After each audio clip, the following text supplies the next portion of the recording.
Chapter 1. Within the Uchiha, a madness unleashed.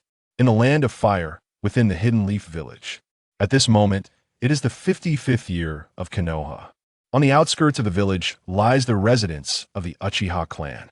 Uchiha Kazama sits on his bed, somewhat dazed. Has this year finally arrived? Indeed, Uchiha Kazama has been reborn into this world of shinobi.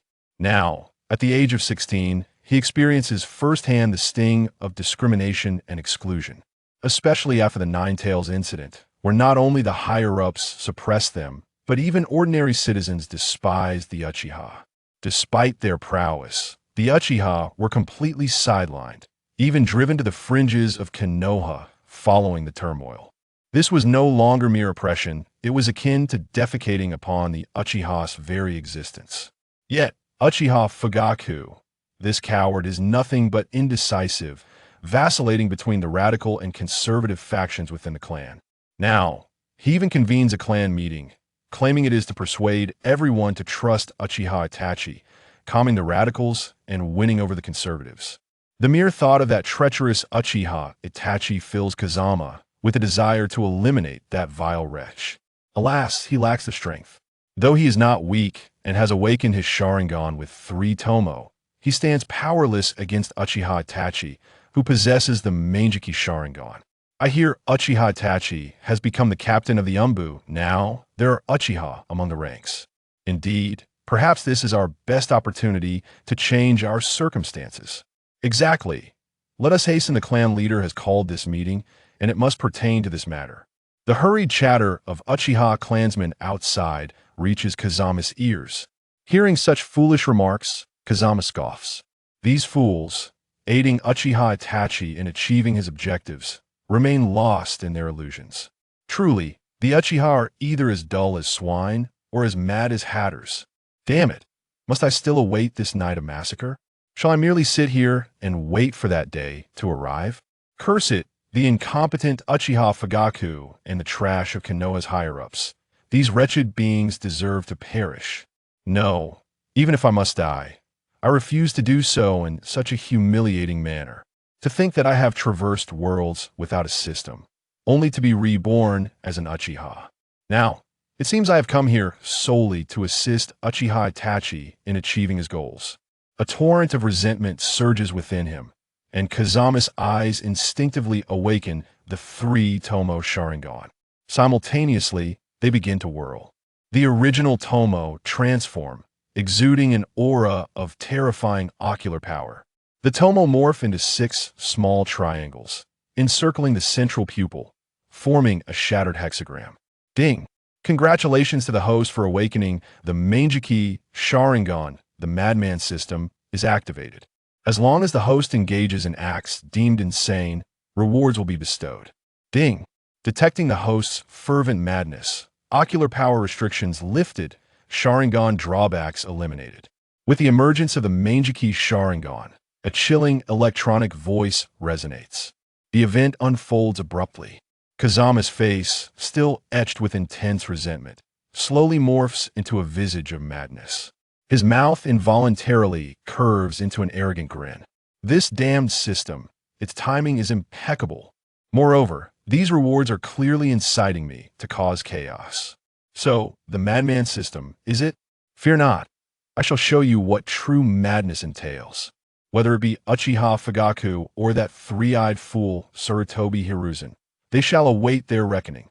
Since Konoha wishes for my demise, since Uchiha Fugaku is feeble, since Uchiha Itachi seeks to betray, then let them truly experience that madness is the Uchiha's true nature. A plethora of frenzied thoughts converge within Kazama's mind. Ding! Detecting the host's frenzied thoughts. Ocular power 800. Ding! Detecting the host's frenzied thoughts. Reward, time-slicing sword. Ding! Detecting the host's frenzied thoughts. Reward, one-time unlimited Jinjutsu rebound. As the waves of madness swell, the system's notifications echo relentlessly in Kazama's mind. After a moment, regaining a semblance of calm, Uchiha Kazama still trembles with anticipation. System, display my panel. Kazama raises his hand, summoning his status panel. Host, Uchiha Kazama. Ninjutsu. Fire release. Great fireball technique. Fire release. Dragon flame bomb. Fire release. Exploding flame destruction. Taijutsu. Uchiha fluid technique. Basic Konoha fluid technique. Jinjutsu. Abyss of Naruto. Thorny fear forest. Spirit capture technique. Kekkei Jinkai. Manjiki Sharingan. Unlimited. Left eye. All-encompassing phenomenon. Upon activation can draw those with lower ocular power into a Jinjutsu space, granting absolute control. Right eye. Wrath of the Heavens can enhance the host's physical abilities based on ocular power consumption. Artifact. Time-slicing sword. Capable of traversing space-time for slashing attacks. Can be wielded by the host. Susanoo can be equipped. Gazing upon the panel before him, it is evidently tailored for chaos, especially the capabilities of the Manjiki Sharingan. Indeed, the Manjiki is a true reflection of the soul. This ability aligns perfectly with the actions I am now compelled to undertake. The moment I think of Uchiha Fugaku regurgitating nonsense to the clan, Uchiha Kazama swiftly departs his chamber. Lord Kazama has arrived. The meeting has commenced. Lord Kazama, please enter promptly. Yes, Lord Kazama. It has been quite some time since you participated in a meeting. At the entrance, the two guards greet Uchiha Kazama with utmost courtesy. Do not be deceived by his mere 16 years. Before the age of 10, Uchiha Kazama had already seen the battlefield. Returning alive to the village, he engaged in relentless training and missions. Initially, he strived hard to escape the fate of dying on the night of the massacre. However, he has become complacent in recent months. For nearly half a year, he had begun to slack off. Before this, he had already risen to the position of captain of the 1st Division of Konoha's Guard. In terms of strength and status, he is deserving of the respect from these two. Kazama refrains from exchanging pleasantries and directly enters the meeting hall. Inside the meeting hall, do we trust Uchiha Itachi? Once we were urged to trust Uchiha Shursui, but where is he now? Now we are to believe in Uchiha Itachi? Clan leader, have you even observed the higher-ups' attitude towards us? Has there been any change? Have the restrictions on our resources and movement been alleviated? Uchiha Ryunen's face is filled with fury. Is Uchiha Fugaku unaware of this situation? Itachi has now been entrusted with significant responsibilities. He will soon mend relations with the Konoha higher-ups. Ryunen, your proposal is utterly insane. I do not support it. Uchiha Roku interjects. As a conservative, he is loath to instigate conflict any further. He is quite content with a stable existence. Roku is correct. We have faith in Itachi's capabilities. He is truly exceptional. Uchiha Fu follows suit in agreement. Chapter 2. The arrival of extremist madness. Clan leaders step down. These conservative Uchiha, content with the status quo, unwittingly provide Uchiha Fugaku with an opportunity. Enough, Itachi has already been assigned critical missions. This is a sign of goodwill from the higher-ups. Let us not even mention a coup. Uchiha Fugaku seizes upon the conservative's words to speak. When he mentions Uchiha Itachi, a hint of pride flickers across his face. His eldest son possesses exceptional strength, character, and talent. He is convinced that Uchiha Itachi is the one who can lead their clan to a brighter future. Moreover, the current Uchiha are still insufficient to confront Konoha. They cannot even achieve mutual destruction. After all, Konoha is not solely comprised of Sarutobi Hiruzen. There are also the Umbu, Root Organization, and various other ninja clans. Upon hearing Uchiha Fugaku's words, many present were expressions of discontent. The higher-ups' oppression has reached a point where they no longer bother to conceal it, yet Uchiha Fugaku still harbors delusions that his son can save the clan. Furthermore, there is one crucial detail that Uchiha Fugaku neglects to mention. Uchiha Itachi has already awakened the Manjiki Sharingan. With him and Uchiha Itachi present, the Uchiha should face no issues. All they need do is wait. One cannot help but conclude that Uchiha Fugaku is undoubtedly the most naive clan leader in Uchiha history. Huh, how truly naive. This wretched meeting continues to regurgitate the same old rhetoric. It is utterly futile. Suddenly, a cold laugh reverberates through the room. Who goes there? Upon hearing the voice, the Uchiha clansmen activate their Sharingan, fixating their gaze in the direction of the sound. Indeed, this is the state the Uchiha should embody. However, rather than directing your Sharingan at me, you ought to instill fear in those petty clowns prancing before us. The voice of Uchiha Kazama gradually emerges as he strides into the meeting hall. Uchiha Kazama, weren't you no longer participating in meetings? We extended an invitation, but you declined. Now you arrive. Is there something you wish to discuss? A conservative elder fixed his gaze upon Uchiha Kazama. As a member of the radical faction, Uchiha Kazama had not hesitated to confront this elder during meetings. Were it not for the fellow's considerable talent and military achievements, he would have long since taken action against him. Unable to overpower him, he muttered, "It seems we have matters to discuss. Uchiha Fugaku, since you are unwilling to thoughtfully consider the interests of our clan, perhaps it is time for you to step aside. Allow me to lead the Uchiha in reclaiming our former glory." Kazama lifted his head, his eyes ablaze with fervor and disdain. What? In that moment, not only Uchiha Fugaku and the conservatives were taken aback, even the radicals stood momentarily stunned, their minds echoing a singular thought. Had Uchiha Kazama lost his sanity? Ding! Detection indicates that the crowd perceives the host as exceedingly mad. I power 1000. Ding! The host's madness level has reached its peak, granting a reward of fixed chakra. Fixed chakra automatically backs up the host's current chakra, replenishing it when it falls below 10. Once depleted, recovery occurs within 24 hours. The notifications in his mind only intensified the madness that danced across Kazama's face. Now that everyone is silent, allow me to share my thoughts. The higher-ups of Konoha desire our demise. The common folk within the village detest us Uchiha, and other clans have long reveled in our misfortune. Retreat? How laughable! We, the very architects of Konoha, are now expected to retreat and endure? If they claim that the Nine Tails incident was orchestrated by us Uchiha, then let us seize control of the Nine Tails and create chaos. Let those who have slandered us truly experience our Uchiha methods. The Senju clan has long vanished. It is time for the Uchiha to reign supreme. Let us reclaim what rightfully belongs to us. What could possibly be wrong with that? Uchiha Kazama's voice rang out like a thunderclap in the ears of the gathered assembly.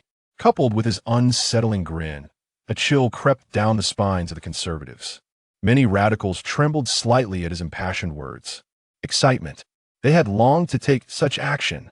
Moreover, regardless of success or failure, could the outcome truly be worse than their current plight? Living like hunted wild dogs was more unbearable than death itself. Control the Nine Tails? What do you think that entails? On what grounds do you believe you can exert such control?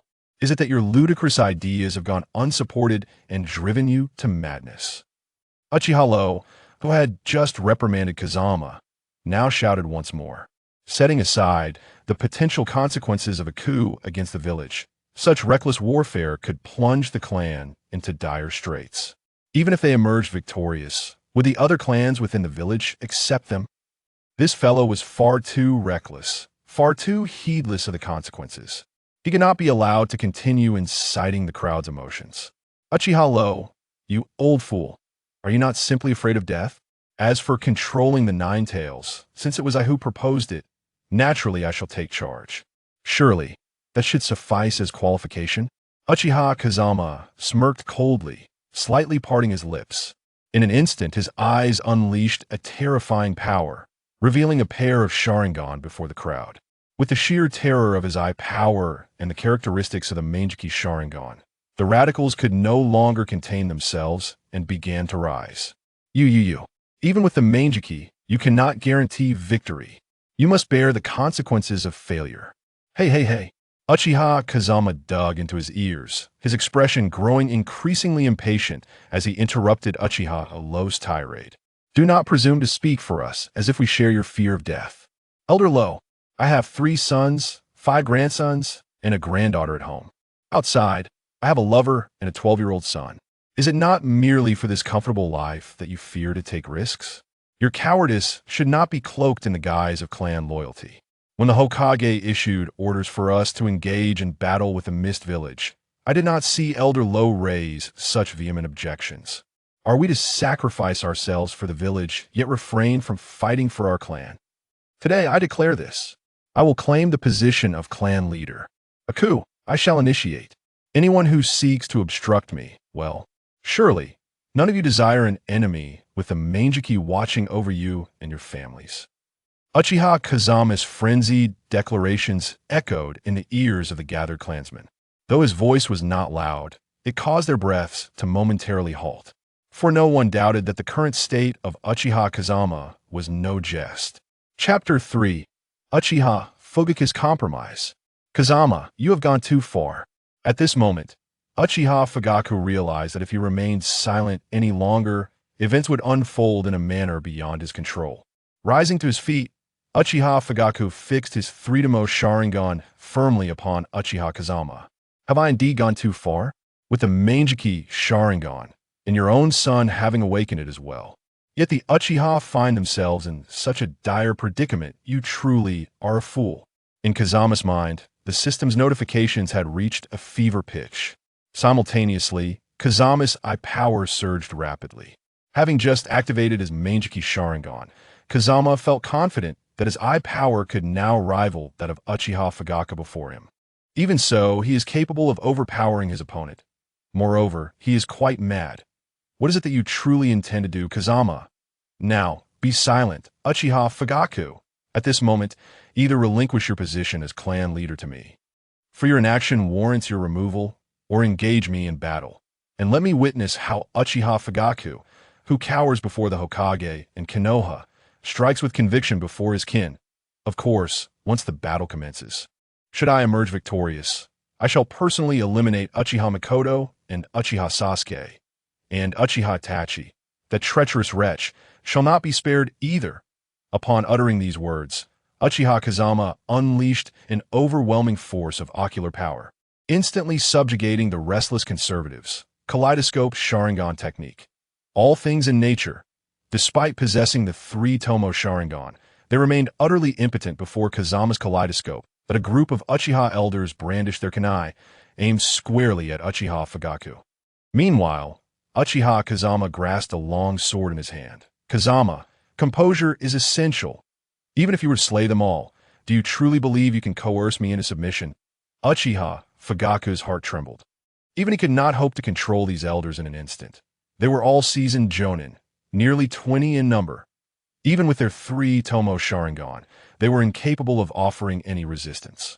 This ocular technique is terrifying. Uchiha Fugaku, you would do well to take this seriously. As a side note, they are still capable of hearing your voice and retain their consciousness. They are merely under my control. A playful smile crept across Kazama's lips. In that moment, Uchiha Fugaku felt an icy chill encompass him. His previous words had effectively abandoned these individuals. Therefore, regardless of what you say today, I shall not allow you to embark on such a mad endeavor. If you wish to strike, then come forth.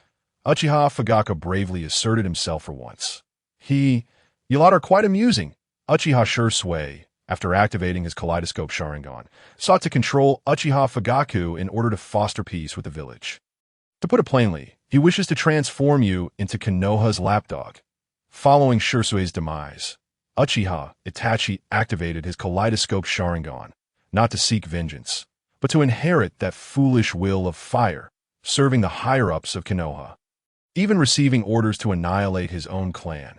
And you, Uchiha Fugaku, are even more laughable, attempting to utilize your kaleidoscope Sharingan against me, a true advocate for the clan.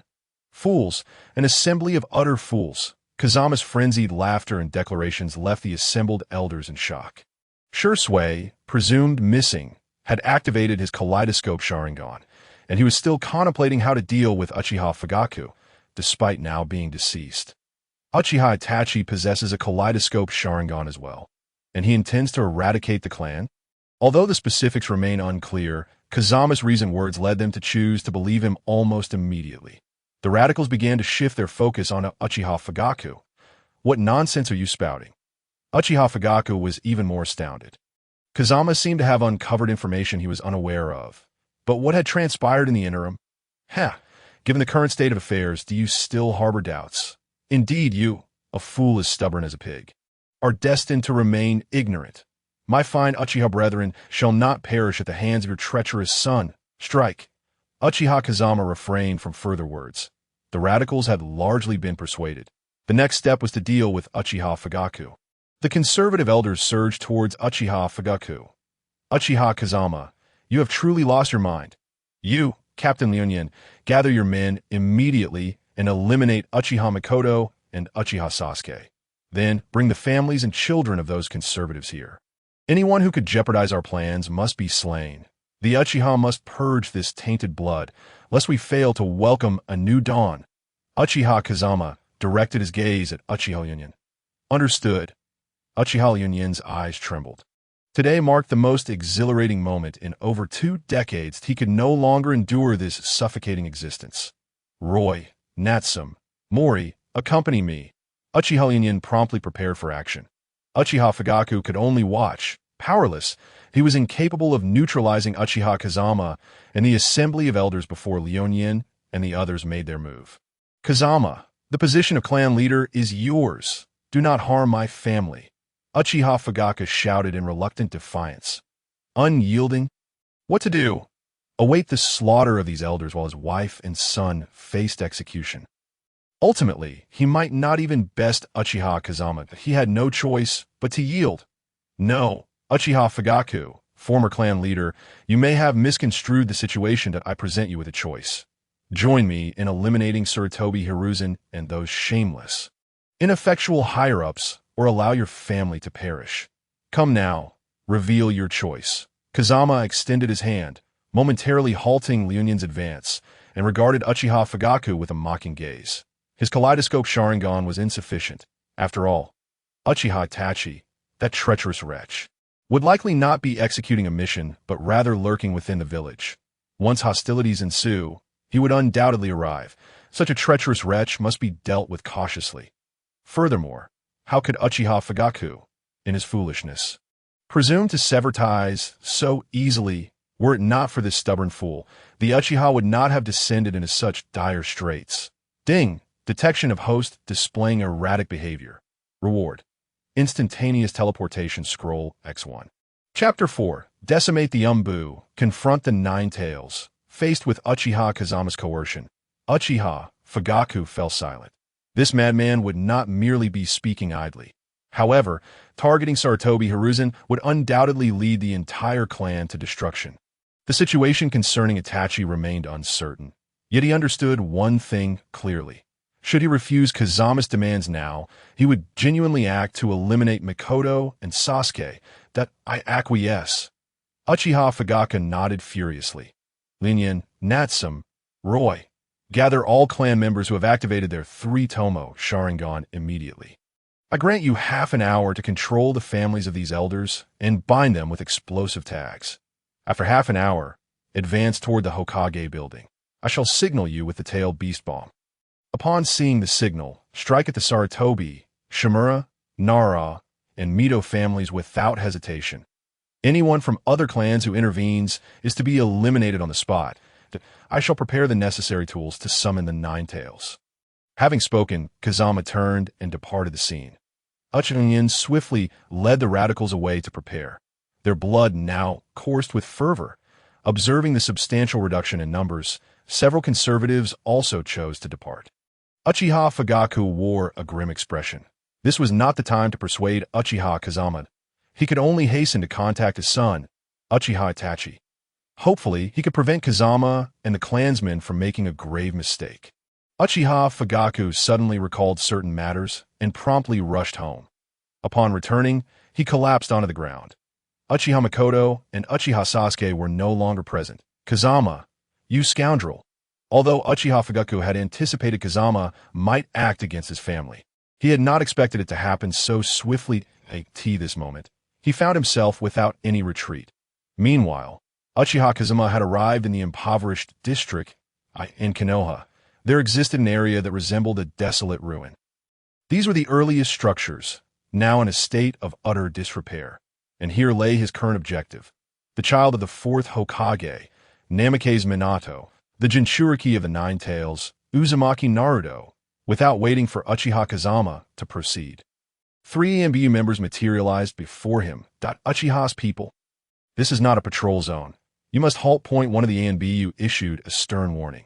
Indeed, as a Jinchuriki, how could Konoha allow him to grow and develop freely? Ever since Naruto began living independently, he had been under close surveillance. The hardships Naruto faced daily were observed clearly by Sarutobi Hiruzen. Naturally, such circumstances were precisely what he wished to witness, without experiencing rejection and disdain. How could one appreciate the kindness of the Hokage who once offered him expired milk? My sincerest apologies. I am not here for patrol today, that I have come to meet the Nine Tails. Uchiha Kazama said with a cheerful smile, spreading his arms to reveal his purpose. The Nine Tails? Uchiha, you'd best be mindful of your words. Agent Shuriki, you are not permitted. Before the ANBU could finish, Kazama had already taken action.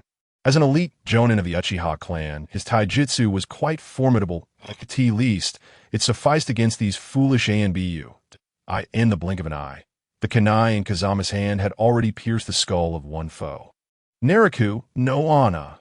With the activation of his Mangekyo Sharingan, the immense ocular power ensnared the remaining 2 ANBU.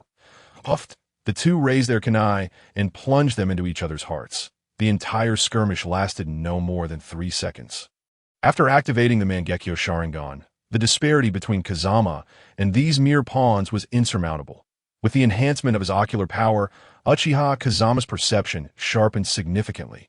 From a distance, on the stairs of an abandoned building. Well then, do not even think about escaping. It's late at night. You might as well have a good sleep. This voice echoed in the ears of the ANBU. A dagger had already lodged itself in his chest. 6 ANBU, you say? It seems Sarutobi Hiruzen, that shameless individual, truly values Naruto. Uchiha Kazama cleaned the dagger on the corpse of an ANBU before sheathing it behind his back. He then strode toward the familiar building. Arriving at Naruto's door, Kazama pushed it open. Though the room was small and quite dilapidated, the various items within were relatively well organized. This was merely the independent dwelling of a 7-year-old child.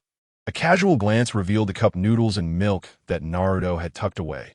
Unsurprisingly, they were expired. Tea truly is a miracle that Naruto managed to grow up relying on such things. Perhaps it is related to his Uzumaki lineage. How could an ordinary person endure such trials? Passing through the living room, Uchiha Kazama entered Naruto's bedroom. At this moment, Naruto lay asleep in bed, with traces of tears still visible at the corners of his eyes. These were things Naruto would never display before others. Uzumaki Naruto, you too have endured great suffering. Haven to you. In truth, you need not continue like this. Let uncle help you today. Uchiha Kazama murmured as his immense ocular power enveloped the sleeping Naruto. Soon his consciousness transcended his body that a surge of violent, malevolent, and tainted chakra manifested within Uchiha Kazama's perception. The scene before him began to shift, resembling an entry into a sewer. Enormous divine trees and a prison emerged. Long time no see, Kurama. Uchiha Kazama beamed at the 9 tails that appeared before him, flashing a benevolent smile. Bang! A terrifying impact reverberated. Those eyes of yours. You're one of the Uchiha? What do you intend to do? The 9 tails glared at Kazama, its eyes ablaze with fury. Every time it beheld these eyes, it felt its essence slip away. The last encounter had cost it half of its origin. The 9 tails harbored no goodwill towards the Uchiha. Kurama, do not be so agitated. I still have matters to discuss. Please, do not cause a ruckus, Uchiha Kazama declared, and in an instant, the Mangekyo Sharingan unleashed its power as a collective of chakra. The 9 tails was swiftly subdued under the terrifying ocular technique. The naive 9 tails could not break free from the Mangekyo's grasp without assistance. Look, ISNT, that person arriving just in time. Long time no see. Fourth Hokage.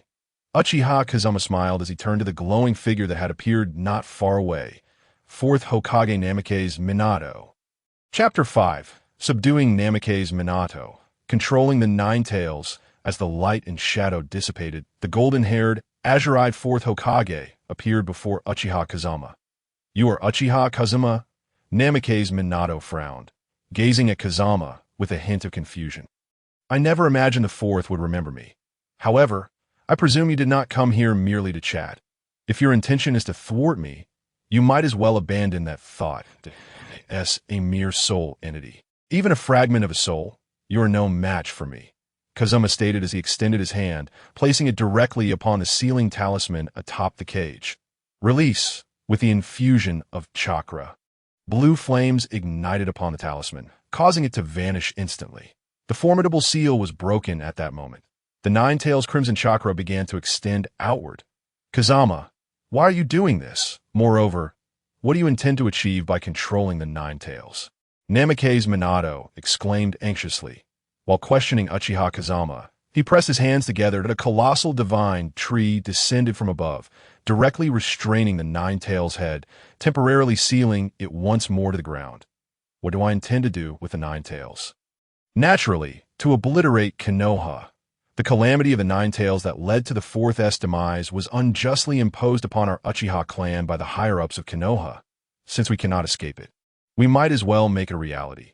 Now that the village lacks a leader with a will of fire like you, Fourth Hokage, I wish to show them what the Nine-Tails calamity truly entails. Additionally, I would like to see if the Third Hokage is willing to demonstrate his own will of fire. Fourth Hokage, do you think that old man Sarutobi Hiruzen would be willing to die for the village?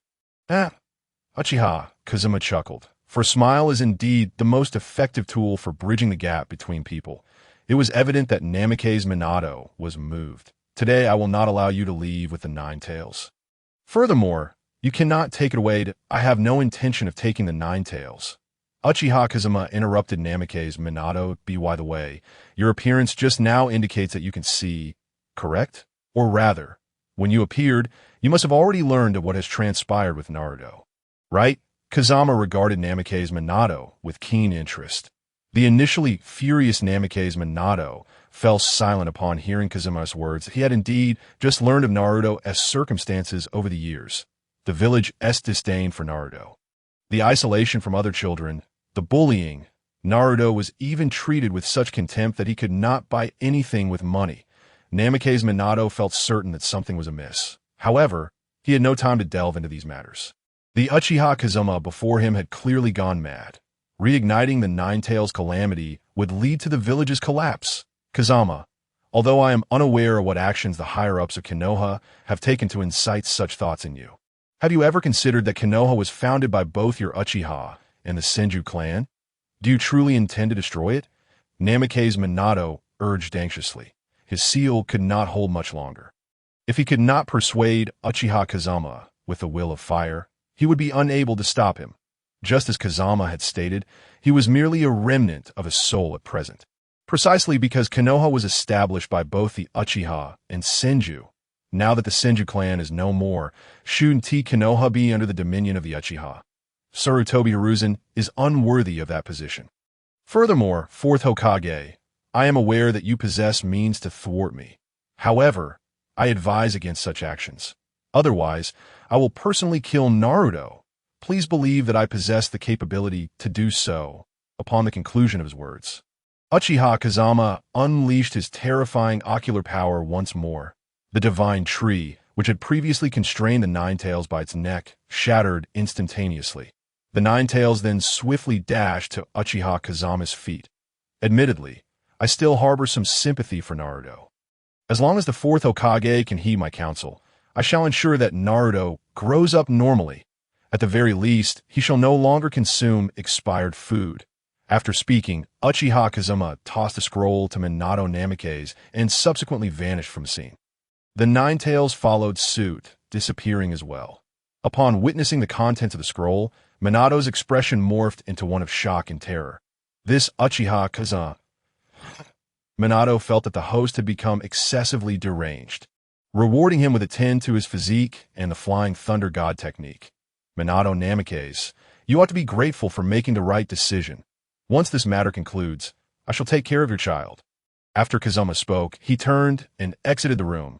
In the next moment, a colossal surge of red chakra erupted from within. It was at this juncture that Naruto transformed into the Four Tails mode.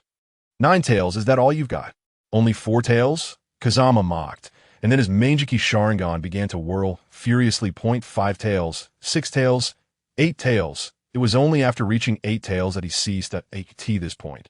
Naruto had completely succumbed to unconsciousness, and alongside the tailed beast, he was under Kazama's control, unlike that foolish Obito, who extracted the 9 tails from its Jinchuriki. This 9 tails was not only incapable of resisting, but also posed a significant threat of provoking Minato and Kushina's fierce retaliation. Now, all conditions have been meticulously arranged. The gears belonging to the Uchiha's resurgence will turn this very night. Buzz! As Uchiha Kazama alighted upon the head of the 9 tails, its 8 tails converged before it, coalescing into a tailed beast ball within the creature's maw. Rustle, rustle. At that moment, 3 figures descended upon the scene. The clan leader is prepared. All Uchiha clan members who had activated their Sharingan entered a state of battle readiness, with Uchiha Reunion, the most radical among them, at the forefront. Reunion, you 3 remain here to assist me. Our target is the Hokage building. After Uchiha Kazama's command, the tailed beast ball was fully formed. Boom! As the tailed beast ball was launched, a tremendous tremor resonated from the distant Hokage building. Simultaneously, numerous ninjas began to swiftly converge towards Kazama's location. This violent and massive chakra of the 9 tails could be sensed not only by sensory-type ninjas, but even by ordinary ninjas. Among them, the Umbu operatives exhibited the fastest speed. Uchiha, what are you planning to do? Hurry and report to the Hokage. The Uchiha have seized control of the 9 tails and are preparing to rebel. Engage them, and do not allow them to approach the civilian gathering area. Over 20 Umbu members launched an immediate assault on Uchiha Kazama. Various ninjutsu and ninja tools rained down upon him. Chapter 6. The Tailed Beast Ball Cleanses the Earth. Sarutobi Hiruzen is bewildered. As a multitude of Umbu ninjas charged forth, tails of chakra erupted instantaneously, sending all the attacking Umbu flying, standing atop the 9 tails. Uchiha Kazama wore a sunlit smile. There is no time to waste with you. Reunion Murin. For any Umbu that dares to strike, show no mercy. Eliminate them all. Oh, and I almost forgot a little detail. After Uchiha Kazama spoke, he cast his gaze towards the locations of the prominent clans in Konoha. Buzz! The 9 tails once again gathered a vast amount of chakra, summoning forth 4 tailed beast balls.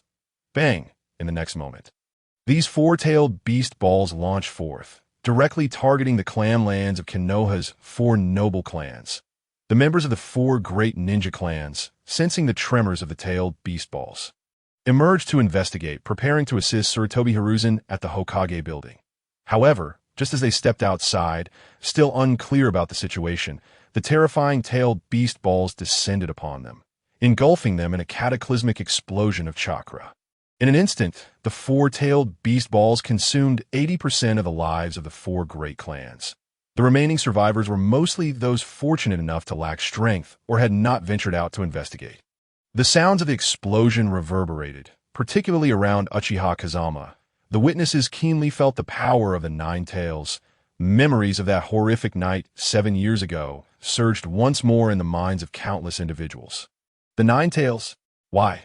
Why has the 9 tails reappeared? Is that the demon fox? The Hokage should have expelled it from the village long ago. It should never have been allowed to remain. Expel it from the village? No, it should have been killed on the spot. Such an evil creature has no right to exist in this world. These civilians, upon seeing the figure of the 9 tails and feeling the terrifying tremors, began to panic.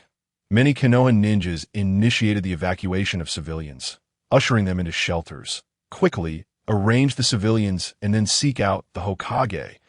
The current situation is beyond the control of us ninjas. The members of the guard division joined in, asserting that this incident was undoubtedly related to the Uchiha. Remain vigilant against the Uchiha.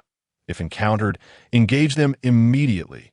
Numerous Umbu members began to orchestrate the chaos on the streets, simultaneously inciting the narrative that this was the Uchiha's doing. Previously harboring grievances against the Uchiha, the citizens, fueled by agitation, experienced a rapid surge in their animosity towards the clan after delegating tasks to the ordinary ninjas. All Umbu operatives converged towards the Hokage building, where Sarutobi Hiruzen resided. I could see this moment. Nothing was more important than the safety of the Hokage in the heart of Konoha. The Hokage building still stood, albeit surrounded by the ruins of nearby structures, completely obliterated by the recent tailed beast ball explosion. After all, following the previous Nine Tails rampage, Sarutobi Hiruzen had grown increasingly concerned about this issue.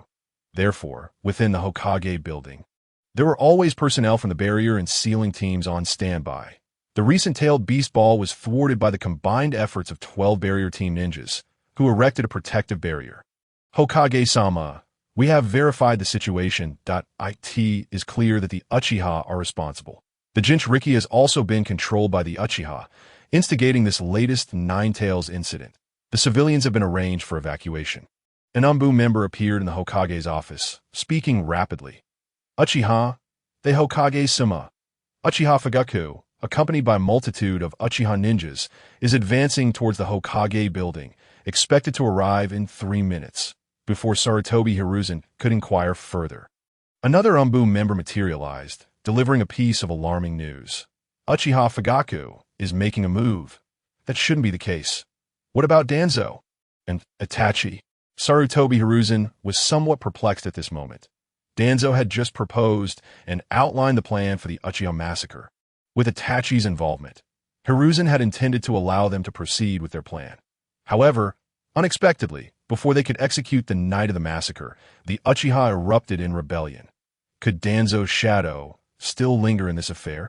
Danzo-sama and Captain Itachi departed from the root organization earlier in the afternoon and are not currently in the village, an Umbu member quickly explained.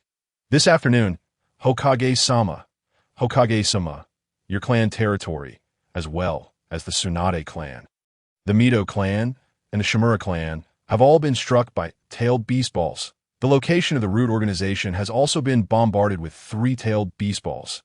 It has now been reduced to a wasteland. The dark operatives were beginning to feel a sense of urgency. Initially, they had even contemplated seizing this opportunity to collaborate with the Hokage in annihilating the Uchiha clan entirely. However, the current situation had escalated beyond their control. Efforts to malign the Uchiha and incite public disdain towards them proved utterly futile. Should they perish in battle and the upper echelons of Konoha vanish, the outcome would ultimately be dictated by the Uchiha. Faced with such circumstances, the dark operatives had no choice but to report the situation to Sarutobi Hiruzen. What? A wave of dread washed over Sarutobi Hiruzen. He sprang to his feet, shedding his Hokage robes in favor of battle attire. He immediately summoned all available ninjas capable of fighting, instructing them to assist him in eradicating this band of Uchiha lunatics. Furthermore, he urgently ordered a search for Danzo and Uchiha Itachi. Their intervention in this conflict was imperative. Inform Danzo that if he fails to appear, he might as well prepare for the Uchiha to seize the position of the 5th Hokage. Upon finishing his proclamation, Sarutobi Hiruzen summoned his monkey spirit. Charging forth from the Hokage building with a contingent of dark operatives, upon reaching the exterior of the Hokage building and standing atop a high platform, he beheld Uchiha Fugaku and the clan members standing behind him. The sight of Fugaku and the conservative faction sent shockwaves through Sarutobi Hiruzen's mind. He had placed his own people within the Uchiha clan, and a select few members had been swayed by him. Thus, he was acutely aware of the distinctions between the radicals and conservatives within the Uchiha.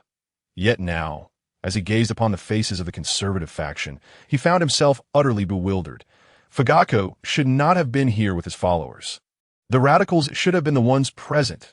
Moreover, if Fugaku was here, who was controlling the Nine Tails? Had the Uchiha unlocked another pair of Manjiki Sharingan?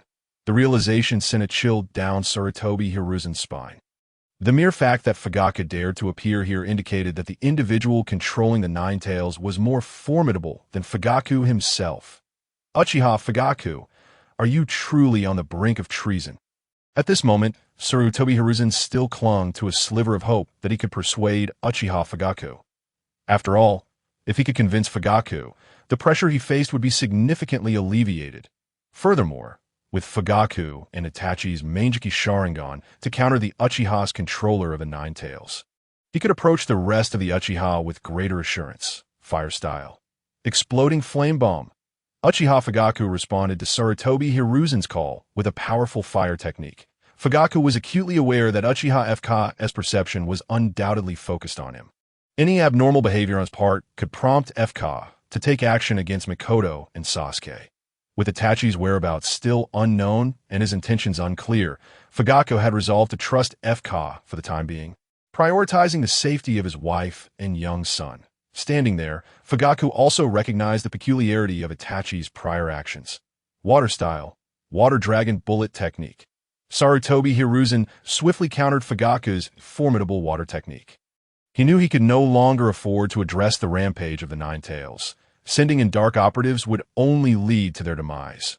With the Uchiha clan now in the throes of a coup, they would inevitably converge upon his location. Therefore, Sarutobi Hiruzen did not need to rush to find the Jinchuriki controlling the Nine Tails. The Uchiha were not fools. They would not recklessly devastate the village. Adapting to the circumstances was the decision he made. Under these conditions, the most pressing task was to subdue Uchiha Fugaku. Once Fugaku was dealt with, the ensuing pressure would diminish considerably. After all, even Sarutobi Hiruzen could not withstand the combined threat of two pairs of Mangekyou Sharingan alongside the Nine Tails. Boom! Just as Sarutobi Hiruzen contemplated his strategy, Fugaku's fire dragon incinerated his water dragon, surging toward him with overwhelming force. How could this be? Sensing the sudden and terrifying impact, Sarutobi Hiruzen hastily formed hand seals. Earth-style, earth flow wall. A towering earthen wall emerged, blocking Fugaku's fiery assault. Monkey King. Sarutobi Hiruzen seized the King Kong staff, rapidly extending it as he vaulted over the earthen barrier, positioning himself atop the high wall. Observing the scene before him, his expression darkened further. What in the world was Danzo scheming? Why had he promised to resolve the Uchiha issue only for the clan to instigate a coup? They had even breached the Hokage building. Remarkably, Danzo had yet to show his face, and not a single member of his organization was in sight. What was he up to? As these thoughts swirled in his mind, Sarutobi Hiruzen began to harbor doubts about Danzo. Fugaku, if you cease your actions now, I will heed your counsel. Tell me, what is it that you truly desire? Taking a deep breath, Sarutobi Hiruzen considered the possibility that if his suspicions were correct, then Danzo was undoubtedly lurking in the shadows, waiting for an opportunity. Hence, he could not simply charge in recklessly. What do we desire? Since the upper echelons believe the Uchiha should vanish, we too refuse to disappear without a trace. Did you not contemplate such an outcome when the decision was made? Upon concluding his words, Uchiha Fugaku's Mangekyou Sharingan manifested instantly. Fire style. Exploding fireball. As colossal flames erupted and shot forth, their size multiplied exponentially in the air. This was the power of Fugaku's left eye, the divine might, capable of amplifying his jutsu manifold. The extent of this amplification correlated with the strength of his ocular power. Sarutobi Hiruzen had intended to persuade Fugaku. But given the clarity of Fugaku's stance, it was evident that someone had leaked Danzo's decision to the Uchiha clan. These individuals, despite their usual restraint, could not contain themselves under such circumstances. Damn it. Sarutobi Hiruzen muttered as he swiftly evaded the barrage of fireballs, charging toward Uchiha Fugaku. Engaging in long-range combat with Fugaku, who possessed Mangekyou Sharingan, was tantamount to courting death. He needed to eliminate the Uchiha presence swiftly, ensuring that the one controlling the Nine Tails could not join the fray. Simultaneously, the dark operatives launched their assault on the surrounding Uchiha ninjas. Although they often held themselves in high regard before the Uchiha, they woefully underestimated the prowess of the Sharingan when genuine combat commenced. The Uchiha accompanying Fugaku were predominantly elite jonin, with several being exceptional jonin. The dark operatives, accustomed to their arrogance, were caught off guard by the sudden onslaught. Within mere exchanges, they had already suffered losses of over a dozen members. It was essential to note that these were dark operatives. Each casualty represented a significant blow to Sarutobi Hiruzen. Boom!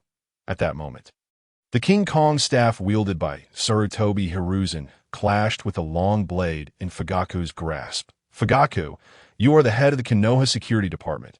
Do you comprehend the gravity of your actions? Sarutobi Hiruzen continued to attempt to sway Uchiha Fugaka. I am aware. The moment you, Hokage, refrained from a direct response, I understood precisely what I was doing. That if you intend to eradicate the Uchiha, why not take matters into your own hands? Hokage. As Fugaku spoke, his Manjiki Sharingan began to whirl. Sarutobi Hiruzen found himself momentarily paralyzed, the strength in his hands waning. Suddenly, countless iron bars materialized around him, ensnaring his body and rendering him immobile.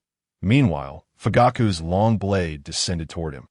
Release! Suddenly, a surge of chakra emanated from the Kong Rui staff in his hand, liberating Sarutobi Hiruzen from the illusion. Chapter 8. The man above the nine tails emerges. Upon regaining his senses, Sarutobi Hiruzen immediately distanced himself from Uchiha Fugaku.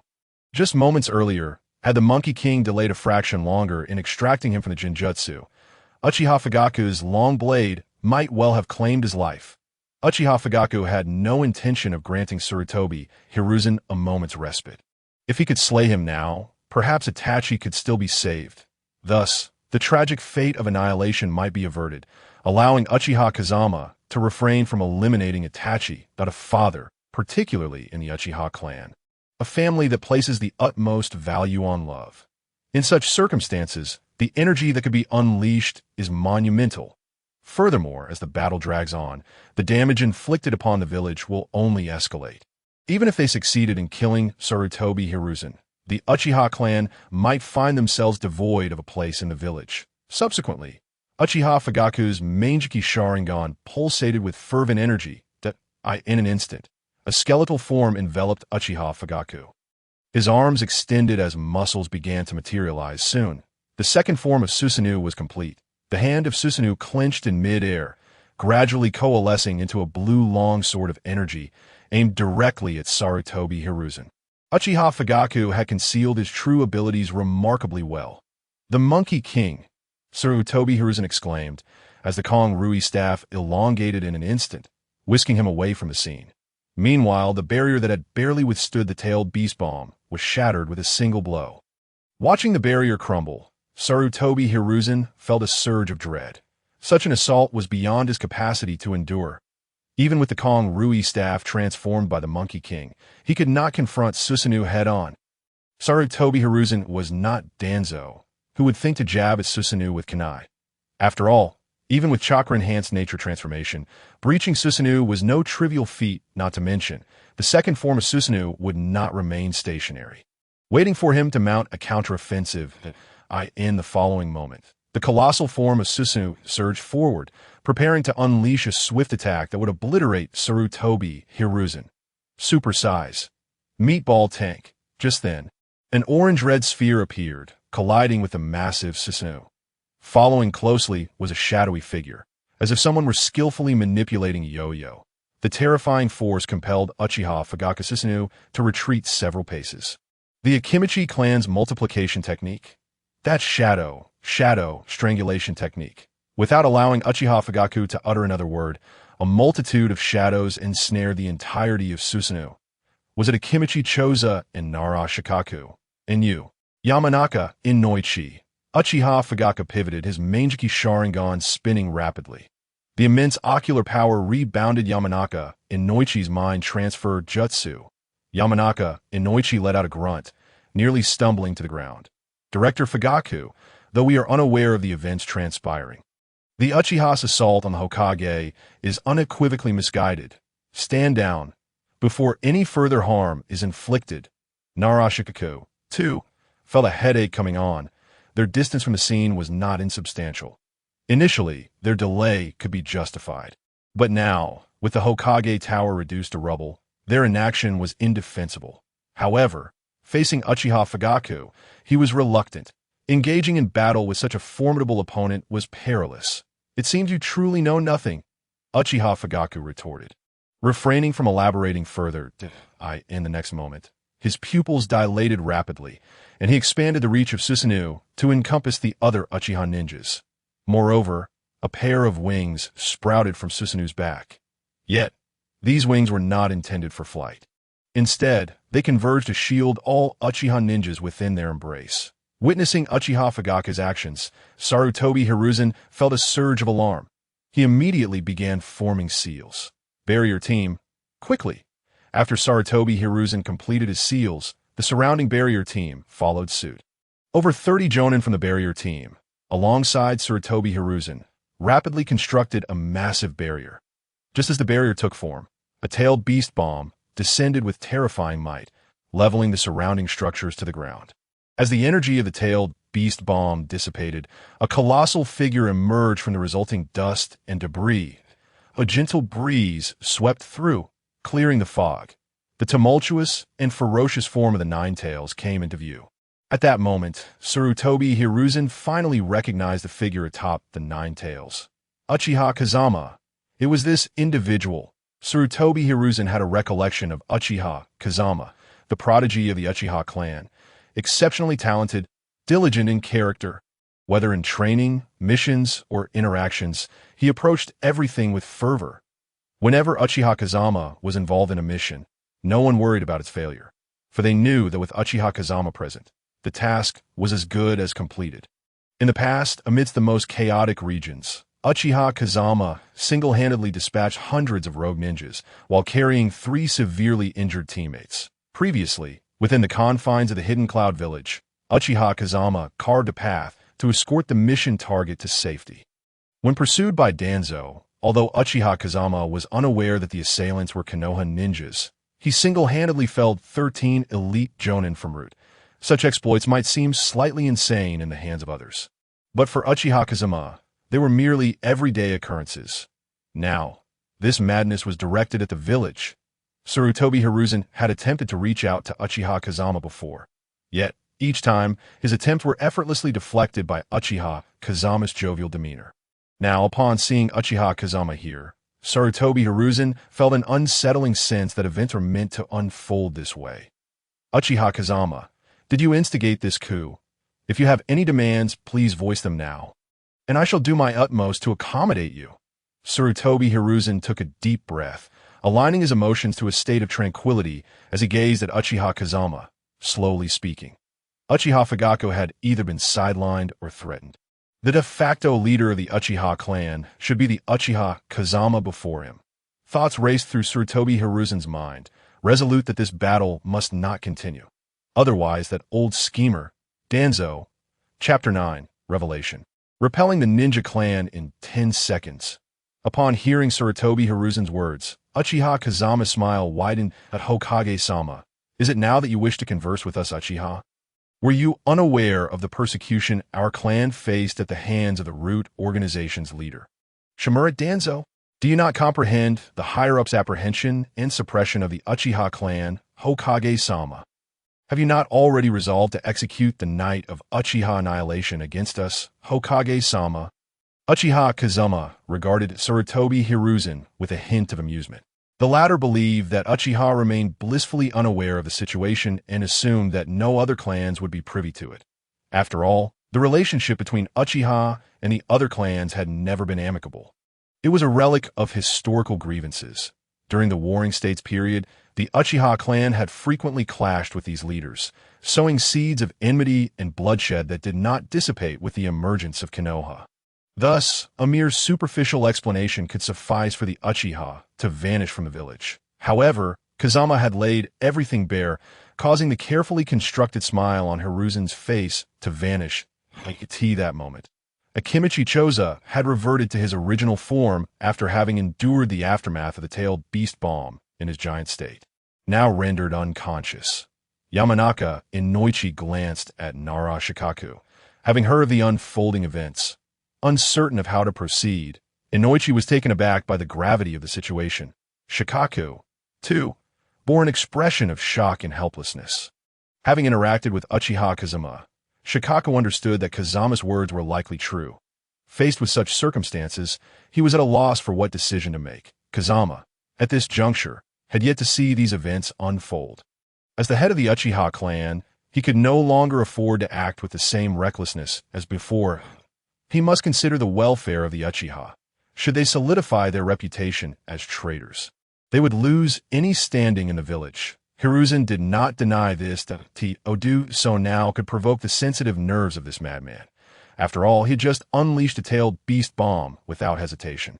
And Uchiha members were still present, standing atop the nine tails. Kazama exuded an aura of invincibility, making it clear to Hiruzen that any forthcoming negotiations must be approached with utmost sincerity. Old dog, Sarutobi, are you suggesting that even as we face the threat of your clan's annihilation, we should engage in cordial discourse? What a laugh. Even when your own Sarutobi clan is on the brink of destruction, you remain so calm in negotiations, truly a dog indifferent to power, Kazama declared, forming hand signs. The tail of the nine tails swung toward Hiruzen. In that moment, the previously unconscious Choza activated his giant form once more, blocking the tail's assault. However, it was not Choza who took action next, but Yamanaka and Noichi. Simultaneously, shadows surged forward, ensnaring Uchiha Kazama. Shikaku, after much deliberation, chose to act. If Konoha truly lost its Hokage amidst a coup, other ninja villages would undoubtedly seize the opportunity to strike. The potential for Konoha's complete annihilation loomed large. Yamanaka, Inoichi, Nara Shikaku, and the prepared ninjas of the Inuzuka and Aburame clans, brace yourselves that I will speak for 10 seconds that if you choose to remain in the camp of this old dog, Sarutobi, I will not hesitate to unleash a tailed beast bomb upon your clan's territory and consider you my enemies. Do not doubt my words, for you should already know the truth. As Kazama raised his hand. The countdown began. 10, 9. Narashikaku was momentarily stunned, as were the clan leaders present. Even some civilian ninjas preparing to act displayed expressions of fear. Kazama was a man of his word. They had learned this from past missions. Now, with such a reckless display of power, they had no reason to doubt the veracity of Kazama's words. It became evident why. Following the tailed beast's rampage, only a few areas of the village were affected rather than widespread devastation. It was all under Kazama's control. Yet, should they challenge his limits, their clan territories and kin would become the targets of his wrath. Hokage-sama. Many civilians in various villages are under threat. The Inuzuka clan can assist in their rescue and provide refuge. We must embark on this mission. Zuka shouted without hesitation, leaping onto his ninja dog and dashing into the distance. Hokage-sama. In certain areas, our Inuzuka ninja cannot reach. The Aburame clan will also assist civilians in seeking refuge. Aburame Shiwi said, enveloped by insects, vanishing with her clan. With the swift departure of two ninja clans, Narashikaku and Yamanaka Inoichi found themselves caught in a precarious situation. Damn it! How could the Inuzuka and Aburame clans flee so quickly? Hokage-sama, Choza is on the brink of death. We must take him to the medical department. My chakra is nearly depleted, Shikaku exclaimed, releasing the shadow binding technique and glancing at Inoichi, who immediately retracted his mind control technique. The two of them hoisted Choza and fled. If they did not escape now, their clan territory would soon face the tailed beast bomb. The situation had spiraled beyond control. The Kazama's volatile nature meant he would follow through on his threats. Shikaku dared not gamble. 10 seconds that no, it was less than 10 seconds. Once, numerous ninjas surrounded Sarutobi Hiruzen. Now only he and a handful of Umbu remained. As for the Sarutobi clan's ninjas, they were no longer able to join him. Uchiha Ruin and his companions had already brought Uchiha ninjas to the scene, signifying that the upper echelons of Konoha had been entirely decimated. Hiruzen's countenance darkened to an almost palpable gloom. After serving as Hokage for so long, he never anticipated that in his moment of crisis, not a single clan would stand by his side. Chapter 10. The Foolish Itachi, Fugaku's Decision. At this moment, Hiruzen's fury reached its zenith, mingled with a sense of sorrow. For so long, he had dreamt of being the strongest Hokage, not merely in terms of tenure or control, but aspiring to be the first Hokage. He envisioned revising the curriculum to instill his brand of heroism and uniting the various clans to eliminate the factionalism that plagued Konoha. Yet, the departure of several ninja clans shattered Hiruzen's long-held fantasies. Even the Hyuga clan, lauded as Konoha's foremost family, had not made an appearance since the onset of turmoil. With there be a Kugan, could they truly be unaware of the current events? It was evident they were not. Their absence spoke volumes. Hey, old dog Sarutobi, perish. Uchiha Kazama laughed heartily. Hiruzen, in the end, could still experience such betrayal. What a fitting conclusion to his sordid life. After declaring this, Kazama charged at Sarutobi that he must die tonight. Danzo, I have granted your wish. Will you not take action, or do you intend to face Uchiha alone? As Hiruzen spoke, he swung his adamantine staff to block Kazama's strike. Upon the staff contact with Kazama's short blade, he was sent flying. The sheer force left Hiruzen aghast. Stunned, he realized Kazama had grown this powerful. Coupled with those Mangekyo Sharingan, Hiruzen trembled in trepidation that in such a predicament, he understood he was no match for Kazama. If Danzo continued to watch from the sidelines, his endurance would not last long. Ding! In the next moment, a fleeting shadow emerged, the short blade in hand deflecting the onslaught of Uchiha Kazama. Simultaneously, a pair of Mangekyo Sharingan came into view.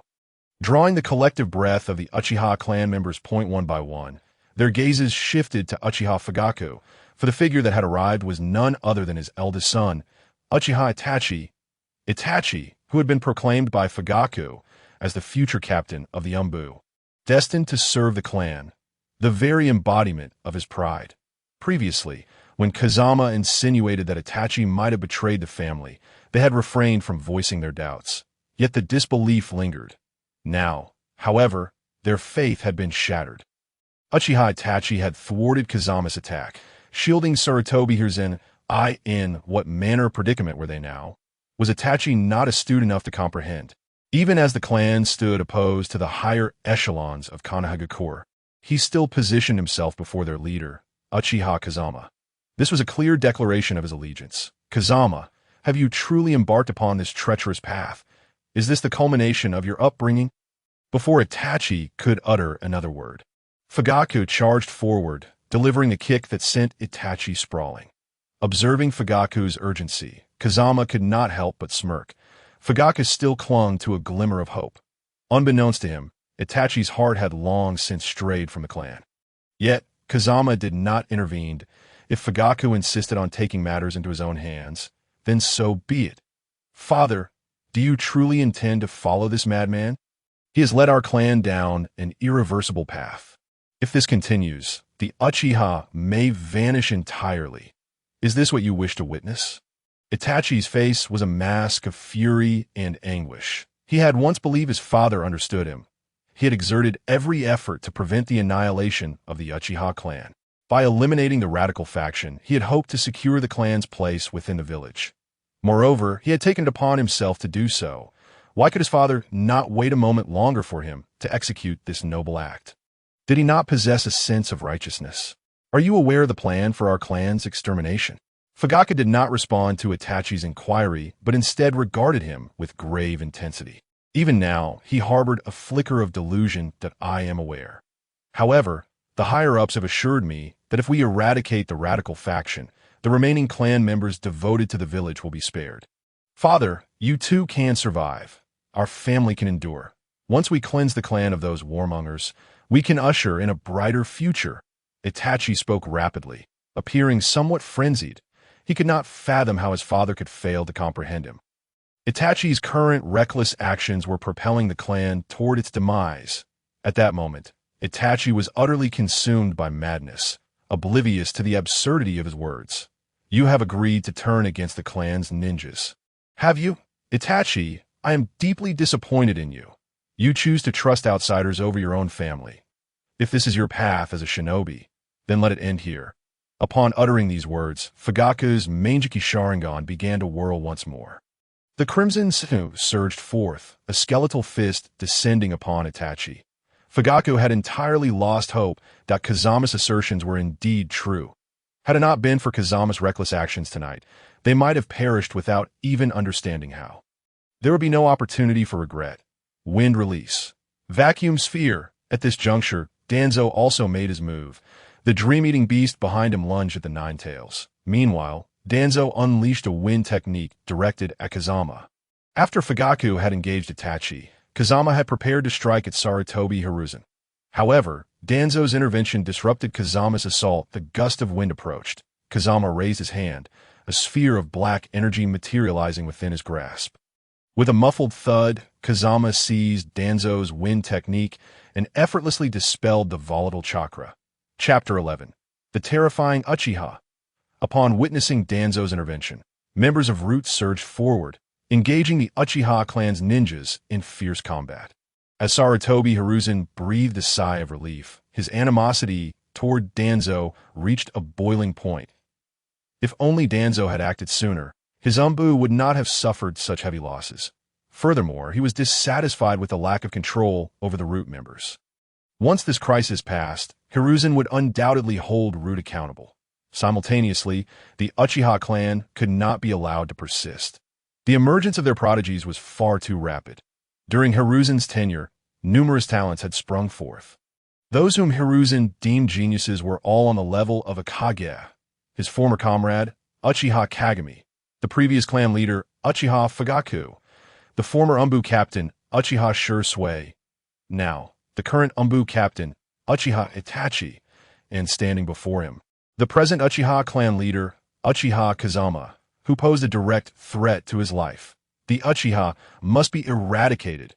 Indeed, even as he glanced at Itachi, who was locked in combat with Fugaku, Hiruzen's gaze darkened with murderous intent. No, even you, Uchiha Itachi, cannot be spared.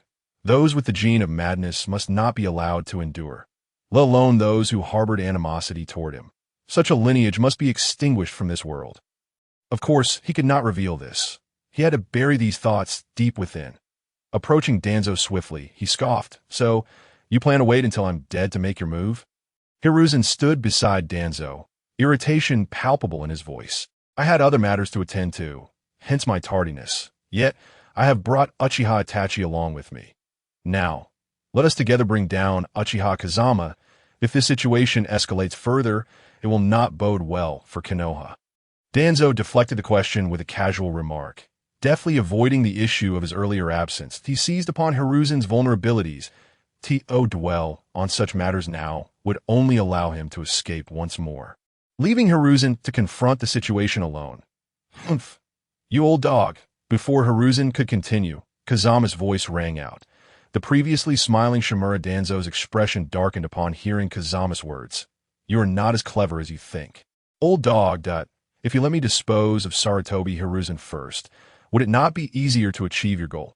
Instead, you assist that dog Hiruzen in opposing me.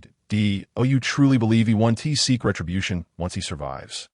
Moreover, do you think it's so simple to ascend to the Hokage position as long as he remains tight-lipped? Truly, you are as dim-witted as a pig." Kazama's derision was unrelenting. One could not help but acknowledge the sheer foolishness of these individuals. It was incomprehensible how, under Fugaku's leadership, the Uchiha had been suppressed to such an extent by these imbeciles. As Kazama's voice echoed, both Sarutobi Hiruzen and Shimura Danzo wore expressions of utter gloom. Such blatant provocation left them momentarily speechless, creating palpable discomfort between them. Susanoo. Kaze Uchiha would not indulge them in idle contemplation. He promptly raised his finger, unleashing his Susanoo. The resplendent orange-red form of Susanoo manifested, bypassing the initial stages and assuming its complete form in the third stage. With a colossal fist, it descended upon the two adversaries. Shielded by Susanoo, their assaults were rendered nearly inconsequential within the entire ninja realm. Only a handful of ninjas and jutsu could shatter a fully realized Susanoo. Clearly, Sarutobi Hiruzen and Shimura Danzo lacked such capability. At that moment, the Dream Eater, facing the Nine Tails, charged forward with fierce determination. Its confidence was palpable, exuding an aura of unwavering self-assurance. However, merely 2 exchanges later, the Dream Eater dissipated into white mist, vanishing from sight. Following its disappearance, the Nine Tails surged towards Uchiha Kaze's position. The immense chakra swiftly merged with Susanoo. In the next instant, a terrifying beast materialized before the onlookers. How could this be possible? The very Nine Tails plus Susanoo that had compelled even the first Hokage to exert his utmost. Why had it emerged now? Damn it! How could Uchiha Kaze command such formidable power? Just how deep are the Uchiha secrets buried? Sarutobi Hiruzen and Shimura Danzo were left in a state of shock. The overwhelming chakra was enough to instill fear even in the hearts of the two. No, they were utterly terrified. The combined chakra of the two paled in comparison to the dread aura before them. Moreover, Uchiha Kaze could withstand such chakra, suggesting an even greater potential for unleashing it. Just then, as they stood in stunned silence, the tailed beast bomb began to coalesce. The sound of breaking air roused them from their stupor. Quick, block it! Damn it, how could this individual control the tailed beast so flawlessly? Indeed, I should have heeded my own advice and dealt with the entire Uchiha clan. At this moment, Danzo was visibly dissatisfied, yet he swiftly began forming hand seals. Isn't it absurd to discuss this now? Barrier Squad. Sarutobi was equally flustered, hastily following suit with his hand seals. The members of the Barrier Squad were utterly bewildered. They had never anticipated that one day they would find themselves at the forefront of battle. Just then, Uchiha Linmu appeared instantaneously beside a member of the Barrier Squad. With a swift motion, he severed the opponent's head with his short blade. The remaining members of the Barrier Squad were ambushed by Uchiha's ninjas. Hey, do you think the rest of us Uchiha are merely here to spectate? Uchiha Linmu wiped the blood from his blade, his crimson Sharingan eyes glimmering with madness. In the darkness, those scarlet eyes gazed down like the deathly stare of a reaper. Tian Ding, Danzo uttered sharply. The three immediately vanished and reappeared at their designated positions. After forming hand seals, a barrier enveloped them at that precise moment. The massive Susanoo, wielding the tailed beast bomb, brought it crashing down upon them. Boom! The earth-shattering explosion and the ensuing cloud of dust engulfed the area. Even Uchiha Fugaku and Uchiha Itachi, engaged in their own battle, were momentarily halted by the commotion. Chapter 12, Fugaku's Disappointment. The clansman's reaction. The raging chakra emanated from Uchiha Kaze, wreaking havoc in all directions. The already battered Hokage building was utterly obliterated by the force of the blast. Uchiha Fugaku stood agape, unable to utter a single word. The other Uchiha ninjas gazed fervently at the unfolding scene, feeling their own chakra surge within them. They launched fierce assaults against the surrounding Umbu and Root members. Uchiha Itachi furrowed his brow in deep concern. He knew that such an onslaught would be insurmountable even for him. Realizing this, Uchiha Itachi understood that unless Uchiha Kaze was defeated, the coup would never conclude. Moreover, a man as unhinged as Uchiha Kaze would never be restrained by anything. With that thought, Uchiha Itachi charged toward Uchiha Kaze through the swirling dust. As he approached, the complete Susanoo surged forth. Its 10-fist sword aimed directly at Uchiha Kaze. 100 turns. Wheel explosion! At this moment, Uchiha Fugaku joined the fray. Before Uchiha Itachi's 10-fist sword, a flame materialized out of thin air. Immediately, a force capable of consuming everything emerged from the flames, warping the surrounding space and drawing Uchiha Itachi's attack into its depths. In the next instant, the flames danced through the air and collided with Uchiha Itachi's Susanoo. Boom! A violent explosion engulfed Uchiha Itachi's Susanoo, shattering its armor. Both Uchiha Itachi and Uchiha Fugaku found blood streaming from their eyes. Uchiha Itachi looked at Uchiha Fugaku with confusion. Why would his father, who had always regarded him with pride, choose this moment to recklessly obstruct him? The technique just now was from the Manjiki Sharingan. It consumed an immense amount of ocular power, akin to the significant drain experienced when activating Amaterasu or Tsukuyomi. Uchiha Fugaku had concealed his Manjiki Sharingan not only to mitigate the higher-ups' wariness of the Uchiha, but also because, during the battle against the Hidden Mist Village, he had annihilated dozens of elite Jonin using its power. The toll on his eyesight was considerable. Concealing the Manjiki was also a means of preserving his vision. Yet now he expended his utmost ocular strength on his son. This scene was difficult for Uchiha Itachi to accept. Itachi, if you still acknowledge yourself as a member of the Uchiha clan, then seal your chakra immediately and await the clan's judgment, that if you choose to continue, then either I will kill you, or you must slay your father first, before pursuing your so-called will of fire. Upon finishing, Uchiha Fugaku's Susanoo transformed rapidly, evolving into its complete form, wielding a bow blade as it charged toward Uchiha Itachi. Uchiha Kaze's next course of action was imperative.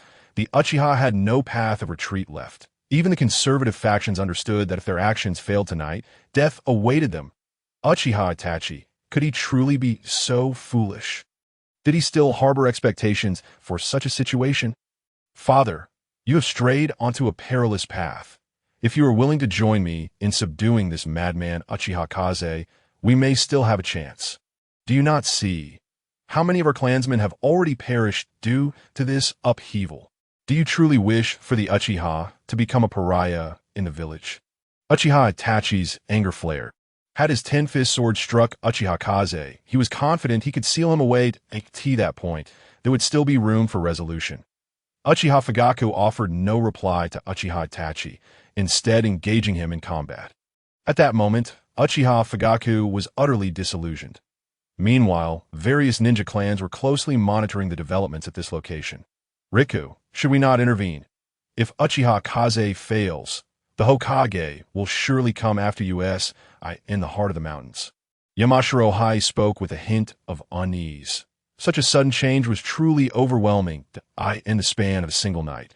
The seemingly tranquil Konoha had transformed into a scene of chaos and turmoil. Even he, the leader of the shinobi clan, was deeply concerned. What more could be said for the ordinary ninjas? Indeed, many had rushed into the battlefield fueled by the will of fire, yet they were swiftly dispatched by the Uchiha forces. The entire Uchiha clan was not merely in a state of frenzy, led by Uchiha Kaze, but even the clan members had succumbed to madness, spiraling completely out of control, if the shinobi clan did not take action at this moment.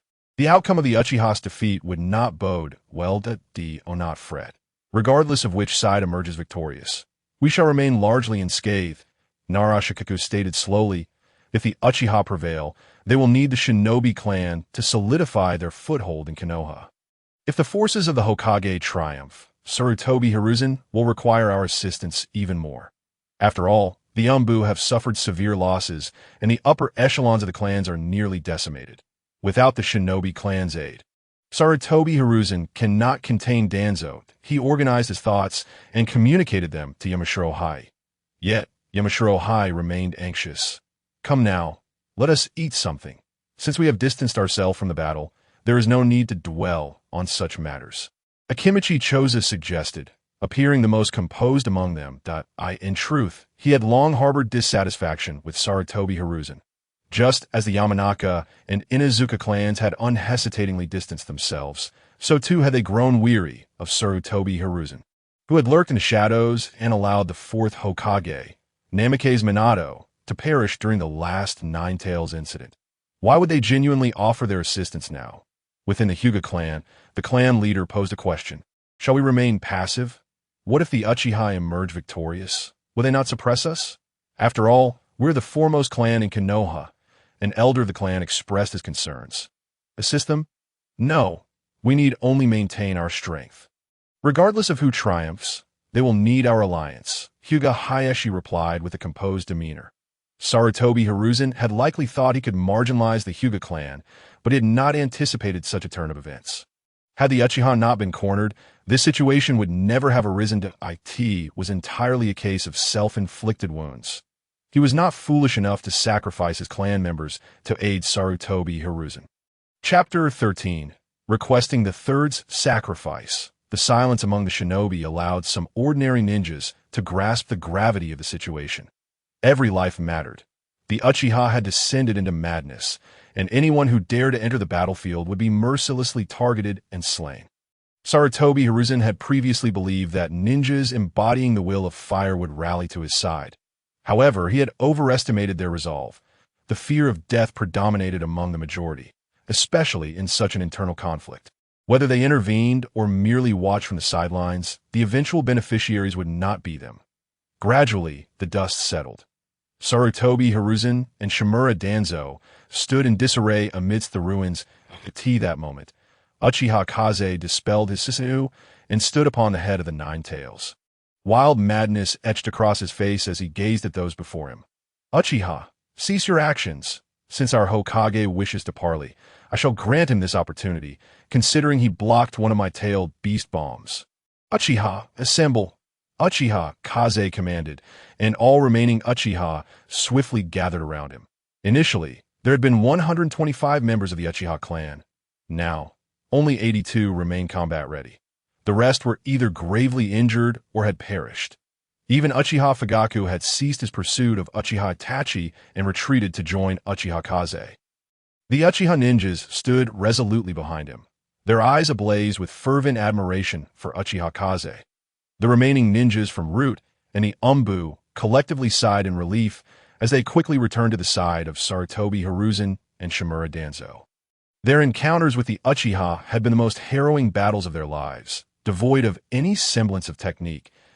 At times, they had not even had the luxury to perform hand seals for jutsu, being forced into close-quarters combat. Yet the Uchiha were most renowned for their Sharingan. Fire release, lightning release. However, they had overlooked a critical point. With the dynamic vision afforded by the Sharingan, how could a clan of such prowess in taijutsu possibly falter? Coupled with the insight granted by the Sharingan, in such intimate combat, they were simply no match for the Uchiha. Those whom they had previously dismissed were now imparting a harsh lesson through their sheer strength. Yet, the cost of this lesson was exorbitant.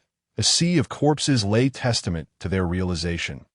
As they looked upon Uchiha, Itachi, standing beside Shimura Danzo, their eyes were filled with resentment. Many of the recently fallen were their friends. Consequently, even Uchiha Itachi, now standing among them, could not conceal the simmering hatred. Uchiha Kaze, speak. What is it that you truly desire? State your demands, and as long as you refrain from inflicting further damage upon the village. I, Sarutobi Hiruzen, the Third Hokage, pledge to fulfill your request to the best of my ability. Sarutobi Hiruzen proclaimed with righteous resolve. His demeanor grave that it was as if he was prepared to undertake any action for the sake of the village. Come what may, in an instant, the remaining civilian ninjas, previously watching from the sidelines, surged forth to stand behind Sarutobi Hiruzen. One could not help but commend his adeptness at manipulating the hearts of the people. Within mere moments, he had amassed over 100 ninjas at his back. Though their individual strengths were not particularly formidable, they represented the majority of the populace. After all, the essence of a village lies predominantly with its civilians. Only a select few could rise to become powerful ninjas. Such individuals were particularly susceptible to persuasion. That's so. Truthfully, I do not wish to plunge the village into chaos. Therefore, I invite the Third Hokage, for the sake of the village and the will of fire, to embrace death. Uchiha Kaze declared, If Sarutobi Hiruzen, you take your own life now, I shall cease all harm inflicted upon Konoha. I will ensure that all ninjas who perished in this conflict receive proper honors at the Memorial Park. Following that, I shall kneel at the Memorial Park for an entire month before taking my own life as an act of contrition. Respected Third Hokage, what is your answer? Uchiha Kaze inquired, a mocking glimmer in his eyes as he regarded Sarutobi Hiruzen. Even Danzo, at that moment, was eagerly anticipating Hiruzen's response. Uchiha Kaze's words had placed Hiruzen in a precarious position. Regardless of how events unfolded henceforth, he would emerge as the greatest beneficiary. Indeed, Danzo was prepared to seize control of the situation should Sarutobi Hiruzen truly choose to sacrifice himself. In that instant, he would ascend as the true fifth Hokage, rather than remain a mere shadow in the dark. All eyes were now fixed upon Sarutobi Hiruzen. The recent bloodshed had left everyone desiring an end to the conflict. Yet, in this dire situation, offering the life of the Third Hokage as a currency for peace left them uncertain about their choice. They could do nothing but await Sarutobi Hiruzen's response at that moment. Sarutobi Hiruzen stood in a daze that he had initially believed that Uchiha Kaze was genuinely seeking dialogue, only to find himself thrust upon the executioner's block. If he wished to uphold his image, he would have to take his own life, thus leading to his demise. Conversely, if he wished to survive, all his previous proclamations of the will of fire would be rendered a farce. Gazing upon Uchiha Kaze's playful expression, Sarutobi Hiruzen was nearly certain that even in death, Uchiha Kaze would not truly perish. Uchiha Kaze, do you take me for a fool? If you do not intend to uphold your end of the bargain, simply say so.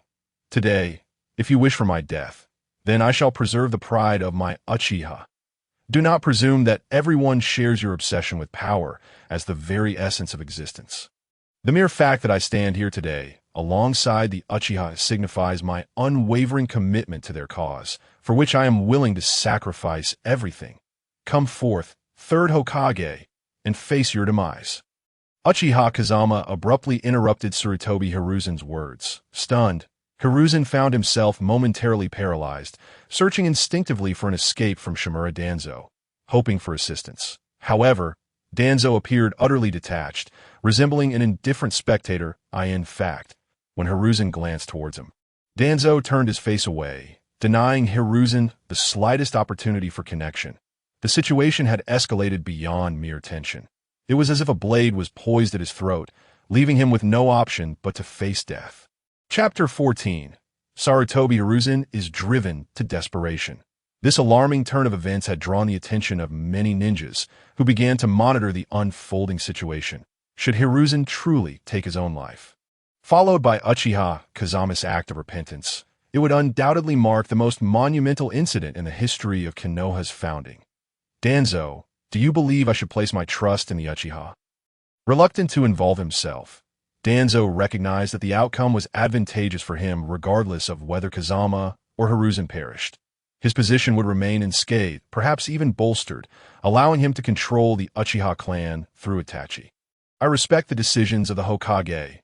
I embody the will of fire, and all my actions are for the sake of the village. If Kazama seeks to exchange my life for the stability of the village, then I, Shimura Danzo, shall not hesitate to offer my life forthwith. Danzo's voice rose, ensuring all could hear. He had prepared himself for the mantle of Hokage, determined to shed his shadows and step into the light. Aspiring to become Konoha's leader, Hiruzen had originally sought Danzo's aid, but now felt as if he had been stabbed countless times in the back by this very man, who seemed intent on his destruction.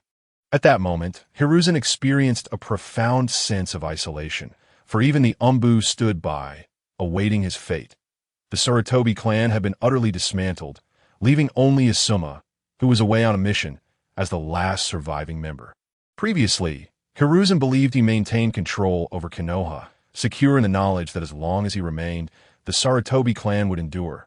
But now, if he were to perish, what would become of Asuma? Should he return? Would Danzo protect him?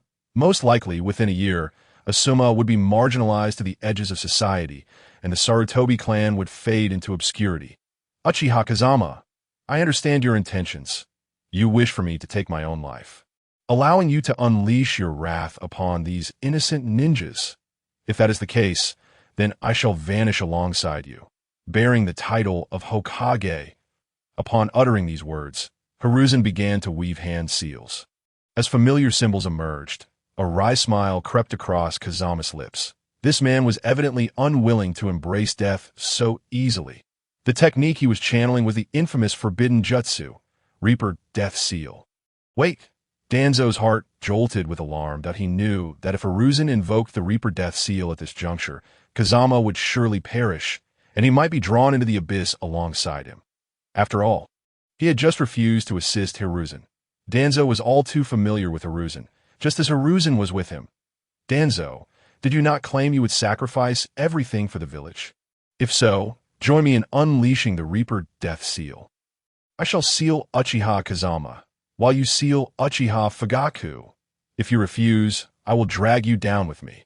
Hiruzen's voice rang out, startling those who had been uncertain moments prior, as they realized the gravity of the Third Hokage's impending actions. Danzo was rendered speechless. This was not how the narrative was meant to unfold. If they both perished, what purpose would it serve to drag the Uchiha into oblivion? Was Hiruzen truly a fool? Aha! You two old dogs are simply hilarious. Even at this critical juncture, you continue to scheme against one another. Are you not curious as to why the Uchiha clan has suddenly risen in revolt? Do you believe it is merely for power? If we were a family driven by ambition, why were we forced to relocate our clan 6 years ago? Recall that during the Third Great Ninja War, it was the Uchiha who single-handedly repelled the entire Mist Village. Surely, we deserve some semblance of authority. If we sought power, why have we only occupied the most arduous and thankless roles within the village? Without ever contesting for its resources, Kazama's voice grew louder, challenging the very fabric of their claims. You wish to conceal the darkness, yet desire a clean death. How could I possibly grant you that opportunity? The more Hiruzen and Danzo sought to bury their secrets, the more Kazama was determined to expose them. The ninjas who had previously stood behind Hiruzen fell silent, their expressions shifting to one of uncertainty as they observed the exchange between Hiruzen and Danzo. In the moments when Kazama spoke, their faces reflected not just anger and fear, but a dawning realization that perhaps the truth he espoused were indeed genuine.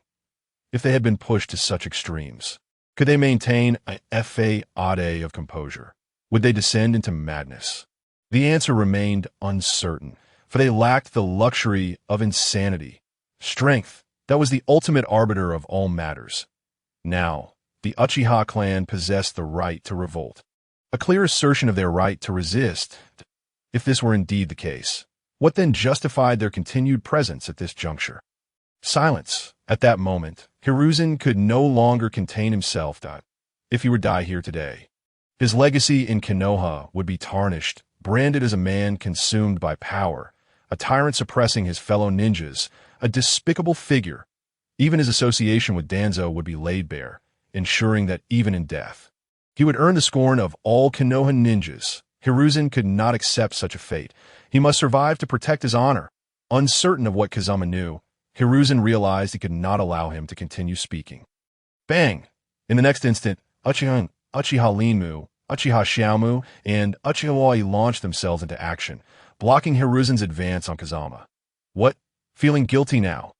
With Hiruzen obstructed, Kazama's smile widened even further. Chapter 15. Sarutobi Hiruzen's End. The thwarted Hiruzen displayed an unnatural flush upon his aged visage, a testament to his simmering rage. Kazama, no matter what you say today, I will take you down with me. Konoha cannot harbor such a madman. Upon declaring this, Hiruzen discarded his Vajra rod, as the Sarutobi demon assumed its true form, standing aside with a hint of sorrow in its eyes. Hiruzen, the Sarutobi demon struggled to articulate its thoughts, overwhelmed by the weight of the moment. After partnering with Hiruzen for so long, facing such a dire situation was beyond bearable. This is my decision. Sarutobi, your sole task now is to aid me. Do not let me fall prey to an illusion. Sarutobi Hiruzen concluded his words and promptly began forming seals. The members of the Uchiha clan, led by Ryunyen, instinctively sought to intervene and thwart Sarutobi Hiruzen's intentions. Although the specifics of his plan remained shrouded in mystery, they understood that allowing this jutsu to manifest was not an option. At that very moment, members of the Umbu materialized before them, standing resolutely in their path. Protect the Hokage! The Umbu operatives brandished their short blades and charged towards the Uchiha. The recently paused battle reignited with renewed vigor due to Sarutobi Hiruzen's actions. Ladies and gentlemen, do you see? This is our esteemed Hokage, who embodies the will of fire. He is willing to sacrifice everything for the village, and now he reignites the flames of conflict. Observe closely. Sarutobi Hiruzen is but a frail and worthless individual. A lifetime spent scheming, weighing options, and undermining those he perceives as threats to his power and lineage. Therefore, only by eliminating these parasitic high-ranking officials of Konoha can the village hope to strengthen. Upon finishing his declaration, Uchiha F-kan unsheathed the short blade from his back, his eyes gleaming with murderous intent and madness. In an instant, Uchiha F-kan vanished from sight. Shiki Fujin, Sarutobi Hiruzen did not linger either. Chakra surged violently as a spectral figure emerged from his being. Standing behind him, at this juncture, Sarutobi Hiruzen sensed a shift in his surroundings, as if he were caught in a whirlpool. Had he fallen victim to an illusion? No, with the presence of the monkey god, such an occurrence seemed unlikely. Moreover, he had already, just as Sarutobi Hiruzen's thoughts raced, he suddenly beheld a familiar figure. Indeed, it was a body, one devoid of a head. Behind this grotesque form stood Uchiha F-kan, wielding a short blade. What transpired? Why? The moment he realized the situation, he halted, for the severed head had already rolled heavily to the ground that instant. The Shinigami that had appeared behind Sarutobi Hiruzen was momentarily taken aback. IT had just been summoned and was poised to reap souls. Yet with Sarutobi Hiruzen beheaded, it seemed there was nothing left for it to do. The Shinigami cast a glance at Uchiha F before dissipating into nothingness. With the caster gone, it too lost its host. Swish! Uchiha F can flick the blood from his blade that I told you. I will kill him today. Next. It is your turn, Danzo. Uchiha F Kan's kaleidoscope eyes fixated on Shimura Danzo. Around them, the Umbu, faced with Sarutobi Hiruzen's demise, dropped their kunai and short blades to the ground. The organization that Sarutobi Hiruzen had constructed crumbled in that very moment. Shimura Danzo, reacting swiftly, distanced himself from Uchiha F. He had barely comprehended the situation when Uchiha F. had executed Sarutobi Hiruzen. This terrifying capacity for slaughter had stripped him of any courage to stand before Uchiha F. You killed the Hokage? Uchiha F. Your actions have... Silence. Before Uchiha Itachi could finish, Uchiha Fugaku surged forward.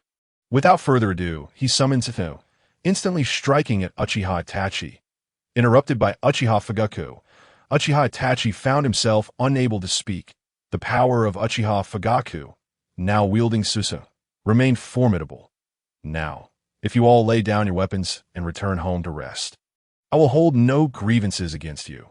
However, should you choose to remain, whether to protect the village or to follow that old dog, the third Hokage, I will slay each and every one of you.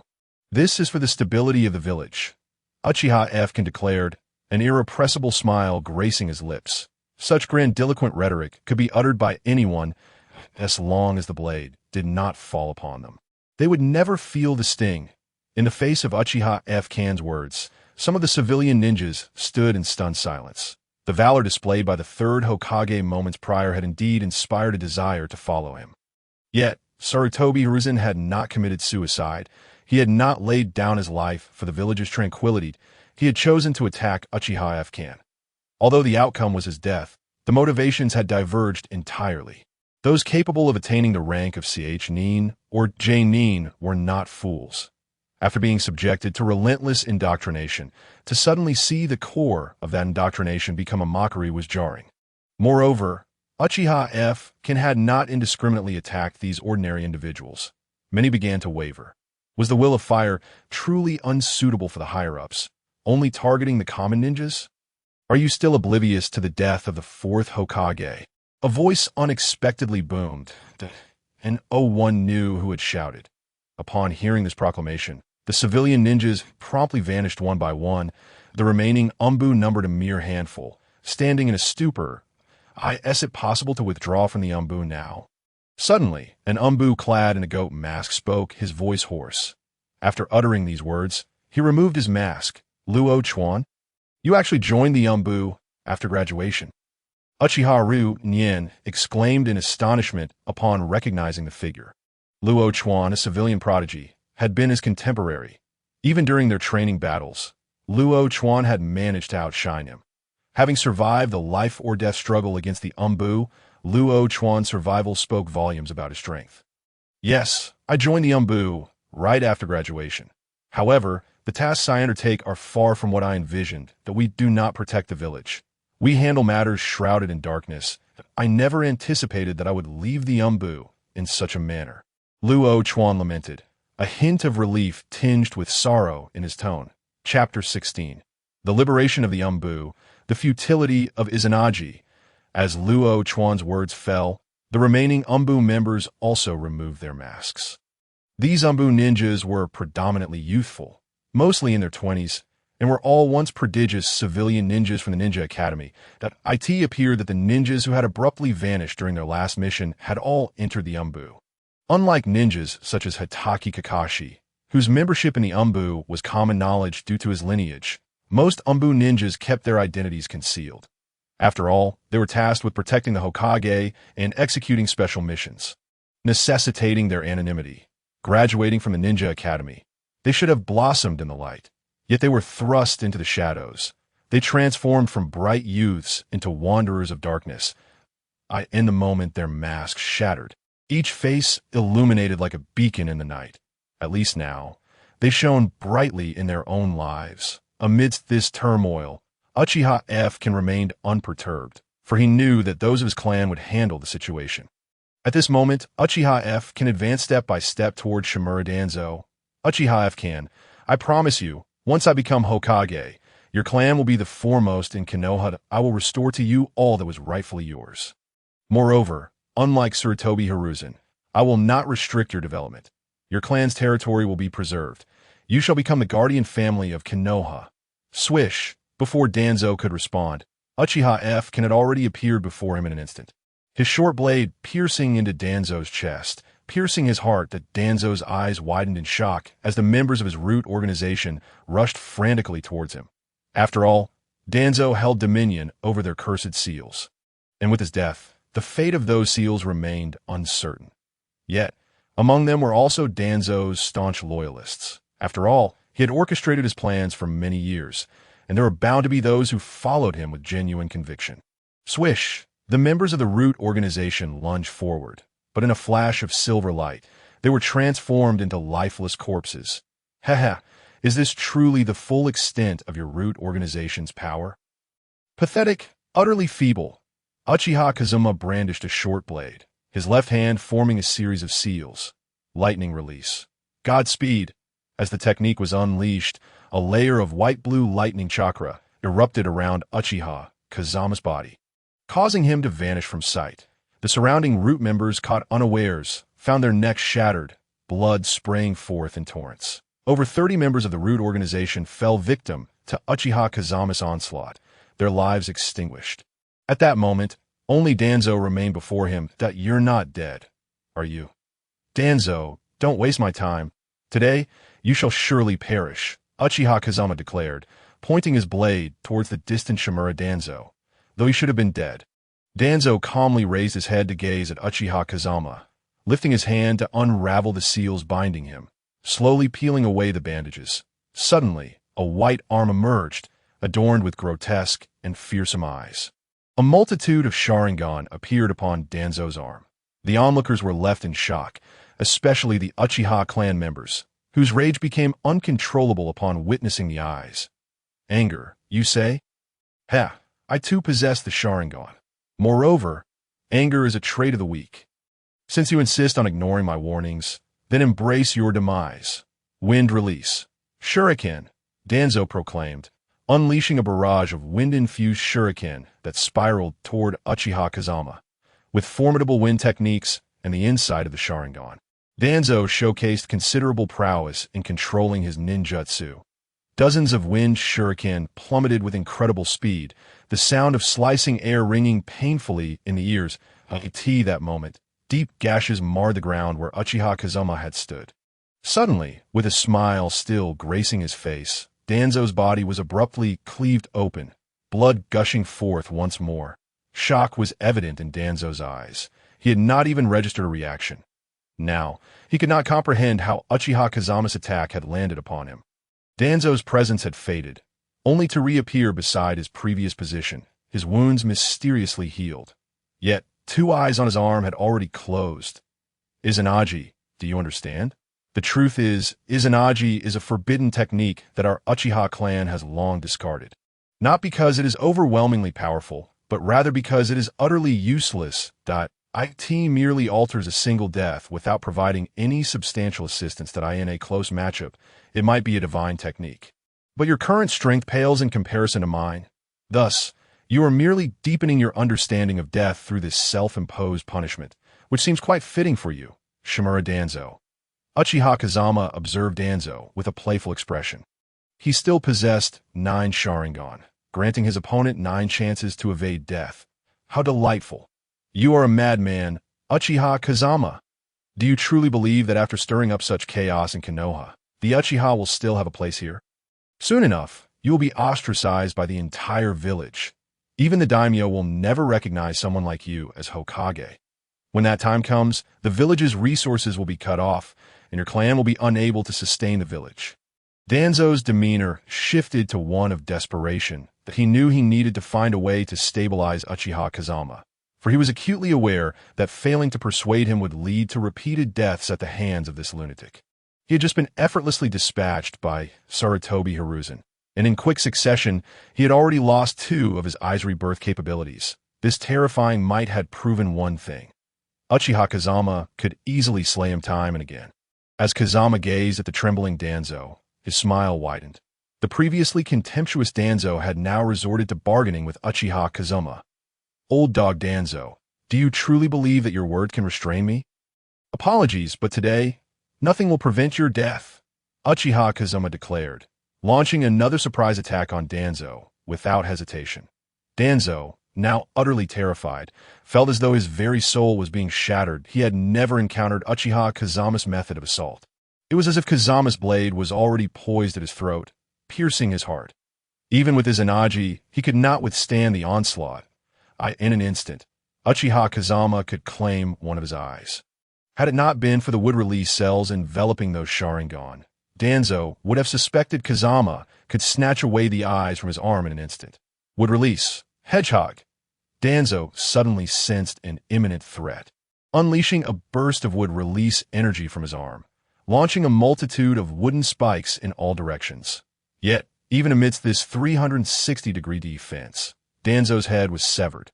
The Danzo who had stood there transformed into an afterimage, reappearing beside his previous position. Once again confronted with the specter of death, Danzo's complexion turned ashen. Uchiha Kazama had not even been near him, nor had he sensed a trace of chakra, yet Kazama had still claimed his life. Before Uchiha Kazama could strike again, Danzo was caught off guard. A ball of black flames suddenly enveloped Kazama's body. "Itachi, Uchiha Fugaku, it seems you can no longer contain him. Very well, I shall prepare another opponent for him," Uchiha Kazama remarked, casting his gaze toward Uchiha Itachi, who was engaged in battle with Uchiha Fugaku. Itachi had managed to block Fugaku's attack, while simultaneously launching his own against Kazama, starting with a powerful Amaterasu. This attack was swiftly countered by Susanoo, and in the next moment, Itachi was sealed away by Uchiha Kazama. As the Mangeki Sharingan began to spin, two figures emerged behind Kazama. One wielded a short blade, while the other held a kunai. Uchiha Mikoto and Uchiha Sasuke. "Mother, Sasuke!" Upon seeing them, Uchiha Itachi's eyes trembled with intensity. It seems you remember that you have a mother and a brother within the Uchiha clan. Yet, you still intend to assist the higher-ups of Konoha in their genocide against the Uchiha. Uchiha Itachi, you truly are a loyal hound of Konoha. Now, let us see just how profound your will of fire truly is," Uchiha Kazama proclaimed, turning his attention back to Danzo. Behind him, Uchiha Mikoto and Uchiha Sasuke charged toward Uchiha Itachi, blades drawn. Faced with the assault from his mother and brother, Uchiha Itachi found himself at a loss. His earlier confidence against Uchiha Fugaku evaporating, he understood that Sasuke and Mikoto were under Uchiha Kazama's control. If he made a move, they would undoubtedly perish. Such an outcome is utterly unacceptable to him. Of course, Uchiha Itachi's troubles do not concern Uchiha Kazama in the least. At this moment, Uchiha Kazama's sole objective is to eliminate Shimura Danzo. The first course of action is to put an end to him. Just as he commanded Uchiha Mikoto and Uchiha Sasuke to strike, Uchiha Kazama launched another assault on Danzo. Currently, Danzo is in a pitiful state, leaning against the remnants of crumbled walls, although he clings to life. The psychological toll he has endured is severe. For an ordinary person, enduring death so many times would likely lead to a complete mental breakdown. In this regard, Shimura Danzo is already beyond the reach of normalcy. Danzo, if you are willing to confess all the sordid deeds you have committed, I might spare your life. However, your eyes must be returned to the Uchiha clan, Uchiha Kazama said, gazing at Shimura Danzo with a smile. The playful glint in his eyes pierced Danzo like a myriad of sharp blades. "Ha! Uchiha Kazama, do you intend to use me to secure your position? You madman, Konoha must never fall into your hands. Those hidden shinobi, do you truly believe the Uchiha can manage the village competently? After tonight, they will undoubtedly turn against you. The future of Konoha will become the dominion of the Uchiha. Is this what you wish to see?" Upon finishing his words, the remaining 5 Sharingan on Danzo's arm unleashed the Jinjutsu Izanami upon Uchiha Kazama. In an instant, all the Sharingan on Danzo's arm exploded. As he beheld Uchiha Kazama, Danzo instinctively recoiled. What is that? Uchiha Kazama's body radiated an aura reminiscent of a terrifying demon. Even Izanami was instantly repelled by his ocular power. He had not even had the chance to set the conditions before being met with backlash. Except for Uchiha Shirsue's eye, all the remaining Sharingan were shattered. Not only had he lost the opportunity to utilize his Anaji, but his psyche was struck once more. To be frank, the mere fact that Shimura Danzo could still stand was a testament to his formidable mental fortitude. Danzo, you dare to cast Genjutsu upon me? Huh, I am beginning to doubt whether I have lost my sanity tonight, or if it is you who has gone mad, Uchiha Kazama declared, suddenly appearing before Shimura Danzo. He reached out and seized Shirsue's eye, casting it into the system space. With a casual flick, he hurled his short blade, pinning Danzo's right arm to the ground. At this juncture, the remaining members of the Root organization had been nearly eradicated by Uchiha as shinobi. In a mere span of hours, the upper echelons of Konoha had all been vanquished. Danzo, allow me to share some good news with you. You shall not descend alone, Uchiha Kazama exclaimed. In an instant, 3 Uchiha shinobi materialized behind him, bringing with them 2 individuals. Chapter 18. The complete annihilation of Konoha's upper echelons. Konoha. Upon seeing these 2 individuals, Danzo's expression transformed into one of sheer terror. Uchiha Kazama. Have you truly lost your mind? Danzo struggled to lift his head to gaze at Uchiha Kazama. Ding! Danzo perceives that the host has gone mad. Reward. Ocular power 1000. Physique 200. The system's prompt echoed. It was evident that upon witnessing these 2 individuals, Danzo was genuinely taken aback. The individuals brought forth were none other than Tsurugi Kamachi and Mito Gaiden, who had been sleeping peacefully at home when they were seized by Uchiha shinobi after sensing the presence of the Nine Tails. Danzo, do you still believe there are others yet to arrive? What do you think your upper echelons have been doing? Do you assume those shinobi are blind? It is merely because we Uchiha have stood at the forefront that they have not faced persecution. Thus, you have fostered the illusion that they would stand behind you. Do you not realize that the absence of a single shinobi's intervention signifies anything? Furthermore, you cannot comprehend the foolishness of Uchiha Itachi. How laughable! We Uchiha may be mad, but we are not foolish. Hence, you may as well perish. Uchiha Kazama concluded, and the ordinary shinobi and those from the other clans observing the spectacle instantly grasped the underlying truth. Just how incompetent must Konoha's upper echelons be for the entire village to lack any support from those with sound minds? The previous illusion they held was not due to the shinobi's unwavering loyalty, but rather their reluctance to create trouble, as the blade had yet to fall upon them. However, this did not imply they held any trust in Konoha's leadership. The results now speak for themselves. Uchiha Kazama, if you were to eliminate us all today, then next, before Tsurugi Kamachi could finish her sentence, she was slain by Uchiha Kazama. During the forced migration of the Uchiha clan, she had been the first to occupy their territory and exploit it for her own gain. In her daily duties as part of the security division, the Tsurugi clan's shinobi often provoked and ridiculed the Uchiha security forces. Now, without the opportunity for her to utter another word, she was cut down. She possessed no Sharingan, and thus no chance for resurrection. She simply perished. Uchiha Kazama, spare me. I am part of Konoha's upper echelons. If you allow me to live, I can facilitate communication with the daimyo of the Land of Fire. The village's funding will surely not be an issue. Moreover, there are numerous enterprises currently being coordinated by our senior officials. If we all die, no one will manage these dealings. Furthermore, the upheaval among the upper echelons will tarnish our village's reputation, and we will find it impossible to accept missions. Keep me alive. I am of US.my strength and influence pose no threat to your Uchiha. Mito Gaiden implored passionately. Just moments earlier, Tsurugi Kamachi had issued a threat. Yet she was swiftly silenced by Uchiha Kazama's blade. Mito Gaiden believed Uchiha Kazama would not dare to kill him. Immediately, he sought to present his value. Desperate to survive, the older one becomes. The more one tends to fear death, even a few more years of life are worth every effort to attain. Danzo, do you see? This is the mark of a wise individual who recognizes the times.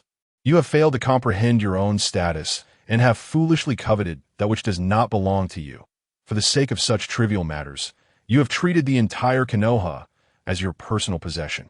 The ultimate result is that everyone has been ensnared in the petty power struggle born of your sordid ambitions. So, do you truly believe that being abandoned by the village is a result of their fear of me? This madman? Uchiha Kazuma spoke with a calm demeanor. After uttering these words, the blade in his hand rose once more. With a swift motion, Mito Gate-on's head fell to the ground.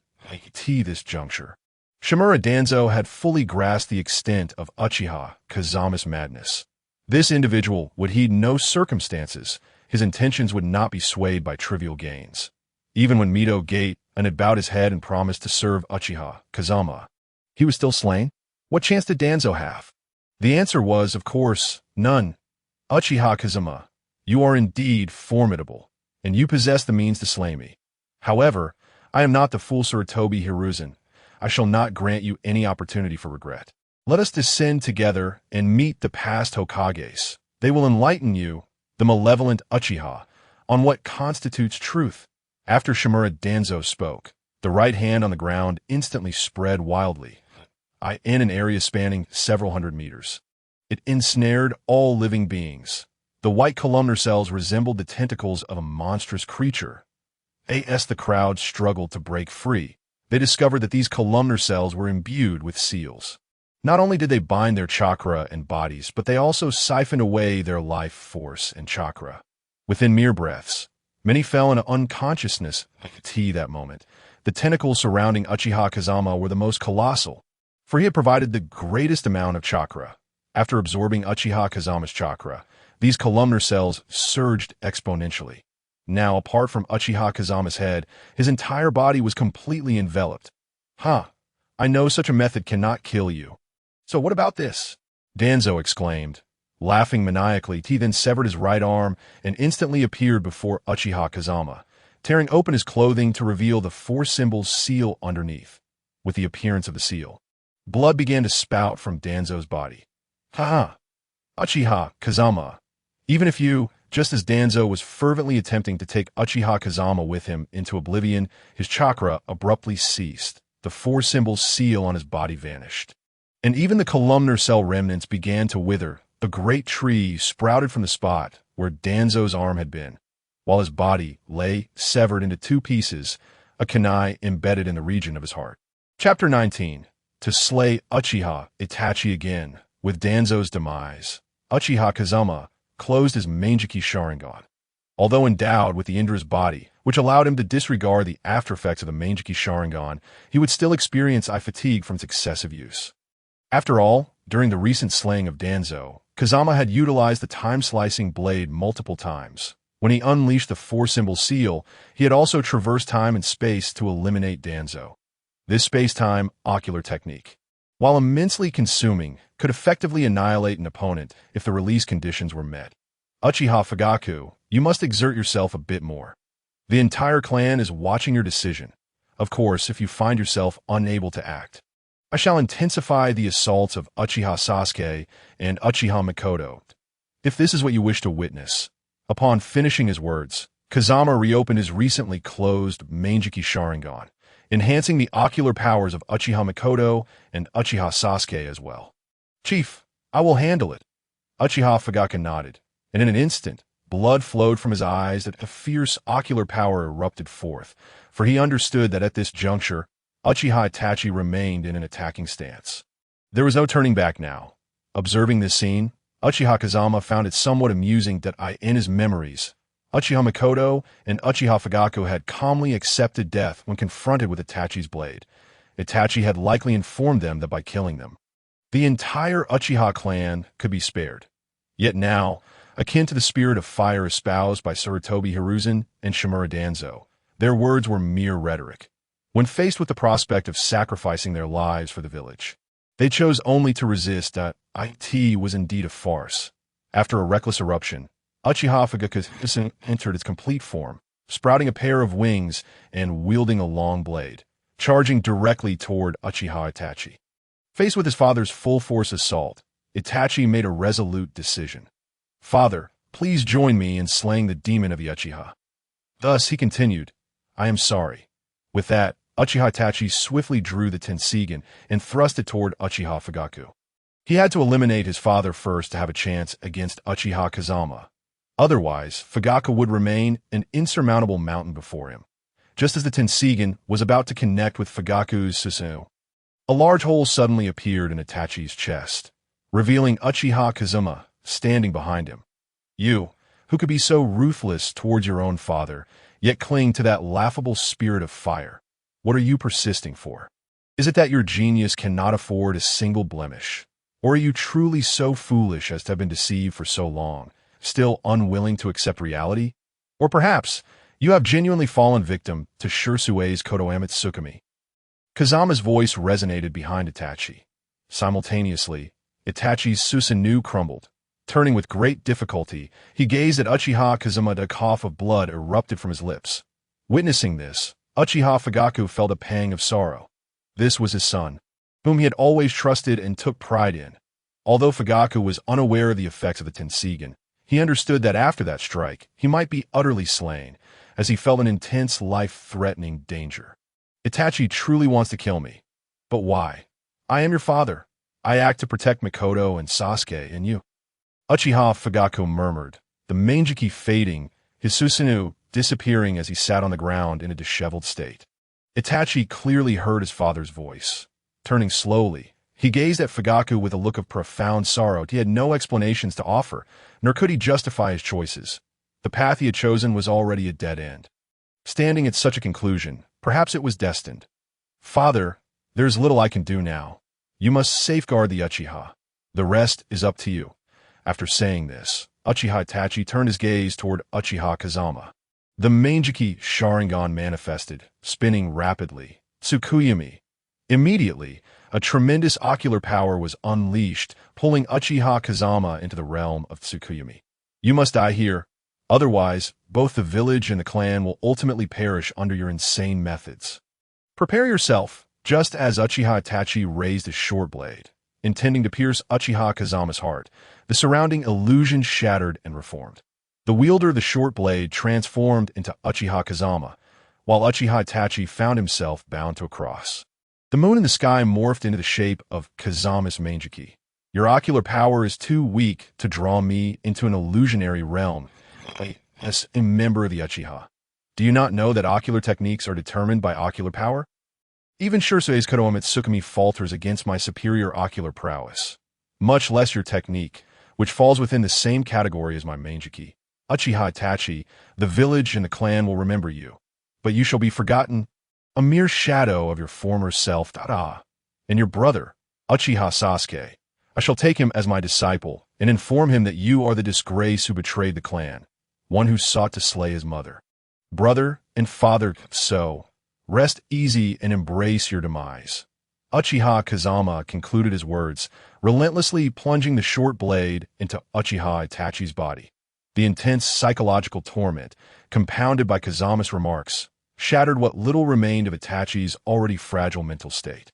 In that moment, his eyes lost their luster, becoming devoid of emotion.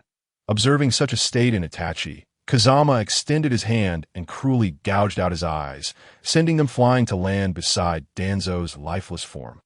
Chapter 20. The cleansing concludes. As Kazama swiftly dispatched Uchiha Itachi, a throng of Uchiha clan members gathered around.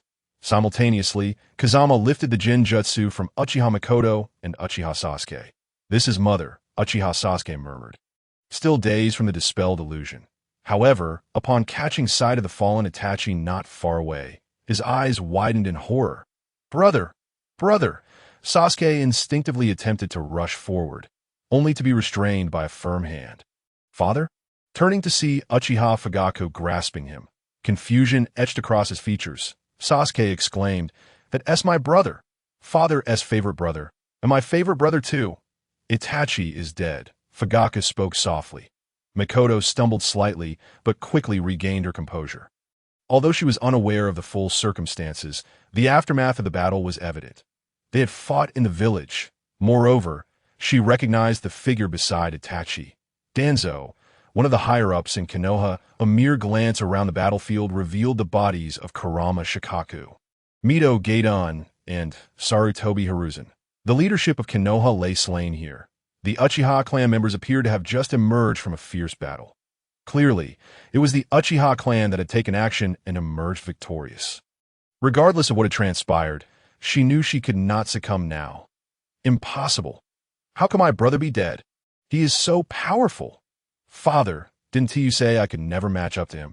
How could such a strong brother perish here? Father, are you deceiving me? Is my brother deceiving me as well? Are you all? Slap? Before Sasuke could finish his sentence, a resounding blow interrupted him. Itachi colluded with the higher-ups of Konoha, plotting to annihilate our Uchiha clan. We discovered their scheme beforehand. Out of guilt, I stepped down from the position of clan leader, allowing Kazama to take my place. Itachi was still aiding Konoha as higher-ups when he attacked me. Ultimately, he fell in this battle. Sasuke, you are now your father's only son, and I hope you comprehend that if our clan ceases to exist, what connection does our village have to us? Fugaku left his words hanging. Suddenly, a tomo appeared in Sasuke's eyes as he activated his Sharingan. The exhaustion from Kazama's earlier control overwhelmed him, and he collapsed into unconsciousness. Mikoto rushed to embrace Sasuke. Let us return and rest. I will handle matters here. Although Fugaku felt wearied, he understood his essential role in this moment, that if he abandoned his post now, he might never find his place among the Uchiha clan again. Moreover, Fugaku held no regrets. Itachi's death had enlightened him. A person wielding power must not be weak, for such weakness renders that power a deadly flaw. Much like the Uchiha of the past, who possessed strength yet faltered due to internal discord, ultimately falling victim to manipulation and coercion. Thus, he resolved to remain that he needed to witness how Kazama would act following this madness. Should his path be just, Fugaku would not obstruct him. He even wished to lend his meager strength to support Kazama. Seeking redemption for his past missteps, as the battlefield was cleared, all Uchiha clan members, whether awakened or ordinary, began to aid in the restoration of the surrounding structures. The Hokage building would be swiftly reconstructed. Oh, and to the ninjas present, I ask a favor. Inform the leaders of the various clans, as well as any available ninjas from your clans, to gather here. Lilian, please notify the Hyuga clan. After finishing his orders, Kazama seated himself upon a half-broken boulder. The surrounding ninjas hesitated, for the Uchiha clan had just instigated a coup. The extent of the destruction they had wrought upon the village was severe. Most crucially, this was the clan capable of controlling the Nine Tails, coupled with their recent frenzied actions. Many felt a deep-seated aversion to the Uchiha. Due to their own inadequacies, they harbored disdain and hatred towards those of great power. Such sentiments exist everywhere. The question lies in how those who wield power choose to act. Kazama's decision was pivotal. Additionally, all Chunin and above ninjas must gather here shortly. It would be best if you follow my instructions. With that, Kazama closed his eyes, feigning slumber.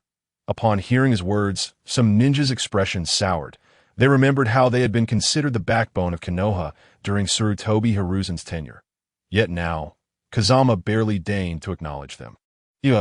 Sanshan, it would be prudent for you to refrain from any rash actions unless you wish to find yourselves on the ground, awaiting cleanup, a common ninja remarked before vanishing to inform the other clans. The three individuals he addressed trembled involuntarily. What had they just been contemplating? This was the madman who had slain Konoha as higher-ups in a matter of moments. Did they truly entertain thoughts of confronting him? No, it was tantamount to courting death. Quickly, the ninjas present and those elsewhere began to realize a crucial truth. Konoha had undergone a transformation. As time passed, the first light of dawn cast a golden hue over the war-torn Hokage office. Adorned with a hint of brilliance, Kazama slowly lifted his eyelids. Surveying the area, he noted it appears some clans are lagging behind. Then, Natsum, Limu, Roy, please invite the remaining clan members. Fugaku, kindly account for the ninjas not dispatched on missions. Ensure they have all assembled. Should any remain absent after 1 hour, treat them as rogue ninjas. After issuing these calm directives, Kazama once more closed his eyes. Chapter 21. The Adorable Ninetales, Hyuga's Betrayal. At this moment, Kazama was still examining his system panel. Throughout the night, rewards had continuously accrued. Gazing at the long string of ocular power values, He understood why even the Genjutsu of the Manjiki Sharingan could be directly reflected back. His physical prowess and chakra had far surpassed the level of a Kage. Kazama suspected that if he were to unleash the 8 gates now, he could obliterate even Otsutsuki. Hyacin, this splendid. Why must I follow the narrative and serve Konoha like a dog? When one possesses power, the focus should shift toward becoming the master. After uttering these words, Kazama closed the panel as for the abilities he had acquired. He would gradually experience them in the forthcoming battles. Observing the youth beside him, Kazama once again immersed himself within his own body. Fourth Hokage. Kazama greeted the waiting Minato with enthusiasm. Please tell me, Uchiha Kazama, that Naruto did not perish. The Nine Tails should not go berserk. Without waiting for the wrathful inquiries of Namake's Minato, Uchiha can slowly began to speak. Although Naruto had sustained considerable injuries, his Uzumaki lineage coupled with the chakra of the Nine Tails would allow for a swift recovery. Simultaneously, he gestured towards the obedient Nine Tails, who resembled a small dog. Under the present circumstances, no violation of the prior agreement with Namake's Minato had occurred. I have witnessed it all, that I trust you will uphold your end of the bargain, of course. Should you fail to adhere to the agreement, I will find a way to eliminate you. Namake's Minato gazed at Uchiha with a serious expression. Very well, that we both understand that such threats hold no weight against me at this moment. Your only option is to place your trust in me.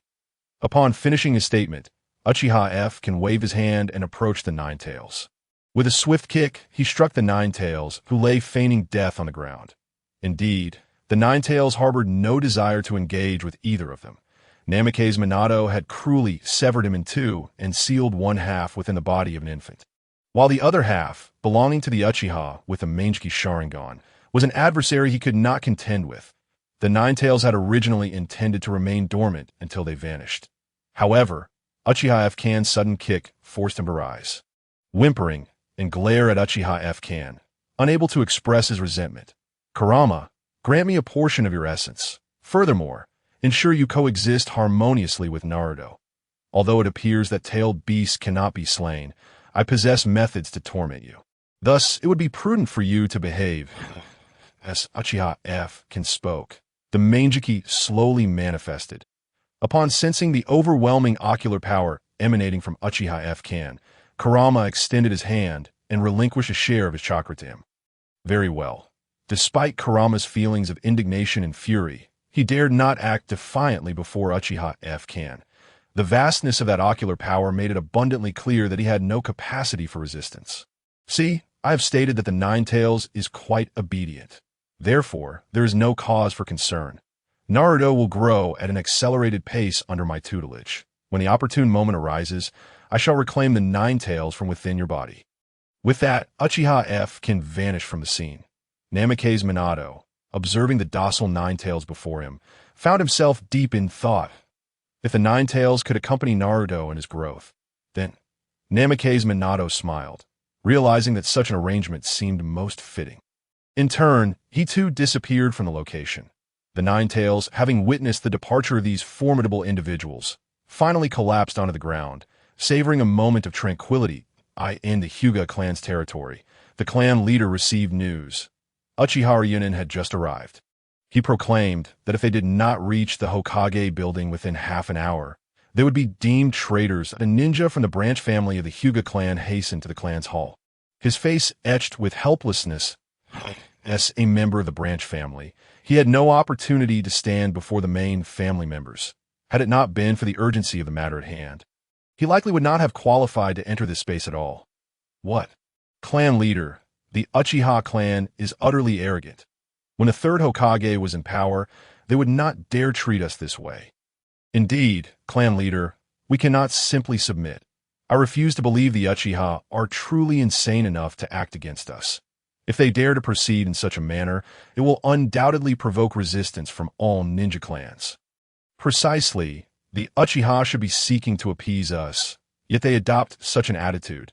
We must not acquiesce. It must be noted that in contrast to the Uchiha clan, where Uchiha Fugaku had the backing of conservatives, Uchiha Hizashi was effectively sidelined by these elders. Within the Hyuga clan, decisions were predominantly made through discussions between the clan leader and the elders, with these haughty main family elders maintaining their lofty positions. The choices available to Uchiha Hizashi were severely limited. The death of his brother had also been beyond his control. It was precisely for this reason that Uchiha Hizashi held high expectations for Hinata. He desired her to possess sufficient strength to transcend the distinctions between the main and branch families. If you choose to remain, then do so. The Uchiha have the power to annihilate the 4 leading families of Konoha. If you wish to oppose the Uchiha at this juncture, I will not stand in your way. I shall take my leave now. Uchiha Hizashi did not refute the words of the assembly and rose to exit the conference room. The elders present were momentarily taken aback. How could Uchiha Hizashi? Soon, they realized that Uchiha Hizashi not only departed alone, but also took with him his trusted allies from the Hyuga clan, leaving the clan grounds. Though the elders were blustering, they were not immune to the influence of Uchiha Hizashi's departure. One by one, they rose, begrudgingly leading their branch family ninjas toward the Hokage building. Within the span of an hour, nearly every ninja capable of breathing had gathered. Due to the Nine-Tails emergence, the area outside was filled with ninjas, while ordinary civilians and children had been evacuated to underground shelters. At this moment, the Uchiha stood behind Uchiha F-Kan. The remnants of battle still lingered, yet the corpses had been cleared away. A chilling aura and the scent of blood from the aftermath of the fight heightened the senses of the numerous ninjas present. Chapter 22. Who is in favor? Who is against? Clan leader. The registered Chunin of Konoha are now largely assembled. Among them, 102 are out on missions, and there are still 8 ninjas who have yet to arrive. They are not listed among the casualties from the recent battle. Uchiha Runin announced loudly from behind Uchiha F-Kan while holding the roster. Very well, send someone to retrieve those 8 individuals. Ignoring the village's directives, they are likely spies from outside. Once they are brought here, execute them immediately. Uchiha F-Kan responded calmly. Understood. Uchiha Runin, accompanied by a squad of Uchiha ninjas, vanished from sight. The ninjas present felt a chill at Uchiha F-Kan's words. In his mouth, it seemed as simple as drinking water to eliminate a few ninjas. Moreover, there was no interrogation. He simply determined their guilt. Such a bloody and ruthless approach sent shivers down their spines. Had they hesitated even slightly before coming, perhaps. Indeed, none of them doubted the veracity of Uchiha F-Kan's claims. After all, he was the ruthless individual responsible for the annihilation of the 4 major clans of Konoha in a single night. Recognizing the gravity of the situation, the remaining individuals swiftly rose and made their way outside. Half an hour later, the location of the former Hokage building was crowded with all the ninjas still residing in the village. Even those who had previously declined to participate were now apprehended and brought in. Their chakras sealed, they knelt on the ground. The arriving members of the Hyuga clan were utterly oblivious to what had transpired. These ninjas had refused to attend the collective meeting of Konoha and were now deemed traitors, subject to immediate execution. Uchiha F-Kan declared as he rose. With a swift motion, he brought down his blade. The 8 were instantly beheaded. They scarcely had time to react before losing their lives. Now, I have an announcement to make. The upper echelons of Konoha, in pursuit of their own self-interest, obstructed the village's development and sought to undermine the important Uchiha clan. Upon discovering their machinations, we retaliated, eliminating these worthless elements. Konoha now lacks leadership that I, Uchiha F-Kan, hereby nominate myself as the 5th Hokage. Who supports this? And who opposes? The blood from Uchiha Kazama's long blade still dripped as he spoke of his ambition to become Hokage. Upon hearing his words, the gathered crowd was momentarily stunned. This individual is truly delusional. The village had just endured such turmoil, yet instead of contemplating how to navigate this crisis to ensure the Uchiha survival within the community, he immediately sought the position of Hokage. A profound silence enveloped the scene. With no one daring to utter a word, it appeared that everyone had tacitly accepted Uchiha Kazama's claim to become the 5th Hokage. Then came the sudden interruption. I oppose. Just as Uchiha Kazama was about to elaborate, a soft voice broke through.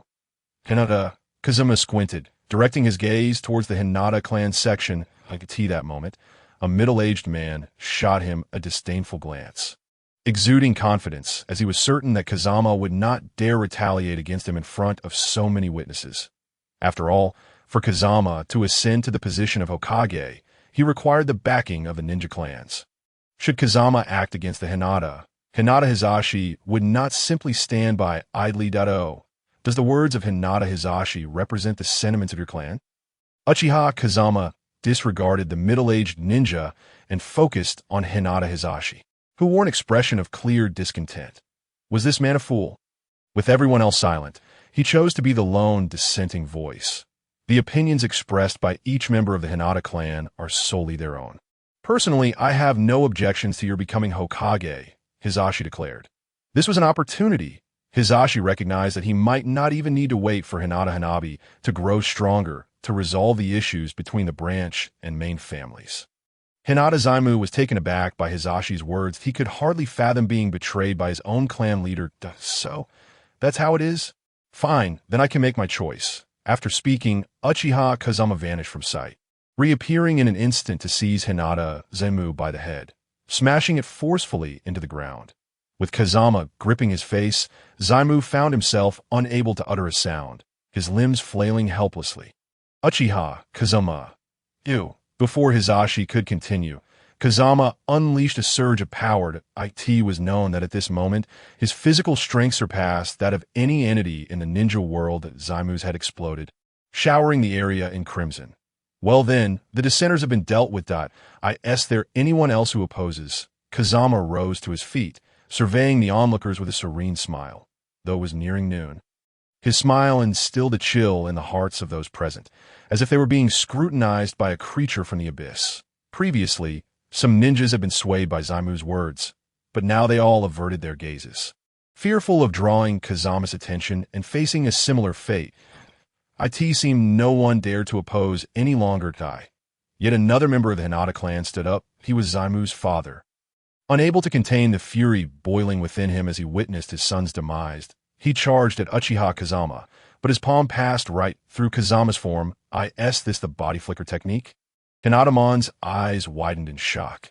His Byakugan had confirmed that Kazama was indeed in front of him, even revealing the immense chakra flowing within his body. It seems the Hinata clan harbors considerable prejudice against me. Very well then, I, Hinata Hizashi, declare Uchiha Kazama as the 5th Hokage, Hizashi proclaimed before Kazama could respond. Upon hearing Hizashi's declaration, the remaining members of the Hinata clan, regardless of their internal dissent, could only bow their heads, refraining from voicing any thoughts that Kazama's brutal methods had already been laid bare before them. What could all these ninja clans do? What could all these ninjas do, with Zaimu's death fresh in their minds? And Mon being effortlessly subdued by Kazama, no one dared to speak or act. The Uchiha, now wielding overwhelming power, faced no constraints. To obstruct him under such circumstances would be tantamount to courting death. Is that so? I trust the Hinata clan leader.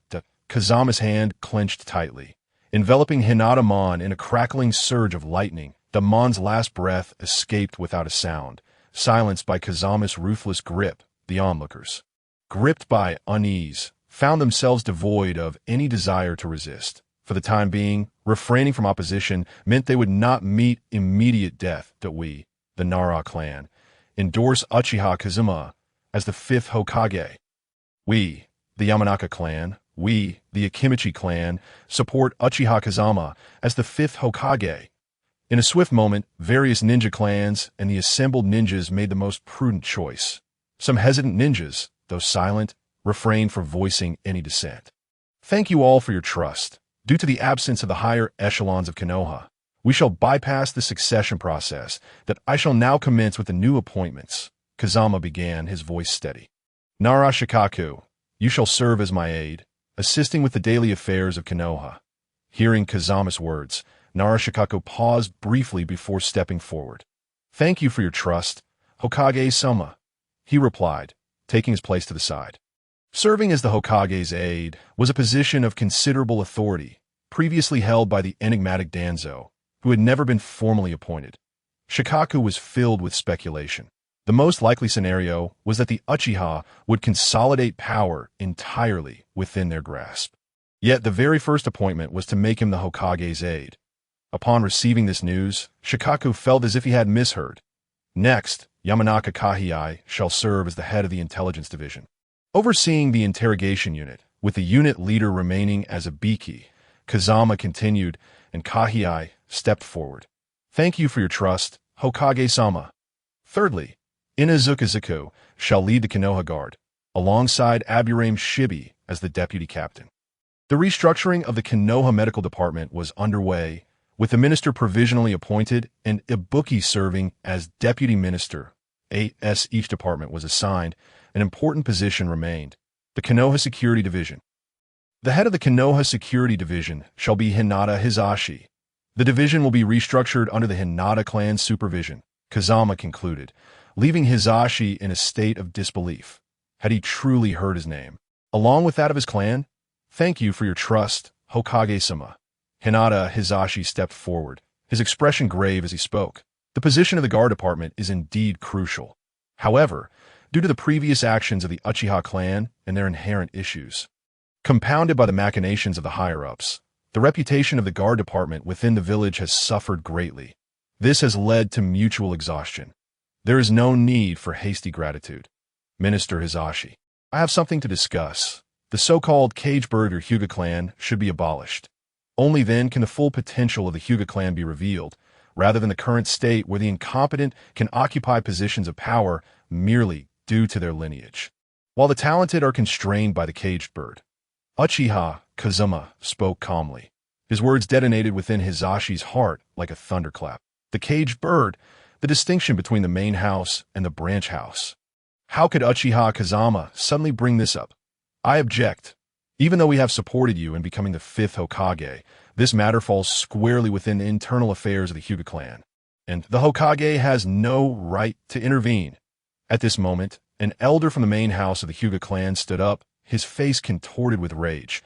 Not only has Uchiha Kazama brazenly slaughtered their clansmen, but now he seeks to meddle in the fundamental decisions of the Hyuga clan. This was a decision made to safeguard the purity of our bloodline limit. This is to protect our bloodline limit. Some elders from the main house began to shout. They seemed to have forgotten that just moments ago, 2 of their elders had been slain.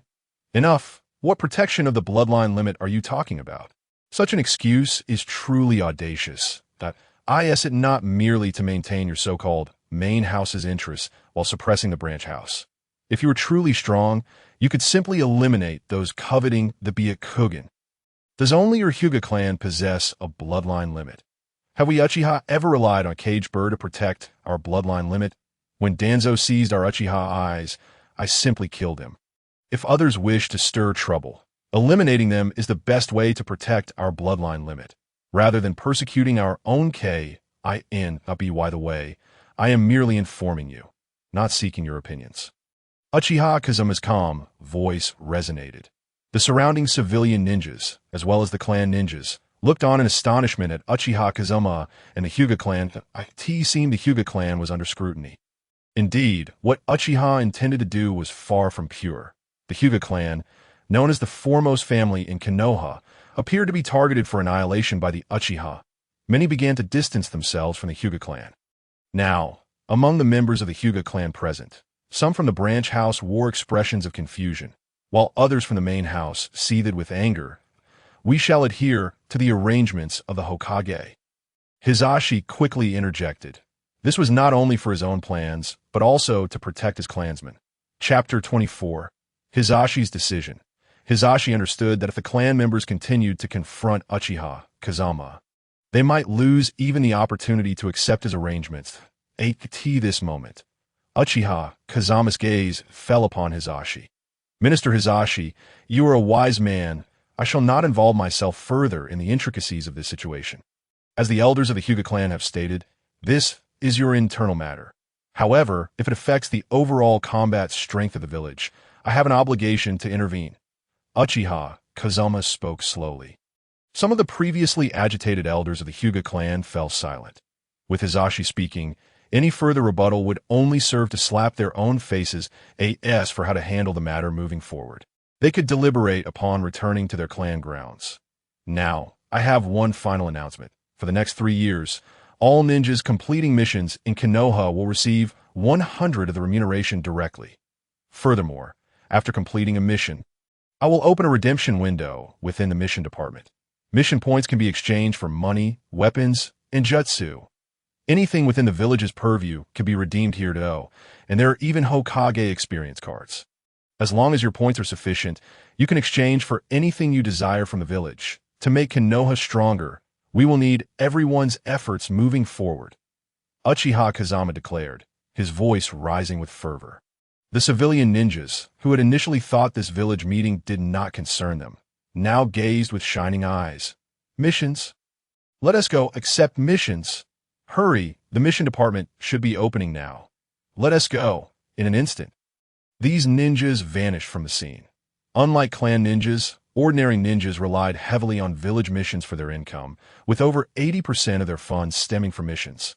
Thus, Uchiha Kazama's announcement of no task deductions for 2 years was a windfall for the ninjas. Kazama had already arranged for clan members to make preparations with the mission department the previous night. Even with the upheaval among the village's higher-ups, the mission department remained unaffected. After the civilian ninjas departed, the gazes of the clan ninjas turned towards Uchiha Kazama. Minister Fugaku, you will now take on the role of the Umbu leader. You are also to transfer all matters regarding the guard department to Minister Hizashi. Uchiha Yunin, you are responsible for leading the Uchiha clan members back to the original clan grounds and for the reconstruction of the Hokage building. The rest of you may proceed to work from home according to your positions. With that, Uchiha Kazama vanished from sight. As he left, the crowd remained in a state of shock. Hachi, Danzo, I shall attend to village matters now. You both should adapt promptly. I sense that Konoha is on the brink of significant change. Narashikaku took a deep breath before turning to leave. The other clan members followed suit. Under the puzzled, angry, and bewildered gazes of his clansmen, Hizashi led them back to the clan grounds in the Hyuga clan's conference room. The clan leader was confronted. Why did you agree to Uchiha Kazama's demands? Once the cage bird is lifted, our Hyuga clan's bloodline limit will have no protection. One elder from the Hyuga clan, seething with anger, spoke slowly. Exactly. If you, as the clan leader, cannot safeguard our family's interests, then you should no longer hold this position. Another elder chimed in. They had grown accustomed to the branch house providing support and the benefits of their subservience. Now, suddenly removing the cage bird would strip them of their exalted status within the main house, a change that many could not accept. The atmosphere turned chaotic. The unified sentiments of these elders pressed Hizashi to refuse the lifting of the caged bird. Otherwise, he should relinquish his title as clan leader. Very well. Is this how you all feel? Hinami, please take a tally. Record who opposes the lifting of the caged bird, and I shall respect your opinions. I will step down as clan leader. I will lift the caged bird for all those in my branch. You may decide how to proceed, Hizashi declared, rising to leave the room. Upon returning home, he felt a wave of relief wash over him. Father, Hinata timidly peeked from the side, looking at Hizashi. Come here, Hinata. As Hinata Hyuga caught sight of Hinata Hizashi, a smile graced his face. The moment Hinata noticed this cheerful expression, she momentarily froze. Nevertheless, she quickly dashed to stand before him. At this point, Hinata had already changed in her training attire, for soon her elder brother, Niji, would arrive to engage in combat training with her. Father, Hinata felt a twinge of fear. Since her earliest memories, it seemed her father had never smiled. This gentle smile now appeared surreal to her, igniting a worry that perhaps something was amiss with him. Do not be troubled, Hinata. You may proceed with your training at your own pace, and in your own manner. I will not impose any pressure upon you.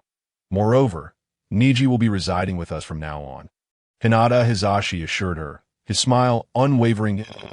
That moment, an unusual sound emanated from the entrance. Both turned to see Niji Hyuga standing there, clearly having overheard their conversation. Niji, come here. We will be having dinner together shortly. Before Hinata Hizashi could finish his sentence, a small figure crawled over from the ground. None other than Hanabi Hyuga. Following closely behind was Hinata Hizashi's wife, who, having learned of the family's recent events, wholeheartedly supported her husband's decision that I will prepare the meal. Niji, please take Hinata to train. Afterward, you can both wash up before dinner. I have already prepared fresh clothes for you. With that, Hinata's mother departed, holding Hanabi in her arms.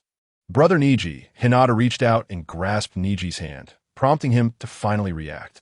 What just happened? He wondered. Typically, his visits involved training with Hinata before departing. Chapter 25.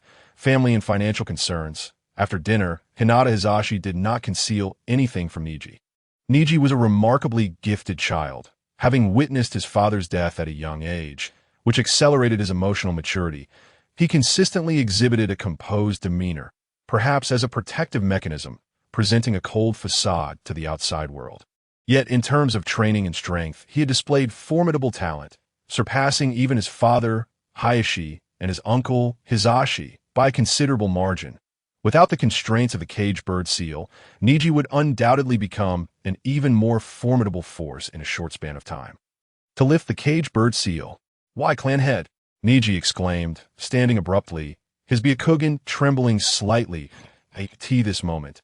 He was still a genin, a cloth strip covering his forehead to hide the seal. He tore the cloth away, revealing the unsightly mark before the others. Seeing the caged bird seal for the first time, Hinata instinctively covered her mouth. She had always felt that Niji might disdain her for being weak. However, she gleaned much information from Hizashi's recent words.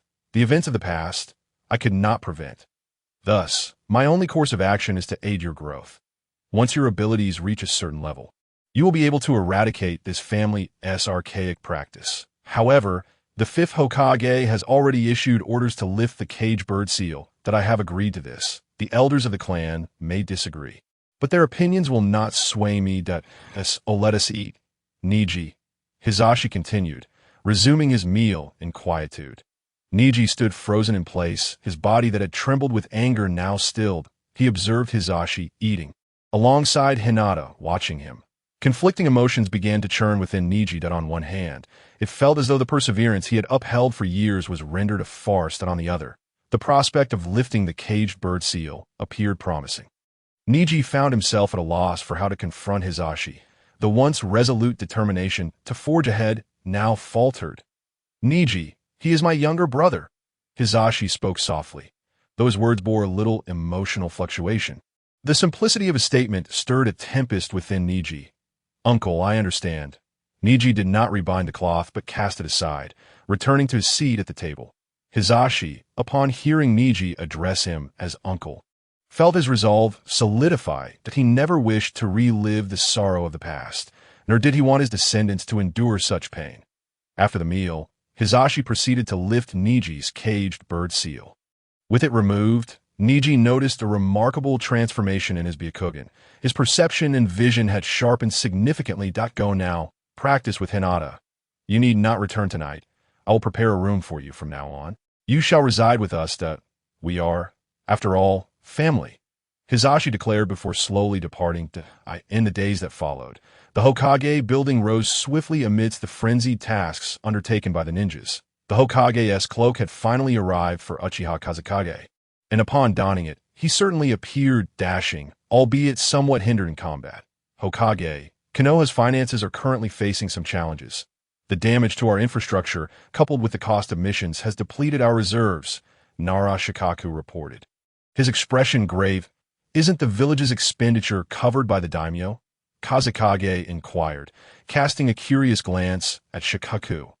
Kazekage did not concern himself overly with financial matters, understanding that the daimyo relied upon the village's combat prowess for protection. If a ninja village lost its capability to defend itself, the daimyo would find themselves vulnerable to external threats. Typically, the daimyo would ensure the village's stability, as their own safety was intrinsically linked to the village's well-being. However, news had reached them that due to unresolved internal issues, the daimyo was temporarily withholding financial support. They required the village to rectify its problems before any funding would be allocated. This predicament was indeed a consequence of the deaths among the higher-ups, and Shikaku bore a look of resignation. Yet amidst his resignation, there was a deeper concern. He feared that Kazekage might act impulsively.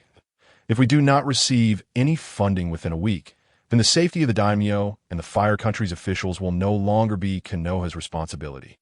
The daimyo, if not for the need to govern and provide funds, would have no reason to exist. And if they refuse to supply us with funds, let them fade away, Kazekage remarked, a hint of exasperation in his tone. The paperwork before him seemed insurmountable. Did he truly need to manage the daily lives of the widows in the village as Hokage? Ding! Narajiku believes you have lost your mind, with a power of 500 in perception. The mysterious pass remains unactivated as the system notification resonated. Uchiha Kazama found himself taken aback. What kind of power does this renowned figure possess? The ability to control a ninja village. Back during the Warring States period, the Uchiha clan had vanquished every surrounding family. Put simply, in a land of fire, every named clan and village had felt the threat of extinction beneath the gaze of the Uchiha's Sharingan. Even the Senju clan was no exception. Chapter 26. Jiraiya informing Tsunade of the Konoha coup. Observing the rewards materialize, Uchiha Kazama let out a sigh. Such matters are somewhat beyond his control. After all, many things have become entrenched in the minds of the populace, so much so that even the most straightforward situations elude their contemplation. Jiku, Shadow, proceed as per the arrangements, Uchiha Kazama stated with a calm demeanor. Upon hearing his words, Narajiku sighed and nodded before exiting the Hokage's office. Within the land of rivers, big. 1, 2, 3, 6 point small. Lady Tsunade, you now owe us 8 million ryo. Shall we continue? The dealer, with a beaming smile, opened the dice cup, gazing at the golden-haired beauty, Tsunade. Continue. I refuse to believe it. 80 times small. Let us go again, Tsunade exclaimed, her face contorted in displeasure. She considered herself the goddess of gambling, and the continuous losses were simply intolerable. Lady Tsunade, please, keep it down outside. Don't disturb me that I refuse to believe it. This time it must be small. Keep betting large, Tsunade interrupted the dealer's words, her frustration palpable. I could see that moment. One might think she was about to activate her Sharingan. I'll bet large 2.1 million ryo. Just then, a familiar voice reached Tsunade's ears. Jiraiya? Tsunade turned to see Jiraiya appearing behind her, her expression darkening. Open. 4, 6, 6, it's 6 points large. The dealer unveiled the dice's outcome.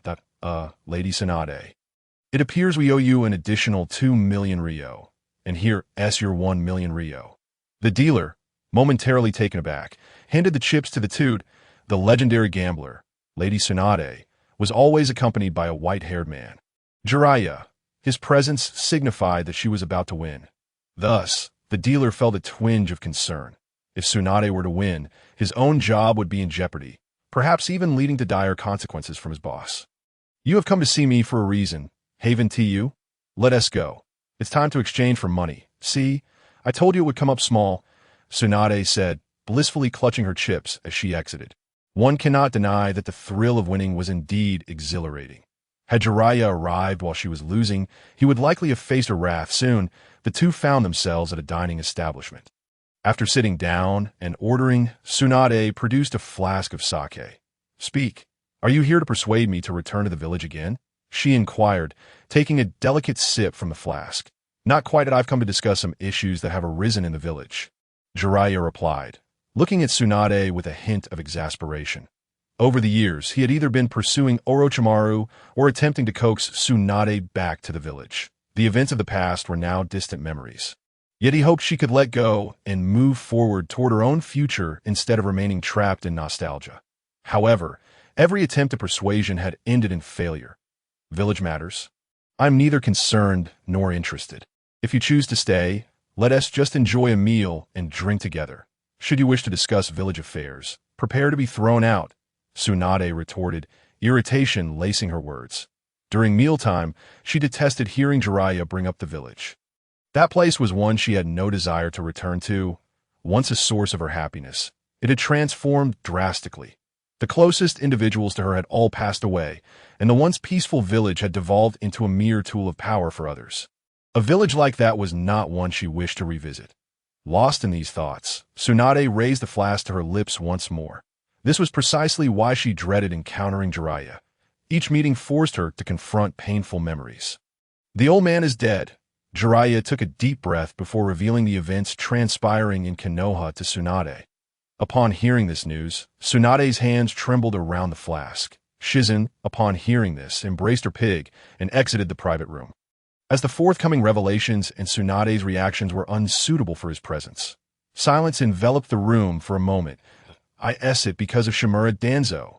Tsunade's voice turned icy. The relationship between Danzo and Hiruzen Sarutobi had always been tenuous. Furthermore, in Tsunade's view, the only individual capable of eliminating Sarutobi within Konoha was Danzo. This man was undeniably sinister. If he were to govern Konoha, the village might transform into a den of assassins, embroiling all ninja clans in the chaos. No, Danzo is dead too. Jiraiya shook his head slowly. What? Tsunade gasped, astonished. Such a development exceeded her expectations.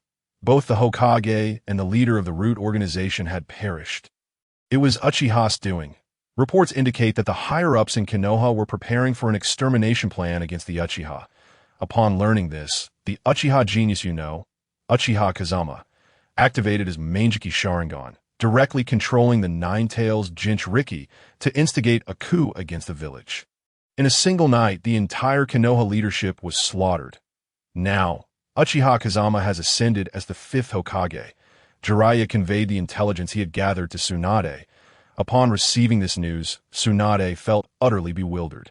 Had the Uchiha clan truly been driven to such extremes? Amidst the chaotic takeover of Konoha by the Uchiha, this was an unforeseen circumstance for Tsunade. What do you plan to do now? Will you return and confront the Uchiha? Was your call for me to join you back to the village for this reason?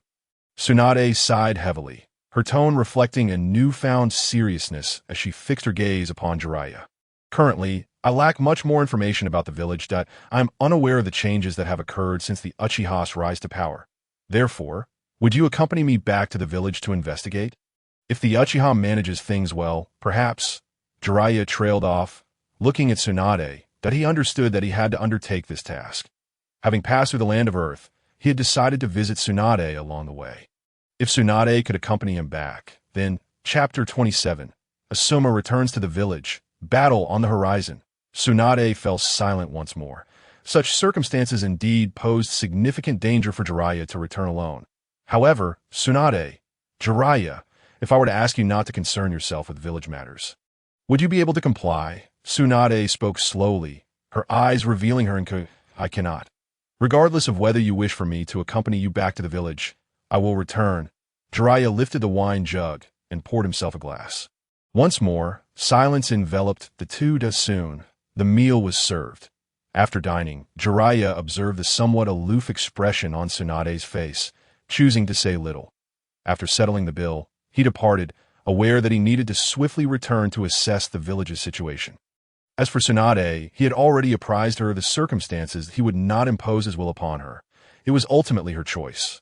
After all, Tsunade's punches could indeed be quite painful. Once Jiraiya left, Shizen entered the private room. Lady Tsunade, shall we remain here? Having spent considerable time with Tsunade, Shizen understood her current state of mind well. There is no need to return, if Jiraiya cannot handle it. He will seek me out again, Tsunade replied, running her fingers through her hair. She then rose and exited the establishment. 2 days later, within the boundaries of the village's barrier, figures darted through the dense forest. Lord Asuma, upon our return to the village, we won't be directly killed by the Uchiha, will we? Moreover, with only a dozen of us, our priority should be to seek the Daimy's assistance. You have spent time by the Daimy's side. Surely you can gain their favor. One ninja voiced his concerns, his face reflecting hesitation. The man in front was none other than Asuma Sarutobi, son of Hiruzen Sarutobi, during the night of the high-ranking official's massacre. He had been on a mission outside the village. By the time he received the news, it was already the 3rd day. The delay in his return was due to Asuma's realization that he alone could not execute a plan against the Uchiha. Thus, he had been seeking out other ninjas who were also on missions. After several days of effort, he had gathered a few small teams and successfully persuaded them to return with him. Yet, the mere thought of the Uchiha might made these ninjas somewhat apprehensive. After all, it was the Uchiha who had obliterated the entire upper echelon of Konoha. As for why he chose to return now, It was because Asuma understood that if the Uchiha were allowed to solidify their power, his return would be rendered unnecessary. Just then, rustling sounds surrounded them, and soon a dozen ninjas encircled them. Inuzuka Yamanaka Ino. The two leading figures were immediately recognized by Asuma. After all, he had previously interacted with the ninjas of their clan. Their presence indicated that the Konoha Defense Forces had undergone a change. Now led by these two perceptive ninjas. Asuma, Sir Toby, it seems you are not on the same mission as us. What brings you here with your entourage? Yamanaka Ino asked sternly. They were responsible for the village's security, and the sight of Asuma, along with a group of ninjas, raised alarms. The keen instincts of Ino suggested that Asuma was not merely returning from a routine mission. Have you allied yourselves with the Uchiha? They have staged a coup, persecuting all the high-ranking officials of Konoha. Even you, have you betrayed the village and conspired with these traitors to seize control of Konoha? Asuma felt a surge of anger. These were ninjas who had once followed him, and when rumors circulated that he might become the fifth Hokage, many from various clans had eagerly sought his company. Though they were not all sycophants, they had been quite amicable. Yet now, they stood before him, questioning his loyalty. This was a blow to Asuma's pride. The issues of the village's leadership are beyond our intervention. Currently, the fifth Hokage is Lord Uchiha Fugaku. Therefore, I kindly ask you to accompany me to meet the Hokage. Should you resist, it will be tantamount to betraying the village, and we will be forced to take stringent measures against you.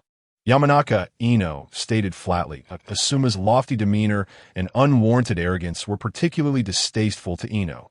They had tolerated him due to his father's position, but now there was no need to indulge him further. It seems you have also become a disruptor of the village. Shall we engage in combat? Just as Asuma was about to retaliate with fierce words, a mocking voice interrupted him. Uchiha-ruin? Upon seeing the Uchiha ninja appear, Asuma's heart raced. Why they arrived so swiftly? Moreover, alongside Ryuin stood Uchiha Roy. Both were Asuma's contemporaries, formidable opponents he had never bested. It was only the Uchiha who would dare to disregard his status as the Hokage's son, often acting with hostility towards him. This led to Asuma's long-standing resentment towards the Uchiha. With their arrival, accompanied by Uchiha ninjas, Asuma's anger began to boil. Yamanaka Ino, if you could choose your allegiance anew, I would not hold the past against you. I have also contacted the Daime, who assured me that as long as I restore order to the village, their support for Konoha will remain steadfast. Fire release, Flame Dragon Song. Before Asuma could finish speaking, Uchiha unleashed a fire technique.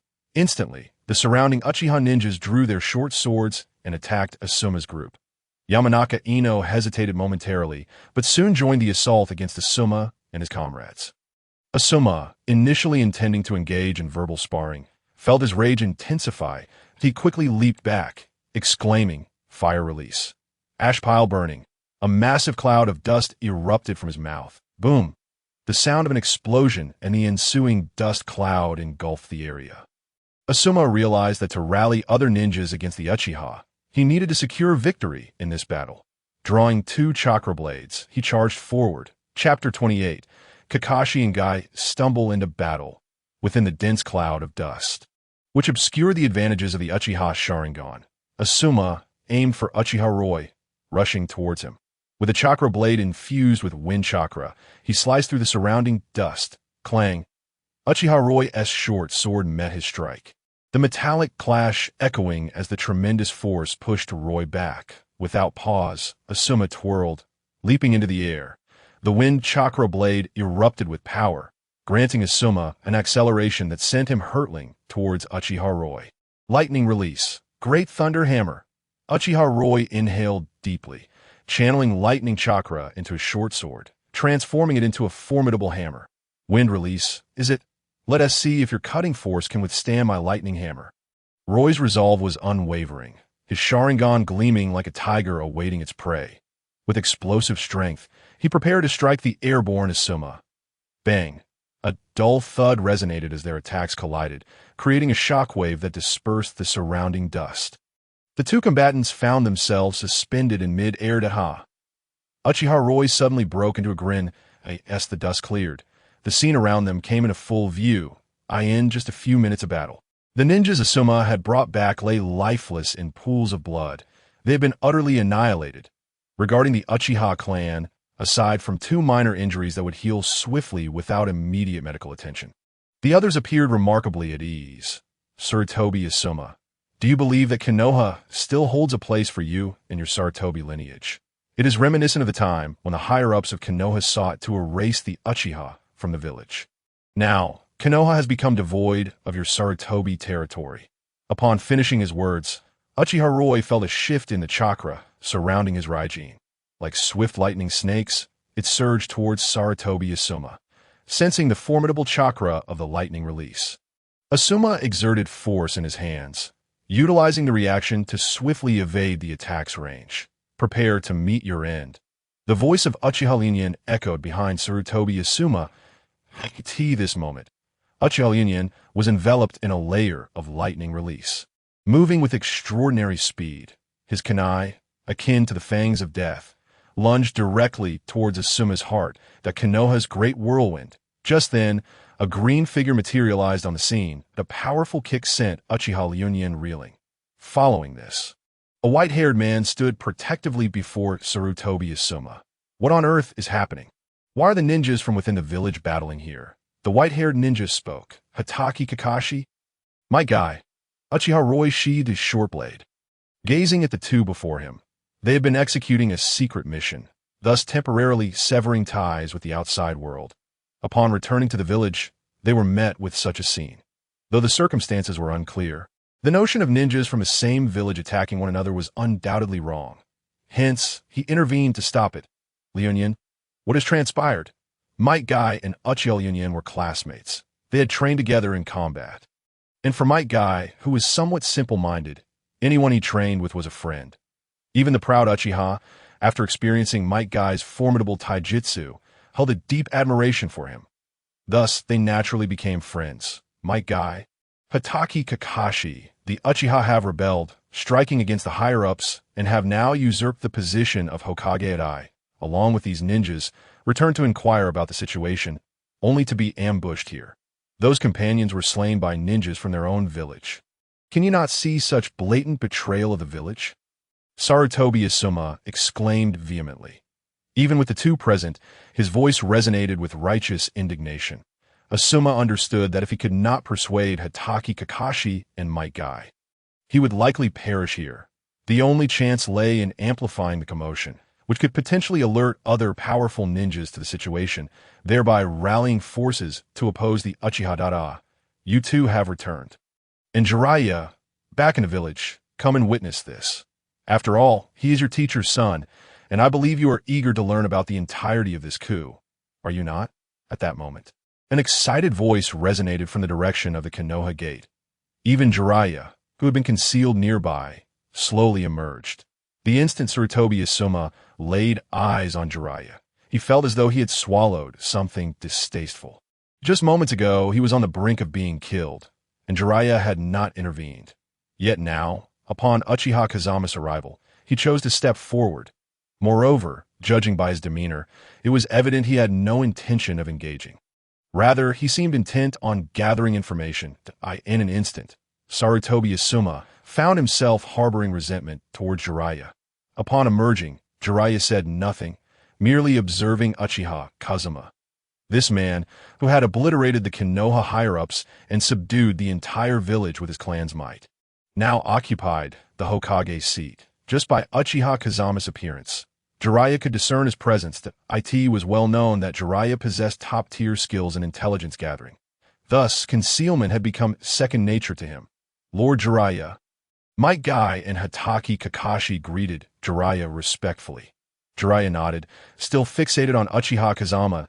He did not refrain from assisting Sarutobi Asuma out of indifference, but rather, Jiraiya's return was solely to comprehend the details surrounding the Uchiha coup. Should he rashly intervene, there would likely be little left to investigate. Given Uchiha's temperament, it was unlikely they would engage in a civil discussion. Once, he too had a chance to become Hokage. But due to his close ties with Uchiha Kazama, he was subsequently removed from the list of candidates by Sarutobi Hiruzen. Of course, Jiraiya did not obsess over the Hokage position. From what he learned from Uchiha Fugaku, regarding the Uchiha's radical faction. It was evident that they were not inclined towards rational discourse. Not to mention, Uchiha Kazama, the leader of this radical faction, had proven himself to be utterly deranged. Hence, Jiraiya opted against taking action. Chapter 29, Asuma's Demise. Soon, Uchiha Kazama arrived at the scene. Upon observing Uchiha Kazama's demeanor, Jiraiya instinctively felt a chill. The aura of slaughter emanating from Uchiha Kazama made Jiraiya grateful for his earlier restraint. Otherwise, Uchiha Kazama would undoubtedly have attacked him without hesitation. Moreover, the Uchiha Kazama who had annihilated the entire Konoha higher-ups had surpassed him in strength. Jiraiya, I believe you wish to learn about the village's affairs. Please hold on for a moment. I have some matters to attend to first. Uchiha Kazama declared, then shifted his gaze towards Sarutobi Asuma.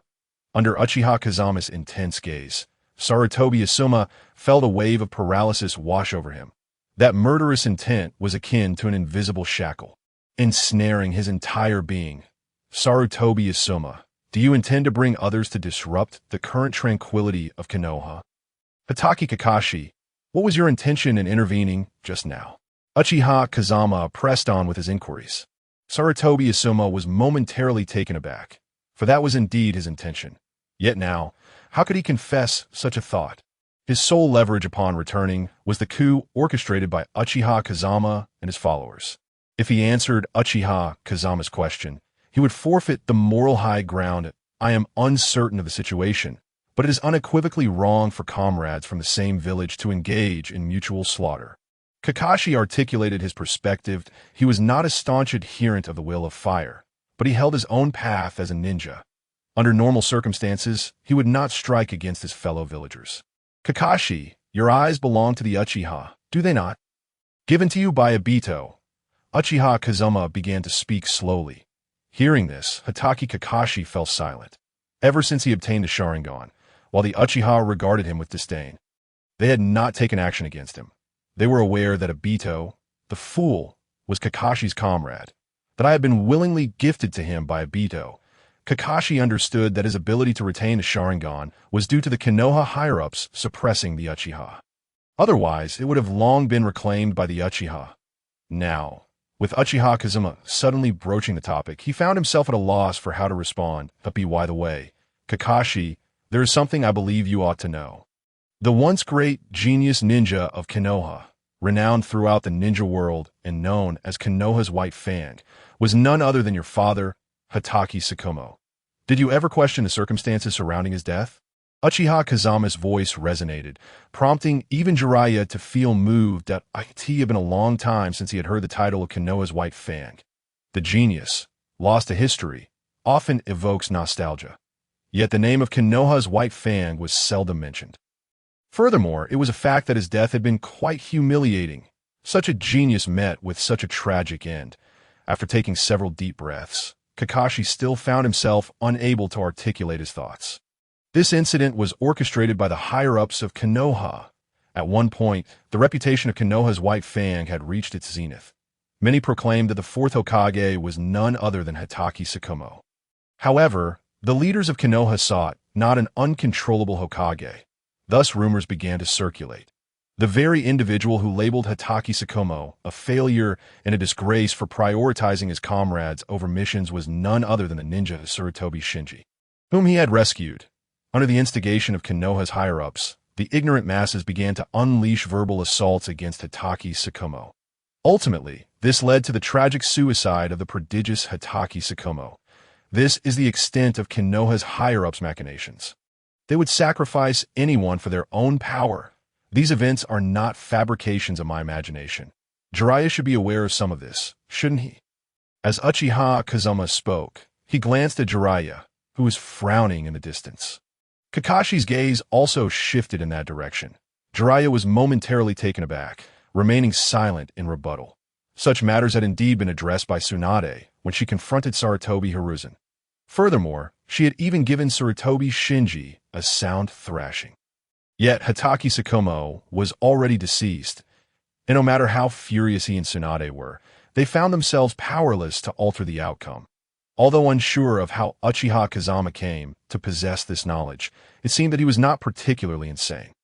At the very least, he appeared to be a figure capable of rational discourse. Then, amidst the collective shock regarding Hitaki Tsukumo's demise, Uchiha Kazama took action, but a spray of blood erupted as the short blade in Uchiha Kazama's hand plunged into Sarutobi Asuma's heart. "You, Uchiha Kazama, you," Sarutobi Asuma gasped, his mouth opening as blood gushed forth. The few individuals nearby instinctively prepared to intervene, yet were immediately rooted in place by Uchiha Kazama's Crimson Sharingan. Sarutobi Asuma posed a threat to the village's stability and thus had to be eliminated. "Kakashi, your eyes shall also be mine. However, I shall provide you with something in return. Might Guy, you are to immediately proceed with the task assignment and then take a proper rest. Jiraiya, Kakashi, follow me to the Hokage's office." After delivering his directives, Uchiha Kazama vanished from sight. Uchiha Ryunin and his companions swiftly began to clear the battlefield. The unfolding events left everyone momentarily bewildered. "Kakashi, should I not be standing here any longer?" Might Guy spoke, his naivety evident. His mind, already not the sharpest, was now overwhelmed with information, rendering him uncertain of his next course of action. "Guy, you should go complete your assignment first. Lord Jiraiya, do you wish to accompany us?" Kakashi inquired, looking toward Jiraiya. "Let us go, that we have no other choice." Jiraiya sighed, slowly making his way toward the village. Kakashi cast a glance at Sarutobi Asuma, who had been carried away, before turning to follow Jiraiya's lead.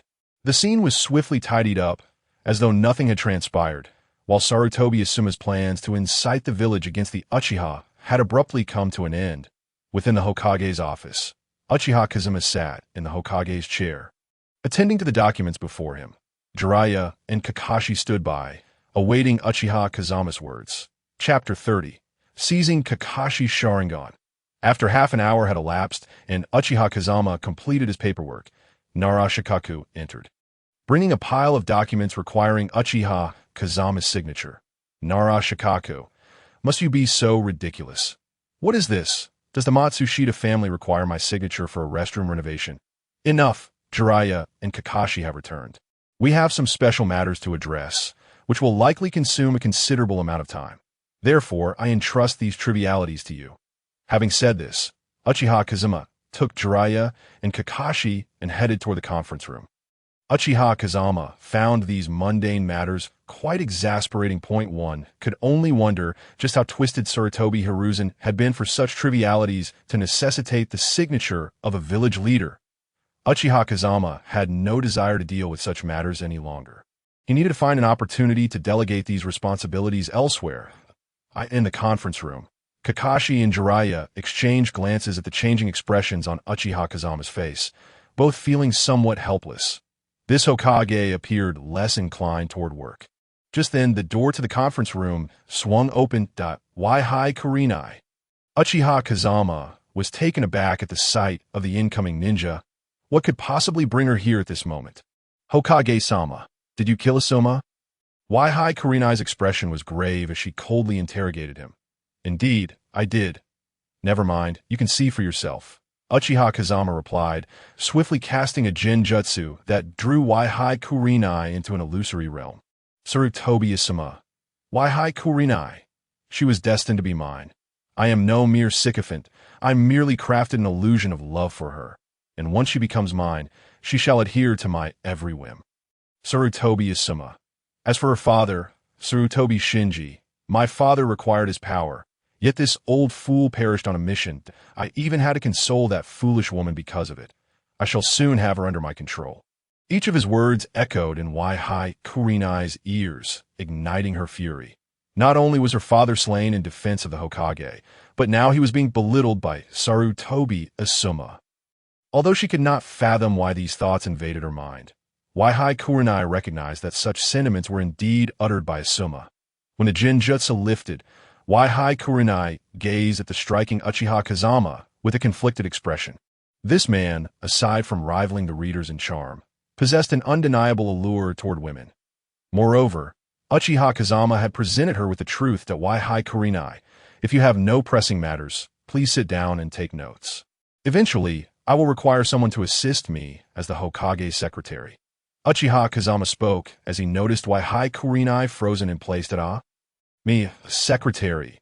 Why hi Kurinai stammered, then accepted the notebook from Uchiha, Kazama, positioning herself behind him. All right, Jiraiya. If you wish to know something, please hold on for a moment. I will first address Kakashi's situation. While the Sharingan has indeed endowed Kakashi with considerable abilities, it has also impeded his growth.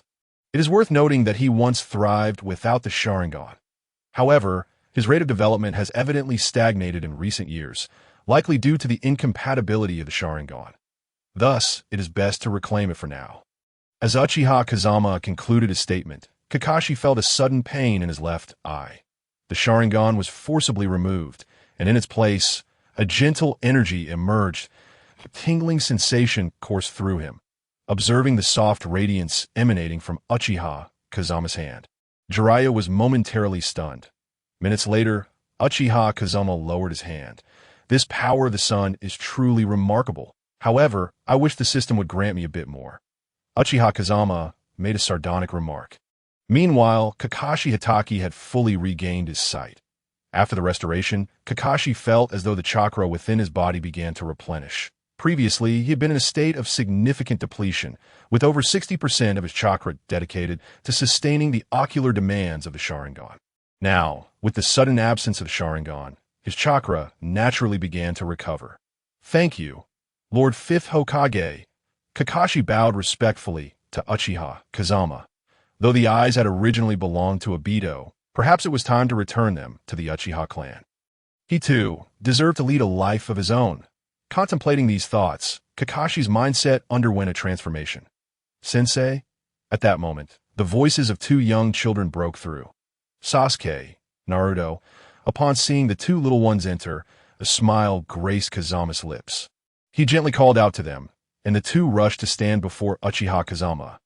Allow me to introduce you. This is Naruto Uzumaki, the son of the fourth Hokage Minato Namikaze and Kushina Uzumaki, and our village's Jinchuriki of the Nine Tails. You are aware of this, right? The other is Sasuke Uchiha, the son of the former clan leader Fugaku Uchiha. They are currently my disciples. Kazama turned to Kakashi with a smile. Kakashi, could you kindly assist me in teaching these two youngsters? Upon hearing their identities, Kakashi was not the only one affected. Even the typically composed Jiraiya displayed a profound emotional response. Minato Namikaze, Kakashi's mentor, and Jiraiya's disciple, as well as the Jinchuriki of the Nine Tails. The significance of these two children was indeed remarkable. Very well, Kakashi nodded. Go ahead. I shall teach you diligently. Sasuke, you can have Kakashi guide you on your lightning release techniques. As for physical arts and swordsmanship, you may learn from him as well. Naruto, you can inquire about your ninjutsu practice with Kakashi. After Kazama's brief instructions, the two young ones were taken away by Kakashi. Chapter 31.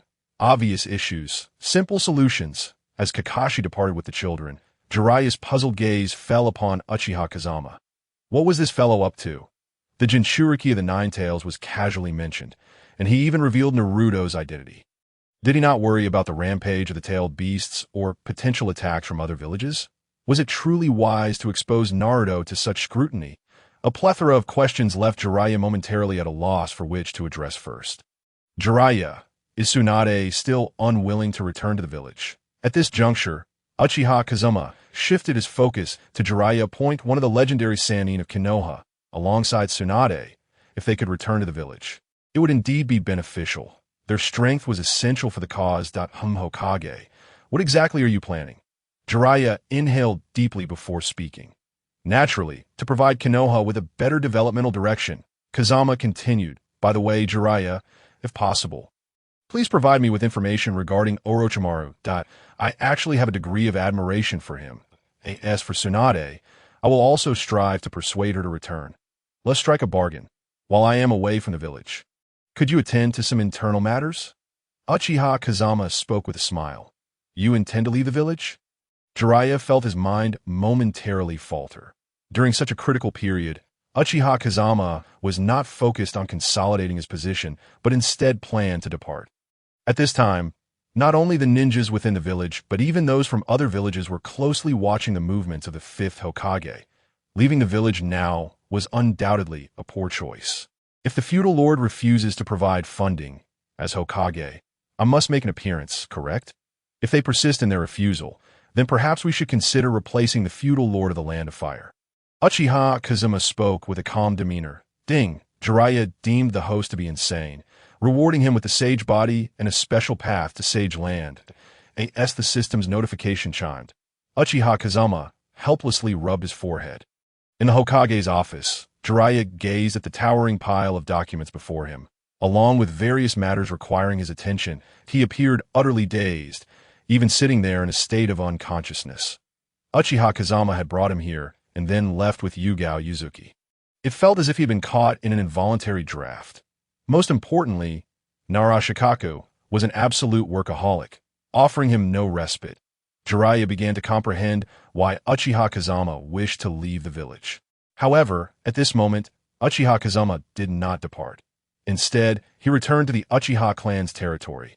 Presently, the Uchiha estate was situated within the core area of the village, not far from the Hokage building. The largest courtyard within the estate served as the residence of Uchiha Kazama. The clan leader, It, was his first time returning since the relocation. As soon as he entered the courtyard, Uchiha Ryunin and others were already waiting for him. Clan leader, there have been some issues with the feudal lord. Uchiha Ryunin said, glancing at Yugao, standing behind Uchiha Kazama. After all, some matters could not be disclosed. Speak freely. There is no need for concern. Uchiha Kazama understood Ryunin's apprehensions and slowly urged him on. Currently, there are ninjas from the village in contact with the feudal lord. Additionally, some ninjas who previously executed pursuit missions outside have now joined them. The situation with the feudal lord is likely to be complicated. Securing funding will also prove challenging. After taking a deep breath, Uchiha Ryunin spoke with a hint of resignation. For years, the Uchiha clan had remained outside the center of power, in the feudal lord's eyes. The Uchiha had long since fallen into obscurity. Now, they sought to suppress them further, hoping to leverage this situation to tighten their control over Konoha. Not be fooled by these feudal lords' seemingly dull demeanor. They possess their fair share of cunning that if someone in the village wishes to stir trouble, let us prepare a grand surprise for them. All right, go, and have the clan members make the necessary preparations. The village need not concern itself too much. Jiraiya is currently handling village affairs. He will take care of these matters. Your task is to identify any spies from other villages within Konoha. Uchiha Kazama spoke decisively, not overthinking the situation. After all, such matters were not as complex as they appeared on the surface. The problems were laid out clearly before them, and the means of handling them should be straightforward and forceful. Is this the execution plan? At that moment, Yugao, who had been standing to the side, initially intended to assist in taking notes. However, before she could organize her thoughts, it was already over. It is concluded. Let's take a break. I plan to leave the village tomorrow, so you may take the day off, Uchiha Kazama stated before turning and entering his room. Upon entering the warm bath, Kazama managed to relax somewhat, with the higher-ups of Konoha in disarray and the system acting erratically. This unexpected sense of ease left Uchiha Kazama feeling immensely comfortable that a subtle fatigue began to wash over him. Will you need me to scrub your back? Just then, a soft, gentle voice echoed. Yugao. Uchiha Kazama turned to find her, wrapped in a semi-transparent white bath towel, holding a cloth and standing behind him. Very well. After a brief moment of contemplation, Uchiha Kazama stepped out of the bath and sat on a stool. Yugao, her cheeks slightly flushed, slowly approached Uchiha Kazama from behind, retrieving the cloth and bathing liquid to begin wiping his back. Soon, her hands rested upon Uchiha Kazama's back, and the gentle sensation quickly stirred a primal impulse within him. Yugao, you do realize what you are doing, don't you? Uchiha Kazama slowly began to speak. Before Tsunade could utter a word, he found himself at a loss for words that a wave of enchantment began to spread within the mist of the bathroom. 3 hours later, Tsunade, utterly exhausted, had no strength left to plead for mercy, and only then did Uchiha Kazama carry her back to the room. After gently setting Tsunade down, he glanced at the system's notification with a hint of embarrassment. Ding! Tsunade perceives the host is quite mad. Reward. Waist strength 100. Ding. Tsunade thinks the host is exceedingly mad. Reward. Ding. Tsunade, really. It has only been 3 hours. This is far inferior to what the readers experience. How is this considered madness? With this thought, Uchiha Kazuma lay down, somewhat at a loss for words. Chapter 32. The Slaughter Before the Daimyo's Gate. Early the next morning, Uchiha Kazama departed from the village, accompanied by 12 ninjas from the Uchiha clan, heading towards the direction of the daimyo's residence. Just as Uchiha Kazuma and his group left Konoha, several figures followed suit, departing from the village. Moving at full speed, the 13 arrived at the daimyo's residence by evening. Konoha's ninjas? The guards at the entrance regarded Uchiha Kazama and his entourage, adorned with Konoha's forehead protectors, with a hint of disdain. Given that Konoha was currently unstable internally, and the last group of ninjas sent by Konoha had been imprisoned, the guard harbored not just contempt but outright scorn for Konoha's ninjas. Fifth Hokage, Uchiha Kazama, here to seek the daimyo. Uchiha Kazama stepped forward, his expression placid, a chill emanated from him, instantly enveloping the guard's senses. Just this aura of coldness silenced the guard who had been about to scold them. The Hokage, the daimyo, has stated that until Konoha resolves its internal issues, you are not to seek him. Before the guard could finish, Uchiha Ryunin had already appeared before him, swiftly drawing his short blade and plunging it into the guard's heart. The guard, even in his final moments, could not comprehend why these individuals dared to act at the daimyo's gate. However, such considerations were no longer relevant to him. As a young guard, he could easily drift into eternal slumber. Uchiha Ryunin flicked the blood from his blade, then turned his gaze to another guard. You would do well to refrain from drawing your weapon and instead notify the daimyo. Otherwise, your final service will be rendered useless. Moreover, anyone who draws a weapon before the Uchiha will be treated as an enemy. The Uchiha deal with enemies swiftly, ensuring their demise. As he spoke, Uchiha Ryunin gradually retreated to stand behind Uchiha Kazama, the earlier bloodthirst now diminished. Not that the bloodlust had vanished. Rather, in Uchiha Kazama's presence, it felt trivial that Hokage-sama, please wait a moment. I shall go inform the daimyo. The guard responded, opening the gate to the daimyo's residence and rushing inside. Soon, instead of the daimyo, dozens of ninjas appeared, all bearing the insignia of the guards. Clearly, these were newly recruited ninjas, and having passed the daimyo's assessment, they were likely of the elite jonin or special jonin rank. Is this the answer the daimyo has provided? A smile crept onto Uchiha Kazama's lips. Upon hearing his words and seeing his smile, the 12 Uchiha ninjas behind him unsheathed their short blades, simultaneously activating their Sharingan. Those who accompanied Uchiha Kazama on this mission were the elite jonin of the clan, far beyond the mere guards of the daimyo. Fifth Hokage, you would do well to return to your village. The daimyo has said that once Konoha resolves its internal issues, the funds due will not be lacking. Currently, the internal problems in Konoha are severe, and it is impossible to fulfill the responsibilities of a guardian village. Thus, the necessary funds cannot be provided at this time. The lead guard spoke with disdain as ninjas who remained close to the daimyo. They understood his intentions well. Even if the fifth Hokage personally arrived, the daimyo would not easily allocate funds to Konoha. What of the Hokage? As long as the daimyo is unwilling, the Hokage's presence will yield no fruit. I, a former rogue ninja with a history of multiple robberies within the Land of Fire, currently in B rank wanted ninja in Konoha. Shin, Uchiha Kazama stated flatly. In an instant, a blue figure surged forth. Lightning release, blue dash. Before the guard could react, Uchiha Shin appeared before him. Seize him. In an instant, crackling blue lightning manifested between Uchiha Shin's hands. Lightning release, blue blade. The flowing blue lightning transformed into a sharp blade, piercing directly into the guard's heart. As the lightning erupted, the guard's body trembled violently. By the time Uchiha Shin returned to the ranks, the guard's body lay limp on the ground. In an instant, the surrounding guards drew their weapons, unleashing their chakra. Fifth Hokage, you best understand what you are doing. If you continue to act here, Konoha will face repercussions beyond your endurance. This is not your Konoha. If you wish to go mad, do it back home. Another guard stepped forward, his face a mask of panic and fear as he looked at Uchiha Kazama. This Hokage was known for having eliminated Konoha's higher-ups. Having driven Konoha to its knees, he had now risen to power himself. Although he stood there without making a move, his mere presence instilled terror. The ninjas accompanying Uchiha Kazama were equally ruthless. Faced with such a band of lunatics, the guard felt no confidence to speak boldly, resorting to invoking the names of the daimyo and Konoha to pressure Uchiha Kazama, hoping this madman would retain a shred of reason. Riku, a former rogue ninja, once a shinobi of Kumobikure. After the Third Shinobi World War, he remained in the Land of Fire without returning to Kumobikure, now recorded as one of the missing nin. The daimyo has quite the appetite. Accepting rogue ninjas from other villages, Hayato. Uchiha Kazama declared, in an instant, Hayato transformed into a blur, his short blade striking out.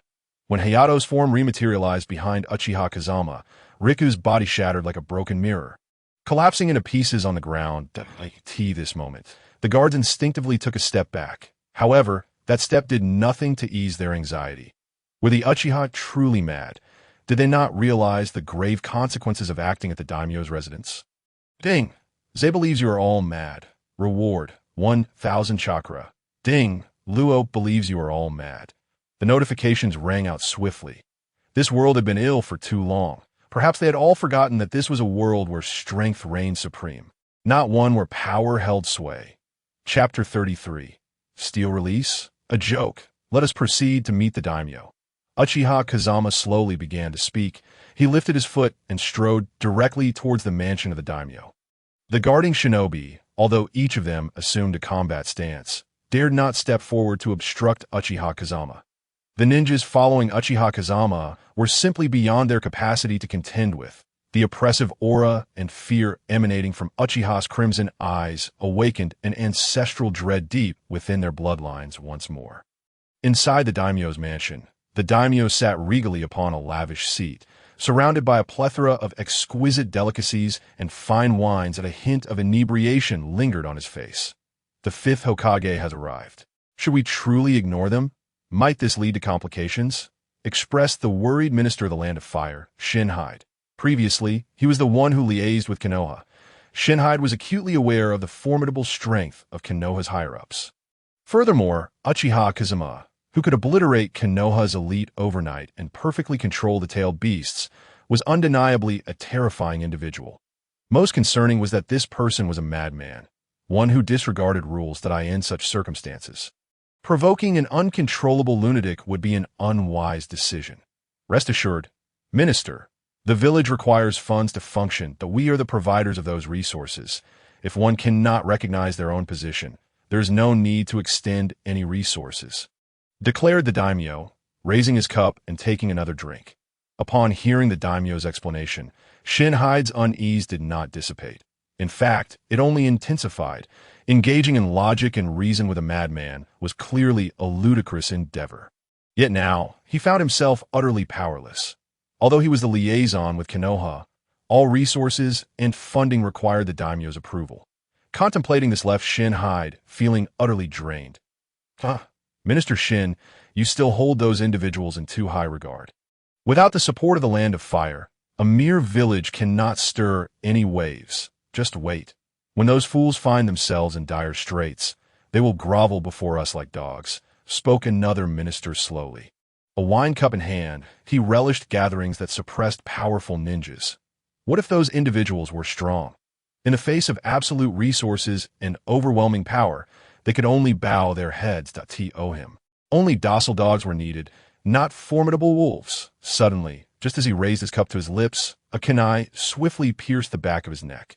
The sharp end of the kunai emerged from his mouth, and blood dripped directly into his wine glass. The once lavish atmosphere turned eerily silent. The doors to the daimyo's reception room swung open, and Uchiha Kazama stepped in with a measured pace. The fifth Hokage, observing Uchiha Kazama's arrival, the daimyo picked up a fan from the table to shield half of his face. A sinister voice emerged, his elongated eyes revealing anger and malice.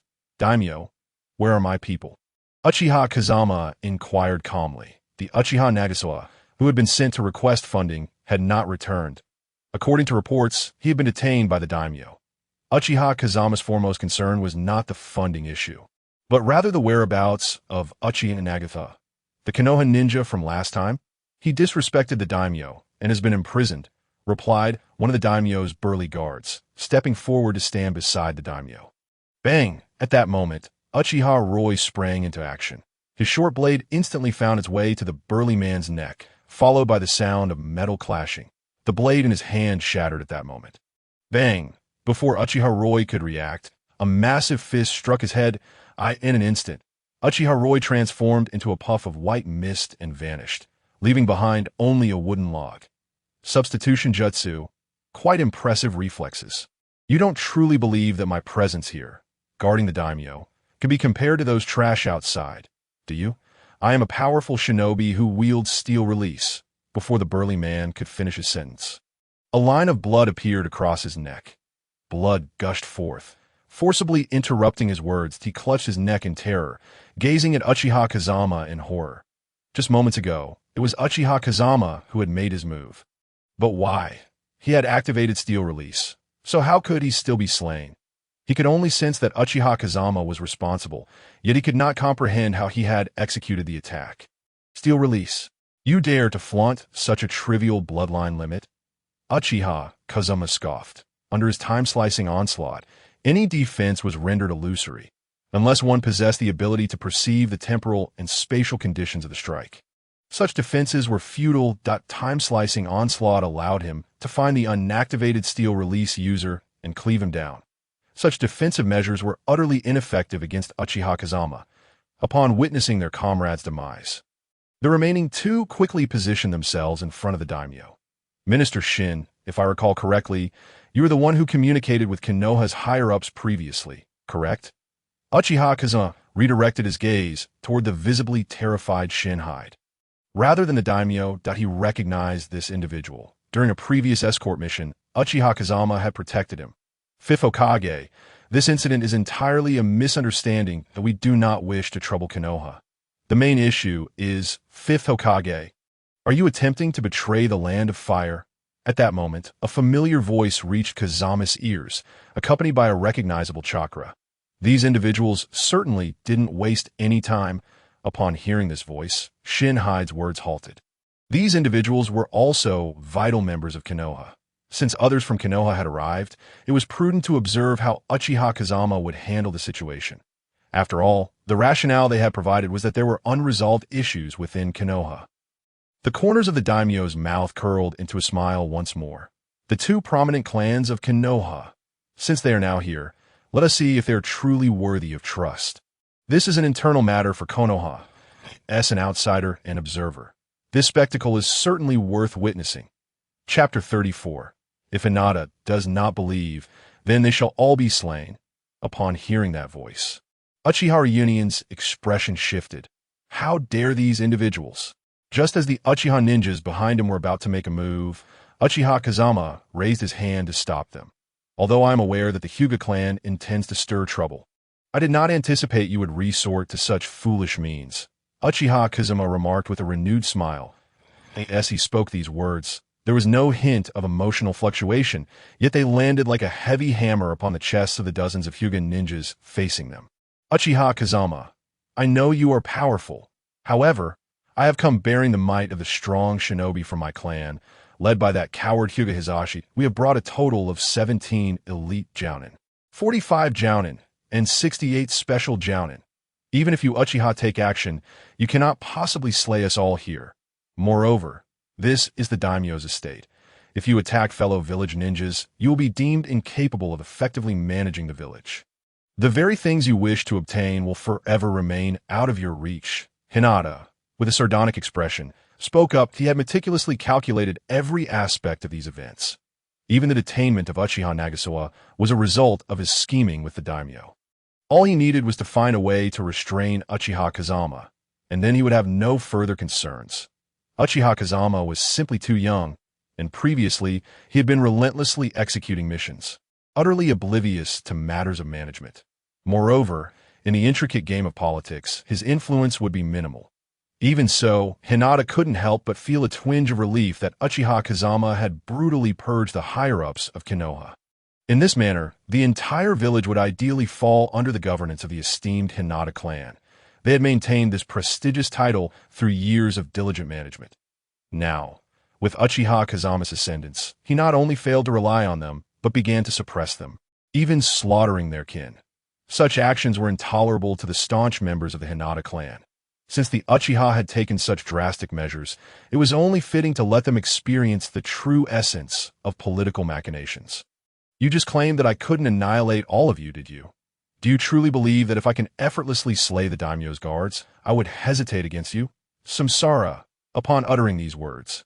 The environment around transformed instantaneously. A blood moon appeared in the sky, bearing the design of Uchiha Kazama Sharingan. The Hinata clan's ocular technique proved remarkably effective, allowing them to clearly perceive Uchiha Kazama's eyes. Consequently, this technique could also be fully received by them. Over 100 members of the Hinata clan found themselves pinned against the barren tree. Uchiha Kazama, do you even comprehend the gravity of your actions? What you have done now is effectively driving the Uchiha into the abyss. You should act swiftly. To Hinata's discourse faltered, for he had already vanished within this illusion. The members of the Hinata clan were filled with astonishment. Even Uchiha Kazama could not simultaneously ensnare them all within his illusion. As long as they managed to break free from the Uchiha's Jinjutsu, they, possessing the Byakugan, could contend on equal footing. With this thought in mind, they hastily endeavored to escape the confines of Uchiha Kazama's illusion. Samsara. Soon, a number of Hinata clan members began to vanish. Within a few minutes, they had all disappeared from the realm of illusion. The smile on Uchiha Kazama's face faded, and he closed his eyes. Samsara was lifted. Inside the daimyo's reception hall, the floor was strewn with corpses. All were members of the Hinata clan, who had recently been vociferous. Even envisioning their future, each met their demise in a uniform manner, a simple yet fatal slash to the throat. Indeed, their disappearance from Uchiha Kazama's illusion was not due to any means they possessed to counter his ocular jutsu. It must be noted that Uchiha Kazama's ocular prowess had surpassed that of any other wielder of the Sharingan. Even Uchiha Itachi's Tsukuyomi could be reflected and controlled. How could these members of the Hinata clan hope to overcome such power? The reason they exited the realm of illusion was that they had perished. Observing this scene, the daimyo's fingers trembled involuntarily. The events that had transpired had fundamentally altered his perception of Konoha. These individuals had always been concerned with the relationships among the various ninja clans within the village, striving for complete integration. Why then did the Fifth Hokage so readily execute the entire Hinata clan? The Uchiha's actions had proceeded without the slightest hesitation, as if they were merely accustomed to such brutality. Now that the troublemakers were no longer present, daimyo, might we release our clansmen? Uchiha Kazama inhaled deeply. Turning to face the daimyo a short distance away, his words were gentle, yet an icy chill permeated the air. Uchiha Kazama, do not presume that such tactics will compel our submission. The Uchiha ninja, who came earlier, was equally arrogant, oblivious to his own position. After being captured, he still sought to strike at us. Such criminal offenders deserve to languish in the darkest depths of a prison until death. A corpulent minister rose, his face etched with fury. In extreme fear, individuals often resort to other emotions to mask their terror, and anger is one of the most common. Daimyo, is this also your stance? You would do well to consider your response carefully, as this shall be my final inquiry. After Uchiha Kazama spoke, he slowly drew forth a blood-stained dagger. Those standing behind him gripped their own daggers tightly. A palpable aura of death erupted within the confined space. Some timid ministers began to tremble. They had never before faced such a visceral sense of murderous intent. The minister who had just spoken appeared as if he were a duck caught by the throat. Mouth agape, yet unable to utter a single word. Chapter 35. Rage. Uchiha Nagasa awakens. Ding. Minister Shio believes the host has gone mad. Reward. 100 to physical constitution. Ding. The daimyo believes the host has gone mad. Reward. At this moment, the notifications before Uchiha Kazama flashed furiously. Indeed, these individuals had forgotten that all power is predicated upon strength. When one holds sufficient authority but lacks the strength to enforce it, that power becomes a shackle. Bring them forth. The daimyo, gazing into Uchiha's scarlet eyes, inhaled deeply before speaking slowly. Despite feeling humiliated, he had no choice but to appease the Uchiha for the time being. The guarding ninjas outside had begun to contact samurai and other ninjas. Once they arrived, the 13 Uchiha ninjas, even with Uchiha Kazama among them, could be easily subdued. Soon, Uchiha Nagasawa was brought forth. However, upon seeing Uchiha Nagasawa, even Uchiha Kazama's demeanor shifted from warm sunlight to oppressive gloom. Uchiha Linmu and others trembled with crimson eyes, yearning to charge forward. "Where is his Sharingan?" Uchiha Kazama's voice resonated in a low tone. "How could we possibly know where his Sharingan is? He blinded himself during battle. Are you preparing to—" "Your words are excessive." With a dull thud, Uchiha Kazama had already positioned himself beside the corpulent minister. After crushing his skull with a single slap, he spoke in a low voice. My eyes were plucked out by them. "Clan leader, I apologize." A pained voice emerged from Uchiha Nagasawa. "Daimyo, you would do well to deliver Nagasawa's eyes within 3 minutes. Otherwise, I shall not hesitate to seek them out myself," Uchiha Kazama declared, then seated himself at the table. The other Uchiha ninjas struggled to endure the next 3 minutes. Why is the Hinata clan so fearful of their Byakugan being seized? While the Uchiha remain unperturbed, because those who covet the Uchiha Sharingan have all been eliminated by the Uchiha themselves. Should such a situation arise, once the Uchiha are aware, it would lead to a relentless cycle of vengeance. In the face of such overwhelming Uchiha power, who would dare to attempt to seize a Sharingan? Furthermore, even if one were to obtain a Sharingan, complications arising from the incompatibility between the eyes and the body would lead to a significant depletion of chakra. Much like the prodigious Kakashi, who fell from genius to mediocrity in terms of chakra metrics. The daimyo, clearly unaware of the implications, slowly rose, feeling the pressure exuded by the Uchiha. "Very well, go to Minister Haji's residence. We should be able to find it there." The daimyo has finally spoken. Haji was the minister who had just been struck down by Uchiha Kazama. The daimyo now finds himself filled with regret, questioning why he ever heeded the words of those scoundrels and chose to oppose the 5th Hokage of Konoha. However, Uchiha Kazama's blatant disregard for his dignity has ignited a furious wrath within the daimyo.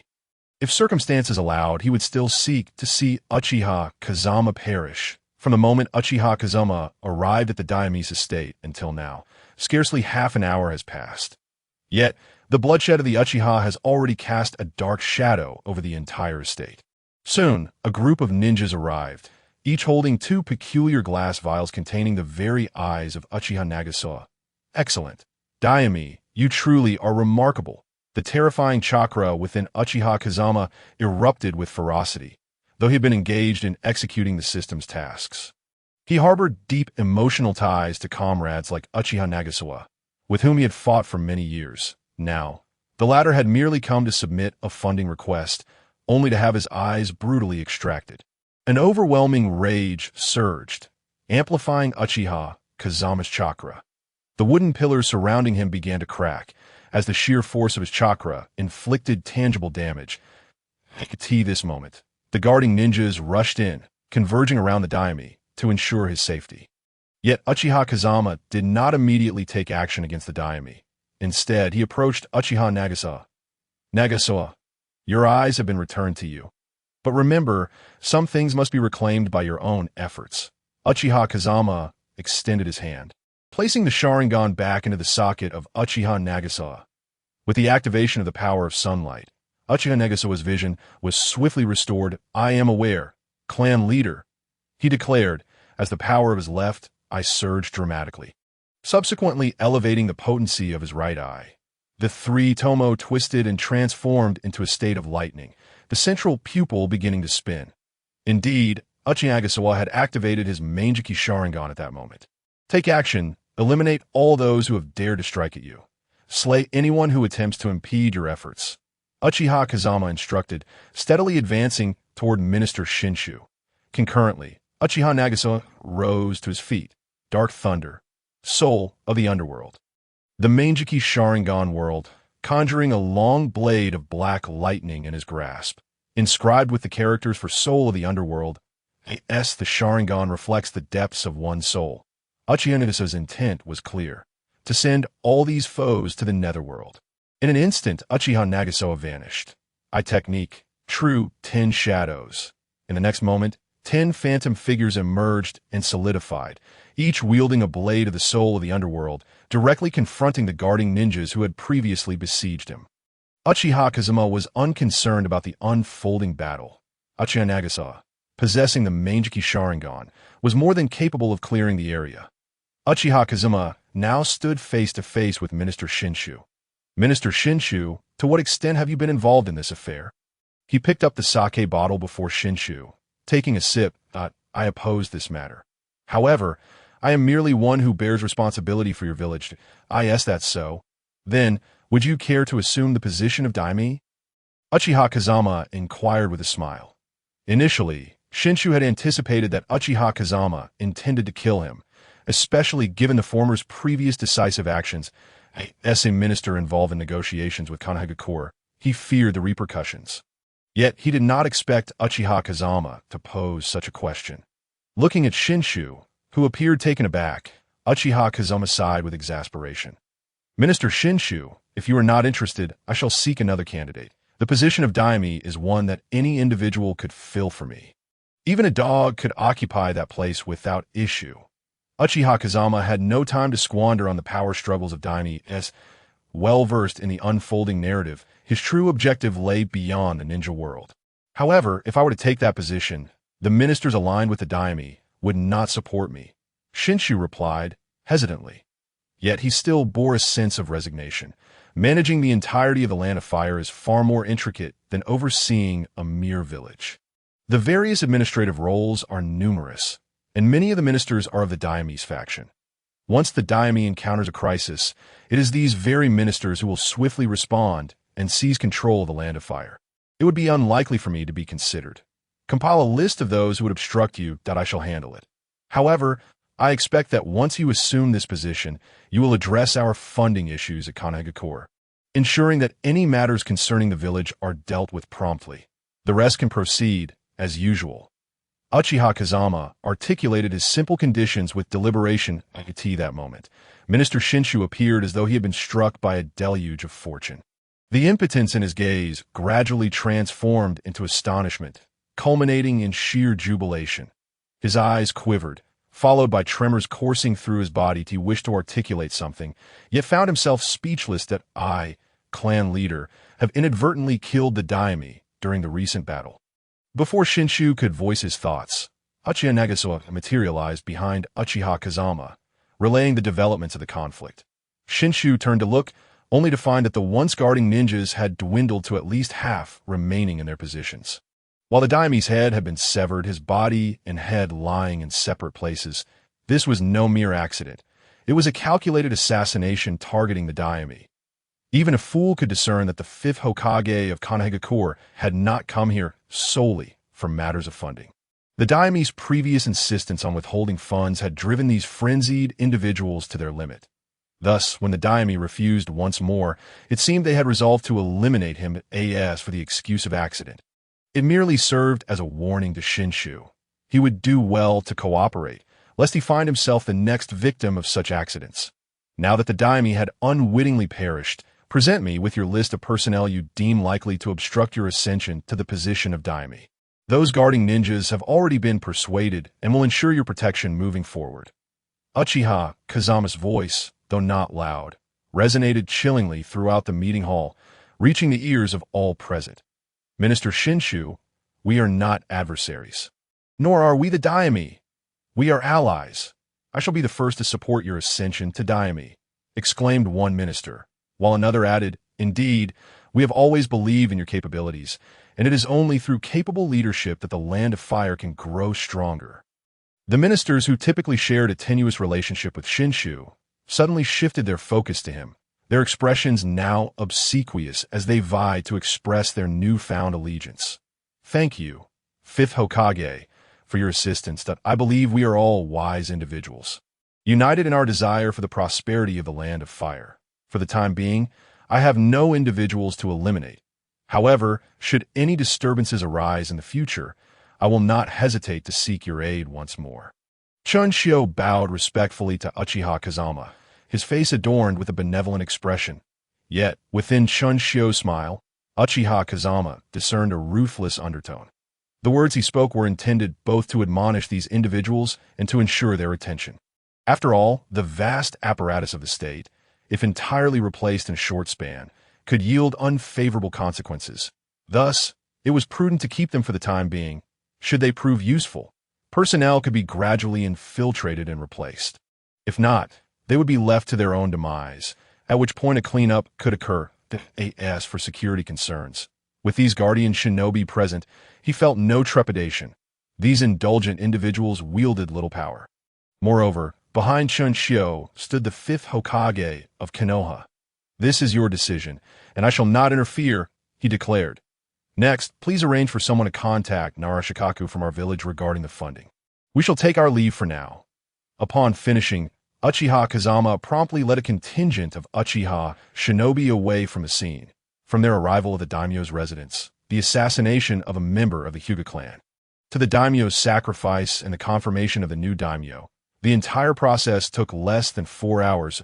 It is worth noting that their journey from Konoha had taken them over 4 hours. With Uchiha Kazama's departure, the amiable aura that Shunshio had exuded moments earlier dissipated entirely. He approached the former daimyo's position and kicked his severed head away, then took a seat at the head of the table. "Let the banquet continue, that we shall address the remaining matters tomorrow.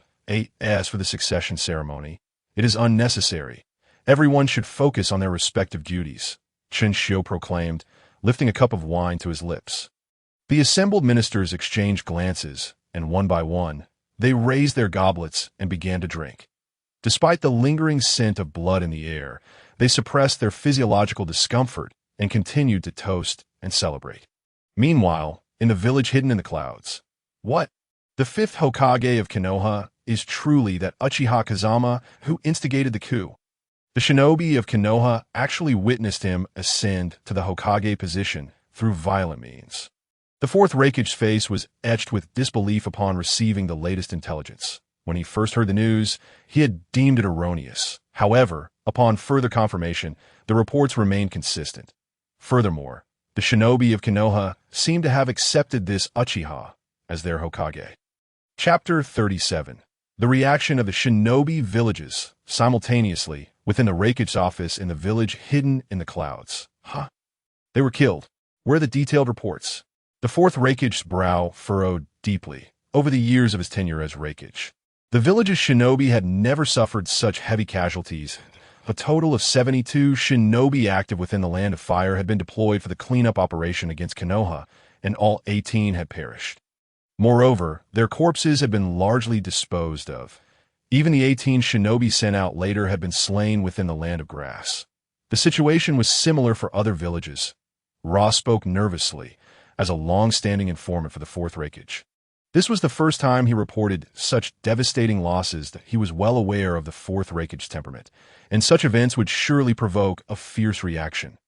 Bang!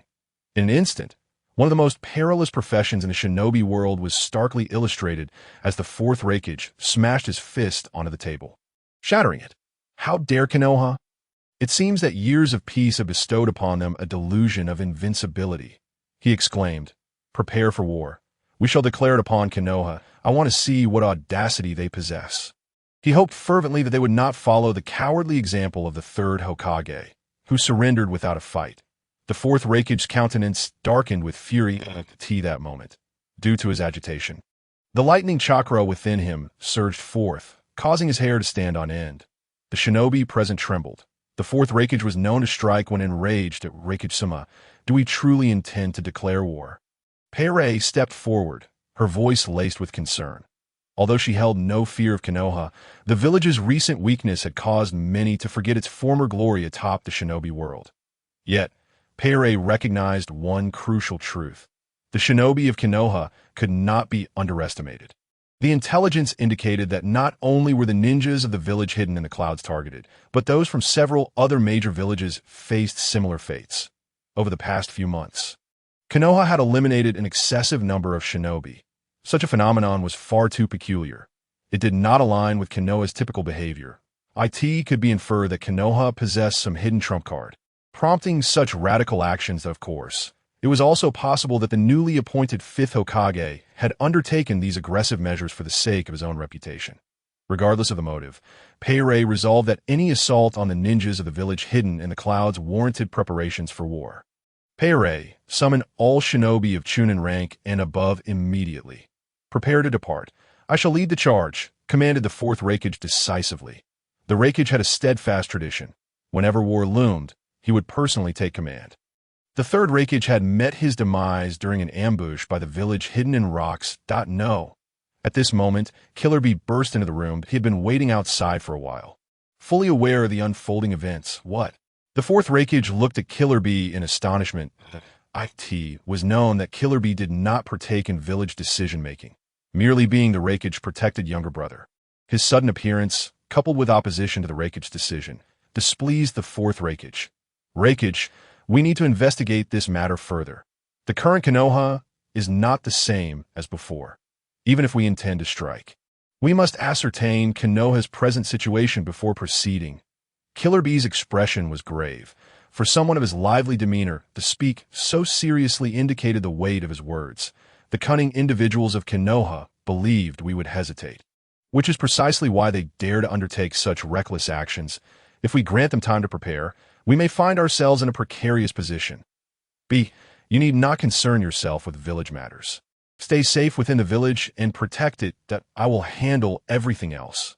The fourth Raikage resolutely dismissed Killer Bee's concerns. Striding out of the Raikage's office to Bisama, it might be best to follow the Raikage's lead on this matter.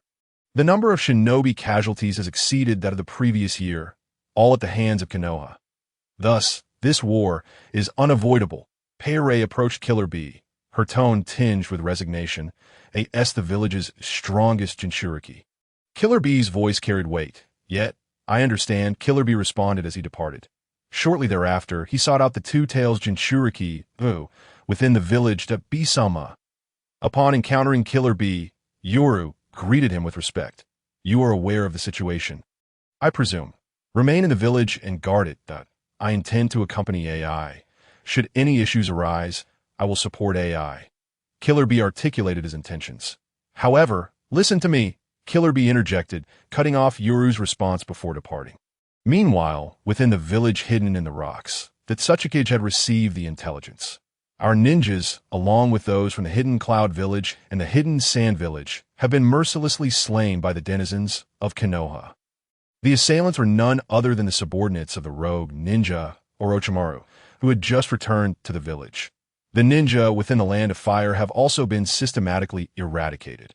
Shouldn't we take some action now? Taian expressed his indignation. The ninjas dispatched this time included a considerable number of Jonin and Chunin. These are invaluable resources for the Rock Village. Previously, due to the issue with the third Raikage, many ninjas perished. Subsequently, Noki regarded the ninjas of the village as the most precious assets. Now, with so many sacrificed at once, not only Noki, but also other high-ranking officials of the Rock Village are seething with anger. Do not rush. Wait. Noki calmly uttered two succinct phrases, contrary to the anticipated fury. But, Lord Tsuchikage, the Hidden Cloud Village will certainly take action, and they will undoubtedly come to seek us out. Wait. After confirming his stance, Noki turned to his aide. Go retrieve those two. Arrange another mission. Chapter 38. Reactions of various villages. The Puppet Master. Within the confines of the Hidden Sand Village. In the office of the Wind Shadow. The atmosphere was charged with excitement. Lord Wind Shadow. This is a golden opportunity. Konoha has just undergone a coup. Now is the perfect time to strike and reap substantial benefits. Indeed, Lord Wind Shadow, our village's development has been severely restricted. If we could procure some resources from the Land of Fire, it would significantly accelerate our growth. The ninjas of the Hidden Sand Village were engulfed in frenzied enthusiasm. For years, they have been stifled. As a village defeated in the Third Shinobi World War, as a village defeated in the Second Shinobi World War, delving further may seem impolite, yet every time they encountered such circumstances, they were filled with exhilaration, as if they had nothing left to lose, and that a worse fate could not befall them. These individuals were always eager to take action that I understand. Let the other villages make the first move. Prepare yourselves. Maki, take Gaara with you. He shall join us when the time comes. The voice of Raza was calm, Yet as he mentioned Gaara, the others exchanged glances of concern. Gaara? That name. He is Raza's son and also the Jinchuriki of the Hidden Sand Village. However, Gaara is still too young. If we decide to take him along, it could lead to Shikaku going berserk, a situation we may not be able to control. Yet if we successfully send Gaara into Konoha and he goes wild there, it would undoubtedly provide us with significant support. But is he truly willing to risk his own son? Why is everyone silent? Do you believe that because Gaara is my son, I will be more protective and prevent him from fighting for the village? Once I decided to make him a Jinchuriki, I ceased to consider such matters. Raza spoke coldly. Very well, I shall prepare immediately. Hurry and make your arrangements. We must seize a piece of flesh from Konoha. The faces of several ninjas were alight with excitement. Them. Konoha seemed to be courting disaster. After the Third Shinobi World War, they had already endured significant losses. How much time has truly passed? The powerful ninjas from their village had withered away. The younger generation would not rise in strength swiftly. Under such circumstances, Konoha might very well face obliteration. Wind Shadow. I will directly take action against Konoha. They infiltrated our village and murdered my son and daughter-in-law. This time, I shall bring them the reckoning they deserve. At that moment, an elderly voice interrupted. Raza turned to see Chiyo, the esteemed advisor of the Hidden Sand Village. Do as you see fit, Chiyo. I will not hinder you. Raza's expression remained impassive. He showed no anger at Chiyo's intent to act independently. Instead, he granted her the freedom to proceed as she wished. Thank you, Wind Shadow, Chiyo replied, slightly perplexed, glancing at the hooded figure beside Raza. This ninja was unfamiliar to her, rumored to be Raza's chosen personal guard. No one knew his identity, having gleaned the answer she sought. Chiyo turned and departed. After everyone had left, the man behind Raza lifted his hood, revealing a pallid visage. Well done. With your assistance in taking action against Konoha, I may acquire all the materials I desire. Itachi Uchiha is deceased, and his body has vanished. Now, your body, Obito Uchiha, may prove even more suitable than Itachi's. Orochimaru spoke softly. Indeed, this so-called personal guard was none other than Orochimaru himself. The fourth Wind Shadow had been defeated during a prior outing by the power Orochimaru wielded, and he had subsequently been ensnared by the Sharingan. Yes, at this moment, Orochimaru had acquired a pair of Sharingan. The origin of these eyes need not be elaborated upon. They were, of course, gifted to him by Danzo Shimura. After all, Danzo had always engaged in dealings with Orochimaru, and even after Orochimaru departed from Konoha, their transactions had not ceased. Having come into contact with genuine Sharingan, Orochimaru's covetousness for the Uchiha clan had intensified. Understand. Raza nodded and resumed his work, attending to documents. Orochimaru observed him for a moment, then raised a finger that a great serpent emerged behind him, swallowing Orochimaru whole, transforming into white mist and vanishing from sight. In the hidden mist village within the office of the fourth Mizukage, Kuroki Yagura, a considerable assembly of ninjas had gathered, including formidable mist ninjas like Ao and Terumi Mei. Konoha has undergone a significant upheaval. The Uchiha clan, which previously vanquished us, now dominates Konoha, but if we allow them to grow unchecked, they will undoubtedly seek vengeance against our hidden mist village. Therefore, with the current situation, other ninja villages will certainly take action. We, too, must lend our support. Without any hesitation, Kuroki Yagura made a decisive declaration. The current hidden mist village was a band of madmen, nurtured amidst bloodshed. They possessed a fervent yearning for war.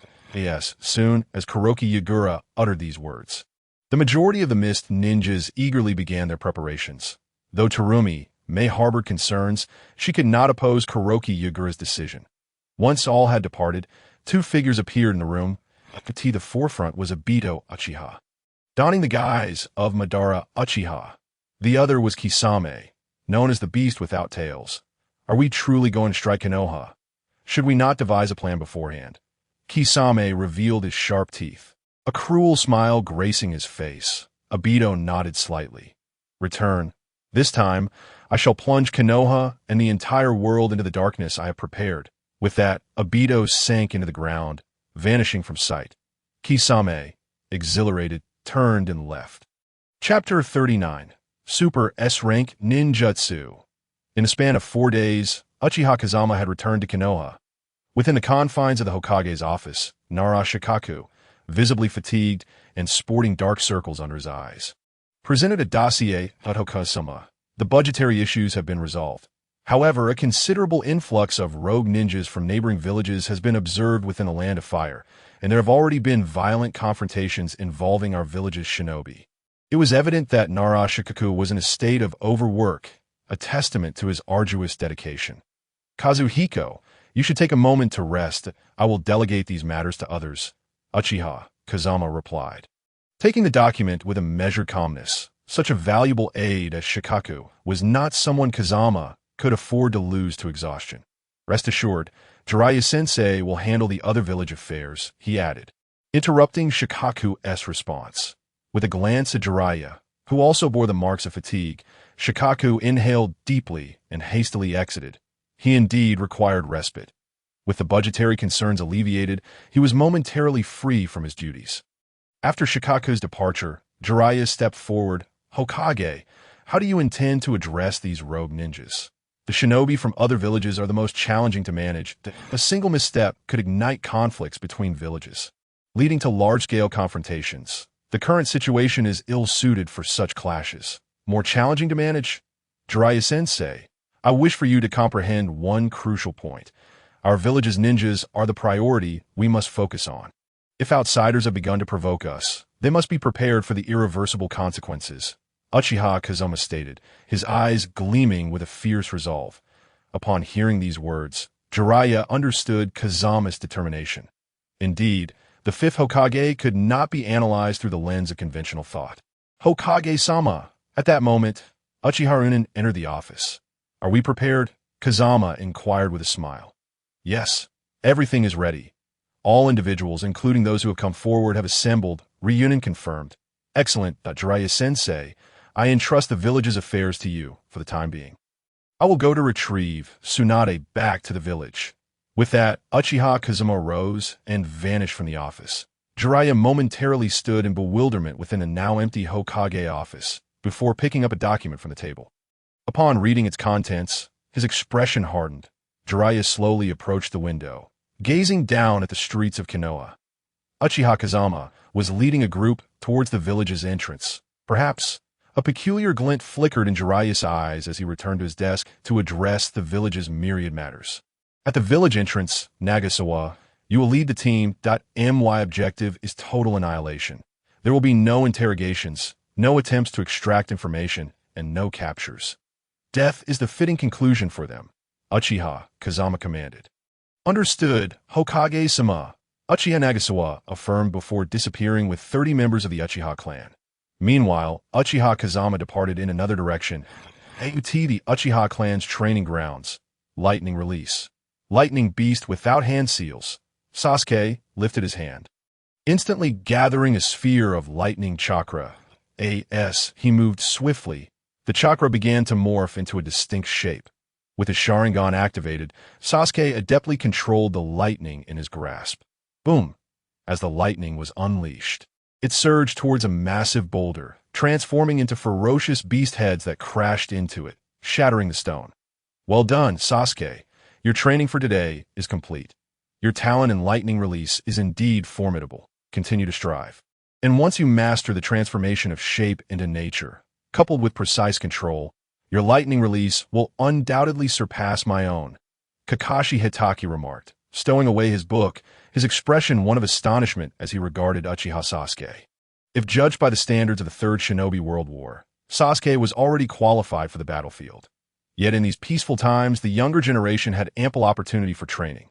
Naruto, Kakashi-sensei, I have discovered a unique ninjutsu. Take a look. Just as Kakashi was about to inquire about Naruto, the latter dashed forward, excitement radiating from his face. A unique ninjutsu. Kakashi paused, intrigued. As the son of the prodigious Hokage Namikaze Minato, Naruto's abilities were of great interest to him. Minato himself had been exceptionally gifted in ninjutsu, including physical prowess and sage techniques. Thus, when Naruto claimed to have mastered a unique ninjutsu, Kakashi was eager to learn more. Shadow clone technique, Naruto exclaimed, instantly conjuring multiple shadow clones. This was his signature technique. Kakashi was taken aback as he witnessed over 30 clones materialize before him. Naruto, weren't you able to create nearly 100 clones yesterday? Have you not rested well? He queried, puzzled. Not just shadow clones, but multiple shadow clones. Given his exceptional physical condition and chakra reserves, Naruto could easily master this forbidden technique, even utilizing it for specialized training. But now, the number he produced. Could it be that Naruto has begun to consider that quality matters as well? I told you, this is a new ninjutsu. Kakashi-sensei, watch closely. This technique possesses the potential for extraordinary power. Ha! Boom! As Naruto finished. Both Kakashi and Sasuke, the latter activating his Sharingan, fixated on Naruto's movements. In the next instant, all of Naruto's clones transformed into alluring, diverse beauties, with one striking detail. They were completely unclothed. This Kakashi was rendered speechless. Blood erupting from his nose, Sasuke stood frozen, mouth agape, as if struck by a profound shock. What do you think? Naruto, having dispelled the harem technique, wore a smug grin as he looked at the two. Chapter 40. The actions of the Akatsuki organization. Outside the village, as Uchiha Kazama and his group vanished from sight, a shadowy figure slowly emerged from the ground. Alongside this figure was Uchiha Obito. Now that Uchiha Kazama had left the village once more, was he planning to take direct action against it? If he were to strike now, Black Zetsu gazed at Uchiha Obito. This was the target he had chosen. Presently, Konoha was in a prime position for destruction. Furthermore, the entire shinobi world was beginning to stir due to Konoha's movements in such tumultuous times. It was their best opportunity. You should seek out Uchiha Kazama. The village no longer has support from Danzo and his faction. Thus, we must wait for the actions of the other villages, Obito stated, disappearing into the ground without a trace. Upon hearing Obito's words, a smile crept across Black Zetsu's face. Indeed, collaborating with this individual had proven to be a wise choice. He had not allowed the current situation to cloud his judgment, opting instead for a steady and calculated approach. This pleased Black Zetsu immensely. With that thought, Black Zetsu too sank into the ground, disappearing from view in the land of rain, within a hidden chamber. Have you arrived? Nagato sensed the spatial fluctuations not far away and spoke calmly. He appeared exceedingly frail while connected to a special device. His body seemed drained of energy, which was somewhat unsettling. Nagato, you can move now. Due to the actions of Konoha, the fourth great ninja, war may be imminent. This is the opportune moment to capture the tailed beasts. Uchiha Obito suddenly appeared, directly stating the direction of their next actions. The fourth great ninja war? Indeed, these individuals will never comprehend the calamities their reckless behaviors inflict upon others. Nagato declared that I shall execute this task. You focus on your own matters. Anger flickered across Nagato's gaunt face. The founding of the Akatsuki was a response to the actions of these individuals. His astonishment. Barely any time had elapsed since the conclusion of the Third Great Ninja War, and they were already contemplating another conflict. Such events reopened old wounds within Nagato's heart. All right. Obito remained silent, recognizing that some matters did not require his leadership. Merely providing information sufficed. After Obito departed, a graceful figure emerged. That person just came here? Conan exclaimed with a furrowed brow, a sense of unease evident in her voice in her eyes. The man named Uchiha Madara was no ally. Furthermore, he seemed to have not joined the Akatsuki, yet constantly meddled in their affairs. Each time he intervened, problems ensued. Indeed, the internal issues within Konoha have already incited unrest in other ninja villages. This time, we may see tailed beasts entering the battlefield. Be prepared. As soon as war breaks out, we will immediately head to the battlefield to capture all the tailed beasts. Nagato expressed his resolution. Konoha, Nagato, we cannot rush into this. First, inform the members that I will scout Konoha and await my report. Conan replied in a serious tone. Her distrust of Uchiha Madara stemmed from an instinctual apprehension, the reasons for which she could not articulate. She simply felt that he exuded an unsettling aura. Very well. However, rest assured, my perception is quite acute. Nagato expressed his concerns. Yet Conan offered him a reassuring glance before transforming into a flurry of paper and vanishing. With her departure, Nagato closed his eyes once more. Now, he needed to conserve his strength, the border between the land of fire and the land of rain. A group of Awagakure ninjas was gathering. During the Third Great Ninja War, the animosity between Kumogakure and Konoha ran deep. Lord Suchikage has stated that our primary objective this time is to assassinate Konoha's ninjas. I have procured intelligence. And our next step is to locate Konoha's task force and launch an attack. Be cautious and leave no trace. And Awagakure ninja's face was alight with excitement. This assassination mission, particularly against Konoha, filled him with anticipation. Suddenly, a wound appeared on his face, blood dripping down. Something had just sliced past him. Instantly, 9 ninjas sprang to their feet, surrounding the injured comrade protectively. Vigilant of their surroundings, a cry of anguish erupted from the Awagakure ninja who had been shielded moments before. The group turned to see a gaping hole in his chest, blood gushing forth, that he gasped, mouth agape. Yet his life was already extinguished. Who did this? Panic ensued among the 9 Awagakure ninjas. They had not sensed anyone attacking. Yet one of their own lay slain without sight of the assailant. Such methods instilled a deep terror within them. Aha! This feeling is truly exhilarating. From the depths of the nearby forest, a sickly laugh echoed. Shortly after, a man adorned with black and white cursed markings appeared before them. Haiden. The 9 were momentarily taken aback, noting the black spike embedded in Haiden's chest. What on earth is happening? Suddenly, before the 9 could react, fists pierced through their chests. Ah! Cries of despair filled the air as 2 were swiftly taken down. Another figure emerged from behind, leisurely stepping forward. Hey, weren't we supposed to keep these for myself? Haiden expressed his displeasure, pointing his bloodied scythe at the distant man. Enough, let us proceed with the mission. Their heads will fetch a fair price. Kakazu had little interest in Haiden's peculiarities. To him, they were merely assets for profit. Immediately, a swarm of black creatures materialized behind Kakazu. Fire style. Head-cutting hardship. 1,000 books. Wild rain. Enormous flames engulfed the 7 ninjas in an instant. Concurrently, a monster unleashed a barrage of shurikens from its maw. As the flames receded, the 7 ninjas found themselves trembling in fear.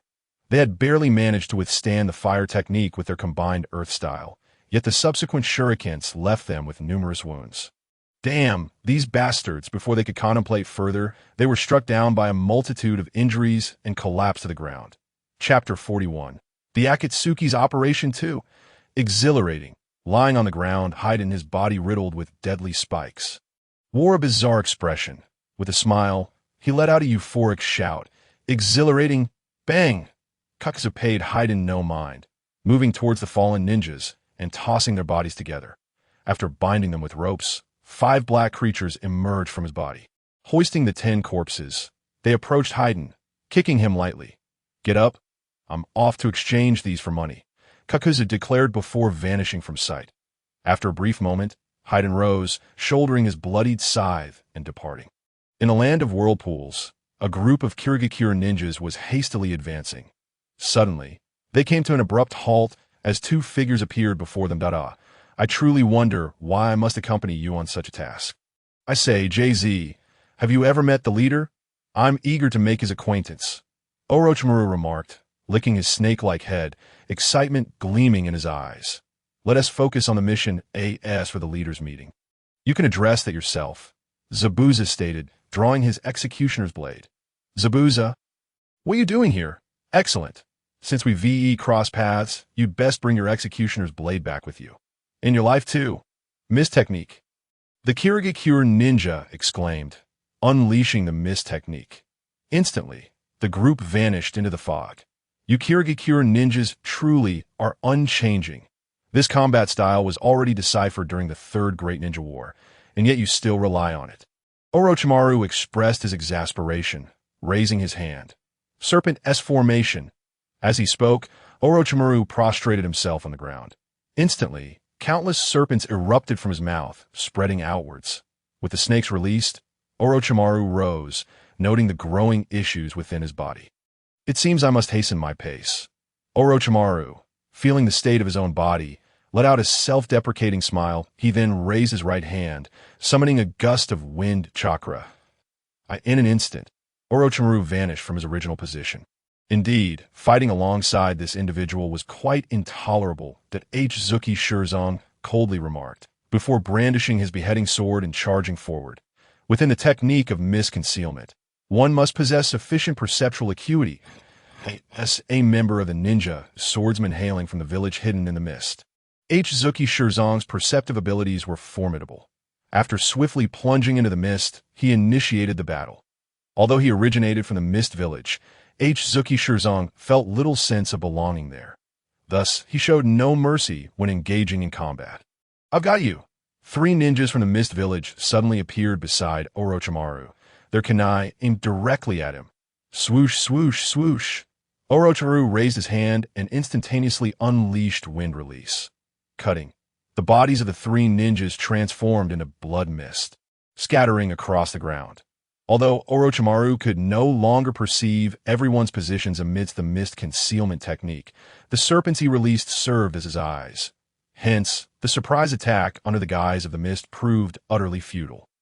Half an hour later, as the mist dissipated, 3 figures lay twitching on the ground. "Orochimaru, must you engage in such activities before my very eyes? I fear I might be unable to restrain myself from striking you," Zuki Shirzong remarked with dissatisfaction, observing Orochimaru, who was currently conducting experimental dissections on the 3 still living ninjas from the mist village. Although accustomed to battle and bloodshed, Zuki Shirzong found this gruesome act unsettling. "Haha, I shall take my leave with them, then." Snake-eating technique. Upon uttering these words, the surrounding snakes began to devour one another, ultimately transforming into a colossal serpent that consumed the 3 ninjas on the ground, along with Orochimaru, before dissipating into white mist. Indeed, adapting to combat alongside this individual was quite challenging, Zuki Shirzong mused, glancing at the corpses strewn around him before commencing to dig a grave. At that moment, Uchiha Nagasawa and his ninjas halted at a small village within the Land of Fire. Uchiha Nagasawa observed the information sent by the intelligence ninja with a hint of confusion. The infiltrators from the outer villages into the Land of Fire have been annihilated by a mysterious force. Up until now, Uchiha Nagasawa had yet to encounter any ninjas from other villages. All the information received indicated that various small teams or groups from outer villages have been slaughtered. "Captain Nagasawa, should we contact the clan leader? Such bizarre occurrences may suggest someone is pulling strings behind scenes." Uchiha Nagasawa, deeply serious, confronted Uchiha Ryanin and Onid. "This aligns with our mission. Since someone has taken action, let them do so. However, it is best if we do not cross paths with them," Uchiha Nagasawa replied, his eyes gleaming with intense battle spirit. Meanwhile, within the Land of Rivers, Lady Tsunade, you have lost again. Shall we continue? The dealer observed the chips before him with excitement. He had been a dealer for nearly a decade and had finally encountered the lucrative Tsunade. By the end of this gambling session, he anticipated a profit exceeding 100,000 Ryo. Furthermore, the game was far from over, and the earnings could potentially rise even higher. "I'll continue betting small," Tsunade remarked, seemingly uninterested, pushing her remaining chips towards the small position. "I'll bet small as well." Just then, a warm voice resonated, accompanied by a pile of chips placed in the small position. Generally, although Tsunade's table permitted others to join, they were required to bet alongside her. Tsunade's reputation was such that no one would dare to place the same bets as her, except for that previous white-haired man. Now, the newcomer, a handsome man, clearly wasn't participating due to his dark hair. "Itsu. Did Jiraiya send you as a negotiator?" Tsunade glanced at the newcomer, her expression indifferent, yet her peripheral gaze remained fixed upon him. Indeed, the individual who had recently departed the village for several days was Uchiha Kazekage. Chapter 42. Please return to the village, Tsunade. Roll the dice, Uchiha Kazekage instructed, ignoring Tsunade's comment and focusing on the dealer. "All right." The dealer quickly shook the dice cup. "Open, 112, 4 points small." The dealer froze, staring in disbelief at the dice before him. How can this be? Isn't Tsunade known as the gambling goddess who never loses? "Shall we go grab a meal?" Uchiha Kazekage observed Tsunade with interest. This woman evidently found him intriguing, yet she suppressed her thoughts. "Shizun," Tsunade called out, rising to exit the casino. "Please exchange my chips as well." Uchiha Kazekage smiled slightly and turned to follow Tsunade's lead. Shizun, holding a small pig, was momentarily taken aback. Just now, Uchiha Kazekage had merely spoken a single sentence to her. Yet she felt her cheeks flush and heart race. "Oh, handsome." Shizun couldn't help but voice her inner thoughts. This allure extended beyond mere appearance. It emanated from a unique charisma that seemed to radiate charm from within. Within the private room, if you are here to persuade me to return to the village, there is no need. However, feel free to share with me the matters concerning the village and accompany me for a drink. Tsunade said, a smile gracing her lips, though tinged with a hint of coldness. She was not particularly fond of Uchiha's influence over the village, yet she felt no strong aversion either. Village matters? Jiraiya returned and became an advisor to Konoha. When the Hokage is absent, he handles various village affairs. The head of the Nara clan, Shikaku, also serves as an assistant in managing village matters. Uchiha Kazekage swiftly detailed the current composition and situation of the village. Upon hearing that Uchiha had directly become a pursuing ninja, Tsunade was taken aback, realizing that aside from Uchiha Kazekage, no one else held any real power within the Uchiha clan. The authority of the village had been decentralized to various ninja clans. This state of affairs was unexpected for Tsunade. Hokage, aren't you essentially being sidelined? Tsunade teased, pulling out a flask to take a sip. Sidelined? As long as I possess strength, power will always remain within my grasp. Sarutobi Hiruzen held power, yet without strength, it was of no use. Let us eat first. We can discuss further afterward. Uchiha Kazekage concluded, not allowing Tsunade the opportunity to press for more questions, as the food was already served. As Uchiha Kazekage enjoyed his meal, an unusual sensation began to stir within Tsunade's heart. After the meal, Uchiha Kazekage rose and opened the door to the private room. We respectfully invite the clan leader to return to the village. We respectfully invite the clan leader to return to the village. In an instant, the synchronized voices caused Tsunade to halt the flask approaching her lips. These voices, Tsunade slowly turned her head, her eyes trembling as she beheld a group of individuals before her. If she were to receive Uchiha's genes now, she could probably awaken her Sharingan immediately. You all, observing the emblem of the Senju clan on these individuals, all adorned with Konoha's forehead protectors, Tsunade recognized most of them. However, why were they appearing here? Tsunade directed her gaze toward Uchiha Kazekage. Senju Tsunade, head of the medical department, I kindly request you to return to the village with me. Uchiha Kazekage declared, meeting Tsunade's gaze and articulating his thoughts. Head of the Senju clan, medical department head, Tsunade found herself struggling to keep pace with the rapid changes unfolding around her. How many years had it been since the Senju clan disbanded? Even she, Tsunade, along with her brother Nawaki, bore no title of Senju. As for the other clan members, they were even less likely to possess such a name. This was a decision made by her grandfather, who sought to lead by example and fully integrate the clan with the village. Yet the outcome fell far short of what Hashirama had envisioned. Each clan continued to prioritize its own interests, particularly the Uchiha and Hyuga clans, which were among the great ninja families. You intend to coerce me into returning in such a manner? But what would my return accomplish? At present, I am unable to serve as the head of the medical division or engage in combat. Since you have sought me out, I assume you are already aware of this, right? The astonishment that had once graced Tsunade's features faded, replaced by a languid indifference. Indeed, with her hemophobia, her capabilities had diminished significantly. I understand, Tisish. Uchiha Kazama raised a finger, and a sealed short blade materialized in his hand, swiftly slicing through his palm. The Senju clan members standing outside the room mirrored his actions. The metallic scent of blood flooded the air. Tsunade's body trembled as a wave of nausea and dizziness washed over her, even causing her hand, which held a sake bottle, to quiver slightly. Before she could react, Kazama's bloodied hand seized her own, pulling her to her feet. Minister Tsunade, this warm blood flows for your sake. The village needs you. If you are present, this blood will only flow before you, rather than in the wilderness due to a lack of qualified medical ninjas. We implore you, Minister Tsunade, return to the village. Kazama's voice rose once more, echoing, "We beseech the clan leader to return." The gathered Senju members joined in the chorus, their voices rising in unison. The scent of blood seemed to dissipate. The reason these Senju members chose to follow Kazama was not due to his charisma, but rather their understanding that only through the reformation of the Senju clan could they access greater resources. As one of the founding clans of the village, the Senju had diminished in stature while the Uchiha continued to thrive. Although these individuals adhered to their ancestors' teachings, the opportunity for something greater stirred their ambitions. Moreover, Kazama had personally approached each of them, promising Tsunade the roles of advisor and head of the medical division within Konoha. Thus, they had aligned themselves with him. "Minister Tsunade, can you feel my heartbeat and the flow of my blood? If so, you should sense Konoha's need for you, as well as my own."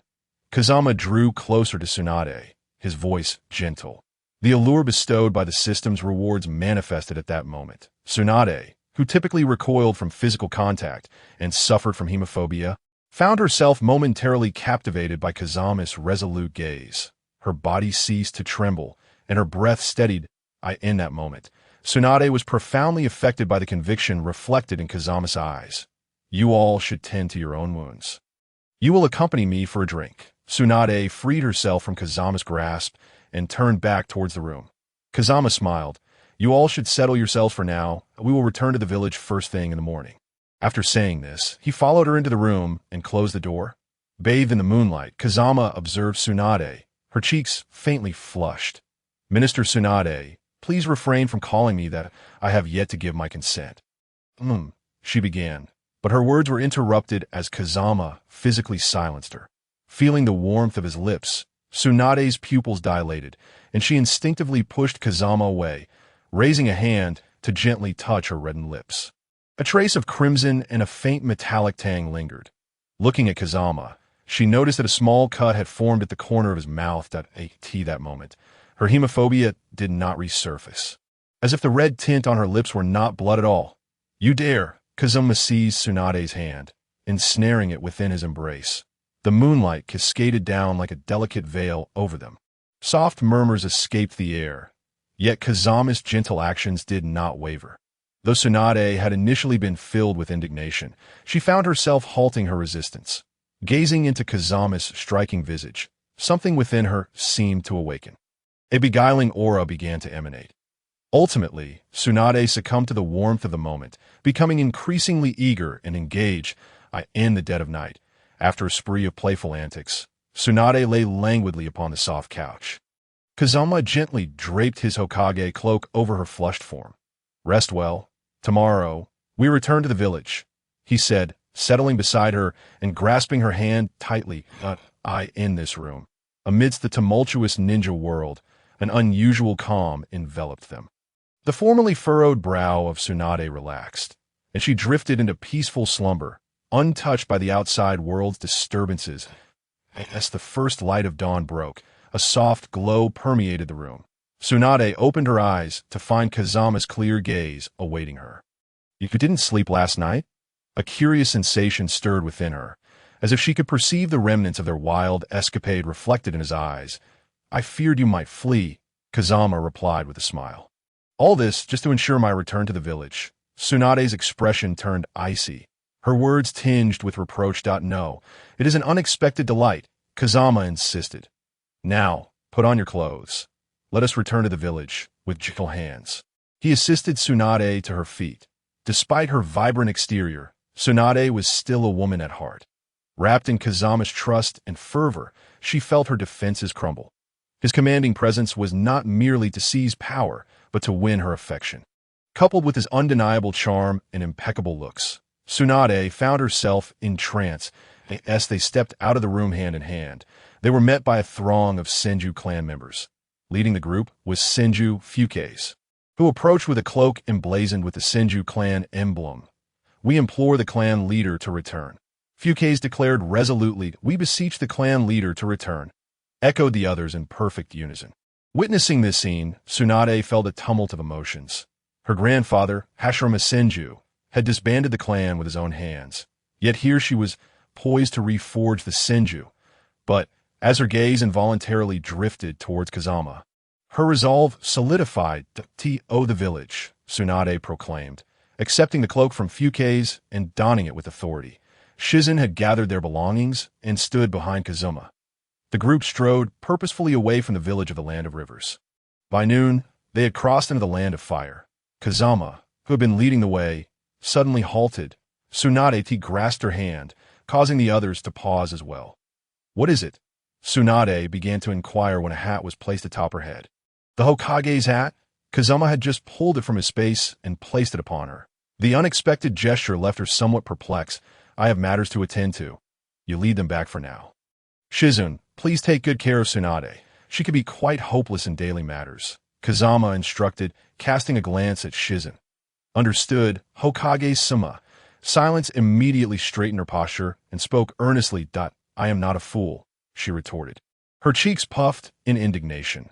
Once the revered medical sage of Konoha and one of the legendary Sannin, Tsunade now displayed a youthful demeanor in the presence of Uchiha Kazama. "Very well. Upon our return, I shall diligently manage the affairs of the village alongside Advisor Jiraiya. As for matters beyond the village, simply await my word," Uchiha Kazama concluded, gently kissing Tsunade's forehead. "You and your multitude," Tsunade chided lightly. "Hurry back." Uchiha Kazama squeezed Tsunade's hand and vanished with a smile. After witnessing his disappearance, Tsunade momentarily stood in a daze before lowering her Hokage hat and turning towards Konoha, to the edge of a cliff. Uchiha Kazama materialized, a small black snake fixated on him, flicking its tongue and hissing. "Orochimaru," Uchiha Kazama spoke calmly. Hiss, hiss, hiss. The small black snake began to widen its mouth, and soon an arm emerged from its jaws. In no time, the slimy figure of Orochimaru slithered out.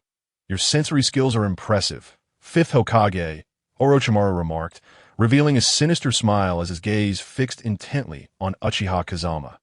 "The aura you emit has caught Tsunade's attention. Yet she may not yet know how to approach you. Orochimaru, you did not come seeking a confrontation with me, did you?" Uchiha Kazama inquired, settling down on the cliff's edge, his gaze drifting into the distance. "Fifth Hokage, you truly possess an abundance of confidence," Orochimaru taunted, but before he could elaborate, his hand transformed into numerous serpents that swiftly ensnared Uchiha Kazama. Chapter 44. Persuading Orochimaru to eliminate the Black Zetsu clone. As his body became entangled, Uchiha Kazama remained motionless. "Fifth Hokage, if you..." Just as Orochimaru relished a moment of triumph, countless spikes suddenly pierced his body. Simultaneously, the environment shattered, revealing a foreign realm. "Jinjutsu? When did this happen?" Orochimaru gasped, beads of sweat forming on his forehead. "Underestimate. How could one who single-handedly altered the entire landscape of Konoha be so foolish?" "Orochimaru, are you still with the Akatsuki?" Uchiha Kazama rose, the serpents dissipating into nothingness as he spoke. "You are aware of the Akatsuki? Then shall we return to the village? I will provide what you need. However, you must refrain from using innocent lives as subjects for your experiments. I shall arrange for others to supply you with what you require. Your task is to thoroughly develop your abilities. How does that sound?" As Uchiha Kazama spoke, he extracted a long needle from Orochimaru's body. The sharp pain contorted Orochimaru's face, a torment that pierced his very soul. "What do you intend to do? And have you forgotten? I am an S-rank rogue ninja." Orochimaru gazed at Uchiha Kazama with a perplexed expression. What did this fifth Hokage aim to achieve? His status rendered him incapable of basking in the light of day. "I can assist you in shedding that S-rank rogue status. Now, I require your answer. How I proceed is my concern." Uchiha Kazama withdrew another long needle, eliciting a tense reaction from Orochimaru. "Fine. As long as what you say is true, I will return." The glint of caution flickered in Orochimaru's eyes as he provided his affirmative response, fully aware that a negative answer would result in his swift demise.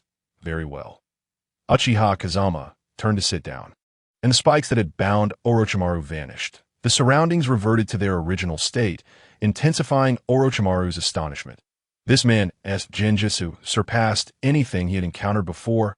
"Orochimaru, as one of the legendary Sannin of Konoha, I entrust you with the research division. You are to submit requests for the talents you require. List the materials you need and submit them to Narashikaku. He will handle the rest. Now, return. Uchiha Kazama remained motionless. Sensing an unusual presence nearby, he had come to find Orochimaru, yet these entities had also appeared. Let me leave? Orochimaru was taken aback. What did this imply? Did he truly trust this rogue ninja so much? If you prefer not to depart, you are welcome to accompany me back. Uchiha Kazama rose, unleashing a terrifying surge of chakra that fractured the ground beneath him. Observing this, Orochimaru summoned a great serpent, consuming it and vanishing from sight. Come forth. After Orochimaru's departure, Uchiha Kazama spoke calmly. Have you discovered me? At that moment, a shadowy figure emerged behind Uchiha Kazama, appearing as if it had risen from the ground like a reflection. Upon seeing this entity, a faint smile curled at the corners of Uchiha Kazama's mouth, yet quickly faded, replaced by confusion that I am your conscious manifestation, a unique existence born from the depths of your intent. I possess all your wisdom, and before Black Zetsu could finish, Uchiha Kazama interrupted. What a clever ploy! You intend to employ the same tactics used on Uchiha Madara against me. Do you perceive me as a fool? To attempt such deceit? Even without knowledge of the narrative, this approach is exceedingly foolish. Uchiha Madara was merely desperate to validate his beliefs, thus falling prey to your machinations that, it must be said, love can cloud one's judgment. Why, my true self, do you, Black Zetsu began, but Uchiha Kazama interjected. Enough, I know you. Are you attempting to recruit me into your scheme? With that, he clasped his hands together, summoning a series of chain seals. Earth sealing technique. The sealing jutsu spread, confining Black Zetsu completely. This seal could not only restrain the body and chakra, but also the very essence of consciousness. Even Kato Dan's spirit manifestation technique could not escape its grasp. How could you? Black Zetsu's expression twisted in terror. In the entire shinobi world, no one knew of his true identity. Not Uchiha Madara nor Uchiha Obito. Only he was privy to his plan. This cannot be your true form. Can it? However, your true self must be aware of your current predicament. Tell him I currently lack the time to seek him out. He should behave. Otherwise, after Uchiha Kazama finished speaking, a swirling mass of black flames engulfed Kurozetsu entirely. A piercing scream echoed as this particular manifestation of Kurozetsu was utterly incinerated. Once he had dealt with Kurozetsu, Uchiha Kazama turned his gaze skyward. It seemed that if the opportunity arose, he would endeavor to seek out Kagayaheim above. Moreover, Otsutsuki Shurin was still up there, presenting another formidable force. With this thought in mind, Uchiha Kazama transformed into an afterimage and vanished from sight. Before Tsunade could arrive at the village, Uchiha Kazama had already caught up with her. However, at this juncture, complications arose as Orochimaru had also made his appearance. Truly, the legendary Orochimaru, such determination to arrive here so swiftly. Boom! Boom! Tremors reverberated through the ground out of course. There was another aspect of Orochimaru that commanded his admiration. Despite being struck by Tsunade's fists, he remained eerily silent. Chapter 45. The Triad of Venoms. It was due to Orochimaru's serpent-like resilience. Had it been Jiraiya, he would likely be half dead by now. Kazama, Orochimaru exclaimed. Did you promise him you would return to the village? Tsunade lifted Orochimaru by the collar and then turned to Uchiha Kazama. Despite their apparent intimacy, Tsunade was capable of anything at this moment. Yes, I did promise. Orochimaru was now the head of Konoha's research department. In the future, Minister Orochimaru's capabilities would undoubtedly bring greater convenience and development to the village. Listen, Tsunade, Orochimaru's departure from the village was not solely due to his scientific pursuits. Instead of allowing such a talent to roam freely, why not have the village provide him with resources? By the way, Minister Orochimaru, take a look at this. Do you find it useful? Uchiha Kazama remarked, as he retrieved a large number of white humanoid creatures from a scroll. Upon seeing this, Orochimaru was taken aback. Isn't this Zetsu? But it appears to be only half of it. The white half. This is white Zetsu. Take it back and experiment with it. The Akatsuki organization has been disbanded, so consider that your research facility. You must be somewhat familiar with it. After speaking, Uchiha Kazama firmly grasped Tsunade's hand, preventing her from attacking Orochimaru again. All right, I shall return to the village first at No. You two should head back that I will follow shortly. Orochimaru pondered for a moment and decided to wait until Uchiha Kazama and the others returned before he made his move. Otherwise, misunderstandings would arise, and he would be unable to retaliate. In the next moment, Orochimaru vanished from the spot. Observing Orochimaru's disappearance, Tsunade's gaze shifted back to Uchiha Kazama. Were you serious about what you just said? Tsunade regarded Uchiha Kazama with a peculiar expression, in her eyes. There was no blame. Only confusion and inquiry. I need not elaborate on Orochimaru's talents. You are well aware. All he requires is a legitimate platform, and the value Orochimaru can provide is undoubtedly beyond that of any mere Kage. Very well, you will come to understand these matters in due time. Let us return. With that, Uchiha Kazama took Tsunade's hand and began walking towards Konoha. After their departure, a small paper figure appeared on a tree not far away. In the distance, Konan observed the unfolding situation, utterly bewildered. Orochimaru was a member of the Akatsuki organization. When he joined, they had conducted an investigation on him. Given Orochimaru's actions, how could Konoha possibly accept him? Now, with Uchiha Kazama as Hokage, he had personally endorsed Orochimaru's return to the village. Had he lost his mind? Such actions would surely destabilize his already tenuous position even further. Why would he act in such a manner? This behavior was incomprehensible to Konan. The fifth Hokage was truly peculiar. I must investigate within Konoha. After a brief moment of silence, Konan transformed into a flurry of paper and vanished from the scene. Evening, Konoha village. Inside the Hokage's office, Tsunade, is it truly you? Jiraiya exclaimed, his face alight with joy as he beheld Tsunade entering alongside Uchiha Kazama. The legendary Sannin of old had now seen the return of two of their number. This held special significance for Jiraiya. If Orochimaru... Just as Jiraiya contemplated the possibility of Orochimaru returning, he was interrupted by the sight of Orochimaru entering from behind. Instinctively, Jiraiya assumed a combat stance. Bang! Before Jiraiya could act, Tsunade delivered a punch to him. It was my decision to bring Orochimaru back. Jiraiya, notify all department heads to convene in the meeting room. Uchiha Kazama declared, turning towards the meeting room. Long time no see. Jiraiya. Orochimaru greeted Jiraiya before following Kazama. In that moment, Jiraiya was left in a state of shock. Half an hour later, the heads of various departments arrived at the meeting room. Upon seeing Orochimaru, their expressions mirrored Jiraiya's astonishment. Clearly, Jiraiya was unable to provide any answers, as he himself was still in a daze.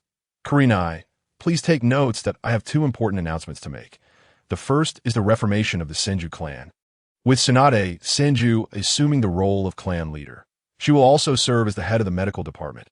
Uchiha Kazama spoke calmly. Upon hearing this news, the attention of the gathered individuals shifted to Tsunade. They were all quite familiar with her. When Tsunade had left the village and never returned, they were well aware. Little did they anticipate that Uchiha Kazama would not only restore the Senju clan, but also bring Tsunade back. The second announcement, the establishment of the research department, headed by Orochimaru. Furthermore, all pursuit missions and charges against Orochimaru have been revoked. Of course, should Orochimaru engage in any detrimental actions against the village, I will resign from both my position as Hokage and Uchiha clan leader, never to return. Uchiha Kazama concluded the second announcement with a smile, observing the crowd. Initially, they had harbored concerns regarding Orochimaru's return. However, with Uchiha Kazama's assurance, a sense of acceptance began to permeate the room. It was as if the guarantee provided by Uchiha Kazama imbued them with profound trust. Hokage-sama, the head of the intelligence department. Yamanka Inoichi is in accordance with your decision. Hokage-sama, the head of the Konoha security department. Hyuga Hizashi concurs. All present expressed their sentiments. Very well, since you are all informed of these matters, Kakashi, please escort Minister Orochimaru to arrange personnel for the research department. The rest of you, return to your posts. Hyuga Hizashi, please stay for a moment. Uchiha Kazama spoke again. The others stood and exited the meeting room, leaving only Hyuga Hizashi behind. At this moment, Hyuga Hizashi's expression was somewhat grave. He had already received reports regarding the incidents at the daimyo's residence. Did the fifth Hokage truly intend to hold the Hyuga clan accountable? However, These troubles were brought upon by those fools' own recklessness. Now he could only await Uchiha Kazama's words. Chapter 46. Tension in the Hyuga clan, Konan's infiltration. As the setting sun painted the sky in hues of red, Hinata handed the recent records to Uchiha Kazama, upon which his signature was required. Simultaneously, she leaned closer to his ear. Lady Tsunade and you, Hinata, as a woman, remained sensitive to such matters. During the meeting, Tsunade's gaze towards Uchiha Kazama was anything but innocent. After all, Hinata had shared a particular relationship with Kazama. Thus she was eager to glean more information. Hinata, need you to come with me. Just as Uchiha Kazama was about to utter a word, Tsunade's voice echoed from the doorway. Upon hearing it, Hinata froze momentarily, turning slowly to face Tsunade. Go ahead. Tsunade won't treat you harshly, Kazama gently reassured her, patting her back. Despite her concerns, Hinata nodded and departed. After the two women left, Kazama was left with a hint of confusion. Was Tsunade already aware of his relationship with Hinata? How would she address it? However, knowing Tsunade's temperament, if she intended to resolve the issue through force, she would likely confront Kazama directly rather than calling Hinata away that moment. The one truly distressed was not Uchiha Kazama or Hinata, but Hyuga Hisashi, who remained in the conference room, awaiting Kazama's words. Previously, Kazama had displayed no such expression when he dealt with the higher-ups of Konoha. Now, his contemplative demeanor suggested he was pondering how to handle the Hyuga clan. The thought quickened Hisashi's heartbeat. Hokage-sama, I can no longer endure this. He broke the heavy atmosphere. By the way, Hisashi, you are still here? Kazama responded, an elder from your clan. What was his name? Attacked me at the daimyo's residence. That I have dealt with him. I trust that the ninjas of the Hyuga clan will refrain from similar actions in the future. Kazama spoke with calm authority. Hokage-sama, I understand that I will ensure that my clan members behave and that such incidents do not recur. Hisashi replied, though still filled with apprehension. After all, if another shadow were to act against their clan, they would have to be careful, especially with someone like Uchiha Kazama, who had a penchant for annihilating clans. Then, return to your duties. There's still much work to be done in the guard division. With that, Kazama pivoted and exited the room. Soon, he found himself back at the Hokage's office. As Hokage, there were village affairs that required his attention. While most matters were currently being handled by Jiraiya and Kakashi, he still had responsibilities at Just as I entered the Hokage office, I found Tsunade and Hinata. Kazama noted, take a break for now, that we will handle the village affairs temporarily. I've assigned Shizen to manage the medical department, and I will follow up tomorrow, Tsunade stated calmly upon Kazama's arrival, as though nothing had transpired. Kazama glanced at Shizen, who appeared perfectly composed, the earlier tension having dissipated. Oh, he nodded, then proceeded to the lounge of the Hokage office to rest. Such matters felt rather peculiar. Ramen. A young girl sat at table, calling out for a bowl of the signature ramen. Coming right up. Please wait a moment, the chef responded, swiftly serving a steaming bowl. This your first time enjoying ramen here? Are you a newly appointed ninja in the village? The chef inquired, observing the girl with curiosity. Yes, Konan replied, caught off guard but nodding in affirmation. It was remarkable how this seemingly ordinary person, devoid of any chakra fluctuations, could discern that she was a newcomer. Could it be that the owner remembered every patron? After becoming a ninja, be sure to protect the village well. It is thanks to the protection of the esteemed ninjas that we ordinary folk can live so peacefully in Konoha. This bowl of ramen is on me. When you earn your mission rewards, do visit my little shop again. The chef smiled warmly. Thank you, Konan exclaimed, instinctively expressing her gratitude before diving into her meal. Delicious, she proclaimed after her first bite, but I'm glad you like it. You are always welcome to return, the chef replied before turning back to prepare more ingredients. The customer's appreciation was the chef's greatest joy. After finishing her meal, Konan left payment on the table and exited Ichiraku Ramen. As she wandered through the village, night had already fallen. How could a village that had just undergone political upheaval appear so harmonious? The ordinary citizens truly reflected the essence of the village. Yet neither passers-by nor shopkeepers seemed affected by the recent changes that in fact, smiles adorned nearly every face. What method had Uchiha Kazama employed to achieve such a state? Was he not a madman? Could a madman truly manage a village? With these questions swirling her mind, Conan stepped into a dimly lit alley. Shin paper technique. Manipulation. As she raised her finger, a small paper figure materialized at her fingertips. This location was in close proximity to the Hokage building. After releasing the paper figure, her chakra concealed itself entirely. This was a unique secret technique. Once activated, it required no chakra to maintain the connection with the paper figure, rendering her undetectable to sensory ninjas. This was Conan's exclusive reconnaissance technique. Soon, the paper figure reached the window of the Hokage's office. In a the paper figure's view revealed no signs of life. Wait, at this hour, shouldn't the Hokage be resting? Just as Conan pondered this, a series of soft, breathy sounds reached the paper figure's senses. What is this? She maneuvered the paper figure closer to the source of the noise. Upon arrival, a shocking scene unfolded before her senses. Here was the Hokage's office, and there were 3 individuals present. Such a visual jolt nearly caused Conan to betray her chakra. Chapter 47. Blushing Conan. Hours earlier, Uchiha Kazama lay in the lounge, unable to sleep. It wasn't merely the peculiar dynamic between Tsunade and Hinata that troubled him. Rather, it was thoughts of the future. The major ninja villages were stirring, and with Kazama's current strength, he could handle them with relative ease. Even an assault from the 4 great shinobi villages posed little threat to him. His true concerns lay with Uchiha Obito and Kagaya Otsutsuki. Obito, with his reckless tendencies, still held some threats due to his capabilities. As for Kagaya, the devoted son determined to rescue his mother, he would surely resort to extreme measures for the events yet to unfold. Regarding the Akatsuki organization, those susceptible to verbal persuasion were of little concern. Moreover, lurking in the shadows was Otsutsuki Ishiki. Both current challenges and future crises loomed over Kazama.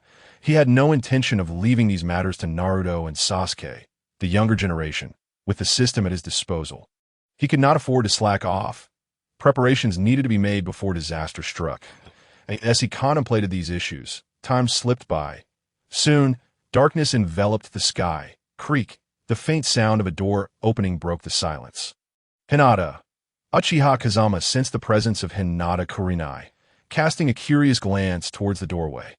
Hokage, Lady Tsunade has instructed me to take a bath first, Kurenai replied, her tone tinged with a hint of nervousness. Yet, amidst her anxious words, there lingered an undertone of anticipation and excitement. Go ahead. Hot water is prepared, Kazama responded, though his mind was preoccupied with other matters, rendering him indifferent to the situation. As the sound of water filled the air, Uchiha Kazama found himself unable to contemplate further. This girl was playing with fire. With that thought, he rose and entered the bathroom. Kurenai was startled by Kazama's sudden entrance. Instinctively covering her mouth, Kazama, unfazed, swiftly removed his clothing and took his place beneath the shower. After a brief moment of hesitation, Kurenai picked up a towel, knelt behind Kazama, and began to wash his back. When they finally emerged from the bathroom, Tsunade was already present. Hokage-sama. Kazama squinted slightly as he shed his remaining garments. Soon, the sounds from within the room attracted the attention of a small paper figure outside. That moment, Conan found herself unable to shake off the vivid scene unfolding before her. The more she watched, the more her cheeks flushed with embarrassment.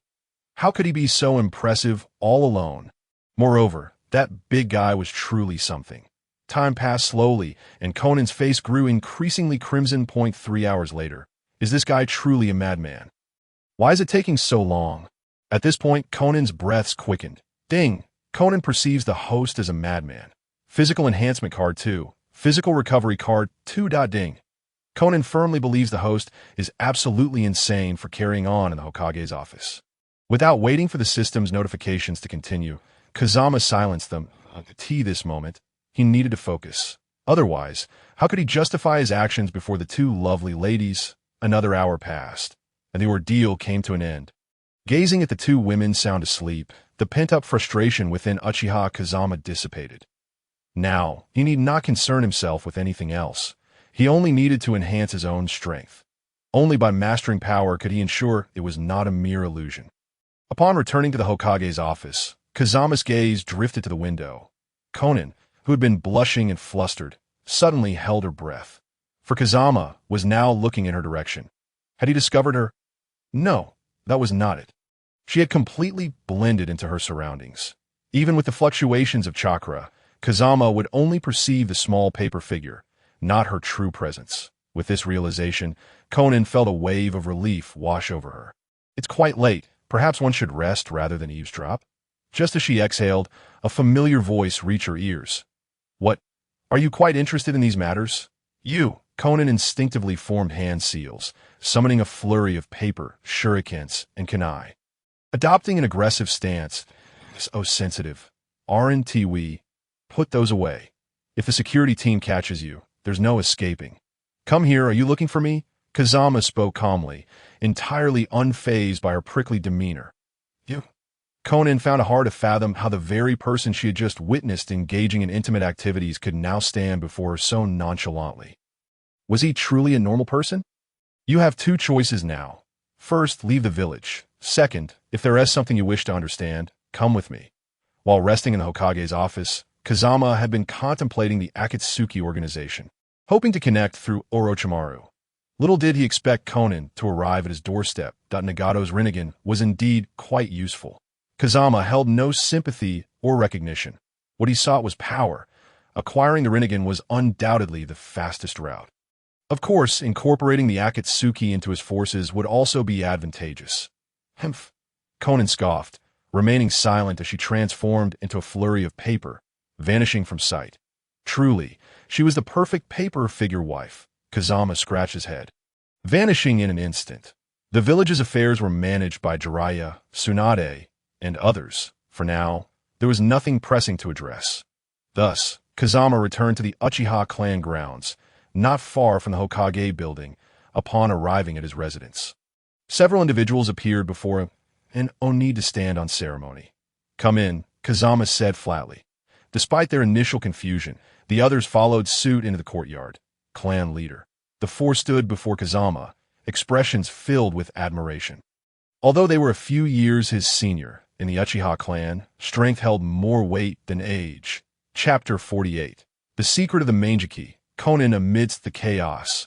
Accompanying Uchiha Kazama were several former team leaders. Uchiha Ryu, Uchiha Linmu, Uchiha Roy, and Uchiha Shikamiya. These four now served as Kazama as personal bodyguard ninjas, akin to the previous Umbu leaders. Ryu, Linmu, Roy, Shikamiya. I have a matter I wish to discuss. Do you desire to grow stronger? Kazama spoke calmly. Upon hearing this, the four were momentarily taken aback. Stronger? Such questions rarely arose within the Uchiha clan.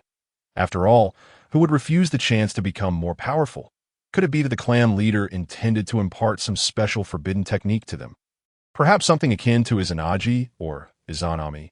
Yes. After a brief pause, they responded affirmatively that I have devised a unique method to awaken the Manjiki Sharingan within each of you, that if you are willing to accept the risks. We are willing. The four did not wait for Kazama to finish, eagerly confirming their agreement. What is it? The Manjiki Sharingan. Within the Uchiha clan, it is an absolute belief. The four had reached a bottleneck in their chakra capacity. Physique and ninjutsu to further their growth. They needed to explore other avenues of enhancement, such as Sage Mode, summoning beasts, secret arts, or forbidden techniques. However, for the Uchiha, the best method remained awakening their own Manjiki Sharingan, due to the unique conditions required to unlock it. Historically, only a few clan members had inadvertently awakened their Manjiki, with the specific method resting solely in the clan leader's hands. After all, the process required the loss of a beloved, and thus could not be disclosed publicly. Otherwise, it might incite internecine conflict within the clan. Such consequences led their predecessors to conceal this method. Hence, the Manjiki remained an enigmatic entity for most clan members. There was no room for hesitation. If they missed this opportunity, they might never have another chance. All right, clan leader. Before Kazama could speak further, Uchiha Fugaku appeared. Ding! Uchiha Fugaku believes you are insane. The secret of the Manjiki must never be exposed. Reward. 500 ocular power. Reward. Elevation in ocular technique realm. As the system S prompt echoed his ears. Kazama was momentarily taken aback. Shouldn't Fugaku be resting properly right now? At present, he holds no specific position. The defense outside the village is entrusted to the Inuzuka clan and the Aburame clan. Moreover, shouldn't he be more concerned about Sasuke's growth at this juncture? The clan leader, is this truly a matter you wish to pursue? Uchiha Fugaku refrained from continuing his thought, casting a sidelong glance at the four individuals nearby. It was evident that such a gesture would displease them. Nevertheless, for the betterment of the clan's future, Uchiha Fugaku felt compelled to take a stand. Currently, Uchiha Kazama seemed to be succumbing to the allure of power. He believed it was essential to embrace his own responsibilities. Fugaku, former clan leader, the issue you perceive is merely a reflection of your own wavering resolve. Furthermore, have you recently been in contact with anyone? Uchiha Kazama observed the aura surrounding Uchiha Fugaku, a hint of confusion crossing his features. This aura felt oddly familiar, yet he couldn't pinpoint its source at that moment. Uchiha Fugaku paused, a flicker of panic crossing his face, but he quickly masked it. No, nothing of the sort. As for the matter of the Manjiki Sharingan, I believe it is best kept within the confines of the clan. The potential dangers are, I trust, self-evident. Uchiha Fugaku articulated his stance with conviction. Very well. I understand. If there are no further matters, you may return for now. Uchiha Kazama responded with a calm demeanor. Upon hearing Kazama's words, the enthusiasm in the eyes of the four individuals rekindled. They, as core members of the clan, were well aware of the regulations surrounding the Manjiki Sharingan. Thus, under the current circumstances, they felt the situation was increasingly dire. However, Uchiha Kazama's attitude was resolute. Do not be overly attached. Understood? Clan leader, since you address me as such, depart now. Uchiha Kazama interrupted Uchiha Fugaku's words. At that moment, Kazama had recalled the source of that familiar aura. Yet, it was not the time to dwell on it. He had his own plans and needed to address the situation at hand first. Very well. Uchiha Fugaku intended to say more, but he shifted his demeanor and vanished from the scene. Now, let us commence, Uchiha Kazama declared, activating his Manjiki Sharingan. The surrounding space transformed instantly, and 5 moons appeared in the sky, each bearing the shape of Uchiha Kazama's Manjiki .5, observing the 4 individuals ensnared in the illusion. Uchiha Kazama felt a twinge of confusion. How could there be an additional person? As his consciousness shifted, Uchiha Kazama beheld the 5th figure standing within the realm of the illusion. Conan. Is this girl truly oblivious? He had not intended to draw her into the illusion, yet she had unwittingly presented herself. Let us see. Uchiha Kazama approached Conan, placing his hand upon her forehead. Soon, the surrounding environment underwent a transformation. This is the Hokage's office? Uchiha Kazama was taken aback by the scene before him. Why was the Hokage's office present within Conan's illusion? Just as he pondered this, an enchanting voice reached his ears. Turning toward the source, Kazama was momentarily stunned. What was this rather inappropriate scene? Moreover, why were Tsunade and Hinata present? Taking a deep breath, Uchiha Kazama gradually closed his eyes. Subsequently, the 5th moon vanished. Kazama glanced back at the small paper figure, marveling at Conan's reconnaissance abilities. Realizing this, Uchiha Kazama disappeared from his previous location. The next moment, he brought the somewhat dazed Conan back to the courtyard. Speak. What is it you wish to know? We can exchange information. Uchiha Kazama regarded the small figure before him, recalling Conan's earlier frenzied demeanor within the illusion. The flow of time within the realm of illusion differed from that outside. When Uchiha Kazama dispelled the illusion, half a day had already passed on Conan's end. Therefore, Chapter 49, Kazama's stance, it was evident that Conan had yet to regain her composure. Gazing upon Uchiha Kazama's striking visage and the images that had flashed through her mind, she realized that the sensations within the realm of illusion mirrored reality closely. Consequently, upon seeing his face, Conan instinctively lowered her head. What had she been doing just moments ago? No, this was not her true thought. She was being controlled by this man through his Sharingan's ocular technique. Yet, was it truly necessary to exchange information? Uchiha Kazama observed Conan's dazed expression, feeling a twinge of difficulty. This situation was entirely unexpected for him. It seemed the allure granted by the system's rewards had proven to be excessively potent. How shall we exchange? Konan suppressed the turmoil within her heart momentarily, raising her head to meet Uchiha Kazama's gaze. The mesmerizing Mangeki, coupled with his striking features, was undeniably captivating that if possible, I would like to meet the leader of the Akatsuki organization. Not pain, mind you, consider it a trade. The tasks you seek to accomplish need not rely solely on violent means. Or perhaps I can assist you in gaining greater power. Uchiha Kazama replied with a smile.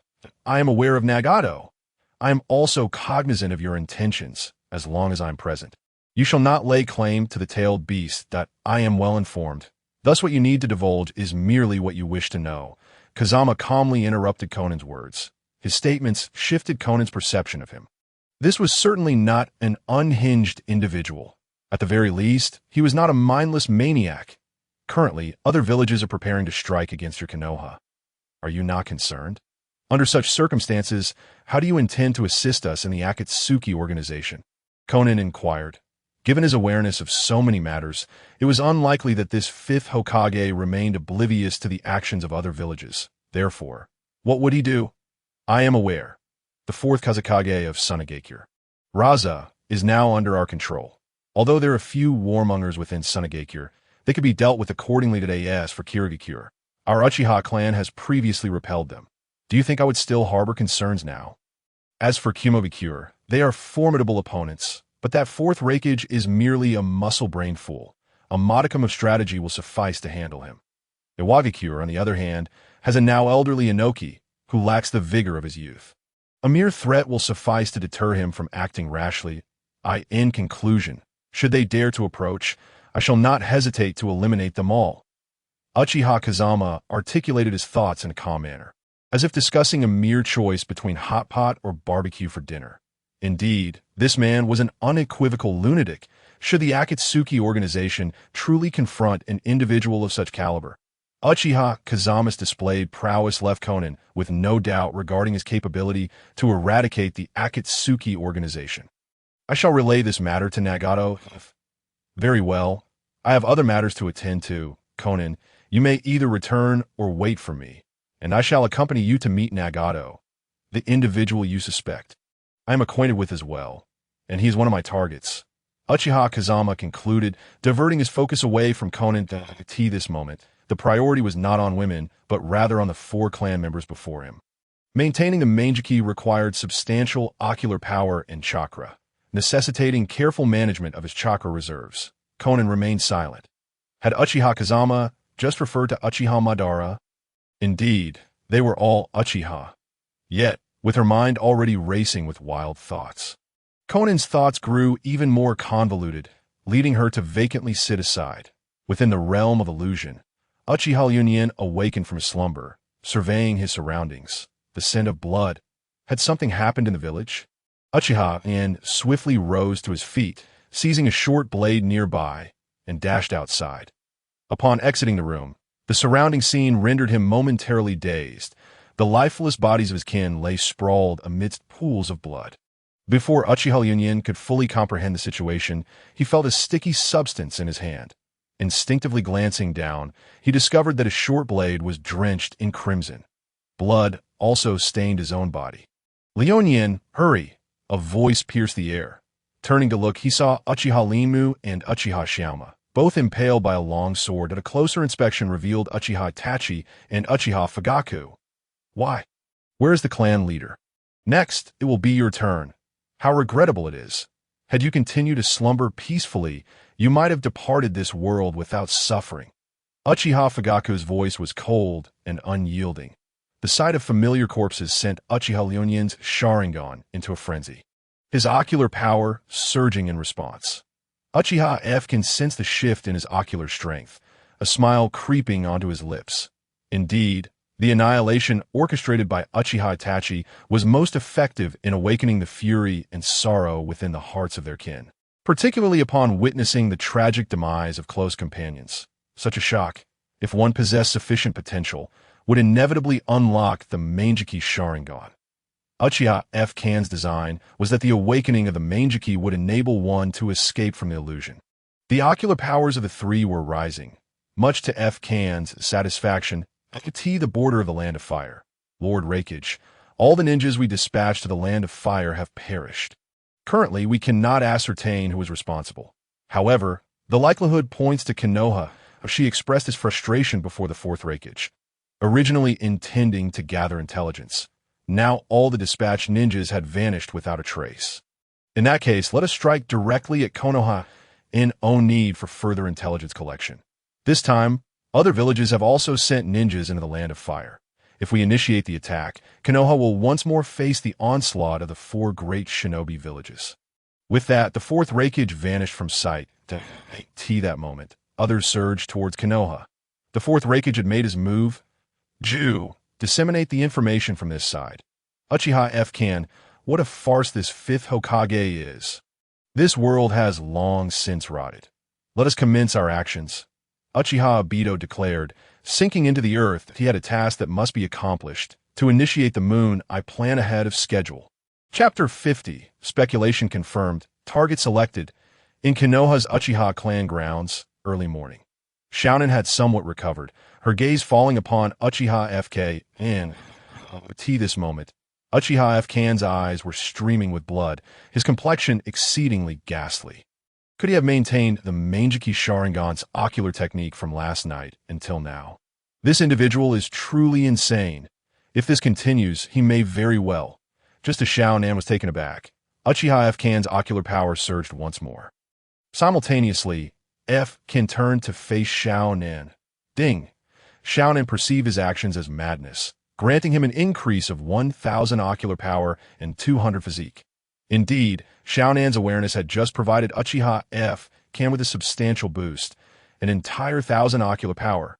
It allowed Uchiha F-Kan to breathe a sigh of relief. Awakened? Go eat something. I will depart from the village this afternoon. Uchiha F-Kan stated, refocusing his attention on Liu Yin and the others. They were on the verge of breaking through to the Manjiki Sharingan. There was no time to concern himself with Xiaonan. Observing Uchiha F-Kan's demeanor and his earnest expression, Xiaonan felt that this madman seemed. At the same time, the alluring images once again surfaced in her mind, causing her to blush as she hurriedly exited the courtyard. Half an hour later, Uchiha Yin slowly opened his eyes, and immense ocular power radiated outward, transforming into a scythe-like form with the original Tomo. Merely opening his eyes allowed him to sense formidable threats. Has it been activated? What is the ocular technique? Uchiha F-Kan inquired of Uchiha Liu Yin.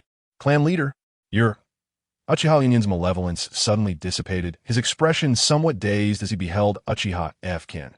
Within Liu Yin's illusion, Uchiha F-Kan had perished to protect him. What? Just now, was that an illusion? Uchiha Liu Yin quickly grasped the situation. Recalling Uchiha F-Kan's earlier instructions to awaken the Manjiki. Clan leader, my left eye possesses spatial abilities, known as Zuloj. It enables me to disregard defenses and slice through enemies ensnared in my illusion. My right eye's ability is enhanced divine power. It can amplify any jutsu or physical technique based on the ocular power consumed. Uchiha Liu Yin spoke earnestly.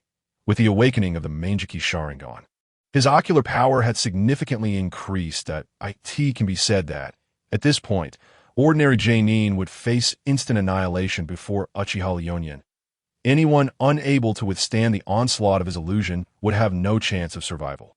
Coupled with the enhanced divine power, he could convert ocular power into physical and ninjutsu. This was indeed a remarkable ability. As he trained, his potential would only rise higher. Excellent. For now, close the Manjiki and return to rest. Keeping it activated continuously will strain your eyes. Uchiha F-Kan nodded in satisfaction. Now, one among the four had awakened the Manjiki Sharingan. This was a significant achievement for Uchiha F-Kan's endeavors. In the future, through such means, all the Uchiha clan's geniuses could be transformed into owners of the Manjiki. Coupled with rigorous training, they would form a formidable force on the battlefield. The ninja world would face no threats whatsoever.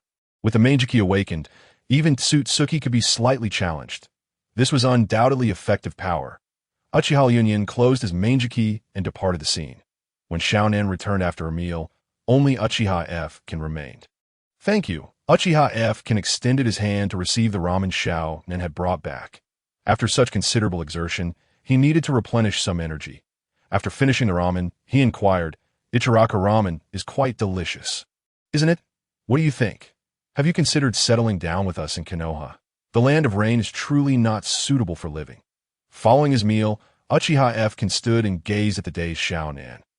At this moment, Xiaonan appeared somewhat perplexed. In Konoha, she could freely investigate all matters concerning the Uchiha. Even regarding Uchiha Fken, she could uncover much information. It seemed as though they were utterly unconcerned about whether such knowledge would be leaked. What Xiaonan had come to understand about Uchiha Fken was that indeed, many regarded him as a madman. However, after Uchiha Fken ascended to Hokage, his actions garnered considerable respect. Even the ninja clans found no fault in Uchiha Fken's arrangements. The current Ninja Academy had already updated its curriculum, encompassing the true nature of the ninja world and various significant battles. There was no glorification of the Hokage, nor any blind praise for the village. The village Uchiha Fken sought to establish was one inhabited by bloodthirsty wolves, rather than a mere propagation of individual heroism. These were feats no other village could accomplish. In every village, the Kage held absolute power, with the village's operations centered around the Kage. What Uchiha Fken devised was a direct redistribution of power.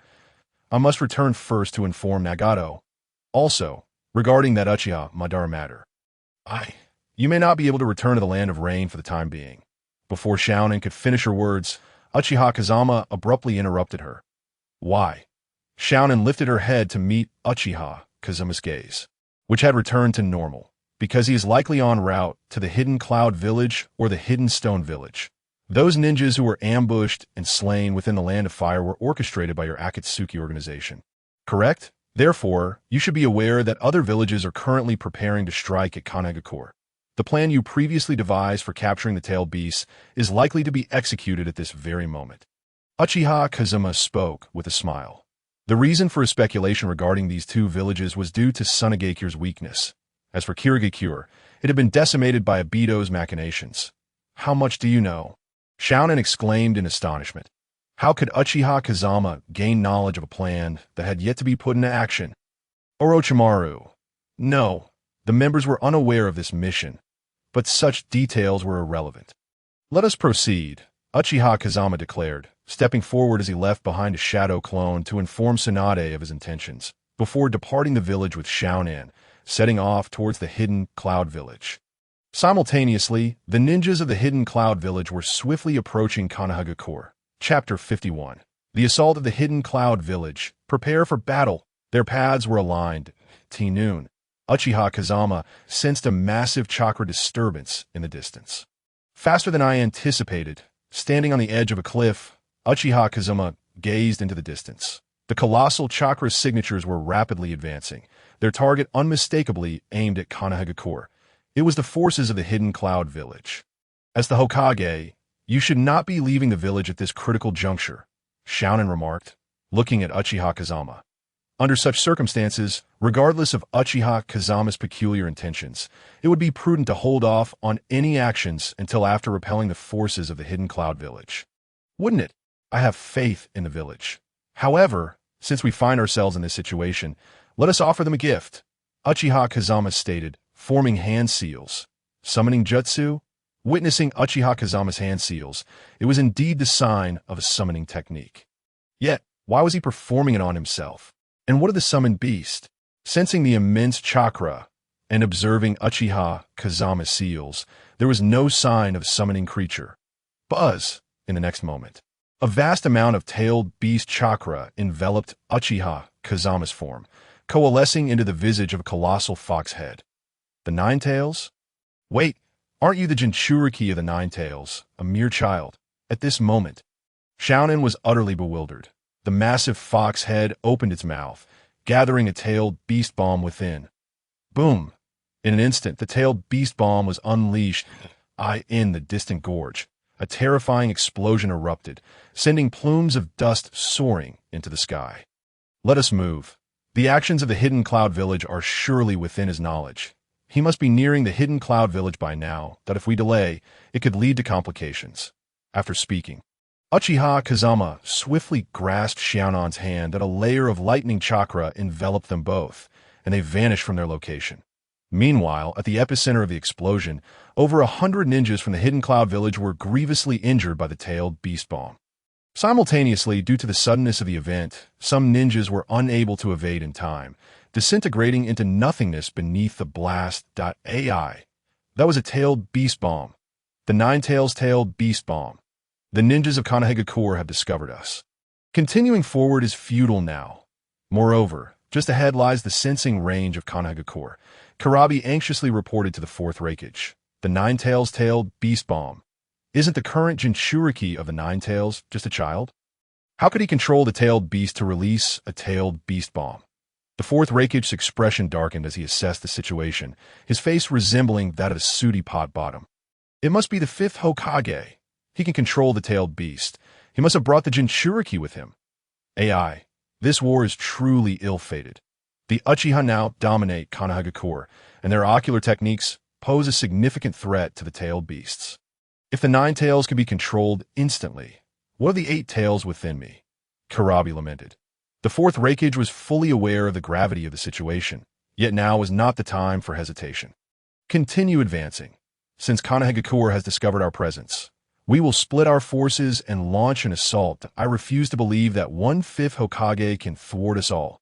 The Fourth Raikage issued his commands without hesitation. The ninja forces divided into 10 formations, encircling Konoha. Meanwhile, within Konoha, Lady Tsunade, Jiraiya, we have just detected the chakra fluctuations of a tailed beast bomb outside the village. It should be the Hokage in action. The target is approximately 3 hours away from Konoha. It appears to be ninjas from other villages. We must adopt a defensive posture now. Yamanka and Noichi hurriedly arrived at the Hokage's office with the intelligence. Is this what he meant by the assault of the Hidden Cloud Village? Tsunade mused, glancing at the information left on her desk with a smile. It seems so. Shall we proceed according to his plan? Jiraiya nodded, responding slowly. After all, he is the Hokage. Such matters must be executed according to his directives. Let us go. We shall see just how much strength the so-called strongest ninja village, the Hidden Cloud Village, truly possesses. Tsunade rose, donning the hat that Uchiha Kazama had left for her, her face radiating confidence. Insanity, absolute insanity. Then let us proceed. Jiraiya stood as well, following Tsunade's lead. The two ascended to the high platform of the Hokage building, where a multitude of ninjas had already gathered in the square below. Even Kakashi and Might Guy were present. We have just received news that the ninjas of the Hidden Cloud Village are advancing towards us. The Fifth Hokage has ordered us to crush them. Let them regret ever seeking trouble with Konoha.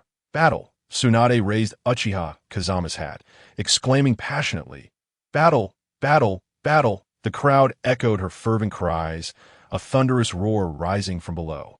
Narashikaku, the arrangement of the battle is in your hands. Jiraiya, Orochimaru, and I will head to the village entrance, Tsunade announced, leaping from the high platform. Jiraiya followed closely behind, while Orochimaru emerged from an unknown location. And the three made their way toward the village entrance. Hey, Inoichi, quickly relay the specific situation to me.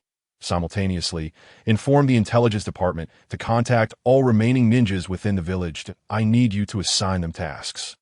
Narashikaku felt that this situation was somewhat insane, yet since it had fallen to him, he was determined to execute it well. Soon, the forces within the village began to mobilize rapidly, first organizing into combat formations based on the major ninja clans. Uchiha Clan, Team 1, Hyuga Clan, Team 2, Akimichi Clan, Nara Clan, Yamanaka Clan, Team 3. In addition to the clan-based formations, there were also divisions for civilian ninjas. Might Guy's Taijutsu Team, Hitaki Kakashi's Ninjutsu Team. At this moment, Konoha operated like an immense and intricate machine, functioning swiftly and accurately. Through the information relayed by the intelligence department, a vast protective network was established around the village. At this juncture, Uchiha Fugaku arrived at the Hokage office. Chapter 52. Uchiha on the front lines. Astonishment. Minister Fugaku. As Uchiha Kazama appeared, Narashikaku felt a twinge of confusion. After all, at this moment, Uchiha Fugaku should have already received the news and led the Uchiha clan's ninjas to fortify the eastern defenses. The Uchiha had voiced their dissent regarding this war mission. "We must defend Konoha from the front," Uchiha Fugaka stated directly. "Huh. The front is already occupied by Lady Tsunade and her team. This is the decision of the entire Uchiha clan." Narashikaku had initially intended to decline. After all, the battlefield at the front already boasted the legendary Sannin. However, the current Hokage was, after all, the clan leader of the Uchiha if they insisted on deploying to the front lines. It would indeed be difficult to refuse. Thus, the issue transformed. "Very well." Uchiha Fugaka nodded earnestly. "You may proceed directly to the front lines that I will assign other ninjas to the eastern defenses." Narashikaku responded affirmatively. After receiving confirmation, Uchiha Fugaka departed swiftly. Outside the Hokage building, Uchiha Limu looked at Uchiha Fugaka with a glimmer of anticipation. "Elder, can we finally head to the front lines?" "Indeed. Let us go. After fighting for the village so many times, we must demonstrate to everyone in the village that the power of the Uchiha can also serve as a force of protection," Uchiha Fugaka declared, leading the Uchiha toward the village entrance. Upon seeing the Uchiha clan's ninjas approach, Tsunade's face revealed a hint of perplexity. After all, they were already present on the front lines. The Uchiha should have prioritized eliminating the other ninjas from the Hidden Cloud Village before coming here. However, since they had arrived, Tsunade chose not to voice her concerns. Soon, the group reached a position 3,000 meters from the village. This was a plain, a crucial path that any ninja from the Hidden Cloud Village would traverse when attempting to assault Konoha. Before long, the fourth Raikage appeared with the ninjas from the Hidden Cloud Village. Karabi was also among the main forces. The Hokage absent? Or is the timid fifth Hokage too afraid to face us? The fourth Raikage boldly proclaimed, eyeing Tsunade and her companions that the fourth Raikage, the very one who was so frightened by our village's fourth Hokage that he dared not step onto the battlefield? And now you come to Konoha speaking such words. Tsunade retorted sharply to it was evident that the fourth Raikage had forgotten that during the third Great Ninja War, they had not emerged victorious. Despite facing multiple fronts, Konoha had still triumphed. Sarutobi Hiruzen believed that resolving conflicts was paramount, and thus, rather than pursuing reparations from the other villages, he allowed Konoha to bear significant losses. Perhaps it was this very situation that led other ninja villages to perceive Konoha as vulnerable. However, with Sarutobi now deceased, such occurrences would not transpire again. The fourth Hokage was a waste of such a talent in Konoha. He should not have met such an untimely end. But now that you lack that individual, I am eager to see what waves the current Konoha can stir, the fourth Raikage declared, unleashing a terrifying surge of chakra. The lightning armor was instantly activated. That moment, Karabi's gaze fell upon the group of Uchiha ninjas. For some reason, upon arriving, he felt that all the Uchiha's attention was fixated on him. Not only Karabi felt this way, but also the Eight Tails, Gyuki, within it appeared that the Uchiha had locked their sights upon him. Caution was warranted. Yet, there was also good news. Uchiha Kazuma, the fifth Hokage, was absent. Otherwise, Karabi would be even more concerned. The power of the Manjiki Sharingan to control tailed beasts was indeed formidable. "Attack!" the fourth Raikage shouted as he charged towards Tsunade. "Leave it to us, Susanoo!" Uchiha Fugaku proclaimed, instantly summoning his Susanoo. Following suit, Uchiha Ryunin, Uchiha Linmu, Uchiha Roy, and Uchiha Shikum also unleashed their Susanoo. The appearance of 5 towering figures momentarily stunned the advancing fourth Raikage. He was familiar with Susanoo that if there were only one, he might still have pressed forward, but 5? When did the Uchiha acquire such overwhelming power? If the Uchiha had always been this formidable, how could Sarutobi Hiruzen have been so foolish to target them? Such terrifying strength would never have tolerated oppression from Konoha's higher-ups. Boom! Boom! Boom! Before the fourth Raikage could ponder further, the assault of Susanoo had already commenced. His thoughts of a victorious campaign against Konoha had evaporated, replaced instead by a singular focus on escape. Karabi entered his tailed beast transformation at the earliest opportunity. However, 2 fully formed Susanoo surged toward him with overwhelming force, like divine giants, launching their offensive. The 5 Uchiha swiftly suppressed both the fourth Raikage and their 8 tails Jinchuriki.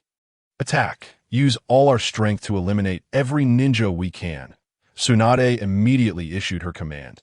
Summoning Jutsu, Tsunade then performed the summoning technique, bringing forth a slug.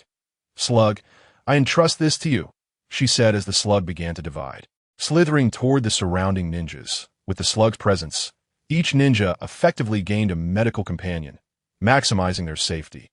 Orochimaru and Jiraiya also summoned their respective creatures. Combat-oriented ninjas both plunged into the fray.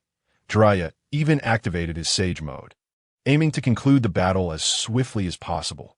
Orochimaru cast an envious glance at Jiraiya before charging toward the ninjas of the Hidden Cloud Village. From the outset, the outcome of this battle was all but determined. The moment those five Susanoo manifested, many ninjas from the Hidden Cloud Village were paralyzed by fear, losing their will to fight. Had it not been for Karabi's last-minute explosion of tailed beast chakra, which allowed the fourth Raikage to escape, they might have been entirely overwhelmed. Chapter 53. The Hidden Stone Village is repelled.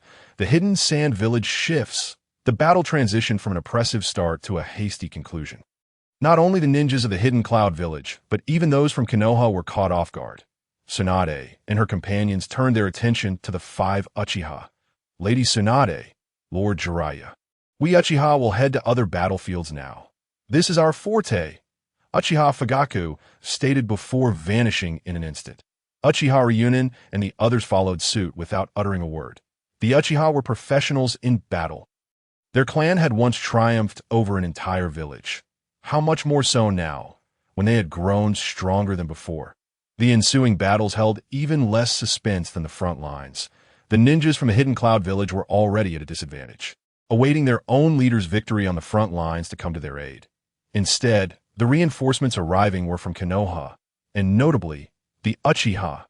In the end, only a few of the escaping ninjas from the Hidden Cloud Village remained alive.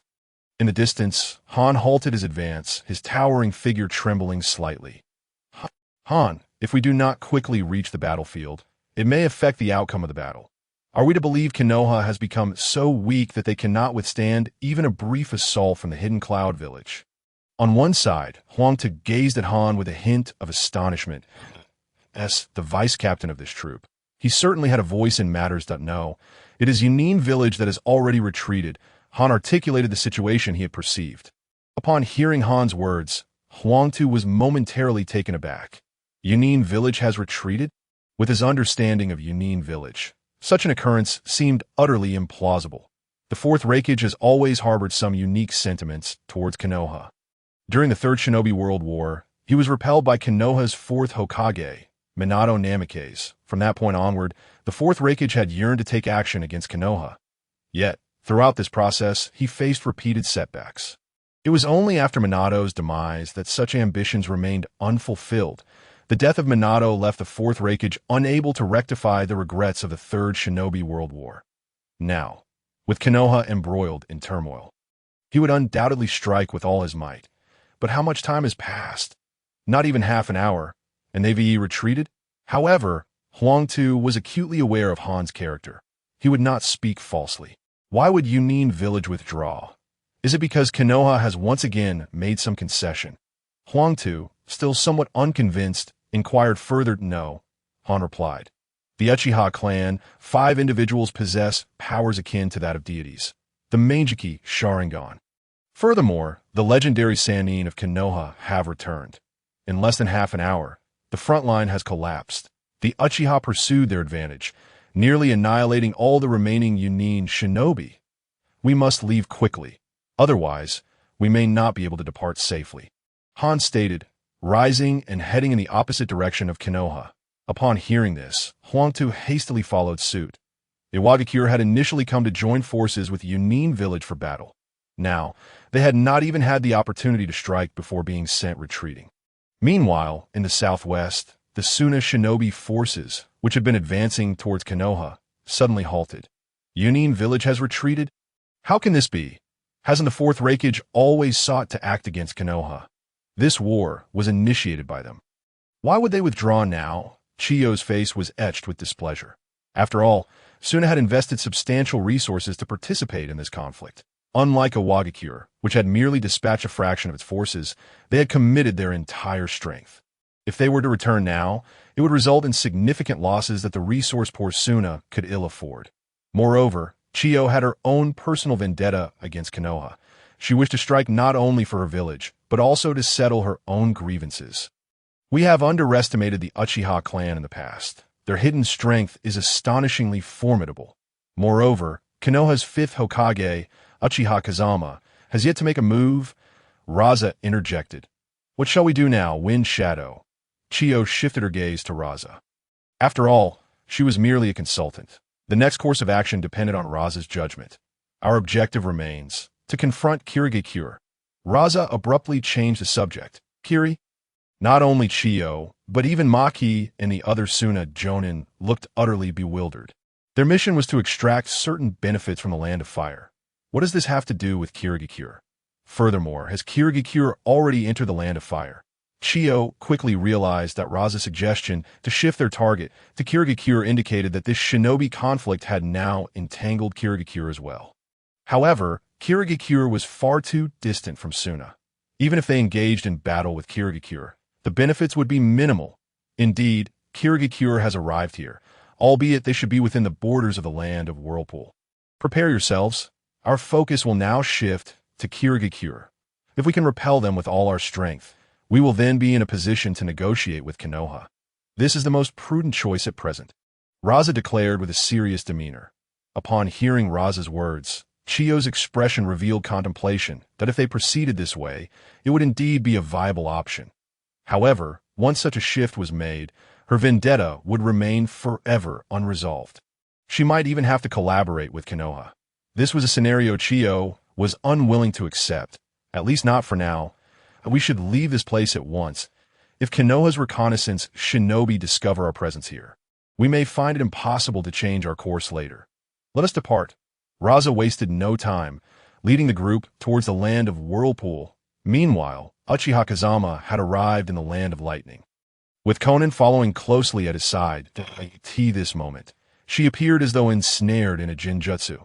She had come to gather intelligence on Konoha, but now found herself accompanying Uchiha Kazama to the land of lightning. It was evident that he intended to stir up trouble in Yunin village. The two would confront an entire village, even though the Raikage, along with the Eight Tails Jinchuriki and a portion of Yunin's shinobi, had launched an assault on Konoha. Those left behind in the village would undoubtedly possess significant strength. If Uchiha Kazama had brought along others, Konan might have understood. However, he had come alone. Konan had no intention of serving as his force against Yunin village. Are we really heading straight to Yunin village now? She inquired, unable to contain herself. Yes, that I just received intel regarding Konoha's situation. Let us proceed. The front line has triumphed, and our next stop is to present a gift to Yunin village. Uchiha Kazama replied before vanishing from sight. Konan followed suit. Half an hour later, the two arrived outside Yunin village. The village's barrier detection was formidable. Upon their arrival, the two Yunin left behind to guard the village. Along with hundreds of Yunin shinobi, stood ready at the village entrance. The fifth Hokage? The two Yunin were taken aback at the sight before them. While Konan was unknown to them, Uchiha Kazama, the recently ascended fifth Hokage, was a familiar figure. Why was Konoha's leader not in the village but had come here instead? Is this the entirety of Yunin's remaining strength? Pathetically weak. You two Yunin, seal yourselves and accompany me back to Konoha as hostages that I might consider sparing Yunin village for my wrath. Uchiha Kazama said with a gentle smile, slowly speaking in the face of such a confrontation. He did not even contemplate the outcome. Hundreds of ordinary shinobi could scarcely exhaust his strength. As for the two Yunin, one who could control the Jinchuriki within them was akin to a child before Uchiha Kazama. The Nine Tails was merely a pet in his presence, let alone the Two Tails. Fifth Hokage, you are even more arrogant and disrespectful than the rumors suggest. Since you dare to come alone, allow me to witness the might of Konoha's Hokage. Attack! The two individuals embodying the power of the tailed beast exhibit a character that is far from feeble as Jinchuriki. Their ability to evolve to such a degree reveals an unyielding mental fortitude. Moreover, they bear the immense responsibility of safeguarding their village. The moment they opened their mouths, the two unleashed their tailed beast chakra, entering a semi-tailed transformation state. A dark crimson chakra surged around them, hurtling towards Uchiha Kazama, with the enhancement of the tailed beast chakra. Their speed escalated to an extraordinary level. Their claws, sharp as blades, seemed capable of tearing through space itself as they lunged at Uchiha Kazama. Lightning release. Raijin's body. Uchiha Kazama did not immediately resort to the power of the Manjikyu Sharingan. Instead, he unleashed his lightning release. Terrifying bolts of lightning coiled around his form, a manifestation of extraordinary power. These were not ordinary lightning techniques. Under the Raijin's body, all of Uchiha Kazama's lightning techniques underwent a transformation in both chakra nature and form. The swirling lightning around him resembled a multitude of thunderous dragons, while the gathered lightning formed a formidable armor of defense. With a resounding crash, a fist collided with the claws of the two Jinchuriki. Merely that one strike nearly tore apart their tailed beast chakra cloak. Simultaneously, the surrounding lightning dragons surged towards the two not far away. Uchiha Obito sensed the unfolding situation with growing unease. Damn it. How did this guy end up here? Has he lost his mind? He doesn't even care about the safety of his own village, and has come to the hidden cloud village for what purpose? Beside him, Kisame stood unfazed. Indeed, Obito had brought Kisame along to ensure the swift capture of the two tails. Yet before they could make a move, Uchiha Kazama had already arrived and launched an assault on the hidden cloud village. There was no need to concern themselves with his intentions. Once the battle concluded, they would ensure that all those nuisances were left behind. By the way, is that the Akatsuki-s attire, Kisame remarked casually. His sensory abilities were quite adept, and with the aid of his Samahata, he could perceive some of the conflict occurring in the hidden cloud village. The unexpected appearance of Konan did raise some questions for Kisame. Let's not dwell on it. We shall wait. After the battle concludes, regardless of which side emerges victorious, there will undoubtedly be significant exhaustion. Kisame resolved that he would act the moment the fight reached its conclusion. Obito made his decision as well. At this juncture, he was already certain that Uchiha Kazama would be the one to prevail.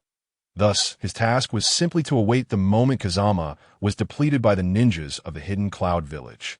If he could strike down Uchiha Kazama at that point, it would greatly benefit his subsequent plans. With that thought, Obito sharpened his senses to their utmost. He was prepared to act instantly to eliminate Uchiha Kazama. A smile crept onto Kisame's lips. This was the type of battle he relished. Returning to the battlefield, the clash between the two Jinchuriki and Uchiha Kazama intensified, causing a palpable sense of dread. The two Jinchuriki realized they had expended all their strength in this confrontation. Yet, Uchiha Kazama, at this moment, was not even utilizing the Manjikyu Sharingan, nor had he employed any Jinjutsu. He relied solely on ninjutsu and his own taijutsu to engage her. She was a Jinchuriki of a tailed beast, and now she had entered a semi-tailed transformation state. Suddenly, a stark realization dawned upon her. Even if she were to unleash the full form of her tailed beast transformation and surrender her body to the two tails, she would still not stand a chance against Uchiha Kazama. Furthermore, their struggle was of such magnitude that other ninjas could not easily intervene. The residual energy radiating from their clash was enough to obliterate an ordinary Chunin. A profound sense of helplessness engulfed her. With this thought solidifying, the two Jinchuriki found their combat ability waning even further. "Leave it to me." At that moment, the voice of the two tails, Raikage, resonated within her. As a being intrinsically linked to the two Jinchuriki, Raikage sensed a shift in their emotional state. It was evident that her current condition was no longer suitable for continued battle. Thus, Raikage volunteered to take over. She harbored some resentment towards Uchiha, recalling how one from his clan had once subdued her with Susanoo, pressing her into the ground. Now, facing a member of the Uchiha clan again, her fury rekindled. "All right," the two Jinchuriki declared while raising a finger to lift the seal within her body. It was not a matter of mistrust towards Raikage. Rather, Raikage's unique abilities could inadvertently inflict irreversible harm on ordinary villagers, if not controlled properly. This was why she had been partially sealed. It also explained why, despite Killer Bee being hailed as the perfect Jinchuriki in the Hidden Cloud Village, the two Jinchuriki had not received similar praise. As the seal was lifted, the red-tailed beast chakra surrounding the two Jinchuriki transformed into a predominantly blue chakra adorned with black patterns, morphing into the colossal and complete form of the tailed beast. Observing this formidable entity before him, Uchiha Kazama's lips curled into a slight smirk. So, you have chosen to switch to the two tails for battle, have you? Perhaps some memories have faded. Allow me to refresh them for you. You once belonged to Konoha's tailed beasts. With those words, Uchiha Kazama activated his Manjikyu Sharingan. Susanoo erupted into existence, and a colossal hand swiftly descended, seizing Raikage by the neck and pinning her to the ground. Hey, why have you just collapsed? Are you so eager for a nap? Uchiha Kazama inquired, perplexed as he regarded Raikage. The tailed beast that had intended to fight was now utterly dazed, this guy. He seems even stronger than the previous one I encountered. Before Raikage could struggle, Kazama's eyes transformed into the form of the Manjikyu Sharingan. Under the Jinjutsu of Shinra Banzho, the tailed beast found itself devoid of any resistance. It must be noted that the very nature of the Manjikyu Sharingan was designed for the purpose of capturing tailed beasts.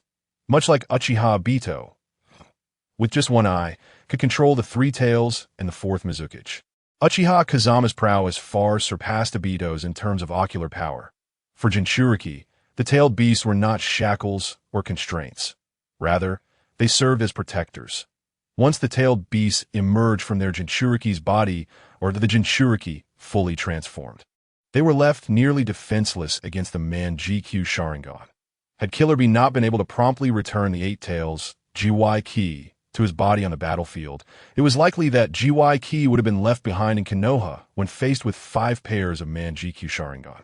Seal, Uchiha Kazama produced a scroll, infusing it with chakra, and in an instant he sealed the two tails before him. Subsequently, it returned to the body of the two Jinchuriki. The ninjas of the Hidden Cloud Village stood in stunned silence. Their Jinchuriki had been defeated so effortlessly. Just moments ago, the battle had seemed evenly matched. How could it be that, within less than a minute of fully transforming, the fight had already concluded? Act. Retrieve the Jinchuriki from that Uchiha. We cannot allow Konoha's Hokage to take our Jinchuriki away. With over 800 of us, if each of us employs a technique, we can surely wear him down. A throng of Hidden Cloud ninjas shouted as they surged forward. From a distance, Uchiha Bito was immensely pleased with the actions of the Hidden Cloud ninjas. Kazama, expend your chakra. Once you've worn yourself down sufficiently, it will be your end. The gaze of Uchiha Bito grew increasingly agitated. Meanwhile, Kisame sat on the ground, eyes closed in a feigned slumber, adjusting his state of readiness. Yes, as soon as Uchiha Bito made his move, he would follow suit without hesitation. To be honest, I harbor no particular desire to engage in combat with you. However, we find ourselves on opposing sides. Therefore, if blame is to be assigned, let it fall upon your Kumogakure for daring to strike against us. The Hidden Leaf. Uchiha Kazama spoke with a demeanor of rationality, essentially attempting to counsel the ninjas from Kumogakure. Yet, should they choose to disregard his counsel, it was evident that Uchiha Kazama possessed some skill in hand-to-hand combat. Clearly, the ninjas of Kumogakure had no intention of heeding Uchiha Kazama's advice. Charging forward instead, their actions seemed to proclaim disbelief that the fifth Hokage could truly annihilate them all. In the next moment, however, they were left utterly dumbfounded. The short blade in Uchiha Kazama's hand gleamed like the scythe of the Grim Reaper. His movements were as swift and elusive as a specter. Some Kumogakure ninjas did not even perceive Uchiha Kazama's shadow before meeting their demise. Akati that moment. The two wooden figures who had been sealed awakened. Stop! Please cease the slaughter of our village's ninjas. We surrender. Do not continue this battle. We will all perish. The two wooden figures, having just battled Uchiha Kazama, quickly realized a harsh truth. They were no match for the fifth Hokage. Their recent skirmish had been a one-sided rout. The ninjas of Kumogakure were now merely inviting death upon themselves. The wooden figures finally comprehended why Kurabi had given her such grave warnings before his departure. The fifth Hokage of the Hidden Leaf was not an adversary that mere ninjas could withstand. Furthermore, with the battlefield now shifting to Kumogakure, if Uchiha Kazama chose to forsake all rules and unleash his wrath upon the entire village, there was no way they could endure until the fourth Raikage returned. By the time the Raikage returned to find their home obliterated, what would become of her? No. As a Jinchuriki, she would likely be lost as well. With this thought, the wooden figure's voice grew increasingly feeble. Chapter 56. At long last, I awaited you. Upon hearing the words of the two wooden figures, Uchiha Kazuma ceased his assault and returned to their side. So, does your speech hold any weight now? Instruct them to seal their chakra, so that they may serve as my talismans, that I may consider sparing their lives. Uchiha Kazama gazed at the two wooden figures with a mocking expression. Presently, the options available to her were dwindling. Lord Yuki, even if we fall in battle, we shall not yield. Lord Yuki, do not beg that scoundrel. We are ninjas of Kumobikure and shall never bow to the hidden leaf. The surviving ninjas from Kumobikure, who had barely escaped Uchiha Kazama's indiscriminate assault, felt deeply insulted by his words. One by one, they sought to charge forward, eager to meet their demise. See, your words hold no power, Uchiha Kazama declared. Allow me to share some good news. Shadow Clone. As he spoke, he summoned his shadow clones. That MY clones will annihilate these ninjas, while I will turn my attention to the citizens of Kumobikure. I am quite eager to witness the expression on your fourth Raikage's face upon returning to find an empty village. With that, Uchiha Kazama's smile widened. Stop. Will you truly watch Kumobikure be slaughtered? Who among you can halt this madman? The wooden figure was on the verge of tears, having completely lost her will to fight. Yet, the remaining ninjas clung desperately to their so-called dignity and nobility. In the face of overwhelming power, such notions held no merit. Hearing the wooden figure's desperate cries, the restless ninjas of Kumogakure gradually regained their composure. The two tails Jinchuriki had been sealed. Uchiha Kazuma stood before them like an insurmountable chasm. Not to mention the presence of Konan, who had yet to make her move, seal. At that moment, a Kumogakure ninja produced a scroll and sealed himself within it. With this initiation, the remaining ninjas followed suit. Meanwhile, from a distance, Uchiha Bito, sensing the battlefield, was utterly astounded. This truly Kumobikure. Aren't they usually so proud and arrogant? Have they truly surrendered? Uchiha Kazama has even exhausted much of his chakra yet. Realizing this, Uchiha Bito felt a surge of urgency, but if he intervened now, he would undoubtedly be no match for Uchiha Kazama. Yet if he did not, Kumogakure would surrender outright, leaving him with no opportunity to act. With this thought, Uchiha Bito's gaze hardened. Make your move. Upon uttering this command, he vanished from sight, reappearing behind Uchiha Kazama. He extended his hand, aiming to draw Uchiha Kazama into his dimension. At long last, I've awaited you. Uchiha Kazama swiftly turned, reaching out to meet Uchiha Bito's advance. Initially, Uchiha Bito intended to pull Uchiha Kazama into his realm, but upon noticing Kazama's hand reaching toward him, he instinctively phased his body. Their forms passed through each other. You lack confidence, it seems, Uchiha Kazama remarked playfully, addressing the legendary Uchiha Madara by his name. At that moment, Konan was taken aback by Bito's sudden appearance. Uchiha Kazama's words proved true. This man was indeed here. Suddenly, a figure lunged toward Uchiha Kazama, attacking him directly and inflicting a wound on his shoulder. Simultaneously, a portion of his chakra was siphoned away. Kisame, I didn't expect you to be here. Uchiha Kazama turned, seizing the Samahata. Kisame instinctively attempted to retract his weapon, but it remained firmly in Kazama's grip. Samahata! Kisame panicked. The malevolent aura emanating from Uchiha Kazama instilled a sense of dread within him. Activating Samahata's ability, the once oval blade erupted like a porcupine, its spikes piercing into Uchiha Kazama's body. The effectiveness of Samahata in absorbing chakra to breach defenses was indeed remarkable, especially in synergy with Kisame's own physique. With a splatter of blood, Kisame hastily distanced himself from Uchiha Kazama. Yet the ominous feeling of dread lingered, undiminished by the distance. What on earth is happening?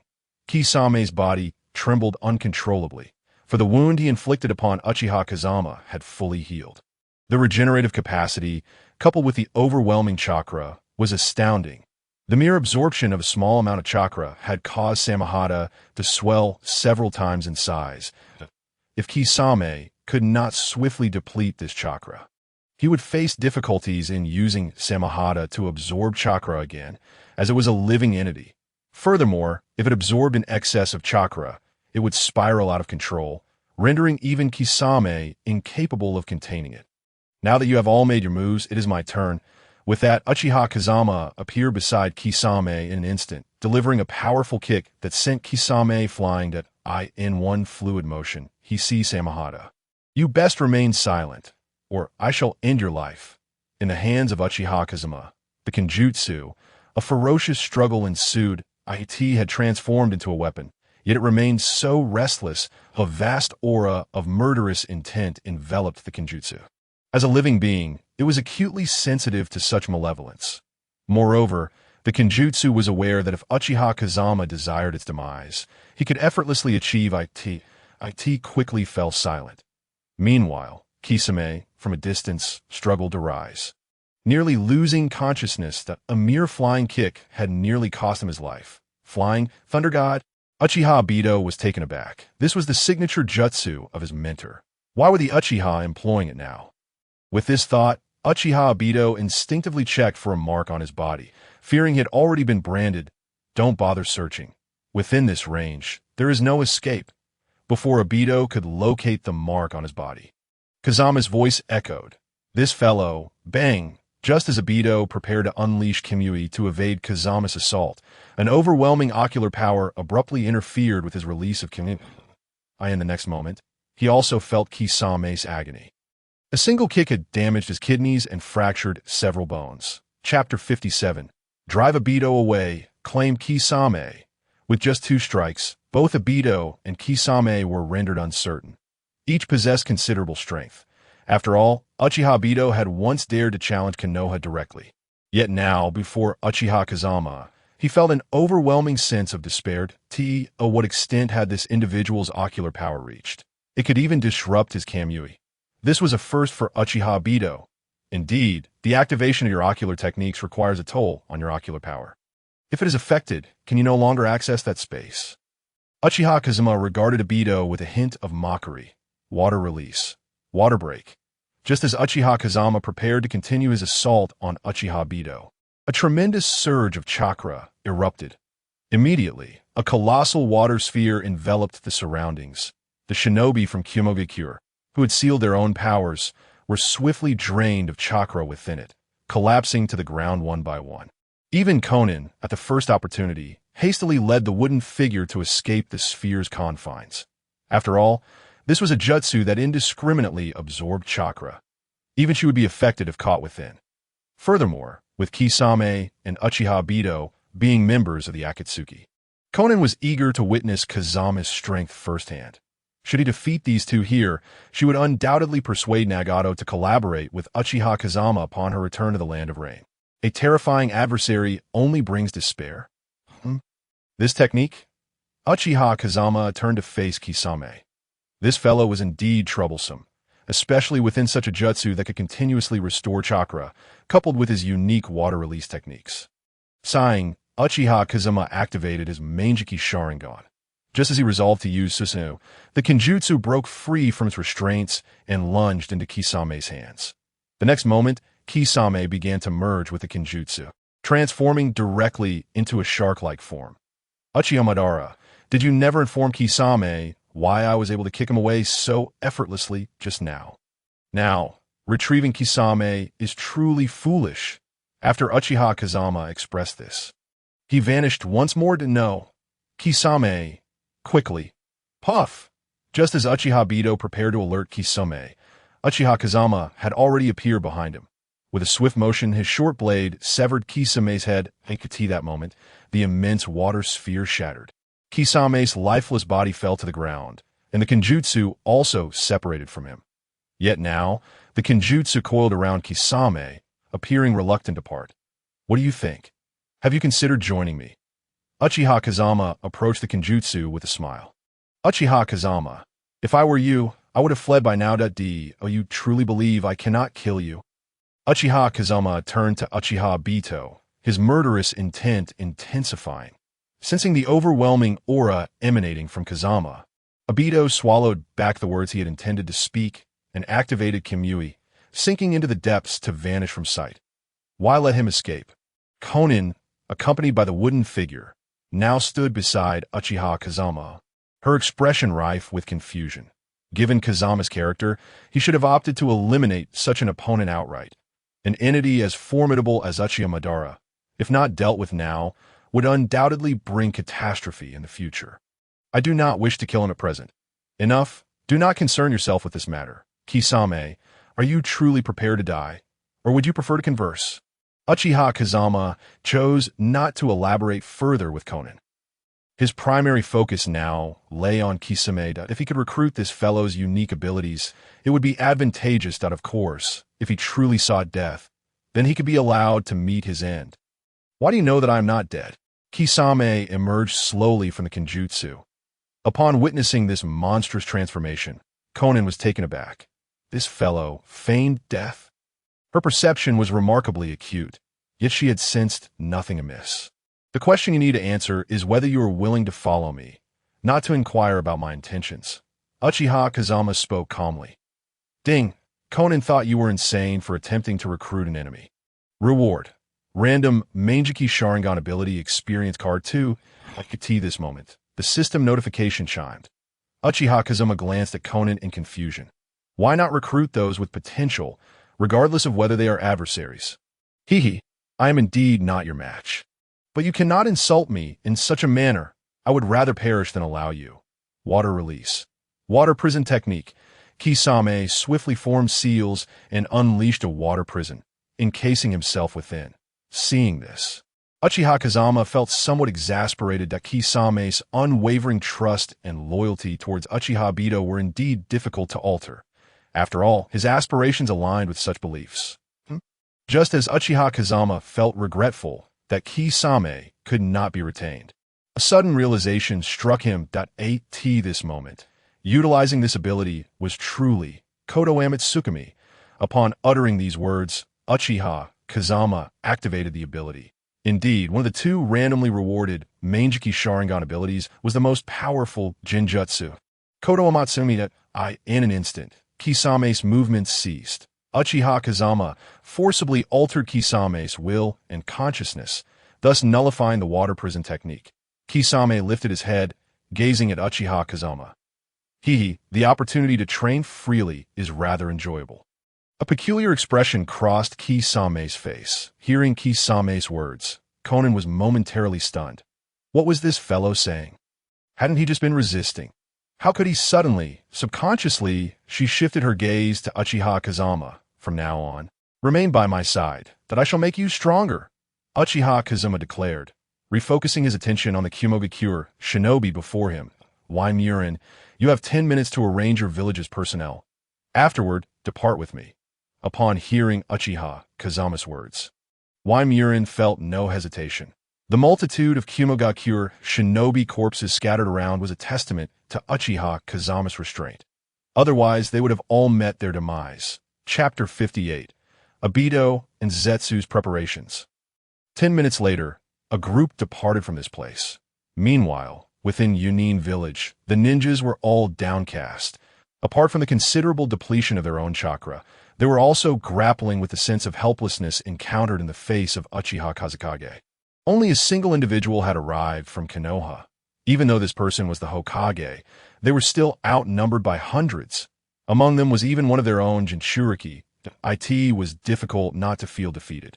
At the border of the Land of Iron, Uchiha Obito struggled to rise from the ground. Although his expression was concealed, the trembling of his Sharingan spoke volumes about his current emotional state. Humiliation, powerlessness, and rage. The might of Uchiha Kazekage far exceeded Obito's expectations. If Konan was indeed accompanying Uchiha Kazekage, then it was highly probable that Nagato had already formed an alliance with either Uchiha Kazekage or Konoha. At this moment, he dared not return to Nagato to confirm this. The potency of Uchiha Kazekage's ocular powers left him uncertain of his ability to escape should he confront him again. Had he truly failed? Just then, a black and white figure materialized before him. It was Zetsu of the Akatsuki. Indeed, it appears to be a failure. The strength of Uchiha Kazekage far surpasses my initial estimates. Perhaps we must revise our plans. The gravity of the situation was etched on Obito's face. The defeat of Yunin village had directly led to the withdrawal of Iwagakure. Meanwhile, Sunagakure had yet to make an appearance around Konoha, and their whereabouts were still unknown. The distance of Kirigakure had rendered them limited to the borders of the land of whirlpools. Therefore, there still existed room for maneuver. Let us proceed with our previous course of action. Furthermore, the forces you have remaining in the land of fire can now be mobilized. Taking a deep breath, Obito spoke slowly. For reasons unknown, he felt that if he failed to initiate the Moon I plan this time. As time passed, Uchiha Kazekage would only grow stronger, leaving him with no chance whatsoever. I have arranged matters within Konoha, just as you suggested. Those who acquire immense power in a short span are often easily dominated by that very power. Hence, this could be deemed a success. Zetsu remarked with a smile. Is that so? Then it can be considered good news. Let us act swiftly that I will investigate the current locations of the other tailed beasts. And once you are prepared, contact me. After uttering these words, Obito sank back into the ground. Zetsu nodded and vanished from sight. Within the borders of the land of fire, the fourth Raikage was informed. Lord Raikage, a peculiar individual outside, claims to have vital information to share with you. He mentioned it pertains to Uchiha Kazekage, and you would surely find it intriguing. The Raikage's bodyguard entered the meeting tent. Speaking rapidly, concerning the fifth Hokage, let him in. At that moment, the fourth Raikage was seething with pent-up frustration as he found himself utterly powerless to eliminate the 5 Uchiha wielding the Manjiki Sharingan. As long as they remained, any attempt to break through seemed nearly impossible. An ambush. Ridiculous. Konoha possessed formidable sensory ninjas from the Inuzuka, Yamanaka, and High-Ga clans, along with an expansive sensory barrier. Even the transformation of Killer Bee into his tailed beast form will be countered by those formidable foes. For the first time, the fourth Raikage felt an overwhelming sense of impotence. Indeed, a profound helplessness. The more he felt this way, the more his dissatisfaction grew, urging him to take action against Konoha. Now, with someone arriving to provide intelligence, there was a glimmer of hope. Soon, a Zetsu appeared before him. Looking at this figure resembling a potted plant, the fourth Raikage's expression soured. Who are you? If your information fails to satisfy me, I will kill you on the spot. The Raikage's mood was already foul, and encountering such a sight only worsened it. After all, this potted plant was rather unremarkable. Uchiha Kazekage, the fifth Hokage of Konoha, is not present in the village. He has gone to Yunin village. The Jinchuriki of the 2 tails from your village has been taken by him, and many of the ninjas left behind have suffered casualties. If you cannot seize Konoha in a short span of time, then when the 5th Hokage returns, your chances will be even slimmer. Zetsu spoke with an unwavering calmness, indifferent to the possibility of the 4th Raikage suddenly attacking him. After all, this was merely a clone of his. What did you say? The 4th Raikage sprang to his feet, and even Killer Bee was taken aback. Uchiha Kazekage had not emerged to confront them, not due to underestimating Yunin village's strength or arrogance, but rather because he had already infiltrated Yunin village's rear to strike. How so? You are informing us of this to encourage us to strike Konoha while the 5th Hokage is still away? The 5 Susanoo users are not a problem we can handle. Do you wish for us to march to our deaths? Killer Bee interjected immediately. The 5 Susanoo released by the Manjiki Sharingan were utterly insurmountable, requiring the combined strength of at least 3 villages to contend with Konoha's current might. Any less, and they would likely face annihilation. Killer Bee regarded this sudden informant with the utmost suspicion, especially under such dire circumstances. Not to lead you to your demise, that I am here to propose an alliance, that I command thousands of elite shinobi, and if you are willing to engage Konoha with all your might, I can offer all of these forces at your disposal. Furthermore, I have already contacted Iwagakure, and I am confident I can persuade them to join the fight. Ultimately, the choice lies with you. Zetsu spoke with a serene demeanor.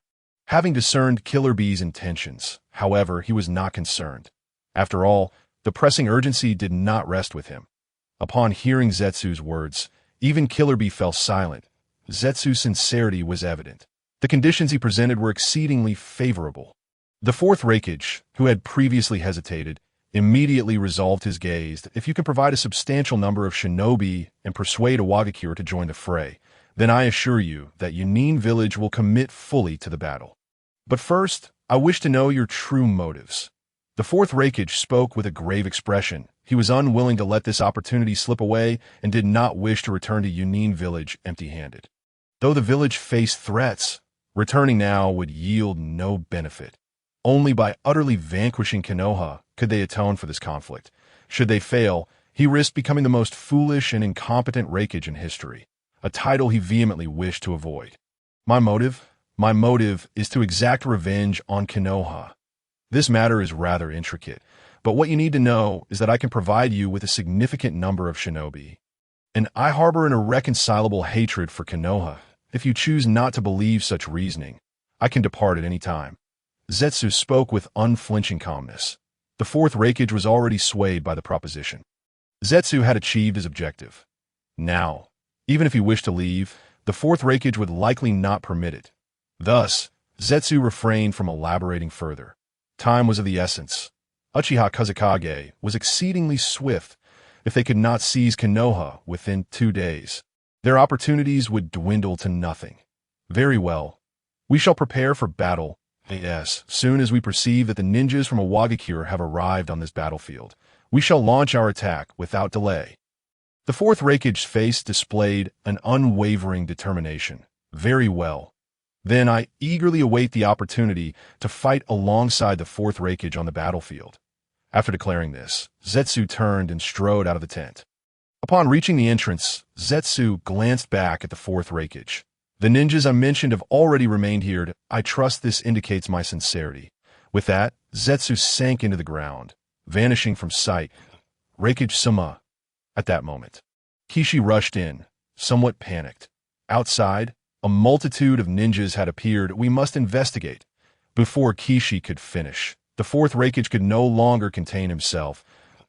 In an instant, he transformed into a bolt of lightning and disappeared from the tent. Once outside, the fourth Raikage was taken aback. Not merely 1,000, but nearly 2,000 had gathered. Furthermore, the aura they emanated indicated that their strength was at least that of Chunin and above. Initially concerned that the peculiar individual might be engaging in bravado, he now felt a flicker of anticipation. If a Wagakure brought such a formidable force along with their own ninjas, as this thought crossed his mind, the fourth Raikage's breath quickened. Prepare teams of 3 ninjas, designating a captain and a vice-captain for each squad. Each squad shall be accompanied by 100 of these supporting ninjas, divided into 26 teams. The remaining ninjas will follow me, serving as the main combat force. The fourth Raikage swiftly organized the troops following his command. What about Kyumogakure? Could it be that they possess additional hidden cards? And where did all these extra ninjas emerge from? Han observed the crystal ball before him, a puzzled expression crossing his face. He was already contemplating returning to a Wagakure, for the overwhelming display of strength from Konoha was indeed staggering. Witnessing such an undeniable sense of impending defeat, he felt there was little reason to stay. Yet now, Zetsu had found him, revealing that Kyumogakure was prepared to strike Konoha once more, and this time. It was an all-or-nothing gamble. They had already infiltrated the land of fire, and given the current habits of Konoha's Hokage, even if they did not act, Konoha would likely respond to their presence. Those are ninjas I provided. Should you choose to join the battle, I will supply you with an equal number of ninjas. Moreover, the Mist Village is also nearing, and they too will possess such combat strength. The fourth Mizukage, Kagaya, will be arriving as well. Along with you and the Jinchuriki of the Eight Tails from Kyumogakure, we would have 3 great Jinchuriki and tens of thousands of ninjas. If, under such circumstances, a Wagakure still hesitates to act, I shall not persuade you further. Zetsu laid out a map, showcasing the current positions of the 3 villages and marking their respective strengths. Although a Wagakure had not brought an overwhelming number of ninjas, they still had 1,000. Combined with Zetsu's nearly 3,000 ninjas, they would possess an army of over 10,000, sufficient to pose a significant threat to Konoha. Even the usually composed Han found himself wavering. The conditions presented by Zetsu were undeniably enticing. Han-sama. I believe that since we have already ventured forth, Retreating without a fight would not only invite ridicule from the ninja world, but would also lead Konoha to perceive us as weak and easy to bully. Who knows what excessive demands they might then impose upon us? Indeed, Han-sama, I propose we give it a try. No matter how formidable Konoha may be, can they truly eradicate an army of this magnitude, representing the strength of 3 villages? The surrounding ninjas were similarly stirred with fervor. Initially, retreat might have seemed the most prudent choice, but now they had nearly mastered the combat potential of over 4,000 ninjas. This was almost the entirety of their village's combat strength, barring the absence of its Uchiha. If they did not dare to strike now, facing Konoha or other villages in the future would prove exceedingly difficult. Sarutobi Risen in Konoha continuously polished his image, as he bore the notorious title of a super softy within the ninja world. This reputation compelled him to be particularly mindful of his standing. But what of Sunagakure? Suddenly, Han recognized a peculiar issue. Typically, Sunagakure would be the first to charge forth and boast in such situations. Their audacious nature did not seem to align with this newfound composure. Could it be that Sunagakure was facing troubles of their own? I have not located Sunagakure at their expected position. However, rest assured, if their ninjas do not arrive, I will mobilize over 2,000 from their side to join the battle. Zetsu stated calmly. Chapter 60. The source of Kazama's confidence is Obito. In the face of such inquiries, Zetsu too felt a sense of confusion. Logically, Sunagakure should have been the least of his concerns, given their long-standing feud with Konoha. This unforeseen situation was entirely unexpected. Zetsu had originally stationed individuals at fixed locations, anticipating stirring Sunagakure into action. Yet now, he could find no trace of them, after searching tirelessly among thousands of ninjas. He had not discovered a single clue to. I am unclear regarding the issues plaguing Sunagakure. Currently, I have yet to locate their whereabouts. Therefore, we need not dwell on them for the time being if you feel otherwise. You may return. I will retain the personnel, and this crystal ball shall remain as well. The decision to engage is now in your hands. The Uchiha clan currently holds sway over Konoha. Their temperament, I trust, requires no elaboration. They have become an unstoppable force. Should this opportunity slip away? Zetsu concluded, sinking into the earth. He had no desire to prolong the conversation. Now, he wished to investigate the whereabouts of Sunagakure's ninjas. If they remained elusive, he would lead his 2,000 men toward Konoha. This time, they must seize victory over Konoha. The stakes were far too high. Han stood still, initially intending to retreat.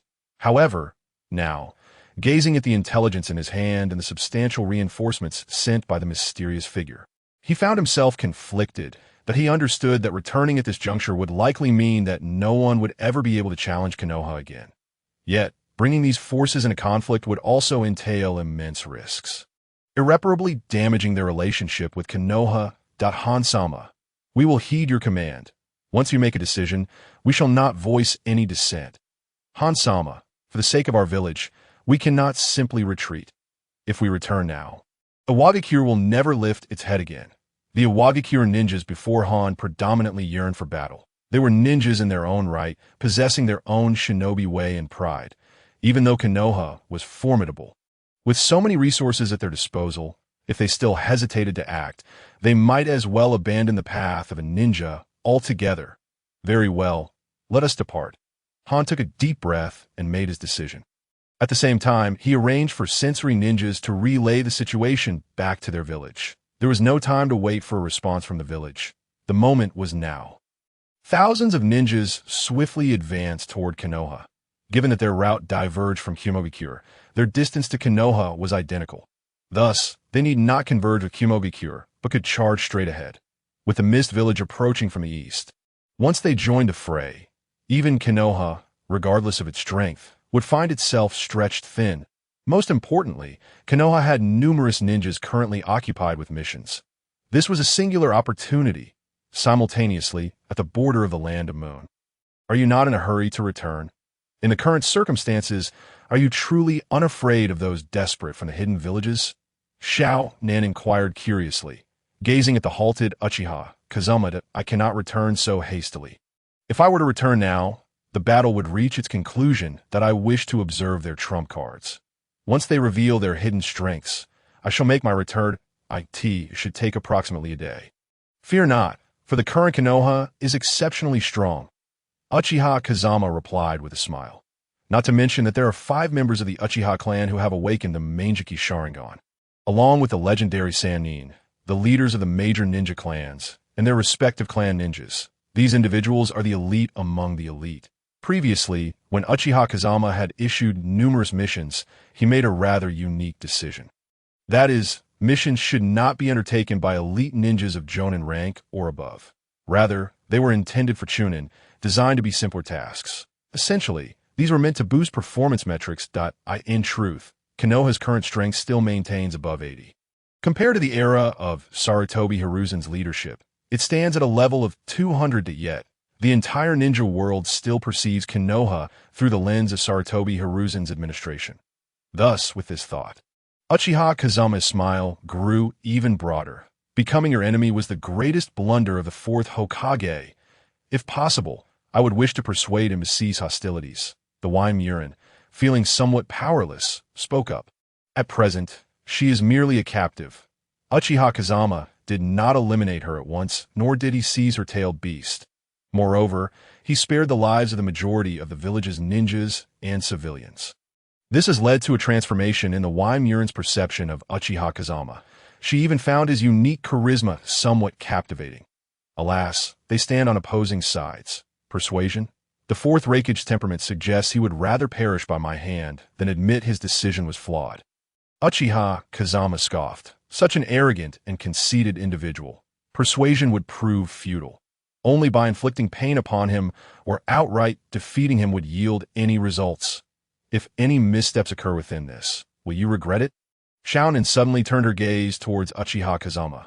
Regret? Absolutely not. I hold unwavering trust in my clan. Furthermore, I have allies assisting me.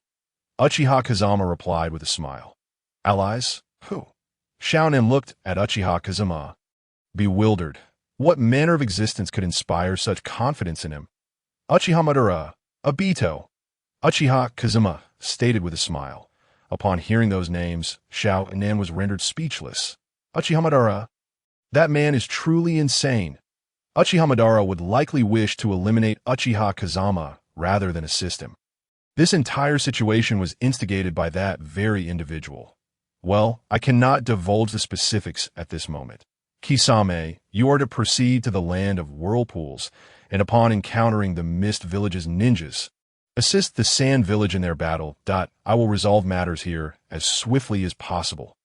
Uchiha Kazama issued his command to Kisame without further elaboration. Understood, Kisame replied, swiftly departing with his sword. Chapter 61. The Resurgence of War. The terrifying foundations of Konoha. Watching Kisame depart, Xiaonan remained perplexed. However, she refrained from further inquiries, and as long as she stayed by Uchiha Kazama's side, she would surely uncover the answers.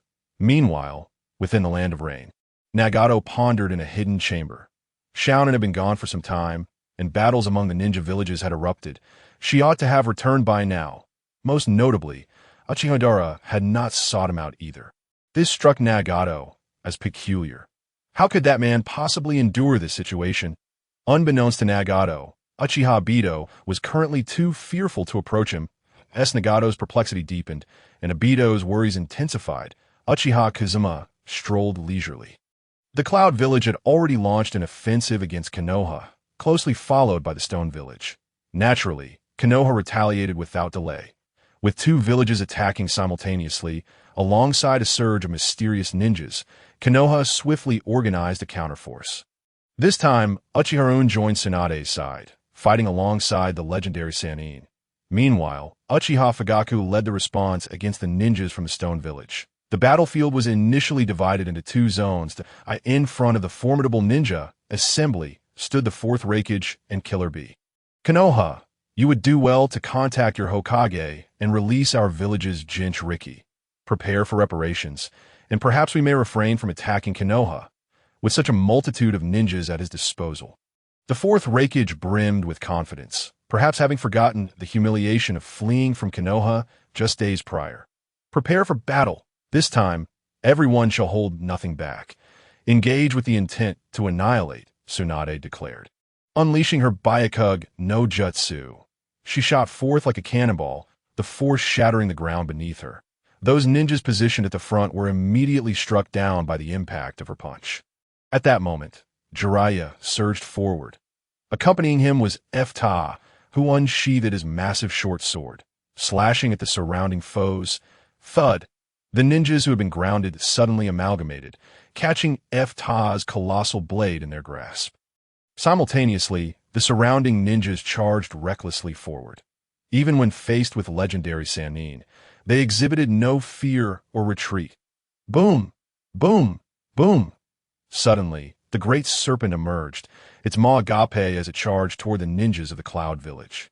After its appearance, Orochimaru merely issued one command: devour. Anything it could consume, it would consume. Wind release. Cutting dance. Orochimaru moved among the crowd like an artist, his every motion resulting in the disintegration of the mysterious ninjas. The further he advanced, the more perplexed he became. How could these ninjas seem virtually immortal? Even those he had sliced to pieces were rising again. It must be noted that he was not merely incapacitating them. He was reducing them to fragments. Moreover, there was that strange ability to merge. Contemplating this, a peculiar light sparkled in Orochimaru's eyes. Tsunade, Jiraiya, be cautious. These adversaries cannot be slain through conventional means. There must be something extraordinary at play here. Let the sensory ninjas investigate and target those entities. Orochimaru shouted. Upon hearing his command, Jiraiya and Tsunade nodded in agreement. The sensory ninjas promptly sprang into action. Lady Tsunade, these ninjas are protecting someone. Among them, there are approximately 7, and one is not engaged in combat. His chakra is linked with that of the others. It must be him. Hinata Hisashi had arrived at the front lines. We've located him. Orochimaru, Jiraiya. In the midst of the chaos, Kakashi and Guy, upon being summoned by Tsunade, launched an immediate assault on a solitary ninja. After dispatching him, 7 more ninjas nearby fell in swift succession, their chakra dissipating into the ether. As expected, Tsunade remarked, her fighting spirit rekindled. Hyuga Hisashi, upon discerning the situation, promptly dispatched members of the Hyuga clan to another battlefield. Meanwhile, Uchiha Ryunin remained fixated on Killer Bee, prepared to act should the Jinchuriki make a move. As for the fourth Raikage, with the legendary Sannin present, he felt no cause for concern. This battle had escalated to a fever pitch from the very outset, as the ninjas from Kyomogakure sought to dismantle Konoha in the shortest possible time. Conversely, Konoha was resolutely defending its homeland, launching a vigorous counteroffensive.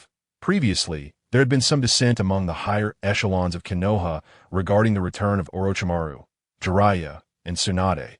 However, witnessing their prowess in battle elucidated why the fifth Hokage placed such unwavering trust in them.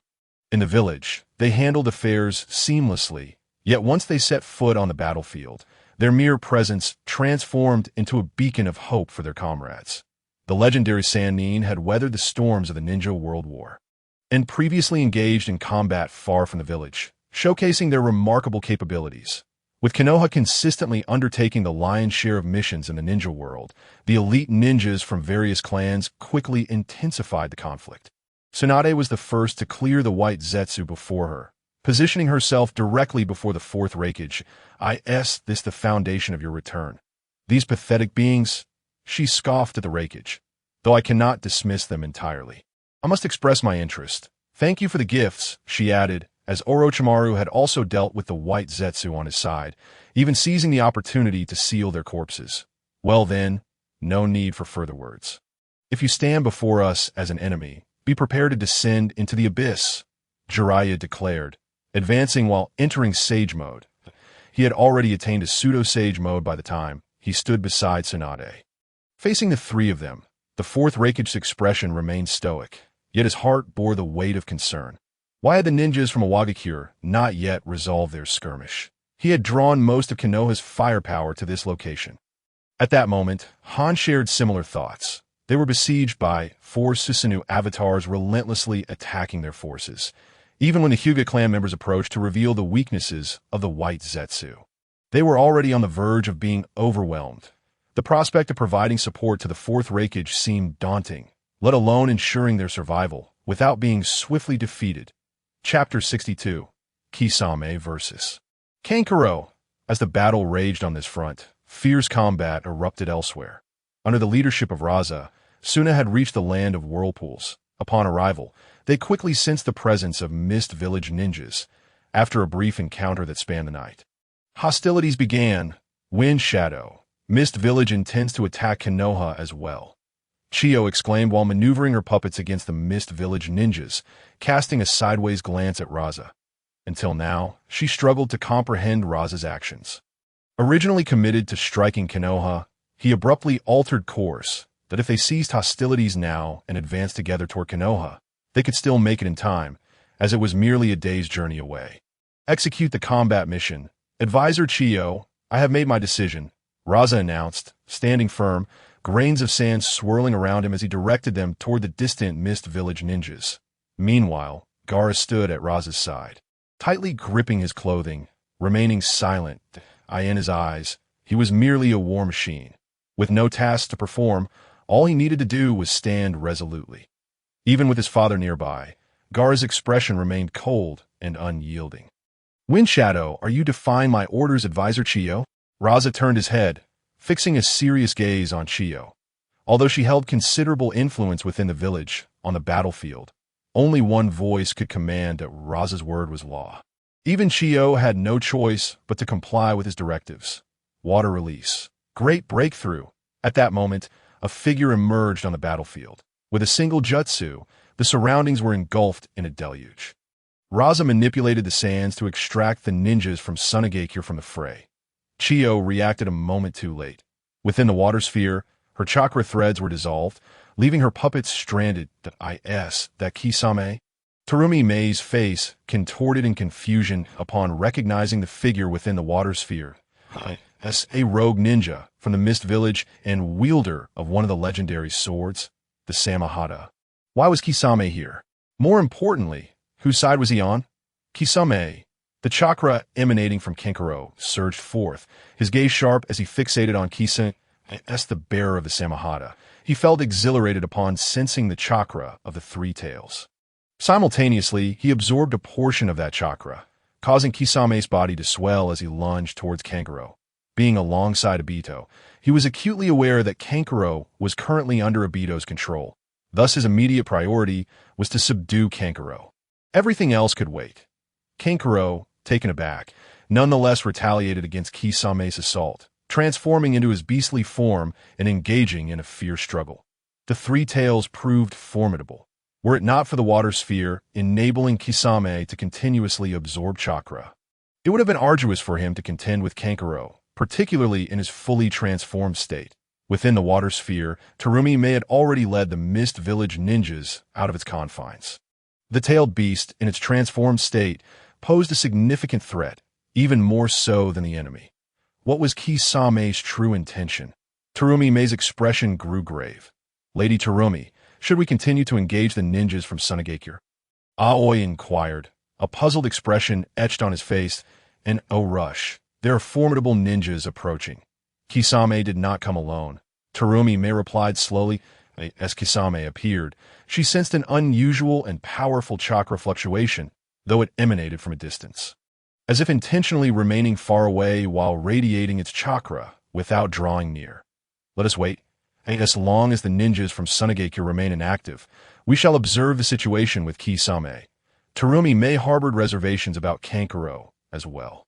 After all, in the Mist Village, strength was paramount. The strongest would be the Mizukage. Had this incident not occurred, she would have already prepared to challenge Kankuro and reconstitute the structure of the Mist Village. Boom! Boom! Boom! In no time, Kankuro unleashed the chakra of the Three Tails once again, transforming into a colossal beast. Water release. Water roar. The Three Tails unleashed a terrifying force, shattering the massive water sphere and breaking free. Buzz! The tailed beast ball rapidly coalesced, aiming directly at Kisame. Boom! The fearsome tailed beast ball shot forth, instantly vaporizing the remnants of the massive water sphere, enveloping the surroundings in a dense mist. That moment. A black shadow flashed by, directly siphoning a portion of chakra from the Three Tails host. Water release. Shark dance. Kisame unleashed a colossal amount of chakra, charging straight towards the Three Tails. The same could be said for Samahata, which detached from Kisame's grasp to feast upon chakra independently. One must admit that Kisame and Samahata were a flawless combination. Subsequently, Samahata began to form hand seals. Water release. Water breakthrough, once again encircling the Three Tails. Kisame did not cease his hand seals. Buzz, enveloped in the technique, the Three Tails host visibly grew furious. Once more it gathered tail beast bombs to unleash upon Kisame. Water release. Great Serpent Ball technique. As the tailed beast bomb was released, Kisame simultaneously unleashed his signature jutsu. A gigantic shark devoured the tailed beast bomb and swiftly grew in size. It lunged toward the Three Tails host, engulfing it entirely. The immense chakra fluctuations left the surrounding ninjas in a state of astonishment. This individual was actually daring to confront the tailed beast Jinchuriki. Moreover, it appeared that he had successfully suppressed the Jinchuriki. Witnessing the unfolding situation, Rashi furrowed his brow. The ensuing battle might not proceed as anticipated. However, the objective had nearly been accomplished. It was time to retreat. The battle here could be paused for the moment. Terumi Mei, have you now secured the support of the general? Does your hidden mist village intend to press on? Just then, a cheerful voice resonated in everyone's ears. Chapter 63. The deal with Terumi Mei. Upon hearing this voice, Kisame dispelled his jutsu. Samahata dragged the unconscious Kurigane Yatsukawa from the debris and approached the source of the voice. Indeed, the newcomer was Uchiha Kazama. Initially, Kazama planned to return to Konoha gradually and participate in the war. However, realizing that Uchiha Obito was backing him, he deemed it unnecessary to intervene excessively. After all, Obito had already decided to employ an alternative strategy to secure victory in this battle. Under such circumstances, Kazama believed Obito was entirely capable of managing these affairs. Thus, he came over to assess the situation between Tsunagakure and Kirigakure. Arriving slightly late, he was surprised to find that Kisame had already dealt with Yatsukawa. One could not help but remark that under Uchiha Obito's control, Yatsukawa's fighting style had become excessively rigid. Furthermore, facing the familiar Kisame, he still resorted to the combat style that suited Kisame best. Soon, the mist dissipated, and everyone could clearly see the newcomer. It was none other than the fifth Hokage of Konoha, Uchiha Kazama. The fifth Hokage? Terumi Mei was taken aback. Has this man lost his mind? At present, at least 2 villages had already taken action against Konoha. Those smaller villages, even if they refrained from attacking, would undoubtedly seek to invade the land of fire following Konoha's decline. Under such circumstances, what business did Uchiha Kazama have here instead of guarding Konoha? Could it be that he specifically came for the Hidden Mist Village? Moreover, with Tsunagakure attacking the Hidden Mist Village, was this a collaboration between Konoha and Tsunagakure? The more she pondered, the more alarmed Terumi Mei became. Were the ninjas who had ventured out today truly not going to return? If all the high-ranking combatants of the Hidden Mist Village perished here, the village would undoubtedly dissolve instantly. In that event, the Land of Water would become a target for exploitation by other ninja villages. Even the citizens of the Land of Water would find themselves in peril. Ding! Terumi Mei perceives your presence here as madness. Reward Attribute Chakra Fusion. Chakra 2000 to Uchiha Kazama, who had initially intended to say something further, heard the system's prompt. He instinctively glanced at Terumi Mei. This woman. I merely appeared here. And she deems it madness? It seems that the more beautiful the woman, the harder her thoughts are to decipher. So, are you now intending to lead your hidden mist ninjas to oppose me, Kisame, and the entirety of Tsunagakure? Or will you accept my proposal in return? Uchiha Kazama spoke with a smile. Kazama harbored no concerns regarding the threat posed by the village that had once been driven from his continent. Additionally, he had matters that required their action. After all, his time was precious, with too much to accomplish that if tasks could be delegated, it was best to let others handle them. Jiraiya. Well, it seems I am but a heartless working machine. A great wrongdoer? Conditions? Terumi Mei pondered briefly before responding directly. Uchiha Kazama currently held an absolute advantage. with their leader still in Kisame's possession. Given the present circumstances, being able to retreat unscathed was already a significant blessing. There was no room for aspirations of continuing to act against Konoha, that I demand that Yutaka be brought into Konoha as a hostage, with a guarantee of safety, to be returned in 10 years. By the way, your Mizukage is already dead. It was neither I nor Kisame who killed him. He had perished before departing from your hidden mist village. Uchiha Kazama spoke slowly. Indeed, Kazama's target was another Jinchuriki. The Six-Tails Jinchuriki, Yutaka. As for Yatsukawa, Kazama had just checked. Though his body was still alive, his spirit had perished in simple terms, it was a form of special puppet. One could only wonder what kind of Jinjutsu Uchiha Bido had used to reduce Yatsukawa to such a state. Back then, Noara Rin had sacrificed herself to protect Konoha, urging Kakashi to kill her to prevent the Three Tails from rampaging in Konoha. Yet now, Uchiha Bido intended for Yatsukawa to enter Konoha in such a state. Perhaps upon reaching Konoha, the Three Tails within Yatsukawa would go berserk. Contemplating this, Uchiha Kazama found it somewhat amusing. Of course, he refrained from voicing such thoughts. Dead? Terumi Mei exclaimed, "My lord, we cannot. I agree to your terms. Can we leave now?" Without waiting for the surrounding ninjas to continue, Terumi Mei promptly provided Uchiha Kazama with a definitive answer. Upon hearing this response, Uchiha Kazama couldn't help but regard Terumi Mei with newfound respect. This beauty was indeed decisive. Moreover, she possessed a clear understanding of the current situation. She recognized that even if she refused, there was no possibility of victory left. Thus, her current decision was the best choice. Very well, you may depart now. Your Mizukage cannot be returned to you for the time being. Once you bring Yutaka, you may return with the Mizukage's corpse. Uchiha Kazama concluded, turning his gaze towards Rashi and the others. The issue concerning the Hidden Mist Village had been resolved. Next, it was time to focus on Tsunagakure, Konoha's Hokage, Lord Kazekage. If we could slay the Hokage here, it would undoubtedly deliver a significant shock to Konoha. At this moment, Chiyo felt an overwhelming urge to take action. With Kisame on their side, there were only two opponents. The highest combat strength of their entire village was present here. If they exerted their full power, they could certainly bring down the Hokage before them. Buzz, Uchiha Kazama disregarded Chiyo and directly released his ocular power upon Rashi. Under the encompassing influence of the Sharingan's power, the Jinjutsu previously cast by Orochimaru was instantly dispelled. You are Uchiha Kazama in the illusion. Although Rashi still appeared somewhat lethargic, he immediately recognized Uchiha Kazama at first glance. Although he had been under control during this period, he had learned about Uchiha Kazama long ago. Yes, let me briefly inform you of the recent developments as for how to choose next. I trust you will make the most prudent decision. After Uchiha Kazama finished speaking, he directly flooded Rashi's mind with all the recent occurrences. In a fleeting moment within the illusion, several hours had passed outside.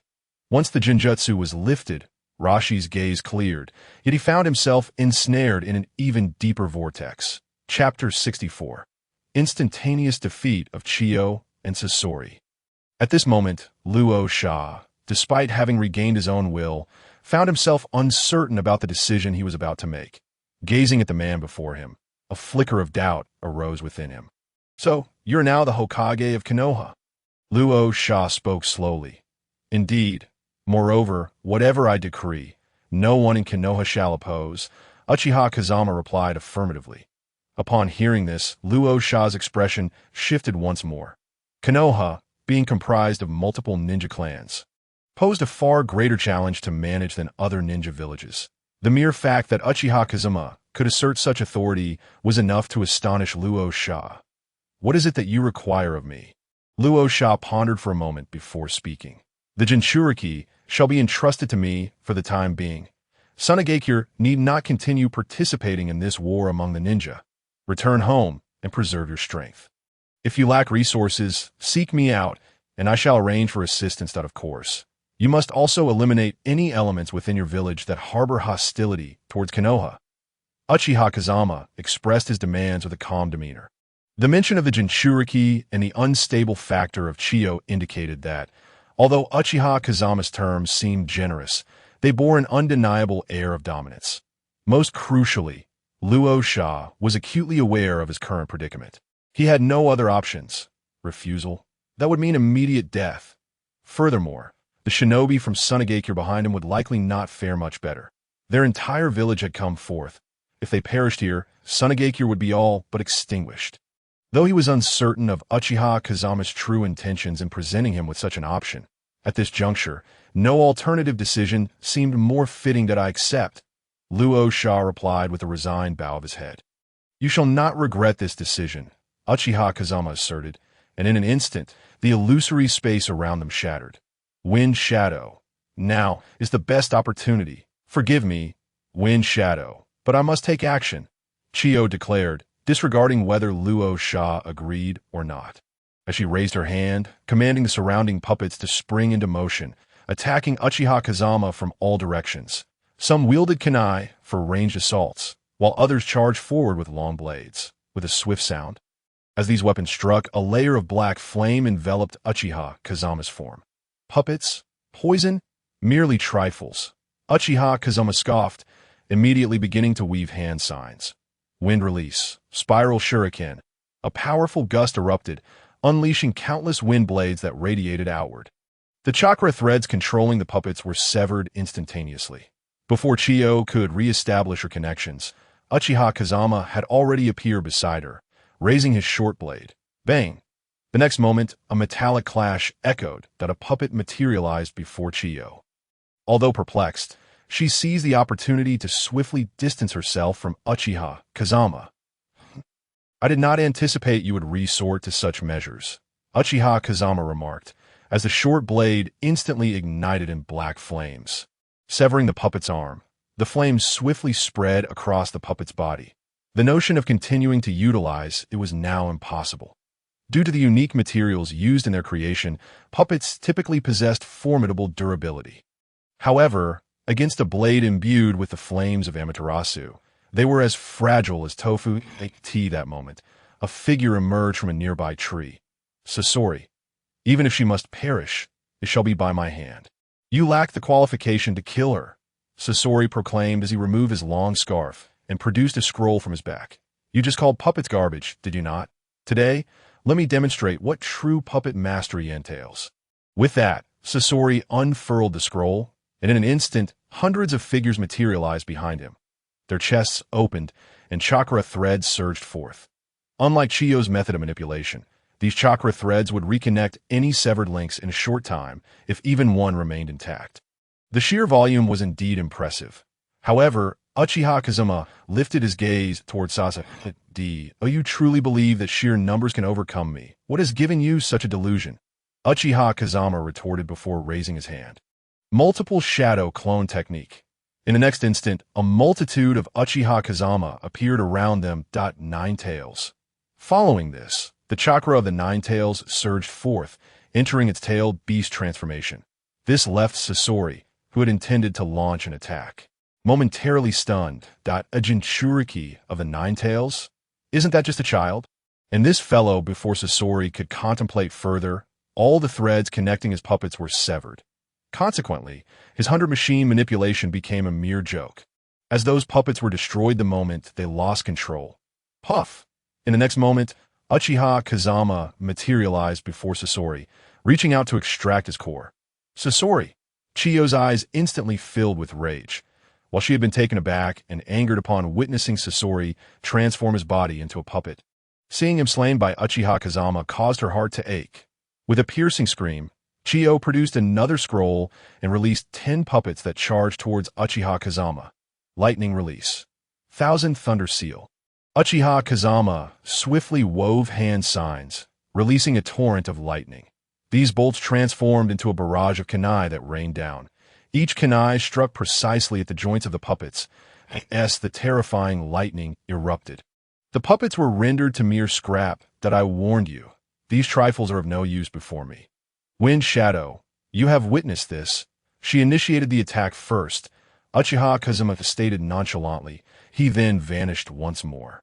Puff! With a muffled sound, the short blade pierced Chiyo's heart, while a swift strike landed on her neck.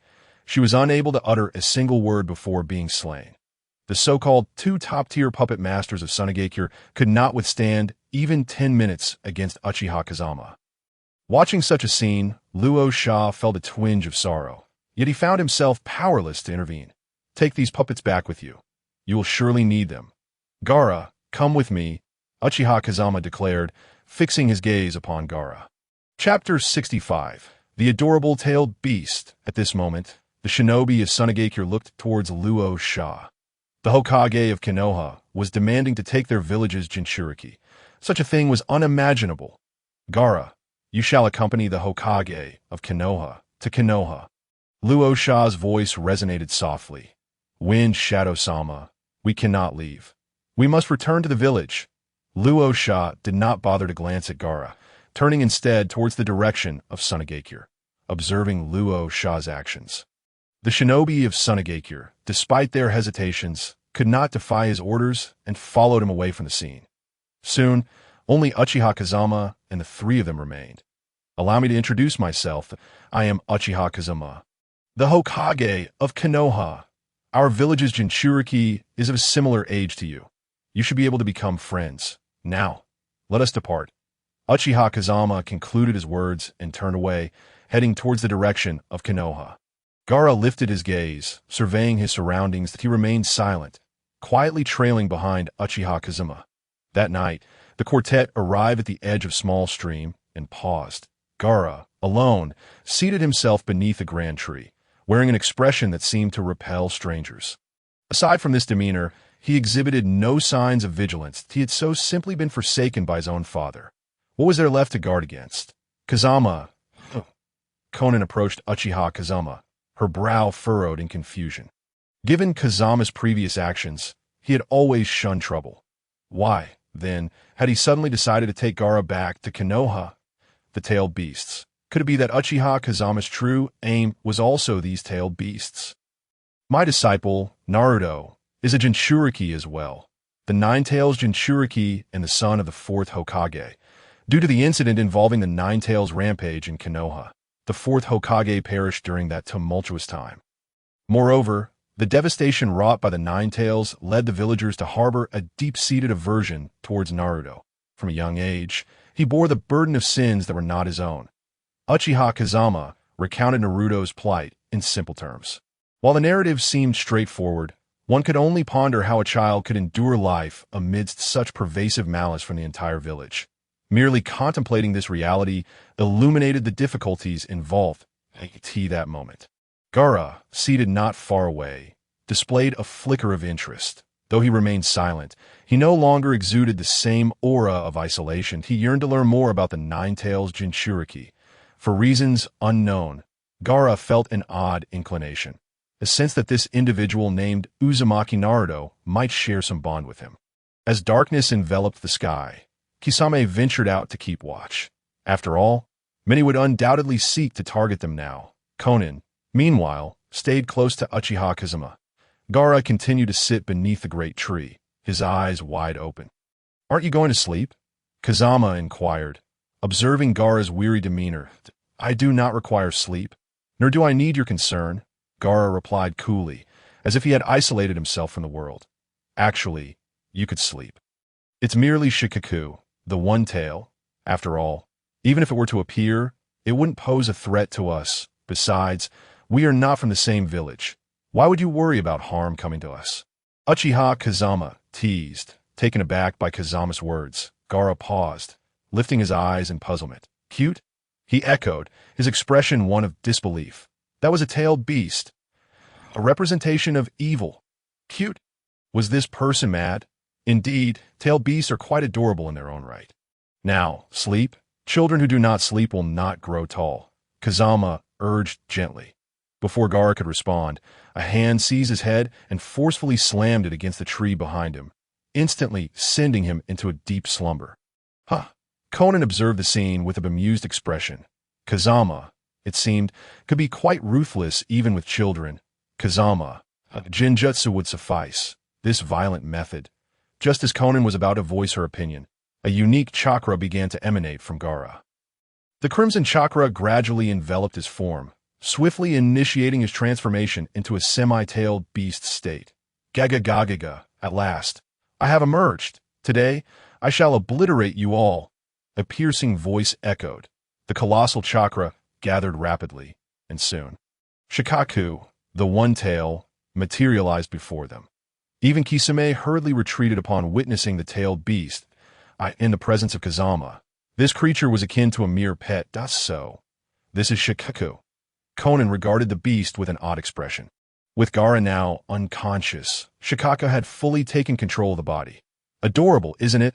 Kazama pointed at Shikaku, smiling. Cute? Conan covered her face. Indeed, Kazama's taste was not something the average person could comprehend. What? You dare to call me adorable? I shall kill you! Shikaku roared in indignation, feeling utterly humiliated.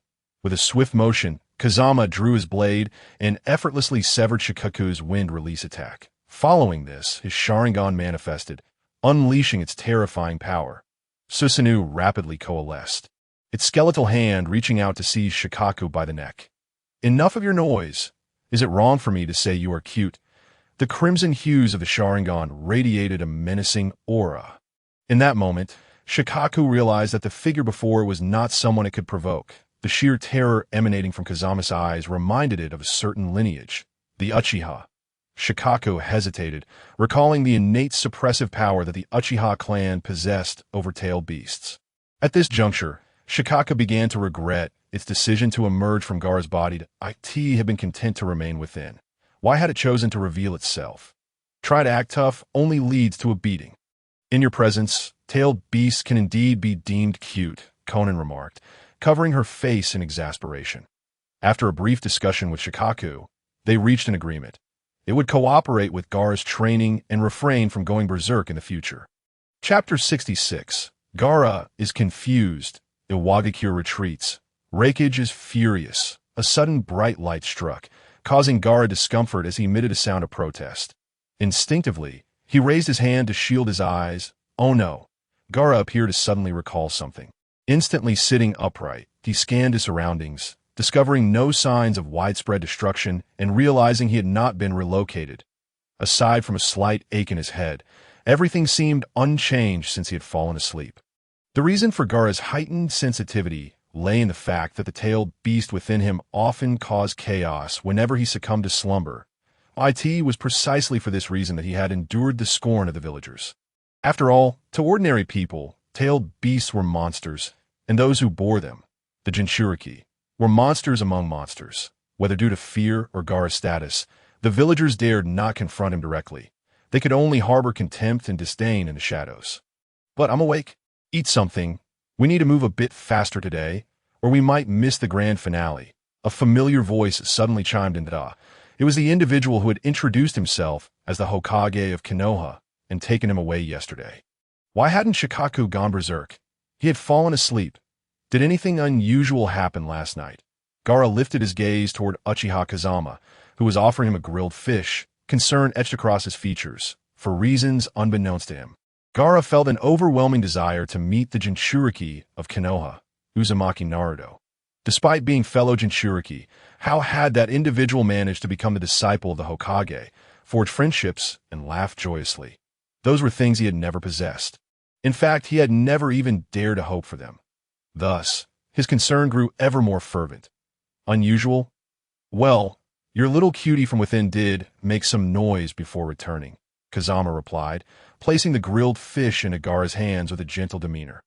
Little cutie. Making noise. Gaara held a roasted fish in his hand, his face adorned with a myriad of question marks. Within his body resided Shikaku, a creature of formidable ferocity and wrath. How could this be? Well, the seal within you seems quite bothersome. Hence, I shall conveniently lift it for you that in the future, when you wish to harness the power of Shikaku during your training, feel free to utilize it directly. After saying this, Kazekage handed over another roasted fish to Conan, while Kisame continued to roast fish nearby. Having caught it himself, Kisame, enough, I am merely a great victim of circumstance, so do not mind me.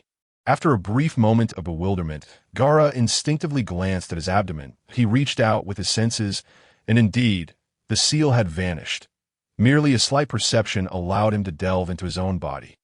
where he found Shikaku lying on the ground. However, this time, Shikaku appeared considerably more placid. Upon sensing Gaara's consciousness, it did not exhibit the same aggressive demeanor as before, nor did it even cast a glance at Gaara. "Why do you not burst forth from my body and seize control?" Gaara queried, a touch of naivety in his tone.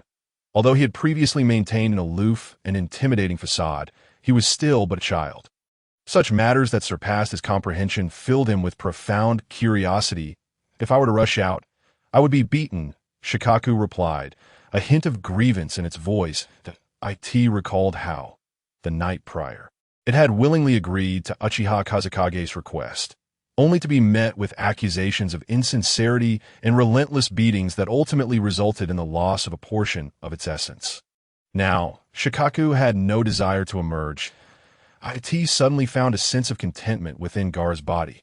True, this little one was rather weak, but safety was a precious commodity, was it not? Upon hearing Shikaku's words, Gaara was momentarily taken aback. Beaten? With that thought, he withdrew his consciousness and turned to Uchiha Kazekage. Was this man, who was jesting with another elder sister, truly so fearsome? Just a night before, his father had left him here after exchanging a few words with this individual.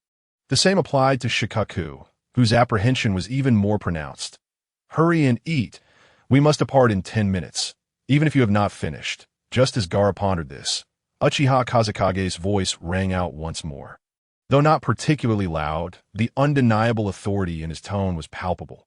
Meanwhile, in Konoha, the Iwagakure forces had once again retreated, for Han had been captured. Thousands of shinobi had been utterly annihilated under Konoha's overwhelming firepower. Initially, there were over 1,000 shinobi from Iwagakure, yet now fewer than 500 remained. And that was with the aid of White Zetsu, if they had relied solely on their own village's strength. Managing to escape even a mere few dozen would have been considered a remarkable feat for Susanoo and the power of the Meijiki Sharingan. On the battlefield, they were unable to even attempt a defense or release their jutsu. Merely facing the illusions of the Uchiha clan was already a significant headache for them. Unlike the Mist Village, they could not utilize the Mist Jutsu to interfere with the normal functioning of the Sharingan. As Han entered his tailed beast transformation, preparing to launch a final assault, for Susanoo appeared, their colossal hands descending to pin down the five-tailed beast, Mu, into the ground. The situation on the other side of the battlefield was no better. Legendary Sannin, clan leaders, and elite shinobi from various clans, alongside Uchiha Ryunin. The Eight Tails experienced once more the sensation of being locked by the Meijiki Sharingan. Were it not for the formidable shinobi army combined with the considerable strength of Killer Bee and the Fourth Raikage, they too would likely be fleeing. Having launched 3 assaults, each resulting in the loss of a substantial number of shinobi, the temporary encampment of Iwagakure was rife with tension. Damn it, didn't that guy say that the Mist and Sand villages would come to our aid? It's been a day and a night. Have they perished on the way? The Fourth Raikage hurled his teacup in frustration, his anger evident. Numerous wounds adorned his body. Even he found it difficult to escape unscathed from battles of this magnitude. "AI, you need not advise me further. If we return now, Konoha will undoubtedly take advantage of our retreat," the Fourth Raikage lamented, grappling with the dire situation. Under the current circumstances, continuing the fight seemed utterly implausible. For the 4th time, with Iwagakure already repelled, they were to confront Konoha's full might. The mere thought of the 5 Susanoo sent chills down the Fourth Raikage's spine. Rest assured, I am prepared. In the upcoming battle, the Uchiha will not intervene. So do you have confidence? Just then, a shadowy voice emerged. Chapter 67. The Uchiha will not intervene. The Fourth Raikage, previously engulfed in anger, instantly sprang into action upon hearing the voice. Vanishing from his location, boom! In the next moment, a fist imbued with lightning struck the ground, shattering the earth outside the tent. However, the Fourth Raikage stood up, somewhat perplexed. He had clearly locked onto his target. And his fist had indeed landed. Yet, isn't that a bit excessive? I am merely here to convey intelligence. The newcomer was none other than Uchiha Obito, who stood casually to the side, unfazed by the enraged Fourth Raikage or the attack directed at him. Who are you? Initially, the Fourth Raikage assumed it was the previous assailant due to the similarities in their chakra. However, upon closer inspection, he realized that the masked man before him was quite different from the previous intruder. You need only know that in the next battle, the Uchiha will not intervene. The rest is up to your own decisions. By the way, the sand and mist villages will not be coming to assist. Obito stated before sinking into the ground and vanishing. You. The fourth Raikage gaze sharpened, his words momentarily faltering. As he pieced together recent events, he confirmed several suspicions. This individual's words were likely true. The previous intruder and this masked man certainly had their own agendas, but their claims bore a degree of credibility. In that case, gather. Everyone make one final assault on Konoha. The fourth Raikage issued his command decisively. Killer Bee cast a deep glance at the fourth Raikage, feeling helpless yet resolute. His only option now was to ensure that the fourth Raikage emerged from this war alive. Killer Bee understood clearly that this battle was unlike any before. Where in previous conflict had both sides engaged in chaotic skirmishes from the outset? Where had battles commenced with such fervor? Where had pure frontal combat been the order of the day? In other times, shinobi from various villages would typically form small teams and engage in combat at different locations, resulting in manageable losses. Yet this time, the casualty rate had soared to an astonishing 40. Moreover, if they continued to fight, it was likely that they would see casualty rates surpassing 50 as in the First Great War. Regardless of victory or defeat, this conflict would severely deplete the strength of Kimogakure. In light of such circumstances, the Raikage could not afford to falter. Should he meet with failure, the ramifications for Kimogakure would be dire. Meanwhile, in Konoha, look, I knew the third was lying. The Uchiha may seem fearsome at times, but when it comes to protecting the village, they show no hesitation. Indeed, I heard they directly captured the Jinchuriki of Awagakure. Not only that, but even the Jinchuriki of Kimogakure were subdued by the Uchiha. Suddenly, there was a collective realization of how impressive the Uchiha truly were. A chorus of praises resonated within the village of Konoha this moment. In the Hokage's office, several clan leaders from the ninja clans, representatives of the ordinary ninjas, and key members of the Uchiha clan gathered. They had successfully repelled the invasion from Awagakure. It was unlikely that they would return in the near future. However, Kimogakure, led by the fourth Raikage, was expected to continue its aggressive maneuvers. Thus, the pressing question arose, how could they ensure that the losses to Konoha would be minimized? The final victory was all but assured. Tsunade spoke slowly, a confident smile gracing her features. Konoha had indeed transformed. Uchiha Kazama, despite his ruthless methods, had yielded remarkable results. The villagers had almost forgotten the legendary Sandaime Hokage, Sarutobi Hiruzen, in such a short time. The attacks from other ninja villages had inadvertently provided Uchiha Kazama with the perfect opportunity to establish his authority. That I propose that we, the Uchiha, take the lead in the next confrontation, or perhaps even handle it entirely ourselves. Declared Uchiha Linmu. After several battles, the fighting spirit inherent in the Uchiha bloodline had been awakened. The Uchiha were born warriors, and after unlocking the Manjiki Sharingan, one could feel the exhilarating thrill of battle. Moreover, they had come to realize a crucial truth. To live peacefully, one must possess sufficient strength that if one refrains from confronting disaster, disaster will inevitably seek them out. Uchiha had indeed demonstrated their prowess in the recent conflict, laying the groundwork for this victory. Therefore, I have no objections to you taking the initiative in combat, Tsunade nodded.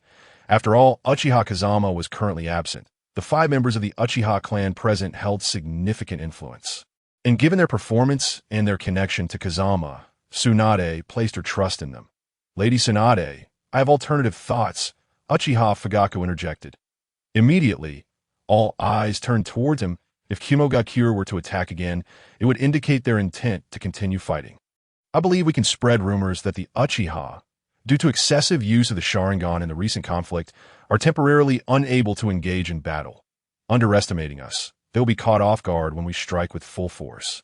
We must inflict such pain that they will hesitate to threaten Konoha again. Uchiha Fugaku articulated his strategy. Upon hearing this proposal, everyone nodded in agreement. Indeed, the repeated incursions had become quite intolerable. I support Fugaku's suggestion. I believe that is the best course of action. Currently, Kumogakure's fighting capabilities are insufficient to pose a significant threat to us. They voiced their opinions in unison. Very well. Then I, along with Jiraiya and Orochimaru, shall lead the charge, Tsunade concluded. The meeting lasted for 3 hours before drawing to a close, and those named began to prepare earnestly. The Uchiha ninjas returned to their clan ground, Itachi Uchiha Fugaku's residence. The 5 gathered in the courtyard. The 4 looked at Uchiha Fugaku with a mixture of confusion and curiosity. After all, he was the former clan leader and had activated the Manjiki Sharingan long before them. Thus, in Kazama's absence, Fugaku's words still carried weight. "Are you perplexed?" he inquired. "Perhaps we have strayed from the path we were meant to tread. Come, with the help of the clan leader, you have awakened your Manjiki Sharingan, and there are certain truths you are entitled to witness." Uchiha Fugaku spoke calmly. Although the 4 were puzzled, they followed him as they departed. Soon, they arrived at the Southeast Shrine, the Uchiha sacred site dedicated to honoring their ancestors. With a click, Fugaku activated a hidden passage that revealed itself before them. This was not their first visit, but they were surprised to find a secret chamber. The 4, still bewildered, followed Fugaku inside. Once they lit the candles, a stone tablet came into view. "Observe it through the Manjiki Sharingan," Fugaku advised. The 4 exchanged glances, then activated their Sharingan. The content inscribed upon the tablet left them utterly astonished. "Infinite Tsukuyami. True peace." It was the elder Uchiha Madara who unearthed the secrets of this tablet, prompting him to leave Konoha in search of this so-called peace. The revelations they encountered, alongside Madara's lingering message, stirred their thoughts into chaos. The tailed beasts, the radiance of the divine tree, infinite Tsukuyami. These concepts transcended common understanding. Yet, the vision painted before them was undeniably alluring. Thus, we must not only strike at the final juncture, but also capture the 8 tails. The clan leader has already secured the 2 tails from Iwagakure. There remains the 4 tails from Iwagakure, the 3 tails and 6 tails from Kirigakure, the 7 tails from Takigakure, and the 1 tail from Sunagakure. Coupled with the 9 tails already within Konoha, we could gather all the tailed beasts. Uchiha Fugaku outlined his vision. The Manjiki Sharingan was indeed powerful, yet excessive use imposed significant strain on both body and mind. Hence, allowing Tsunade and her team to face the front line was the most prudent choice. "Does the clan leader know of this plan?" A voice suddenly interrupted. "Nagake's?" Uchiha Fugaku was taken aback upon recognizing the newcomer. Indeed, Uchiha Nagake's had activated his Manjiki Sharingan, but due to severe injuries sustained in the daimyo's estate, he had been recuperating and had thus slipped his mind. "When the clan leader returns, I will certainly bring him," Fugaku replied calmly, betraying no hint of alarm. "As for your thoughts, Nagake's? I have no objections. I will follow the clan leader's wishes," Uchiha Nagake's remarked before turning to leave. As he departed, a flicker of dissatisfaction crossed Fugaku's eyes. Fortunately, Uchiha and the others remained at his side, though we shall take our leave as well. We must ponder this matter, for the task left to us by the clan leader is to protect Konoha, Uchiha Linyin declared before exiting. The other 3 followed suit, leaving Fugaku in a state of bewilderment. Why would they not comply with such a crucial matter? Do not fret. The seeds have already been sown. Moreover, their spiritual eyes have awakened, and their subconscious will soon emerge. In due time, they will understand their innermost desires. At that moment, a shadow materialized behind Uchiha Fugaku. Indeed, it was Kurozetsu. Just as he had deceived Uchiha Madara, Kurozetsu had now ensnared Fugaku in his web of manipulation that I am aware. Very well, let us return and prepare. Uchiha Fugaku concluded his words and departed from the scene. The passageway gradually closed behind him. Upon returning home, he beheld Uchiha Sasuke still engaged in training at the training grounds. A satisfied smile graced Fugaku's face. Sasuke's training results had been quite commendable during this period. His mastery of fire release, lightning release, and the utilization of the Sharingan were all steadily improving. The reason Uchiha Fugaku placed such unwavering faith in Kagaya's words stemmed from the purest essence of Yin power that Kagaya had bestowed upon him, which gradually alleviated the lingering aftereffects of using the Manjiki Sharingan. This recovery was tangible and profound, leading Fugaku to firmly believe that Kagaya was indeed the embodiment of his own consciousness. Furthermore, the contents inscribed on the prophecy stone tablet at the Nanha Shrine reinforced Fugaku's conviction that he was finally on the right path. Fugaku-sama, do you have something on your mind? At that moment, a familiar voice reached Uchiha Fugaku's ears. Turning around, he saw Uchiha Kazama, Konan, Kisame, Waimuri, and Gaara standing there. Chief, when did you return? Uchiha Fugaku was taken aback for a moment before quickly responding, I just arrived. I have heard about the war. Indeed, it showcases the prowess of the Uchiha clan that I merely came to inquire if there were any matters within the clan that required my attention. Kazama spoke slowly. Upon hearing Kazama's question, Uchiha Fugaku instinctively fell silent. Regarding the matter of the consciousness embodiment and the prophecy from the Nana Shrine, these revelations should have been communicated to Kazama immediately. However, at that moment, Fugaku wished to evade the topic. There are no issues within the clan. The battle arrangements have been decided by Lady Tsunade. After relaying these matters to Uchiha Kazama, he nodded and departed with the others. As Uchiha Kazama left, Fugaku unconsciously released a breath of relief. Yet a sudden wave of intense unease washed over him. Strangely, this anxiety did not dissipate with the passing of time. Rather, it grew ever more potent. Chapter 69. Thank you, Tsunade. Kazama takes action. In the Hokage's office, you've worked hard. Uchiha Kazama appeared behind Tsunade, enveloping her in his embrace. Upon hearing that familiar voice, Tsunade's previously stiff body instantly relaxed. You're back, she spoke softly. Yes, this time I brought back Gaara, the one-tailed Jinchuriki from Sunagakure, as well as the two-tails Jinchuriki, Waimuri from Kumogakure, and the three-tails Jinchuriki, Isabu, Kazama replied calmly. Tsunade, you're not the type of woman who needs small gifts. He continued, you are a woman with a strong sense of ambition. The 3 gifts I have brought back are more than sufficient. You went to confront the ninjas from Kirigakure and Sunagakure? Tsunade rose, placing her hand on Kazama's chest. Concernedly gauging his condition, I'm fine. Both Sunagakure and Kirigakure withdrew on their own accord. In a way, they have become allies of Konoha, so there is no need to worry about them interfering with this war. Kazama said with a smile, by the way. No need to elaborate. Now is not the time for that. You missed me, didn't you? Uchiha Kazama interjected, leaning in to deliver a passionate kiss, silencing Tsunade completely. Hinata is still resting in the lounge. I'll take care of her. Kazama did not grant Tsunade the opportunity to continue speaking, directly ushering her into the lounge. Hinata was abruptly awakened by a rhythmic shaking, feeling a large hand wandering over her. Lady Tsunade, Hokage. In the next moment, Hinata found herself at a loss for words. Meanwhile, Konan and the others awaited in the conference room. I could see that moment. Konan's face began to flush. This guy, as expected, after a brief wait without Kazama's arrival, Konan instinctively released her paper clone.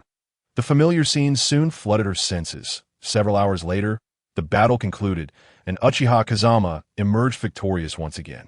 The 2 women lay utterly exhausted upon the bed. After tucking them in, Kazama returned to the Hokage's office, reviewing the remaining materials and preparing for the upcoming battle. Tsunade-san. At that moment, Jiraiya and Orochimaru arrived. They had originally intended to seek Tsunade for preparations to participate in the battle, but discovered that Uchiha Kazama had already returned. Advisor Jiraiya, Minister Orochimaru.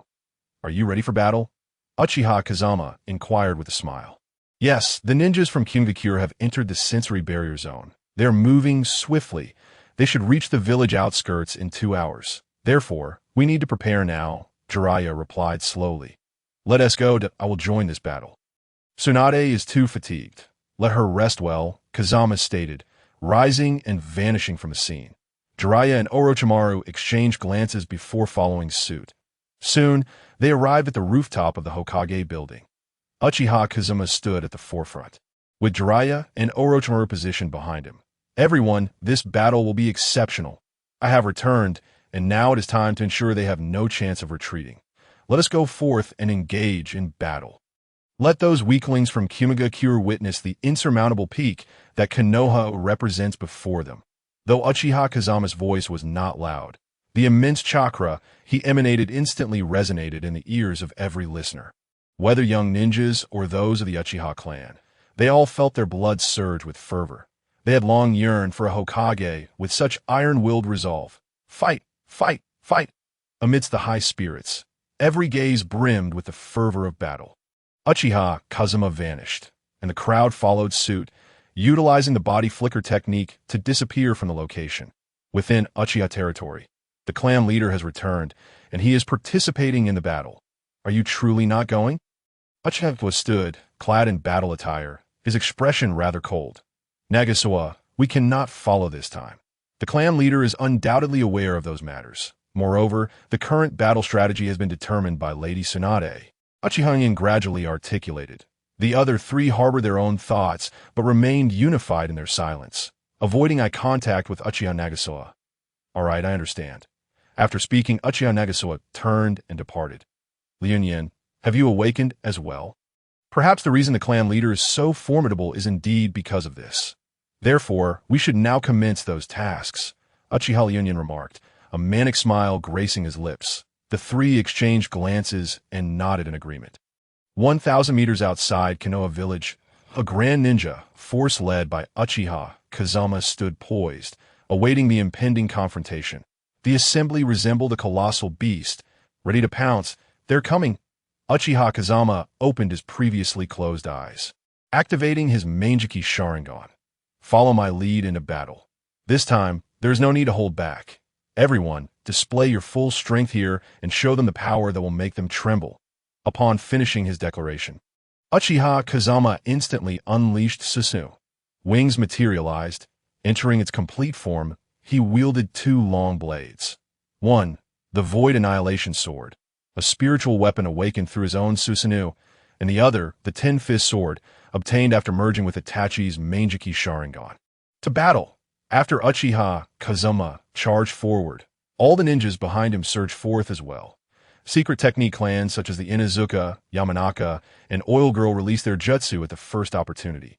Meanwhile, Might Guy transformed directly into a cerulean beast, leading the charge at the front lines that AT this moment. On the side of Kumogakure, the fourth Raikage had originally harbored ambitions of annihilating Konoha with a single blow, but now he was confronted by the colossal Susanoo advancing toward him. Moreover, the Susanoo at the forefront was none other than the fifth Hokage of Konoha, Uchiha Kazama. This fellow has returned. Simultaneously, there was another Susanoo, seemingly smaller, belonging to Uchiha Nagasawa. However, such details were irrelevant now. Did he not claim that the Uchiha clan would not intervene? Boom, boom, boom. Indeed, there was no time for contemplation. Uchiha Kazama's long blade had already descended. Chapter 70. With one stroke, the Raikage concedes. As a cloud of dust settled, at least half of Kumogakure's ninjas lost their combat effectiveness. In just one strike, all the arrogance within the fourth Raikage was shattered.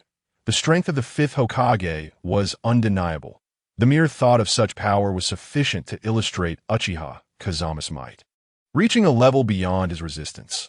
Once the enormous Susanoo arrived, it vanished instantaneously, revealing Uchiha Kazama and Uchiha Nagasawa before the crowd. Gazing at the striking young man before them, it was apparent he was the infamous Hokage of Konoha. His audacious approach was truly in line with his character. Oh, fourth Raikage, why does your countenance appear so grim? Why not smile? Is it a matter of preference, or are you simply born this way? Uchiha Kazama's soothing voice reverberated, inciting a wave of fury among the remaining conscious ninjas of Kumogakure. The audacity of their opponent was a blatant affront to their Raikage, thus an affront to Kumogakure itself. Had they not feared for their lives, they would have charged forth by now. Before the fourth Raikage could respond, Killer Bee intervened. The power Uchiha Kazama had just demonstrated exceeded their capacity to withstand. They were merely a single village, and even if combined with previous allies from Iwagakure, how many could possibly stand against this individual before them? If they provoked him further, they would truly forfeit any chance of negotiation. Hokage, you intend to cease your attacks to negotiate with us, correct? Please, share your terms. Killer Bee fixed his gaze upon Uchiha Kazama. Negotiate? No. In truth, I wish to eliminate all of you. Uchiha Kazama declared, a smirk gracing his lips. To be candid, your strength no longer poses a challenge to me. However, my intention is to eradicate every last one of you, and subsequently, I shall travel to the land of lightning to erase Kumogakure from the ninja world entirely. As he spoke, Uchiha Kazama raised his finger, preparing to form hand seals and unleash another attack. No, no, no, do not act, Killer Bee exclaimed, panic rising within him. This mere test of strength had nearly cost them their lives. You shall remain, while everyone from Kumogakure retreats. Return all the mines and forests seized from Konoha, and compensate us with 1 billion ryo. I am offering you a chance. Uchiha Kazama stated calmly, laying out his conditions. The request for the Jinchuriki, the previously seized resources, and the compensation was not inherently unreasonable. However, for Kumogakure, it might seem otherwise. After all, they had always been the ones to dictate terms to EI. Killer Bee turned to the fourth Raikage. Seeking his counsel, he was willing to remain, but still needed to consult the Raikage, as he was the leader. Absolutely not. I shall never agree to such conditions. Uchiha Kazama, if you possess the ability, then kill us all. As long as I am here. Do you truly believe I cannot stop you? Or do you think I would compromise like that useless Sarutobi Hiruzen? Before the fourth Raikage could finish, Uchiha Kazama interrupted him. Raising his short blade, swish! In the next instant, a gaping wound appeared on the fourth Raikage's chest, blood splattering onto the ground. Ei! Now was not the time for bravado. Killer Bee was in a state of alarm. Just moments ago, he could not detect how Uchiha Kazama had moved. If this continued, Uchiha Kazama would indeed slay them all. The fourth Raikage fell silent, for he understood that under such circumstances, no one could turn the tide. It seems there are internal conflicts among you. Thus, I shall provide you an opportunity that in 3 minutes, if your fourth Raikage does not stand up to acknowledge this defeat and agree to compensation. I will take action, Uchiha Kazama concluded, sitting down calmly. The fourth Raikage wished to voice his thoughts, but was immediately ensnared by Killer Bee's Biju tentacles, dragging him aside. The current situation is dire. Iwagakure has already departed. Sunagakure and Kirigakure have yet to appear. What of those two mysterious individuals? Are we truly to allow Kumogakure to perish in our hands? Killer Bee exclaimed, agitation evident in his tone, despite his usual unreliable demeanor. He proved to be remarkably dependable in critical moments, especially when the fourth Raikage was blinded by rage. Killer Bee, you are aware that the Jinchuriki has already been captured, right? You are also left behind. Konoha simply intends to hold you as a hostage. And what of that? Before the fourth Raikage could finish, Killer Bee cut him off, his eyes piercing into the Raikage. Indeed, so what? Even if Konoha has such intentions, or whatever schemes they may harbor, what does it matter? If we all perish here, and Kumogakure is wiped from the ninja world, what will Konoha do, and what relevance will it hold for us?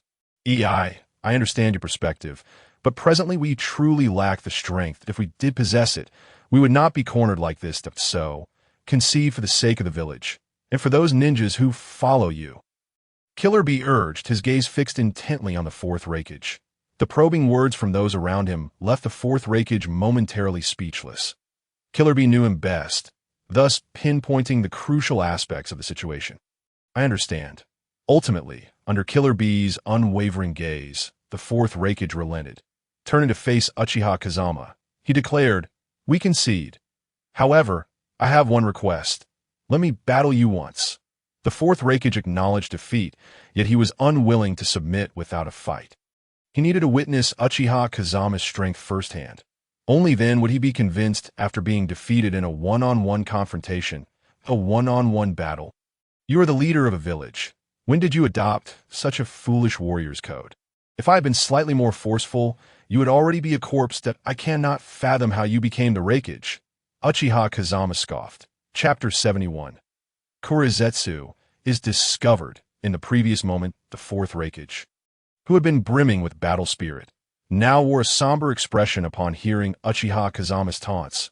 His brows furrowed, and his eyes widened in fury. I hope you can fulfill your words. Otherwise, rest assured, even in death, I shall remain unfazed. Depart. If you dare to strike against Konoha again, it shall not be so simple. Uchiha Kazama showed no regard for the dignity of the fourth Raikage. After all, this predicament was of his own making. The fourth Raikage, with a face as dark as thunder, ultimately accepted the reality and turned to lead the ninjas of Kumogakure away from the scene. As for Killer Bee, he naturally remained behind. The battle, which had not even lasted half an hour, concluded decisively. Meanwhile, on a cliff far from Konohagakure, this so-called war had come to an end, faster than I had anticipated. Murmured Uchiha Obito.it is indeed over. However, I find myself uncertain whether those individuals were genuinely deceived by me. Black Zetsu expressed his concern. The Uchiha clan members each possessed unique flaws in their personalities. Some were driven by friendship, others by familial bonds, and still others by love. Their reactions were entirely beyond Black Zetsu's control. Not to mention, attempting to manipulate 5 Uchihas at once was a daunting task. Previously, he had sought out Uchiha Kazama and had been swiftly dispatched by a mere shadow clone. It is worth noting that Black Zetsu's clones are intrinsically linked to his true form. Any loss would incur a permanent detriment. Given the limited essence he possessed, further losses could potentially jeopardize his consciousness. Rest assured that Madman will not delve too deeply into these matters. Moreover, with your clone present, the dynamics within the Uchiha clan will undoubtedly become intricate. The human heart is often the most challenging element to master. Is it not something you excel at? Uchiha Obito maintained his smile. He was unconcerned about these affairs. His singular focus lay on one objective, as long as he could achieve it. Then, the clone returned with news. Uchiha Kazama had also brought back 2 representatives from Kumogakure, Gaara from Sunagakure and Kuratsuchi from Kirigakure, alongside the captured 5 tails, Mu, and the 9 tails they originally possessed. The convergence of the 9-tailed beast was now imminent. Black Zetsu interjected suddenly, his eyes brimming with excitement. I understand now. Just wait, Obito concluded, sinking into the ground and vanishing from sight. After watching Obito depart, Black Zetsu also exited the scene. In the Hokage's office within Konohagakure, Uchiha Kazama resolved the remaining issues and delegated the mundane affairs to Nara Shikaku. With Nara Shikaku and Jiraiya assisting in managing the village's matters, Uchiha Kazama felt significantly relieved. After Nara Shikaku exited, several figures emerged from the shadows. What is the situation? Uchiha Kazama inquired, directing his gaze toward the foremost figure. Uchiha Nagasawa, 0.5 elements sealing. Uchiha Nagasawa formed hand seals, and the remaining 4 followed suit. They unleashed a barrier that enveloped the entire Hokage's office. Clan leader, do you recognize this? Uchiha Nagasawa referred to Kazama as clan leader instead of Hokage, indicating that this matter was related to their clan rather than the village. He held something in his hand. Black Zetsu? Kazama gasped, taken aback. Before him stood Black Zetsu, ensnared by an illusion, and not merely one. Alongside Uchiha Nagasawa were Uchiha Rinu, Uchiha Roy, Uchiha Shikum, and Uchiha Ryunin, all grasping 5 clones of Black Zetsu. This entity, known as Black Zetsu, it suddenly appeared, claiming to be a manifestation of our consciousness. Moreover, the minister possesses this as well. Previously, he took us to the Southeast Shrine. Uchiha Nagasawa recounted the events that had transpired. Upon hearing this, the group fell into silence. Conversations and actions within the barrier would go undetected. And with Black Zetsu under the control of the Sharingan, he was unable to relay any information that I comprehend. Proceed according to the instructions conveyed by these entities. Furthermore, these matters will benefit your eyes. Utilize them wisely. As for Minister Fugaku, I shall handle that. Uchiha Kazama concluded his contemplation and provided his response. Understood, clan leader, Uchiha replied before tossing Black Zetsu into the shadow behind him. He then lifted the barrier's seal. Clan leader, we shall take our leave for now, Uchiha Nagasawa stated, departing with the others. Their problem? Why employ such a barrier? Tsunade emerged from the lounge, observing Uchiha Kazama's downcast demeanor. There are some troublesome individuals. I will remain for a few days, and then travel to the land of rain. I will need your assistance with the village in the meantime. By the way, regarding the Senju clan. Uchiha Kazama took Tsunade's hand gently. It must be noted that Tsunade's physique was considerably robust, and Yuhi Kurenai would likely remain unconscious until noon. Everyone had become accustomed to the clan's way of life. Moreover, many had already mastered the secret techniques and ninjutsu you provided. Why making those techniques public? What if spies from other villages, Tsunade expressed her concerns that Tio bolstered the village's strength. Uchiha Kazama had made the majority of secret techniques and ninjutsu accessible. Naturally, certain forbidden arts remained sealed. Such techniques could easily spiral out of control, leading to dire consequences. When an individual possesses sufficient power, they become indifferent to these matters. Tsunade. What about Orochimaru? After the battle concluded, he left without convening a meeting. Uchiha Kazama shifted the topic. The white creatures that appeared on the battlefield were all taken away by Orochimaru. He seemed rather exhilarated. As for the others, Tsunade sighed, feeling somewhat helpless. She knew little about her friend Orochimaru, especially concerning his research endeavors. Despite borrowing a few medical ninjas from her, she remained in the dark about his activities. Very well, we shall. Just as Uchiha Kazama reached the pinnacle of his thoughts, the door to the Hokage's office swung open. The newcomer was Conan. Tsunade shot Uchiha Kazama a glare and promptly pushed him aside. While she was indifferent to such matters, she found it difficult to display affection in front of others. Chapter 72. The Three Tails, Jinchuriki, Kakashi, and the Tailed Beast Within. Kazama. Uchiha Kazama exited the Hokage's office and made his way toward the Uchiha clan's territory. Conan followed closely behind him. Upon reaching his small courtyard and stepping inside, several figures came into view. Teacher, Naruto and Sasuke rushed to Uchiha Kazama's side, joyfully greeting him. Both Naruto and Sasuke appeared to be in good spirits. Particularly Naruto, whose previous gloom had completely vanished, now radiated a cheerful demeanor. Not far off, Gaara observed Naruto's smile, his brow furrowing slightly. He had encountered Naruto the previous day, and upon learning that Gaara was also a Jinchuriki, Naruto had eagerly engaged him in conversation. Throughout the night, he shared his experiences within the village, recounting the disdain and hatred he faced from the adults, and how the children refused to play with him, even attacking him. He spoke of sitting alone on a swing outside the school, watching as other children were greeted by their parents. Yet, these painful memories had become Naruto's motivation to move forward. He consistently displayed enthusiasm and bright smiles in front of others. Now, witnessing Naruto's radiant grin only complicated Gaara's emotions further. Gaara, come here. You two have already met, correct?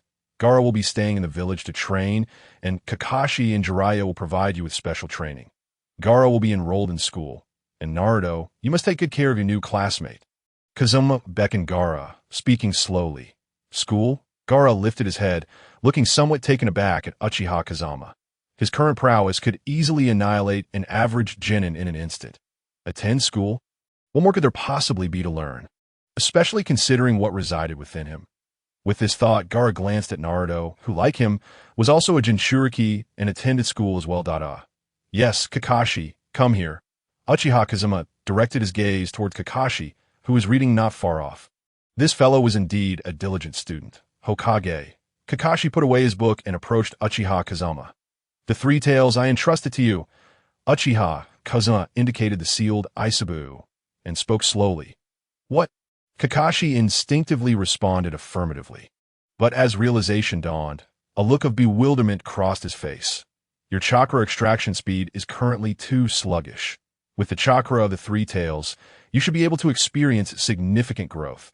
Coupled with your lightning release and the water release of the three tails, you could develop combined jutsu. Additionally, there exists a certain connection between you and the three tails. Uchiha Kazama briefly conveyed the reasons to Kakashi. Kakashi fell silent. Uchiha Kazama was aware of his circumstances, yet still chose to present the three tails before him. This situation left him unsure of how to respond to Uchiha Kazama. Furthermore, as he gazed at the Isabu before him, Kakashi felt as if he could see through its form, perceiving the three tails within it. This was the source of one of his most painful memories. The fault did not lie with the three tails, but rather with this already fractured ninja world. Thus, you should embrace the power of the three tails and strive to contribute to the end of this world with your own strength. Uchiha Kazama spoke with a smile. Upon hearing this, Kakashi felt as if he could see that girl who once smiled and said, Kakashi, please kill me. Rin. Perhaps this was what Rin had aspired to achieve. She had used her own power to shield Konoha from the ravages of tailed beasts. Kakashi raised his hand, which bore traces of blood that had long been washed but could never truly be erased. Suddenly, a hand appeared, gently wiping away the blood from Kakashi's injury. Kakashi looked up to see the girl before him. That smile had once roused him from countless nights of restless sleep. Indeed, that smile. I understand now. Thank you, Hokage-sama. Kakashi nodded and stepped closer to the Aisabu. That I will assist you.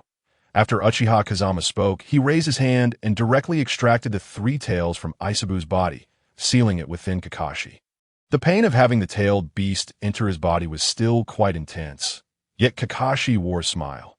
After the initial rage of Aisabu subsided, it found itself confronted by a pair of crimson eyes. Before it could unleash its fury again, Uchiha Kazama took action. Realizing it could not prevail and that Kakashi would soon join the fray, Aisabu quickly submitted. After all, even a tailed beast could only endure so much punishment. Once Aisabu had capitulated, Uchiha Kazama allowed Kakashi to establish a rapport with it. Regaining his focus, Uchiha Kazama turned his attention to Killer Bee and Yujito. He walked slowly toward them and extended his fist. Killer Bee was momentarily taken aback, but Yujito reciprocated with her own fist, colliding with Uchiha Kazama's. Witnessing this exchange, Killer Bee also extended his fist. The moment their fists connected, they found themselves transported to a unique realm of consciousness. The 8 tails Gyuki and the 2 tails Matatabi appeared before them. Grant me a portion of your essence.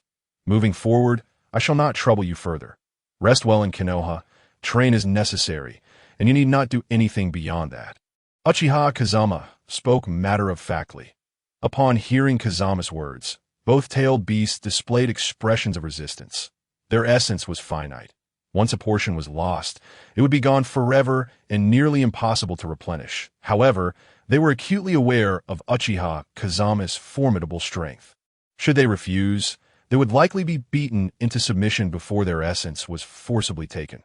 With this in mind, both tailed beasts reluctantly relinquished a portion of their essence to Uchiha Kazama. After doing so, the 2 tailed beasts were left in shock. Just moments ago, they had been skeptical of why Uchiha Kazama sought their essence. Yet now, as their essence melded into Kazama's body, they discovered that within him resided the 1 tail Shikaku. The 3 tails Aisabu, the 5 tails Kokuo, and the 9 tails Kurama. How could it be possible for one individual to harbor so many tailed beasts within them?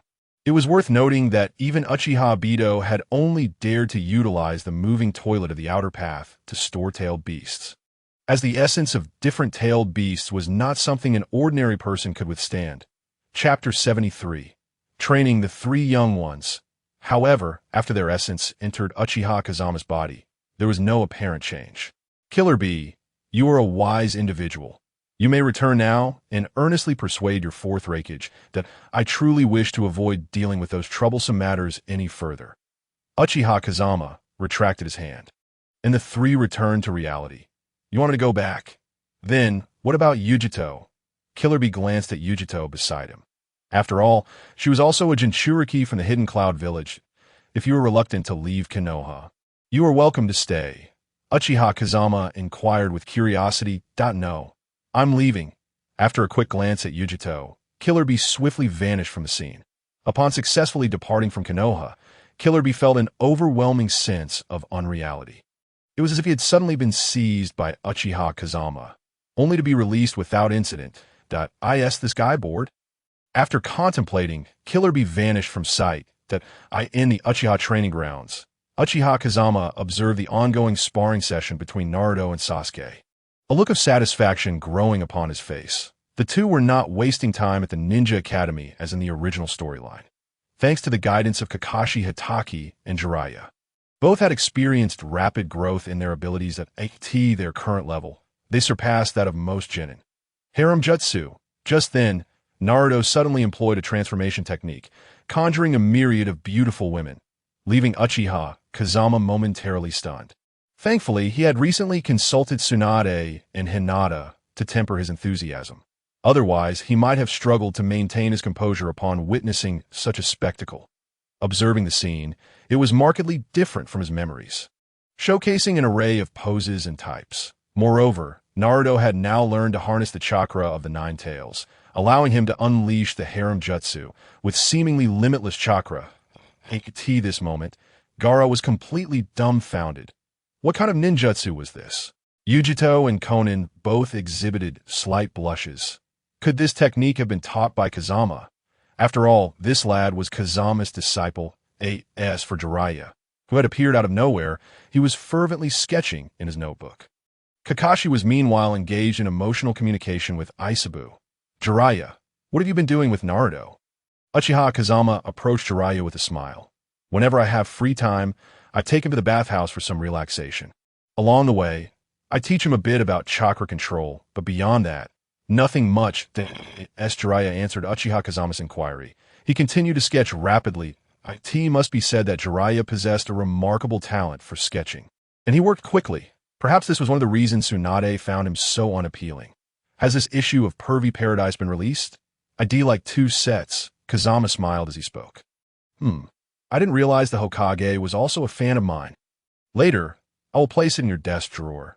Let me first gather some material. It must be said that Jiraiya is indeed a genius. His focus is remarkably intense. He is so absorbed that even Konan, who has already progressed significantly, goes unnoticed by him. Observing Jiraiya, Conan's expression is somewhat complicated. At this moment, she finds it exceedingly difficult to utter the words teacher. Next time, refrain from employing such ineffective ninjutsu. It serves no purpose for me. Sasuke glared at Naruto with a dark expression. This guy not only dragged him to see the paradise of affection, but also insisted on using these peculiar techniques every time they fought. Sasuke, I saw your eyes light up just now.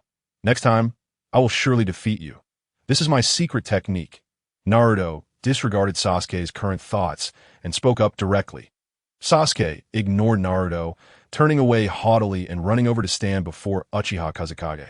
Teacher, I believe Naruto requires more guidance. He is currently incapable of engaging in a proper battle with me. Sasuke directly reported the issue. This bizarre form of combat was not to Sasuke's liking. What he desired was genuine combat, not this childish frolicking. All right, Sasuke, can you continue to fight? After Kazekage spoke, he glanced towards Gaara. Yes, I can. Sasuke nodded and then shifted his gaze to Gaara. This moment, it was evident that Gaara had not yet recovered from Naruto's unusual combat style. Gaara, let us engage in battle. You may utilize the power of the tailed beast, and Sasuke, you may also employ the Sharingan. If there are no objections, let us commence. Kazekage smiled as he spoke. Upon hearing Kazekage's words, the two exchanged glances and positioned themselves on the battlefield. 10 minutes later, Sasuke returned to Uchiha Kazekage, looking somewhat defeated. How did it go? Have you discovered your shortcomings? Kazekage inquired gently. My speed, strength, and control over chakra are all lacking. I did not realize this during my battle with Naruto. However, Sasuke did not continue speaking, but instead looked at the silent Gaara. The automatic defense of his sand, coupled with his ability to manipulate it in battle, had left Sasuke at a disadvantage. Gaara, why did you not use the power of the tailed beast earlier? To be an exceptional ninja, one must be aware of the powers they possess and know how to wield them effectively. Kazekage did not answer Sasuke's question, but turned his attention to Gaara. However, Naruto, you should team up with Sasuke and battle Gaara once. Without waiting for Gaara to respond, Uchiha Kazekage made another arrangement. The three did not protest and promptly initiated their third battle. 3 days later, at the training ground, Gaara's sand continuously spread outward. Sasuke and Naruto, utilizing the cover of shadow clones, swiftly approached Gaara after several days of training. The coordination between Sasuke and Naruto had improved significantly. They were no longer easily defeated by Gaara from the outset. Gaara also began to harness the power of Shikaku. With ample chakra, he controlled the surrounding sand with greater precision. No more fighting. I'm too exhausted. Naruto waved his hand and collapsed onto the ground. Sasuke leaned against a nearby pillar, displaying signs of fatigue on his face, although Gaara had the chakra of Shikaku to assist him. 3 consecutive days of intense training had also taken a toll on his ability to maintain chakra output. After all, his 7-year-old body could not endure too much. From now on, let us continue with this training regimen after our daily practice. Kakashi, I leave these 3 to you, Kazekage said, calling over Kakashi. Chapter 74. Treating Orochimaru. Konan must stay up until dawn. With Kakashi and Jiraiya present, there was little need to worry about training issues. Thus, after determining the overall direction, he entrusted the three to the two of them. Returning to the Hokage office, Uchiha Kazekage briefed Tsunade and Yuhi Kurenai on village matters before heading to Orochimaru's research facility. Upon learning of Kazekage's arrival, Orochimaru promptly emerged. Is the white Zetsu useful? Observing the excitement on Orochimaru's face, it was clear that he must have made considerable progress in his research. Otherwise, a person of Orochimaru's disposition would not display such a bright smile. Yes, it is very useful. These materials are highly compatible with the cells of the first Hokage. Moreover, these cells exhibit some peculiar changes within those bodies, seemingly capable of activating previously dormant cells. They may even begin to proliferate autonomously. Orochimaru began to present his data records, which pertained to some specialized subjects, causing Uchiha Kazekage to feel overwhelmed. Indeed, certain matters are truly arcane. Even when laid out before one and explained, they remain utterly incomprehensible. Uchiha Kazekage instinctively glanced at Konan. Konan's vacant expression mirrored his own. She could understand each word when separated, yet when combined, it rendered her perplexed. "All right, advisor Orochimaru, I have come to inquire about something." Uchiha Kazekage interrupted Orochimaru's excited discourse and spoke slowly. "Yes, ask away." Orochimaru quickly reined in his enthusiasm and focused on Kazekage. "I recall that you have ventured to the sage's location, correct?" "The Dragon Cave." Uchiha Kazekage began, upon hearing the mention of the Dragon Cave. Orochimaru's expression shifted to one of resignation. "I have indeed been there. Furthermore, I passed all the assessments. Even the strongest summoning beast, Manda, chose me. However, due to my physical limitations, I was unable to practice the sage techniques of the Dragon Cave. Hence, as you can see, Manda now somewhat looks down on me. When summoned to battle, he still demands offerings, often threatening to devour me." Orochimaru chuckled bitterly as he spoke, revealing his regret over the matter. His physical issues stemmed from his research. After all, the subjects he engaged with could be detrimental to one's health. While not immediately harmful, they inflicted irreversible damage to his body's essence. Thus, he was destined to be devoid of sage techniques. Coupled with Manda's occasional salt-in-the-wound remarks, Orochimaru found it even more unbearable. If one has participated once, can they return again? Uchiha Kazekage inquired once more. "The rules permit it. However, I have no need to go back. My body is even more broken than before." Orochimaru could not help but chuckle at his own predicament. Yet if given the chance to choose again, he would still unhesitatingly immerse himself in the study of forbidden techniques. Hence, he remained somewhat carefree, able to share these matters with Uchiha Kazekage calmly. "I can restore your body and enhance it further," Uchiha Kazekage said with a smile. "What? Are you suggesting seeking Tsunade's assistance? She is incapable of restoring my body. Otherwise, no. It will be me who takes action." Kazekage interrupted Orochimaru and spoke calmly. "Really?" "Yes. What must I do?" "Take a few of us from the Uchiha clan to the sage's location and ensure they can pass the assessments." "All right." The dialogue between the two was straightforward, swiftly confirming this crucial matter. Meanwhile, Konan stood to the side, utterly bewildered. This guy, Orochimaru, was always a slacker in the Akatsuki organization. Typically, he spoke in a sinister manner, yet he was now conversing so easily with Uchiha Kazekage. And what were they discussing? The sage's location, resolving bodily issues. These topics seemed to be discussed as casually as having a meal. "Orochimaru, are you prepared? Let us begin," Uchiha Kazama declared, raising his hand and a card materialized in his grasp. Using the body restoration card, with a mere thought, a unique energy enveloped Orochimaru's form, a S1 who had long delved into the intricacies of human anatomy. Orochimaru sensed the changes within his own body almost instantaneously. His eyes reflected disbelief. To be candid, Orochimaru had not harbored much hope regarding Kazama's assertions. 10 minutes later, "T truly has restored me. Hokage-sama, what sort of extraordinary technique is this? It has completely eradicated the damage to my body so swiftly, and I feel as if I've returned to my prime." The fervor in Orochimaru's gaze was unmistakable. After all, such a phenomenon was utterly unfathomable. IT is not a special technique, but rather a unique jutsu I discovered inscribed on a rare scroll. It is irreproducible. Furthermore, I have learned that even if one were to replicate it, the caster must sacrifice their own body as a trade-off, Kazama stated matter-of-factly. Upon hearing this, gratitude surged in Orochimaru's expression. Such a remedy would be invaluable to anyone. After all, no one could guarantee their body would remain unscathed throughout life. A method that could mend the very essence of one's being was indeed a divine artifact. Thank you, Hokage-sama. When shall we attend to the matters you previously mentioned? Orochimaru inquired directly, recalling the task of escorting the Uchiha clan members to the Dragon Cave. Take it to your convenience. Here is the list. Kazama replied, handing over the document before turning to depart. Conan observed Orochimaru with newfound contemplation, then swiftly followed suit. Soon, the two had exited the village, making their way towards a land of rain. That night, they arrived at a cliffside. The myriad stars in the sky compelled one to gaze longer. Should we continue onward tonight? Conan ventured, noticing Kazama had come to a halt. Let us rest here until dawn.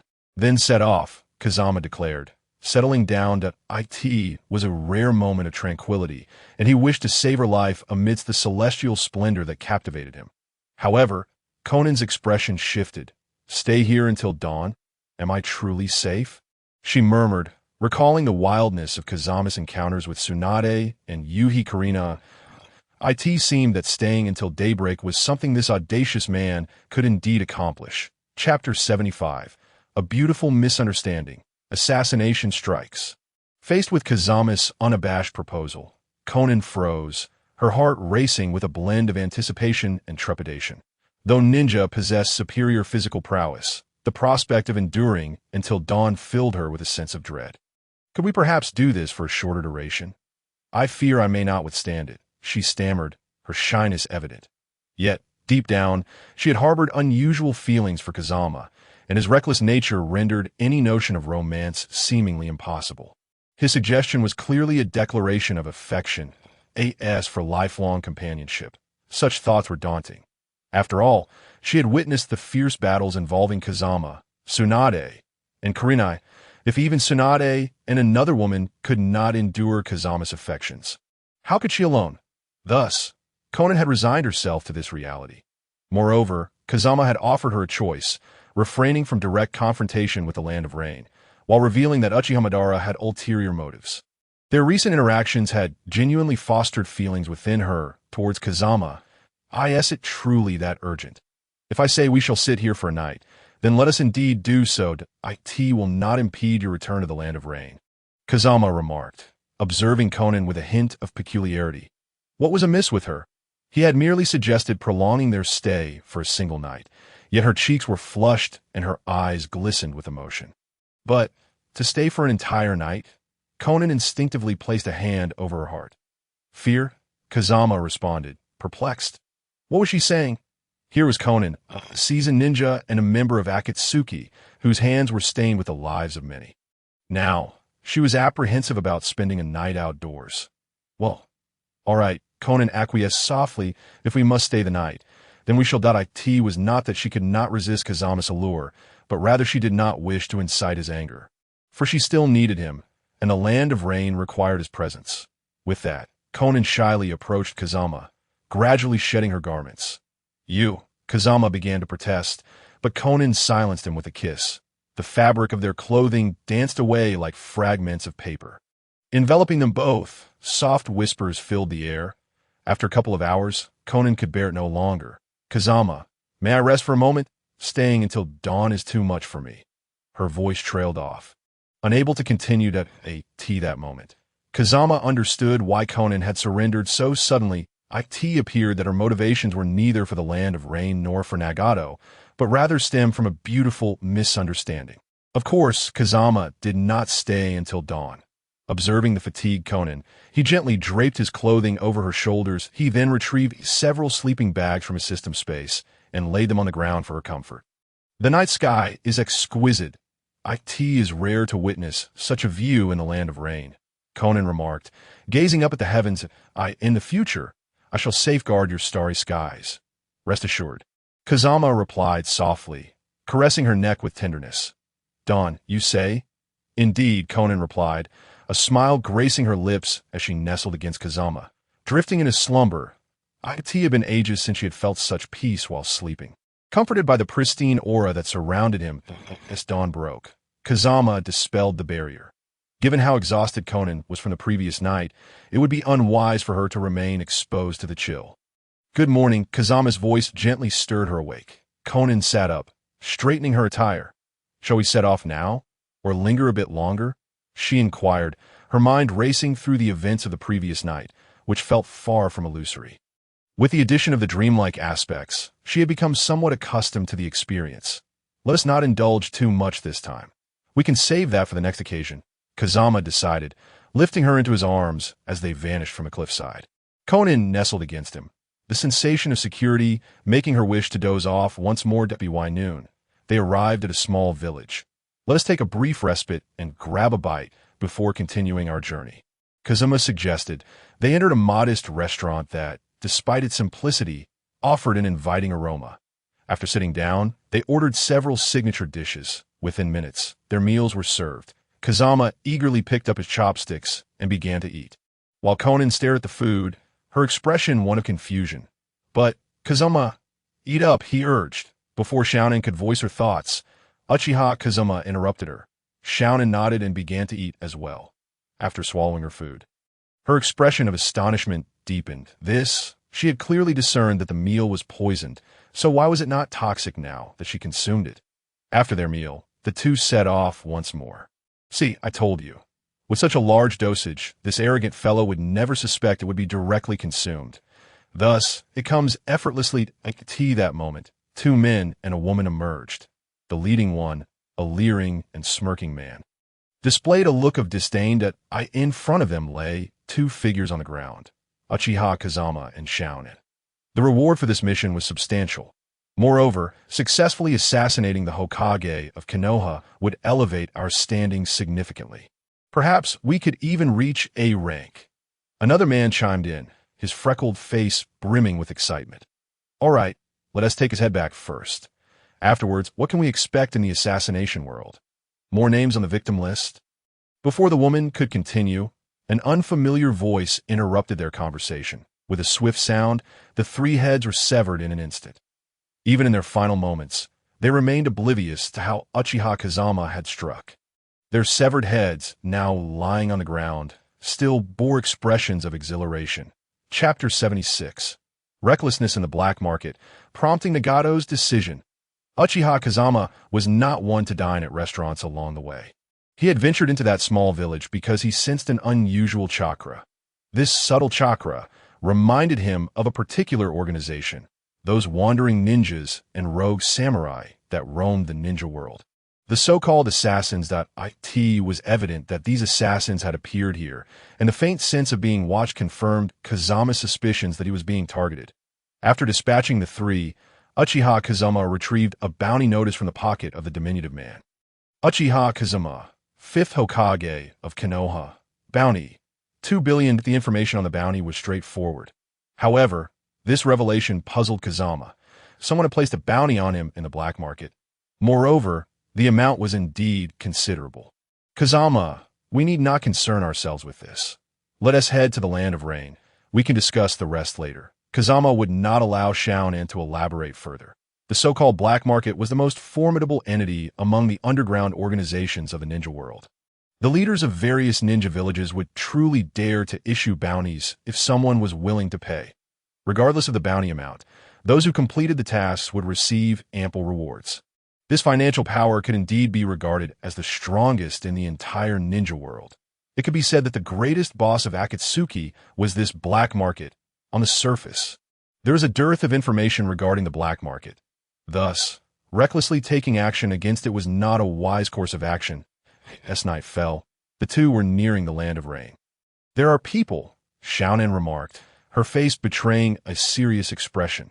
Indeed, the reason they had arrived at this location so late was due to several encounters with assassins along the way, although these assassins were not particularly strong. Their assassination techniques were quite formidable, and a few possessed secret jutsu. Yet again, another group was approaching, This marks the 8th batch. Such pests are beginning to irritate me. With that, Uchiha Kazama vanished from sight. When he reappeared, his hands were stained with a hint of blood. Xiaonan, you must know more about the underworld. Help me investigate the black market. Since they have provoked me, I ought to return the favor. Otherwise, it would be rather impolite, Kazama stated with a smile. Understood, Xiaonan replied with a nod. She had come to realize that Kazama's smile at times resembled that of the Grim Reaper.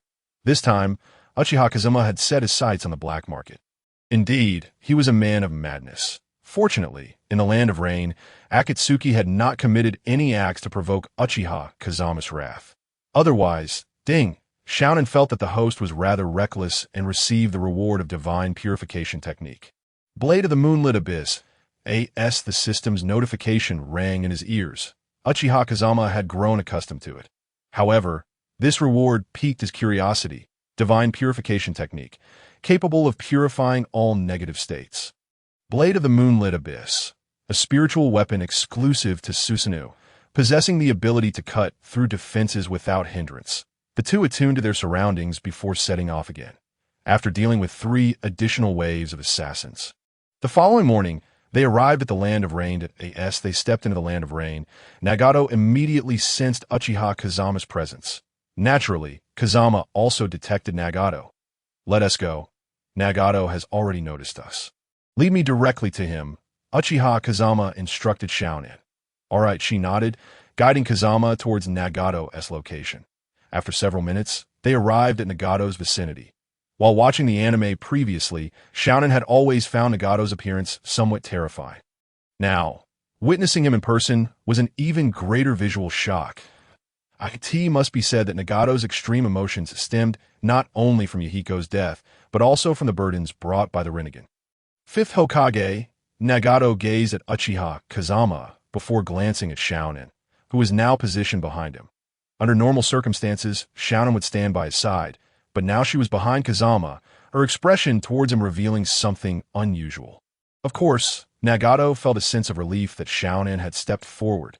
However, this time, he would not compromise based on Xiaonan's feelings that I can help restore your body. However, you must relinquish your Rinnegan. Otherwise, your body will continue to deteriorate. I will have Jiraiya come to the Land of Rain to assist you in handling matters here. Of course, if you refuse, I will not force you. For the specifics, just have Xiaonan inform me. Before Nagato could inquire, Uchiha Kazama laid out the entire situation. After all, he was a man of efficiency. There was no need for superfluous pleasantries or niceties.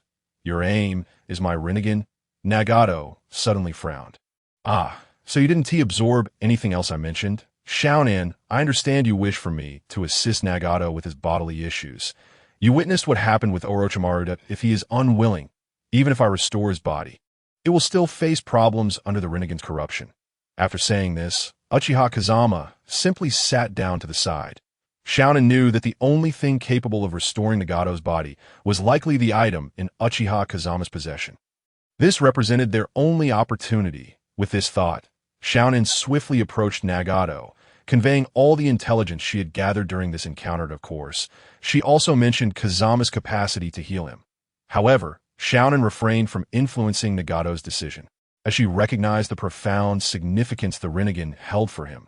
Xiaonan, I wish to know your answer. Nagato spoke plainly. If it were me, I would choose to grant you a healthy body. Furthermore, that fellow has already determined that part of the reason for the impending conflict in the ninja world is Uchiha Madara. Additionally, I believe if Yahiko were still alive, he would want you to avoid living in hatred. After expressing her thoughts, Xiaonan relinquished the decision-making power to Nagato. Chapter 77. Overwhelming Nagato, casually plucking eyes. Upon hearing Xiaonan's words, Nagato fell into silence. The dreams we once pursued together seemed to have gradually strayed from their path, almost imperceptibly. And that so-called infinite Tsukuyami, is it truly the right course of action? Reflecting on the words spoken by Uchiha Bido, along with the notion that one must experience pain to understand it, feels rather obsessive. When did this shift occur? Was it after Yahiko's demise? After acquiring the power of the Rinnegan? Or perhaps, there are far too many elements now that remain beyond exploration. Yahiko's death was a consequence of Hanzo the Salamander and Shimura Danzo's actions. and now they are both deceased as for the endeavors you wish to pursue. To be frank, they resemble the folly of a fool. To seek peace through the creation of war and suffering? Uchiha Kazuma observed Nagato's silence and stoked the flames further. Suddenly, upon hearing Kazuma's words, Nagato appeared before him. Fury etched across his visage. You, a denizen of a great village. Your Rinnegan was bestowed upon you by our kind. The lives and training of you three were granted by us. Now, the land of rain can develop in peace, and you stand before me to speak. All thanks to my mercy. How is it that we, from a great village, are in the wrong? Kazama derided. Nagato was momentarily rendered speechless. The truth Kazama spoke were undeniable. Beneath the Rinnegan, Nagato could not fathom Kazama's strength. Powerful, it was clear that Kazama had become aware of the Akatsuki's existence and its intentions, yet he did not strike at them immediately. The ongoing ninja world war, under this person's guidance, had not impacted other villages or nations. Nagato found himself at a loss for rebuttal. Yet in the face of the formidable Uchiha Kazuma, he was still filled with discontent. The Rinnegan does not belong to you. You cannot wield it. Oh, let us battle. After Kazama uttered these words, he vanished from sight. In an instant, the Hell Realm was shattered by Uchiha Kazama. Shinra Tensei. The Deva Path raised its hand and unleashed Shinra Tensei towards Kazama. The terrifying repulsion forcefully propelled Kazama away. Xiao Nan, startled, quickly appeared by Nagato's side. Nagato, you, Xiao Nan, do not hinder me. If I lose, I shall acquiesce to your demands. Nagato interrupted Xiao Nan and promptly commanded the remaining 5 paths to initiate an assault on Uchiha Kazuma. The animal path immediately summoned 3 beasts, a 3-headed dog, a raven, and a rhinoceros, charging towards Kazama. These summoned creatures are quite impressive, but in your hands, they are wasted, Kazama remarked, drawing forth a short blade from his waist. A massive slash instantly obliterated the 3 formidable summoned beasts. Simultaneously, shadow clones were released, targeting the other 6 paths. Within this confined space, Uchiha Kazama evaded all attacks, except for the Deva Path, which could repel Kazama with Shinra Tensei. The others were utterly defenseless against his onslaught. Taijutsu, Kenjutsu, Ninjutsu, Dojutsu, the powers wielded by Uchiha Kazama were overwhelmingly capable of crushing those before him. Moreover, he destroyed the Hell Realm first to prevent any further possibility of resurrection. At least for the time being, F-Ton, Arin, Uchiha Kazama unleashed a C-rank wind technique, dispersing the surrounding dust and mist. Now, only the Deva Path remained beside Nagato. The body of the Deva Path belonged to Yahiko. Therefore, I shall not destroy him, of course. If you wish to continue fighting, I shall hold nothing back. After dismissing the surrounding shadow clones, Uchiha Kazuma spoke slowly. Do you believe that you have won? Uchiha Kazuma, you may not have comprehended the Rinnegan at all. Bang!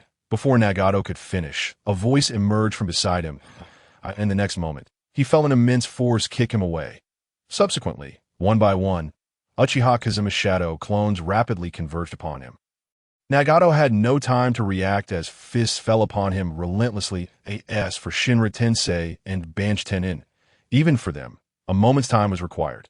Under the siege, Nagato's head buzzed, rendering him unable to perform any techniques. 3 minutes later, all of Uchiha Kazuma's shadow clones vanished. Had I wished to kill you during that brief time, you would already be a corpse. I shall take the Rinnegan. After Kazama finished speaking, he raised his hand and a pair of Rinnegan appeared in his grasp. Kazama, no! Xiao Nen exclaimed in alarm. If Nagato's Rinnegan were seized, Uchiha Kazama could indeed kill him. I have no intention of killing him. Furthermore, I shall not renege on my promise to you. Thus, Uchiha Kazama raised his hand, retrieving the remaining 2 cards as chakra coursed through them. The cards vanished. Nagato's body restored itself, even regaining his lost eyes. However, they were merely his original eyes restored. After the second card disappeared, Nagato, who had just stood up, displayed an expression of astonishment. His newly empowered body felt unreal. How could this be? Xiao Nan, I shall refrain from involving myself in your internal matters for now.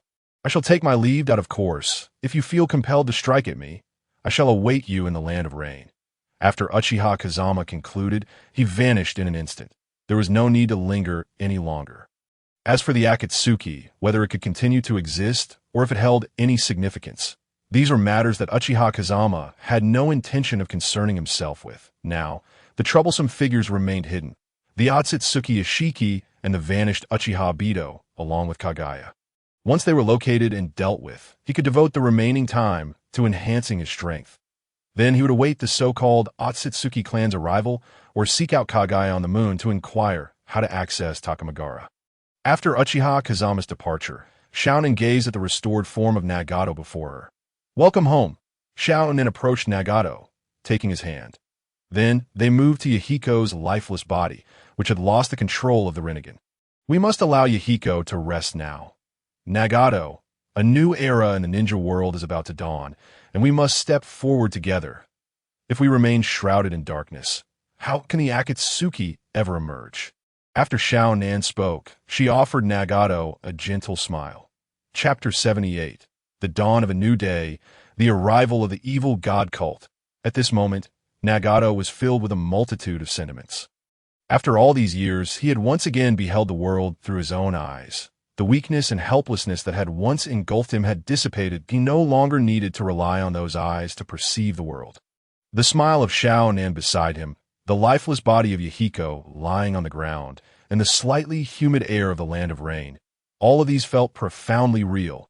Yet, these sensations were ones he had not experienced in a long while. For previously, all of Nagato's emotions and feelings had been influenced by the Rinnegan, rendering it difficult for him to grasp the authenticity of the world.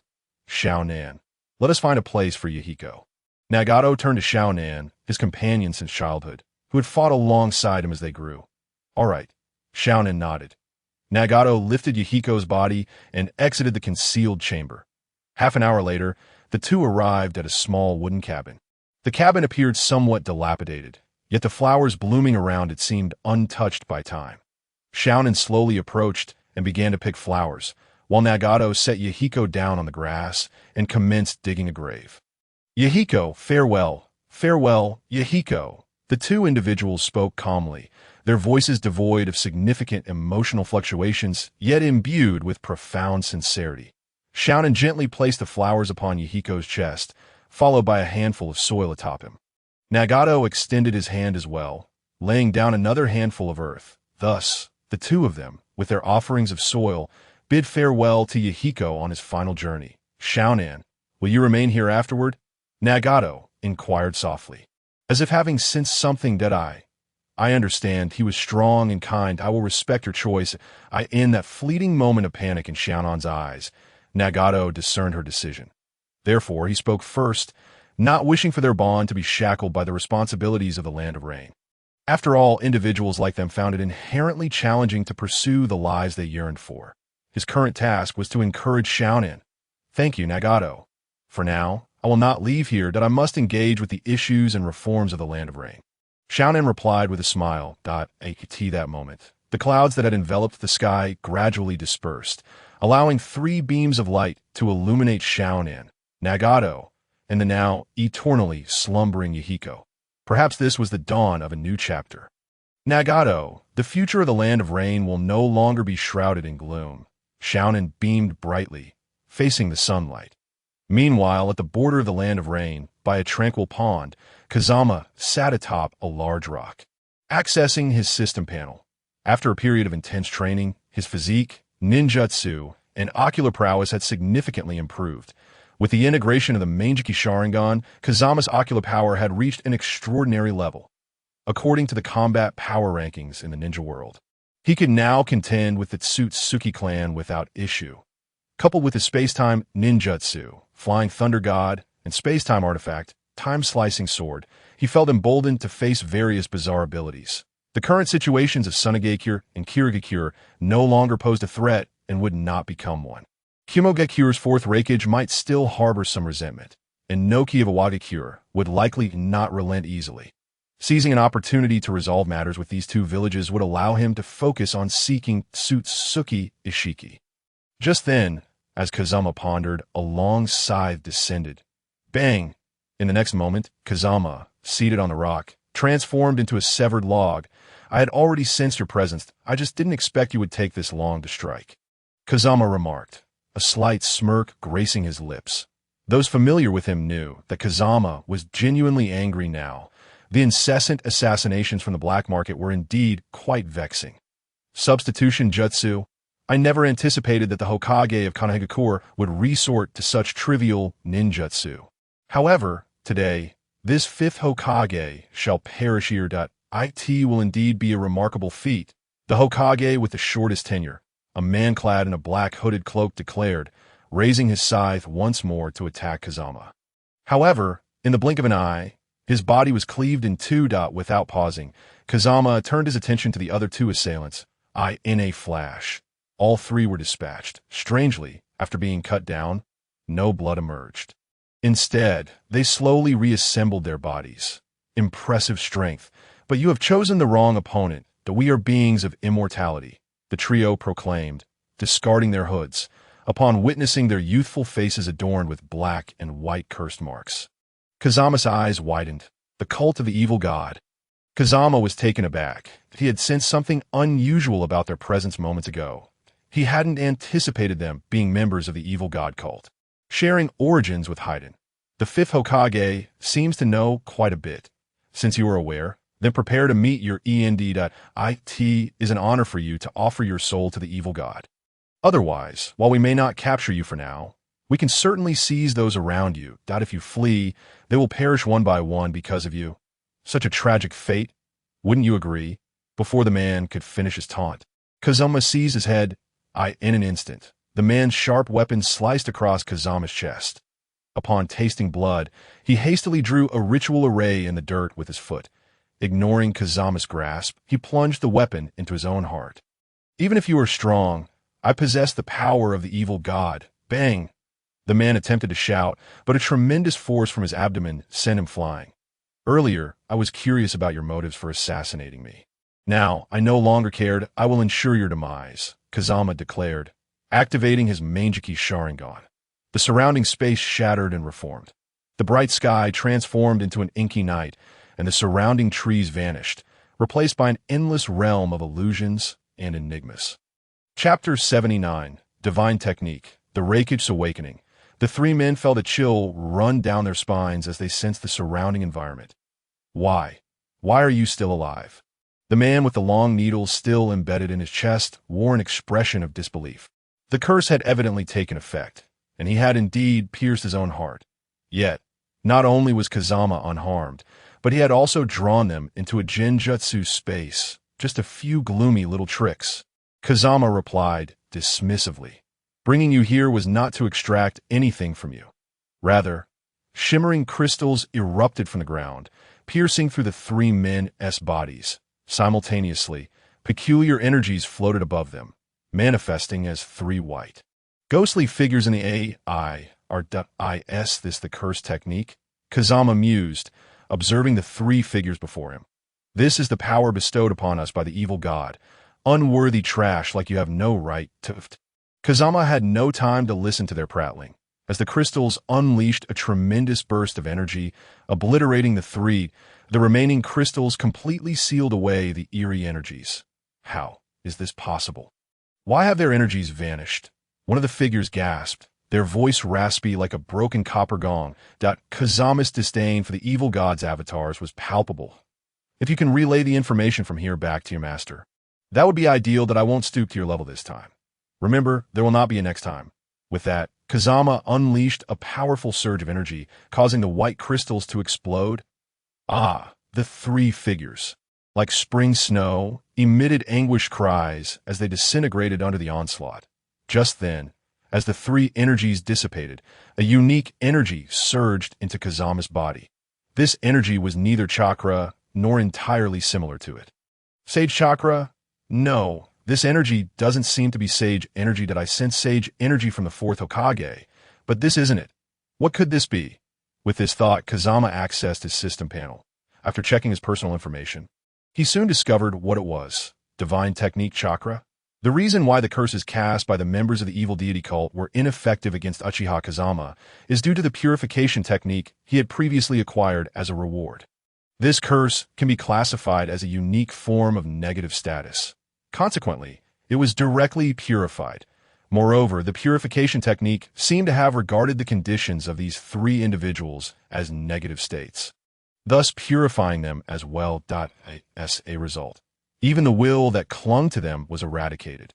However, the energy obtained post-purification astonishingly manifested as divine chakra, although I remain unaware of what the celestial mode entails.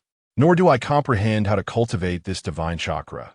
Its very existence implies that it possesses remarkable capabilities that I shall find a moment to thoroughly test this newfound power.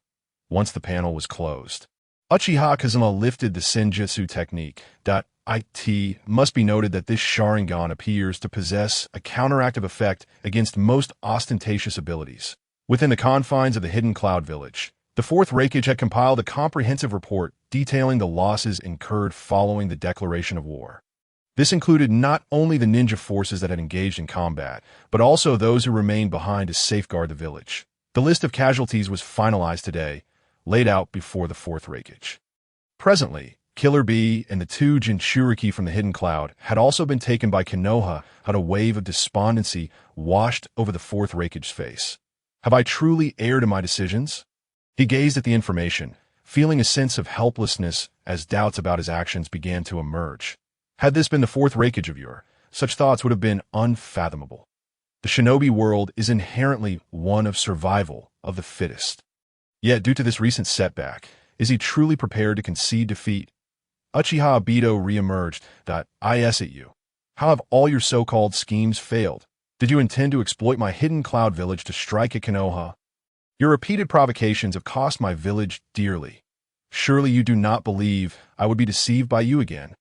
Although the Fourth Raikage held his pride, unwilling to accept the defeat in battle, he was not a fool. He ruthlessly unveiled Obito's intentions. Indeed, I have never concealed my animosity toward Konoha. If you have already relinquished hope, then I shall take my leave. Obito prepared to depart. The Fourth Raikage's face contorted with anger. He yearned to eliminate this individual right then and there. When Uchiha Kazama first arrived in the Hidden Cloud, he had contemplated returning to protect the village. Yet the power offered by this man had incited him to make an aggressive move against Konoha. After the second failure, he had also considered retreating, only to suffer further losses due to Obito's assurances that Uchiha would not intervene. And now, he dares to return. Does the Fourth Raikage appear to be someone easily trifled with? Uchiha Obito was momentarily taken aback. The Fourth Raikage's response had caught him completely off guard that a small man devoid of power can only resort to such petty tricks in the shadows. Setting aside the fact that Konoha still possesses our two Jinchuriki, even without any constraints, I can still perceive the disparity between us and Konoha. Arrogance is built upon the foundation of strength. Are you truly unaware of this? Upon seeing Obito, all the fog in the Fourth Raikage's heart dissipated. He felt no regret. Given the chance to do it all over again, he would still choose to act, to seize the opportunity. However, to recklessly gamble when one is fully aware they are outmatched is sheer folly. In an instant, the darkness in his heart vanished. Left speechless by the confrontation, Uchiha Obito sulkily sank into the ground, disappearing from sight. Chapter 80. The Raikage's Awakening. Kakuzu's explanation. As Uchiha Obito departed, the Fourth Raikage fell into silence. His earlier remarks had been a spontaneous outburst, undoubtedly influenced by his recent setbacks on the battlefield. Indeed, it was the weakness of Sarutobi Hiruzen that had led him to harbor the illusion that the Hidden Cloud was the preeminent village in the shinobi world. If he were to continue living in such a delusion now, it would be nothing short of sheer stupidity. Just then, Killer Bee burst into the room in a flurry. Upon returning to the village, he had heard that the mysterious figure had reappeared. Although his time in Konoha had been brief, he had come to understand the village's formidable strength. Even a 7-year-old child could effortlessly master the Nine Tails. What had he accomplished at that age? Furthermore, he had observed the mission department in Konoha, noting that there was never a task left unclaimed. Even after a battle, Konoha's overall conditions swiftly returned to normal. Yet upon his return, he found the Hidden Cloud still engulfed in chaos. The Fifth Hokage was not the madman the outside world had depicted. Madness was merely a fade. The plans and arrangement for the village were beyond the comprehension of ordinary individuals. Thus, Killer Bee felt a genuine fear for the current state of A's reasoning. I know what you wish to convey. Rest assured, I've already declined that individual's proposal. The fourth Raikage spoke with a calm demeanor. You? How did you return? Only then did the fourth Raikage remember that Killer Bee had been left in Konoha. How is this possible? The fifth Hokage summoned me back. The current Konoha is no longer the era governed by the third Hokage that if we wish to progress, it is best to establish a cooperative relationship with Konoha. The one-tailed Jinchuriki, Gaara, who is now the Kazekage, is also in Konoha. It appears that the Mizukage has connections with the fifth Hokage as well, so Killer Bee did not continue, as it was already sufficiently evident. Very well, I shall leave this matter in your hands. The current landscape of the shinobi world is somewhat perplexing to me, and I need to venture into the land of thunder to train diligently. My arrogance has caused me to forget my path as a shinobi. After speaking, the fourth Raikage vanished from the scene, leaving Killer Bee in a state of shock. Killer Bee surveyed the surroundings. A look of helplessness etched upon his face in the land of rain. Have you arrived? Have you resolved your internal matters? Uchiha Kazuma inquired as he regarded Konan, who appeared in the distance. Yes, Nagato will handle the affairs of the land of rain. With the foundation laid by the Akatsuki, there's no need to worry about these issues. What about you? Are you planning to return to the village? Konan approached Kazuma, speaking gently. In this lifetime, the knot in my heart has been untied. Konan is now able to confront her feelings that I shall not return for the time being. If the issues concerning the black market remain unaddressed, they will inevitably become troublesome. You possess them? Just as Uchiha Kazama was about to continue, he sensed a familiar aura. He turned to look in that direction. Konan followed his gaze, spotting a man clad in a fiery cloud robe appearing nearby. Kakuzu! Konan exclaimed in surprise. Why is he here? Was he not on a mission outside? Indeed, Kakuzu should be aware of this. A glimmer of delight appeared on Uchiha Kazama's face. Be cautious. This individual is formidable. He once battled against your first Hokage and even emerged unscathed. Noting Kazama's intent to take action against Kakuzu, Konan promptly issued a warning. He fought against the first Hokage. Uchiha Kazama was taken aback. He had originally thought this was merely an internet jest. To hear such a claim from Konan was unexpected. Did this Kakuzu, who had been vanquished by Kakashi and his companions, truly possess such prowess? What brings you here? Jiao Du regarded Uchiha Kazama with a tinge of apprehension as he spoke. Indeed, he had just accepted the mission to assassinate the fifth Hokage. However, the information from the black market was impervious to leakage. The only plausible explanation was that Uchiha Kazama had fortuitously appeared here. Furthermore, he seemed to be on amicable terms with Konan, that if he were to strike at this moment, perhaps he could eliminate Uchiha Kazama in an instant. Indeed, this was an opportune moment that it was nearly impossible to carry out a covert assassination against such a formidable shadow-level ninja. In a direct confrontation, Jiao Du harbored little confidence. Now, Jiao Du, take me to the black market, Uchiha Kazama stated, suddenly materializing before him with a smile.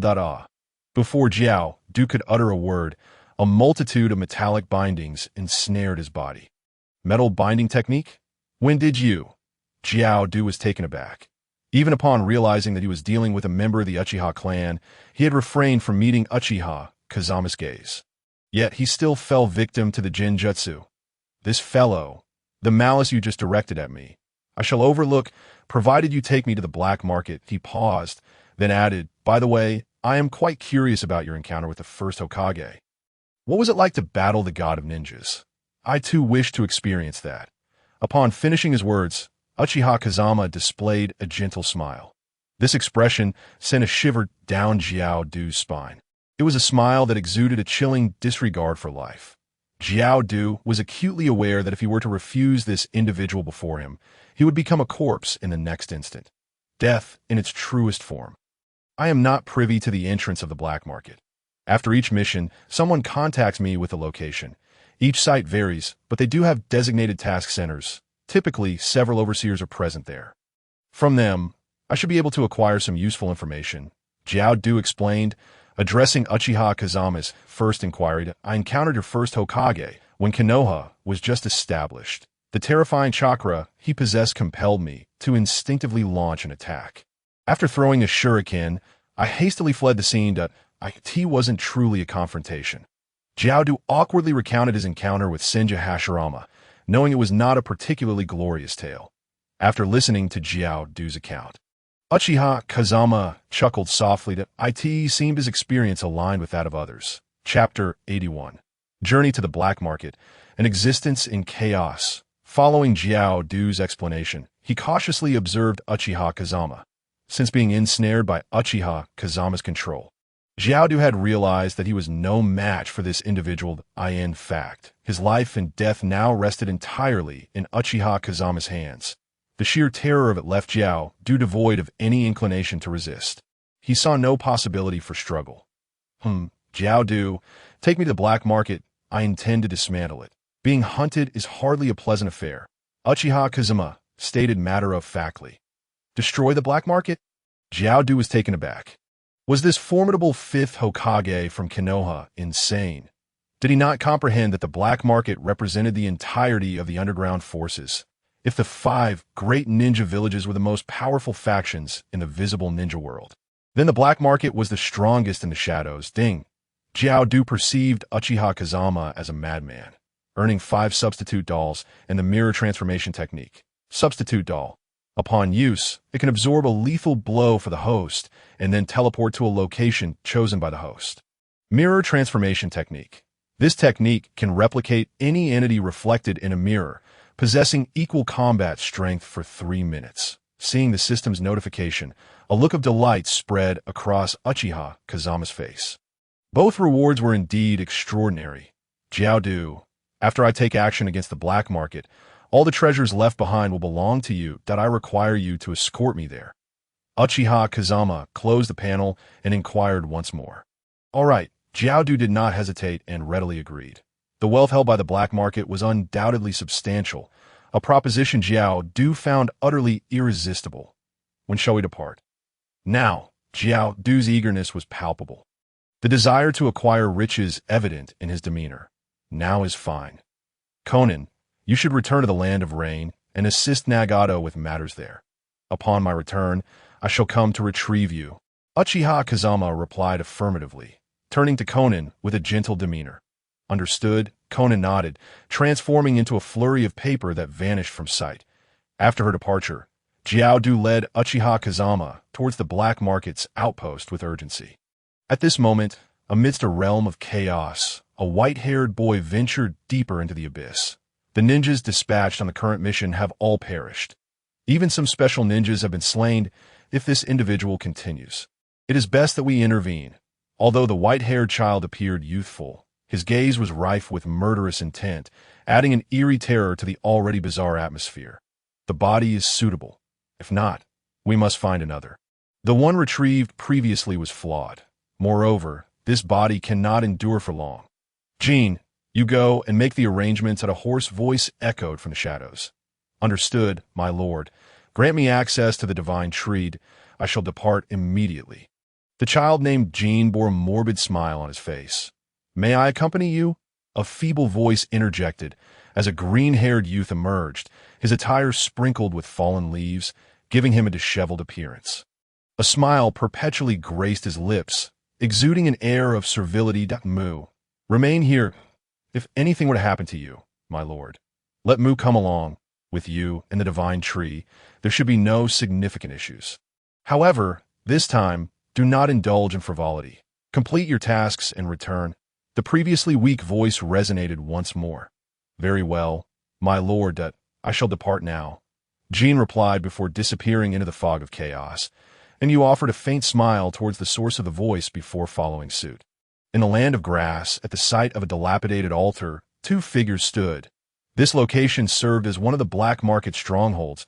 If it were akin to previous encounters, there would be 7 overseers here.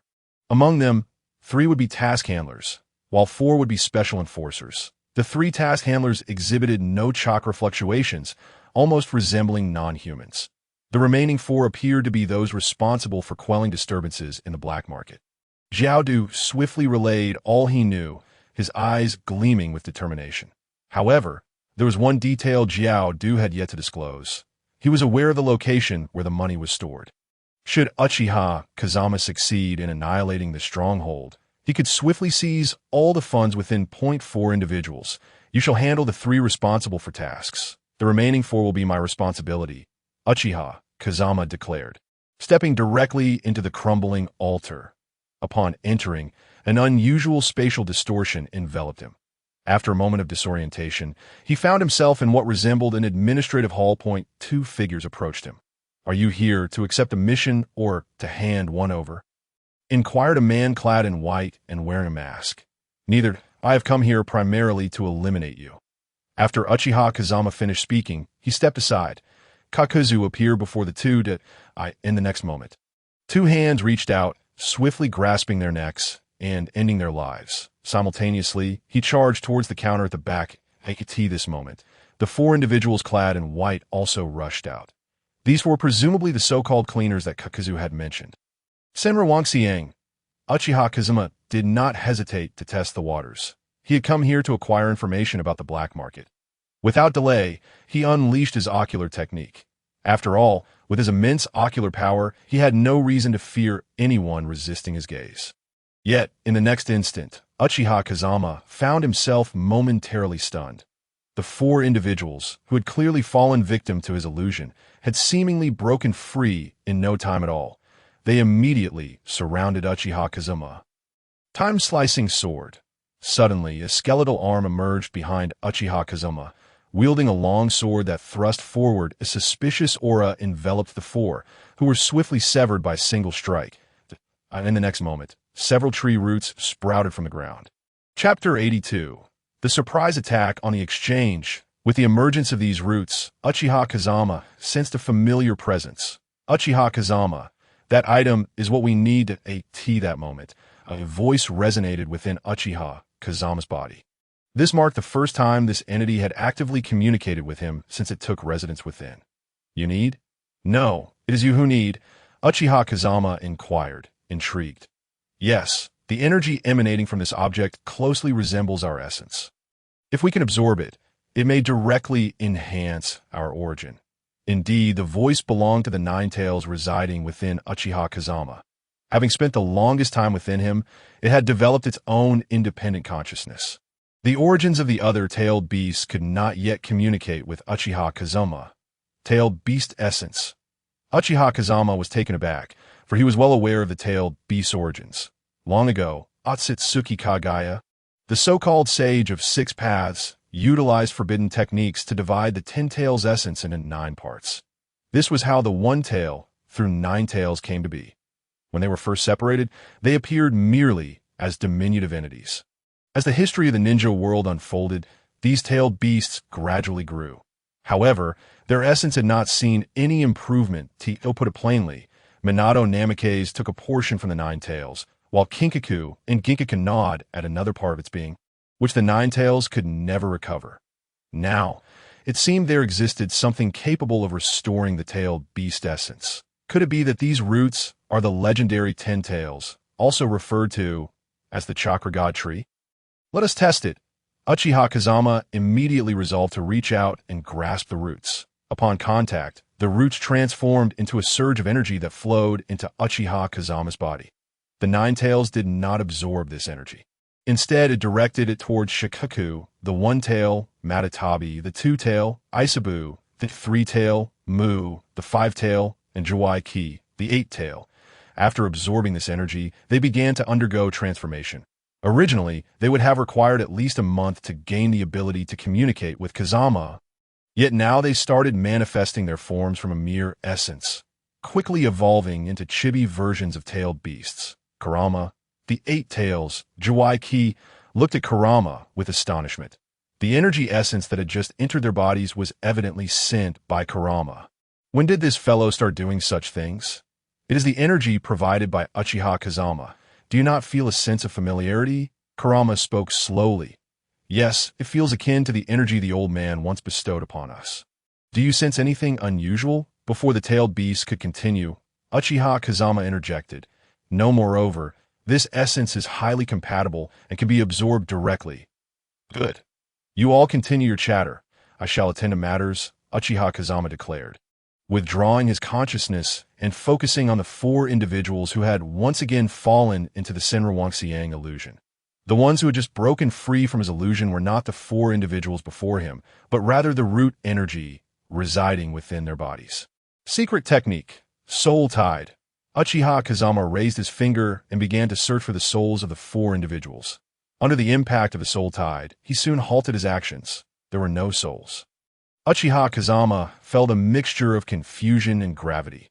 These four possessed considerable strength, at least on par with elite jonin, yet they lacked souls. This indicated that they were akin to special puppets, acting under the influence of someone behind the scenes. Clearly, this black market was not so easily dealt with. As these thoughts crossed his mind, a surge of black flames ignited, incinerating the four before him. After completing this task, Uchiha Kazama surveyed the surroundings.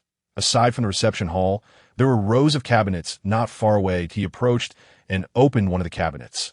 Yun Hidden Village's elite jonin. Dekuro. IWA Hidden Village's special jonin. Haina.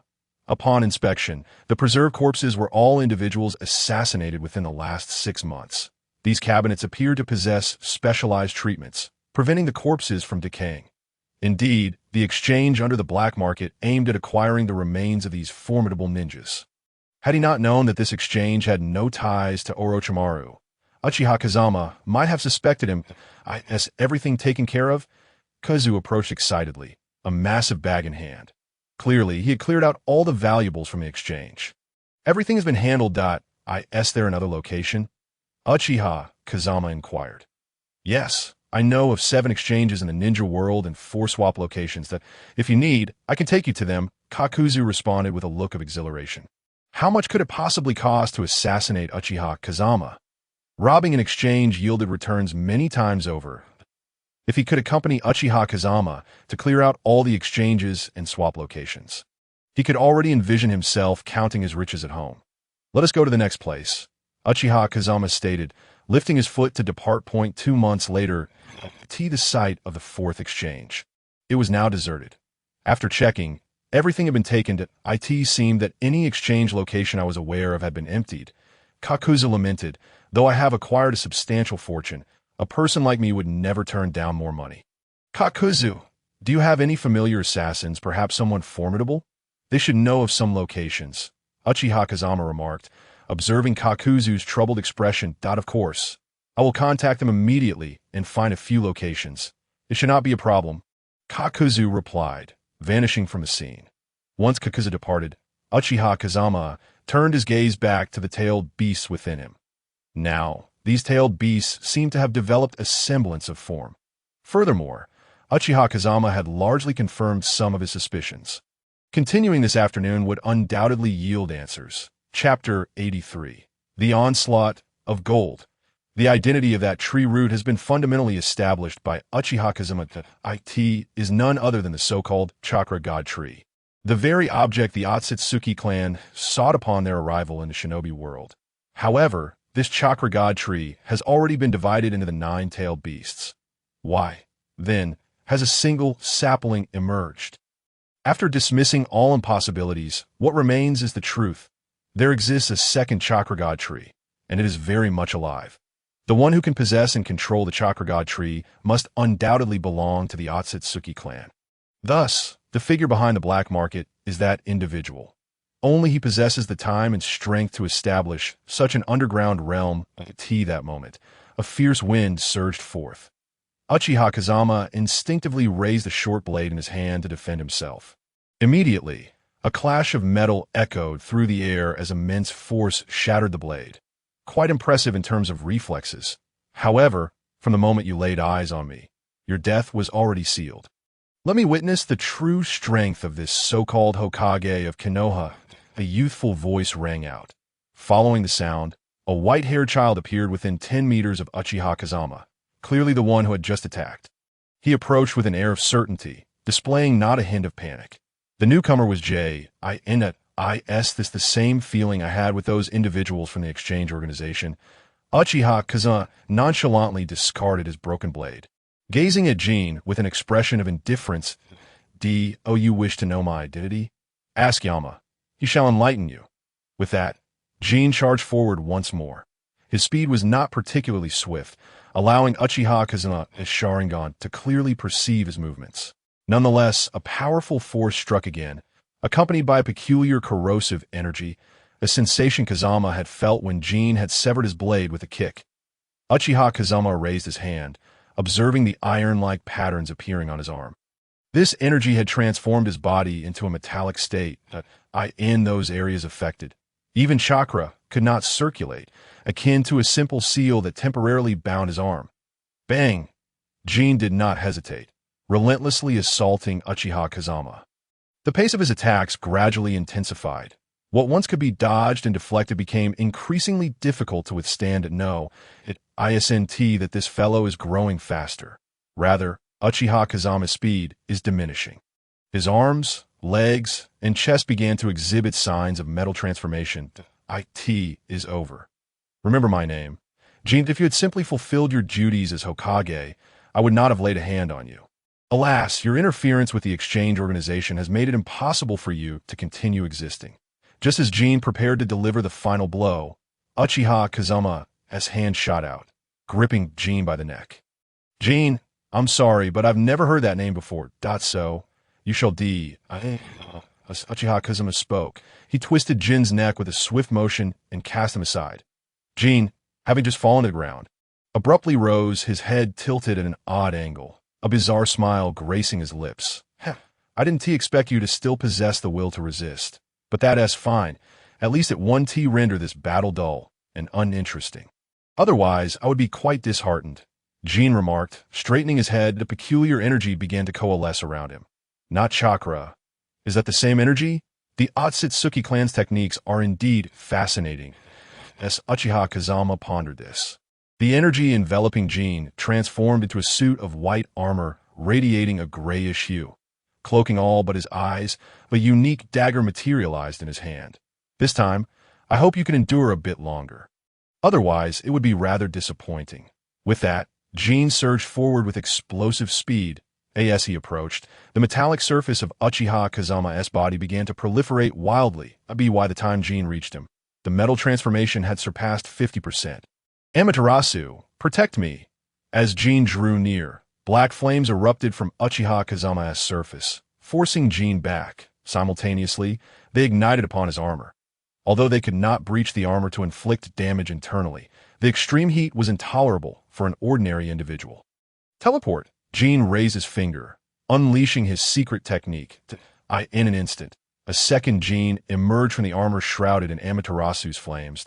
Is this your confident strategy? I'm sorry, but I'll kill you at your moment of utmost confidence. Jin, moon of 10,000 names.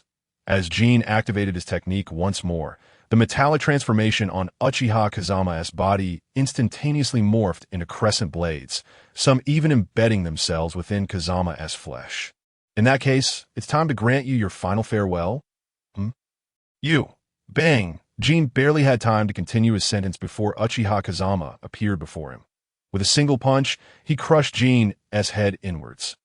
Shaking off the remnants of metal and the crescent shards, his clothing tore, revealing a sculpted physique. While lacking the explosive musculature one might expect, an unmistakable aura of terrifying power emanated from every sinew. The Uchiha clan is not merely formidable in ninjutsu and genjutsu. Their taijutsu is equally formidable. Impossible. How could you? Jin remained in disbelief. He had clearly inflicted his golden transformation technique upon Kazama.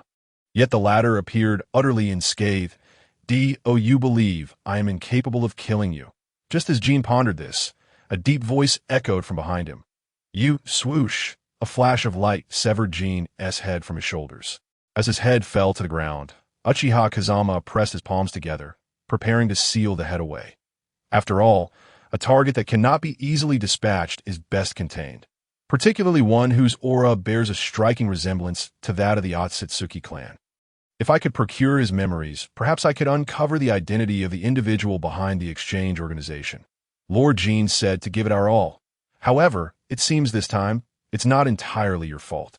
This fellow is quite strong. A languid voice interjected. A green-haired figure emerged not far away, holding Jin's severed head. Indeed, this was the very head that had been before Uchiha Kazama moments ago, now taken by this individual using some form of spatial technique. Another adversary has arrived. Then I shall eliminate you both. That I wonder if the one behind you will reveal himself because of your demise. If the occasion arises, Uchiha Kazama finds himself harboring a modicum of anticipation. At this juncture, encountering Otsutsuki Ishiki could prove to be quite the event. This individual, despite not yet having regained his full strength, is undeniably a member of the Otsutsuki clan. It would even afford him the opportunity to experience firsthand the sensation of vanquishing an Otsutsuki, or perhaps to gain deeper insight into the prowess of this formidable lineage. Ding! A notification alerts the host to an excessively reckless thought, rewarding him with the wind god's body and the blade of divine concealment, with the system's prompt echoing in his mind. Uchiha Kazama snaps back from his momentary lapse into madness, but he chuckles with delight at the timely arrival of such rewards. Raising his hand, a short blade of a pale gray hue materializes within his grasp, perfectly addressing his need for a suitable weapon. Upon sensing the aura emanating from the blade in Uchiha Kazama's hand, Moku's steps falter momentarily, his eyes betraying a flicker of apprehension. This weapon seems rather perilous. Moku, reclaim my body swiftly. I intend to personally tear this wretch apart. Roars Kin, his head aflame with indignation that Obi injured to such an extent by a mere Hokage of Konoha is utterly humiliating. His tone has shifted from playful mockery to outright fury. Kin, this fellow is rather peculiar that we must retreat, Moku states with a composed demeanor. However, he wishes to withdraw. Uchiha Kazama will not permit such an escape. Moreover, Kin's expression mirrors disbelief as he gazes at Moku. Found you. Before Kin can utter a word, Uchiha Kazama vanishes, reappearing at the spot where he had discarded the severed blade moments before. He raises his short knife and strikes down directly. A cacophony of shattering, piercing screams ensues. Moku, who had been grasping Kin's severed head, trembles and releases it, a gaping wound now marring his chest, from which verdant blood flows profusely. Yet this blood does not fall to the ground. It vanishes into his very being. Kin, hurry, I'm dying. Moku's voice shifts from tense to sheer terror. He never anticipated that he would be gravely wounded before even having a chance to retaliate. Kin, now fully integrated with his body, hastens to form seals, unleashing a wave of terrifying energy. Instantly, a unique barrier envelopes both combatants. This an attempt to shield yourselves from my assault. But can a mere barrier truly protect you? Uchiha Kazama's smile brightens further. In an instant, Susanoo manifest, the skeletal arm extends forth, grasping a pitch-black moon blade. Swish! As the blade of the nether moon cleaves downwards, the barrier surrounding the two is effortlessly severed. Damn it, Kin, I will hold him off. You must recover quickly. If you cannot regain your strength before I perish, we may truly meet our end here, Moku exhorts, disregarding his own injuries as he launches another offensive against Uchiha Kazama. The very ground around them becomes ensnared, as Moku manipulates the surroundings to encircle Uchiha Kazama. These plants possess a unique ability to absorb chakra, simultaneously attacking Uchiha Kazama while siphoning his chakra to fuel Moku's own strength. Within mere seconds, Moku's injuries heal, yet this restoration only serves to darken his countenance. How can this individual possess such an abundance of chakra? In contrast, a typical ninja would have exhausted their entire reservoir of chakra merely to heal as Moku has. At this realization, Moku contemplates fleeing, disregarding Kin's potential desire to continue the fight. In truth, I too would relish engaging with you. However, I am averse to complications, particularly those of your peculiar nature. Just as Moku grapples with the notion of retreat, Uchiha Kazama appears behind him once more. The short blade pierces through his form, cleaving half of his body asunder. You've recovered so swiftly? Uchiha Kazama turns, observing the state of the two adversaries. Kin, still bearing the semblance of his earlier self, now harbors a mixture of confusion and fear, but he remains oblivious to how events have escalated to this point, and even if given another chance, He cannot fathom how to defeat the figure before him. Moku, retreat, allow me to handle this. Rest assured, even if I fail to accomplish the task, I will return, Kin declares, casting Moku aside before pivoting to face Uchiha Kazama. It seems there are new tactics at play. Let the battle commence. Uchiha Kazama proclaims, charging towards Kin. With the blade of the Nether Moon and purification technique at his disposal, he need not worry about barriers or curses. Uchiha Kazama refrains from slaying Kin outright, wishing instead to compel the one lurking behind him to reveal themselves. Chapter 85. Unexpected gain. Chakra fruits. The abilities Kin has just demonstrated are indeed formidable. Such a robust entity could only have been cultivated by that individual. Yet it remains uncertain whether his body can endure the strain of such intense combat. Uchiha Kazama possesses unwavering confidence in his own strength. As for the one who fled, he is of little concern.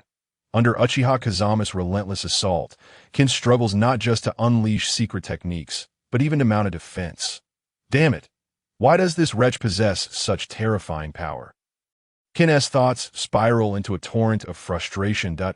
In this world, even those who begin training in the womb could not attain such prowess.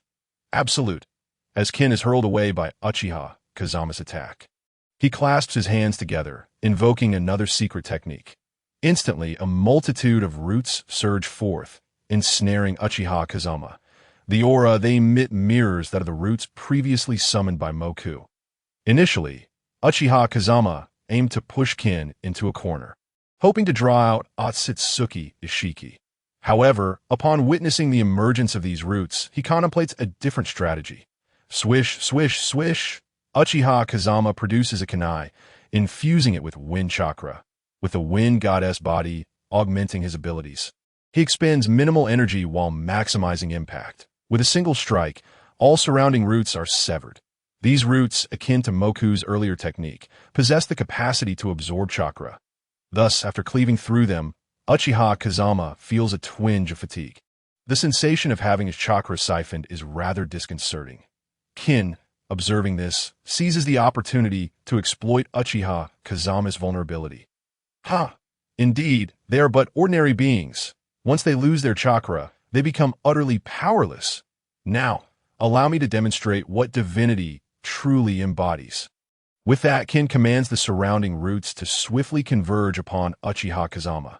Though they manage to bind him time and again, they also drain considerable amounts of his chakra. Should this continue, he will inevitably exhaust his reserves. Realizing this, Kin intensifies his assaults. If he can eliminate Uchiha Kazama here, he is willing to pay any price. Should this individual be allowed to continue growing, he may evolve into a being of unfathomable strength, far beyond Kin's comprehension. Such an eventuality must not be allowed to unfold. Half an hour later, the ground was strewn with scattered roots of trees. Uchiha Kazama was already somewhat fatigued, his form wavering unsteadily. Next, you shall perish, the Hokage of Konoha. Your brilliance will surely dim in my presence. After delivering yet another villainous monologue, Jin launched another attack against Uchiha Kazama. I could see this moment. Jin also realized a pressing issue. His energy was nearly depleted. Controlling the roots of the divine tree was no trivial matter. Moreover, he himself was not of the Otsutsuki clan, so the drain was substantial. Divine tree, descend. With this thought, Jin began to form hand seals. Suddenly, a rift appeared in the surrounding space. A root emerged from it, gradually withering away. To the apex of the root, a red fruit began to swell slowly. Just as Jin reached out to pluck the fruit, a massive hand appeared and seized it away. Jin's expression turned tense as he beheld Uchiha Kazama clutching the fruit. Return it to me. Jin's voice was laced with anger and concern. Your strength is pathetic. Yet your wits seem equally lacking. Without a moment's hesitation, Uchiha Kazama extended the fruit from his grasp. Yet it was not offered to Jin. A gaping maw emerged from the side, directly biting down on the fruit and swallowing it whole. The nine tails, why within your body? Hiss. Before Jin could finish, Uchiha Kazama's assault struck. This was a situation where he had to rely on the chakra fruit for replenishment.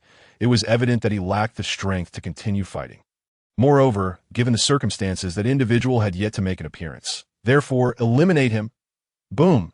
Before Uchiha Kazama's wind technique could descend, massive square blocks materialized, intercepting Kazama's attack. Subsequently, a hand emerged from the rift, grasping Jin and vanishing from sight. At that moment, the surrounding barrier dissolved entirely. The Otsutsuki style. Indeed, it is you. Witnessing this peculiar assault, a smile crept across Uchiha Kazama's lips. It was evident that he dared only to rescue Jin without confronting Uchiha Kazama head-on. One could practically ascertain that the body of the Otsutsuki was on the verge of collapse. Such a pity.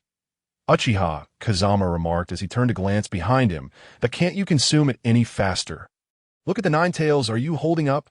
Just as Uchiha Kazama was commenting on the other tailed beasts, he noticed that the nine tails, having just devoured the chakra fruit, was now radiating an intense energy fluctuation.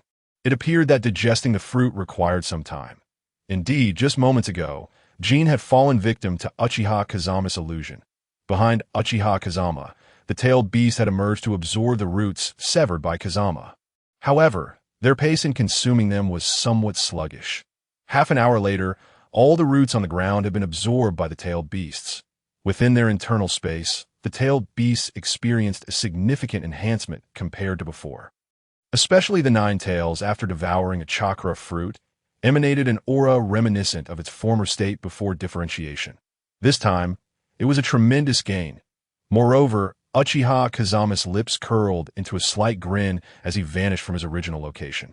In the distance, within a cave atop a cliff, Mu lay there, the wound on his chest still fresh. Moreover, the injury was precisely at the point where he was connected to Jin. Currently, he could not reach Jin and had no choice but to await Jin's arrival. Upon his return, he had already resolved to restore his strength at the earliest opportunity. Then, alongside Jin and the other comrades, he would seek to eliminate Uchiha Kazama. He could no longer afford to grant him any time for growth. "Hey, are you waiting for me?" At that moment, a voice that sent shivers down Mu's spine echoed in his ears. Upon hearing that voice, all of Mu's previous aspirations evaporated into thin air. His pupils trembled as his head slowly turned. Bang! In the next instant, he was seized and slammed against the cave's stone wall. The immense force embedded his entire head into the rock. This body is indeed formidable. For an ordinary person, they would have perished by now. Uchiha Kazama's mocking voice reached Mu's ears. Yet at that moment, Mu was rendered incapable of uttering any sound. Even a scream or a cry was a challenge for him now. Uchiha Kazama, however, did not cease his assault. Soon, Mu was cast aside like a rag doll. "Your recovery ability seems rather impressive. If I grant you chakra, you should be able to recover swiftly." Uchiha Kazama smiled as he gazed at Mu. That smile, to Mu, felt akin to the whispers of a demon. Immediately, a torrent of chakra surged into Mu's body. In an instant, the severely injured Mu had recovered significantly. Moreover, the influx of chakra showed no signs of abating. 3 minutes later, Mu astonishingly returned to his initial state. What does this fellow intend to do? Mu felt no elation, but rather immense dread, for this person would undoubtedly not be one to extend a helping hand to an enemy. His actions were surely driven by ulterior motives. Pooh! Before Mu could ponder further, the familiar sensation of penetration struck him.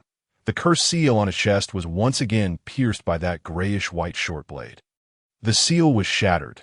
Just moments ago, Mu had sought to contact his master, but now he looked at Uchiha Kazama in terror. "Next, I shall thoroughly allow you to experience my malice. By the way, my target is that individual behind you. Tell me, how long do you think you can endure before that person makes an appearance?" Uchiha Kazama concluded, extending his hand to grip Mu's neck, that a profound sense of asphyxiation enveloped him. This sensation, which rendered the usually indifferent Mu's face flushed, was overwhelming. Just as his consciousness teetered on the brink of oblivion, Uchiha Kazama released his grip and promptly produced 1,000 needles, plunging one into Mu's shoulder. Hiss! The excruciating pain jolted his scattered awareness back to clarity. The agonizing throb in his neck, the intense suffocation, the sharpness in his shoulder, all sensations spiraled through Mu's being. Mu's gaze shifted from resolute to vacant. Has my master abandoned me? Perhaps it was inevitable. They had existed solely for the sake of their master from the very beginning. Now, This terrifying figure before him evidently posed a threat to his master. Thus, he found himself in this predicament. Just as despair threatened to consume Mu, a familiar voice reached his ears. "Master, did you have a nightmare?" A hand gently rested upon his disheveled hair. What of Jean?" Mu suddenly paused, instinctively thinking of Jean. "Jean? Have you forgotten? Jean has gone on a mission. You wish to accompany him, but he left you behind. That little rascal was rather rough. Are you all right?" Otsutsuki Ishiki spoke softly, his words calm and devoid of emotion. Yet, such caring utterances sparked a glimmer of light in Moku's gaze. Simultaneously, waves of spiritual tides ceaselessly washed over Moku before him, while the environment around them was enshrouded in a mesmerizing illusion of myriad phenomena. Indeed, as Moku's consciousness began to unravel, Uchiha Kazama pulled him into the realm of infinite manifestations. Half an hour later, Moku had entirely lost his soul, collapsing to the ground, transformed into a withered sapling. Kazama raised his hand, drawing it into his system space. It must be said that the intelligence gleaned from Moku was somewhat inconsequential, as most of the information he possessed aligned closely with Kazama's own conjectures. However, the critical details were conspicuously absent. For instance, how to reach the location where Otsutsuki Ishiki resided, or any substantial information about his companions, was scarce. That it was only known that there were 5 of them: metal, wood, water, fire, and earth. Metal had already engaged in battle, and wood was now deceased. The remaining trio likely possessed their own unique abilities. If these individuals were to be unleashed upon the ninja world, they could potentially incite calamity. Naturally, following this setback, it was anticipated that Otsutsuki Ishiki would not easily permit these beings to emerge again. Returned? Uchiha Kazama turned a glance at the somewhat disheartened Kakuzu behind him. "Yes," upon receiving the news. "I conducted an investigation. Those exchange houses and trading posts have all vanished. It seems they have been thoroughly intimidated by you," Kakuzu replied, a pained expression crossing his face. "Had I known that robbing the exchange houses would be so lucrative, I would have skipped the initial missions altogether and simply organized a heist on them instead.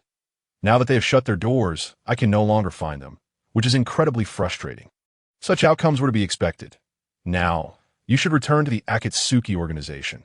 There are likely numerous matters requiring attention. The funds you acquired from those exchange houses will serve as your remuneration for this mission. If you perform well, I will bring you along the next time I seek to trouble these individuals," Kazama said with a smile. "Another time? Fine, just have Haku contact me," Kakuzu replied before making a hasty exit. After all, the wealth acquired this time was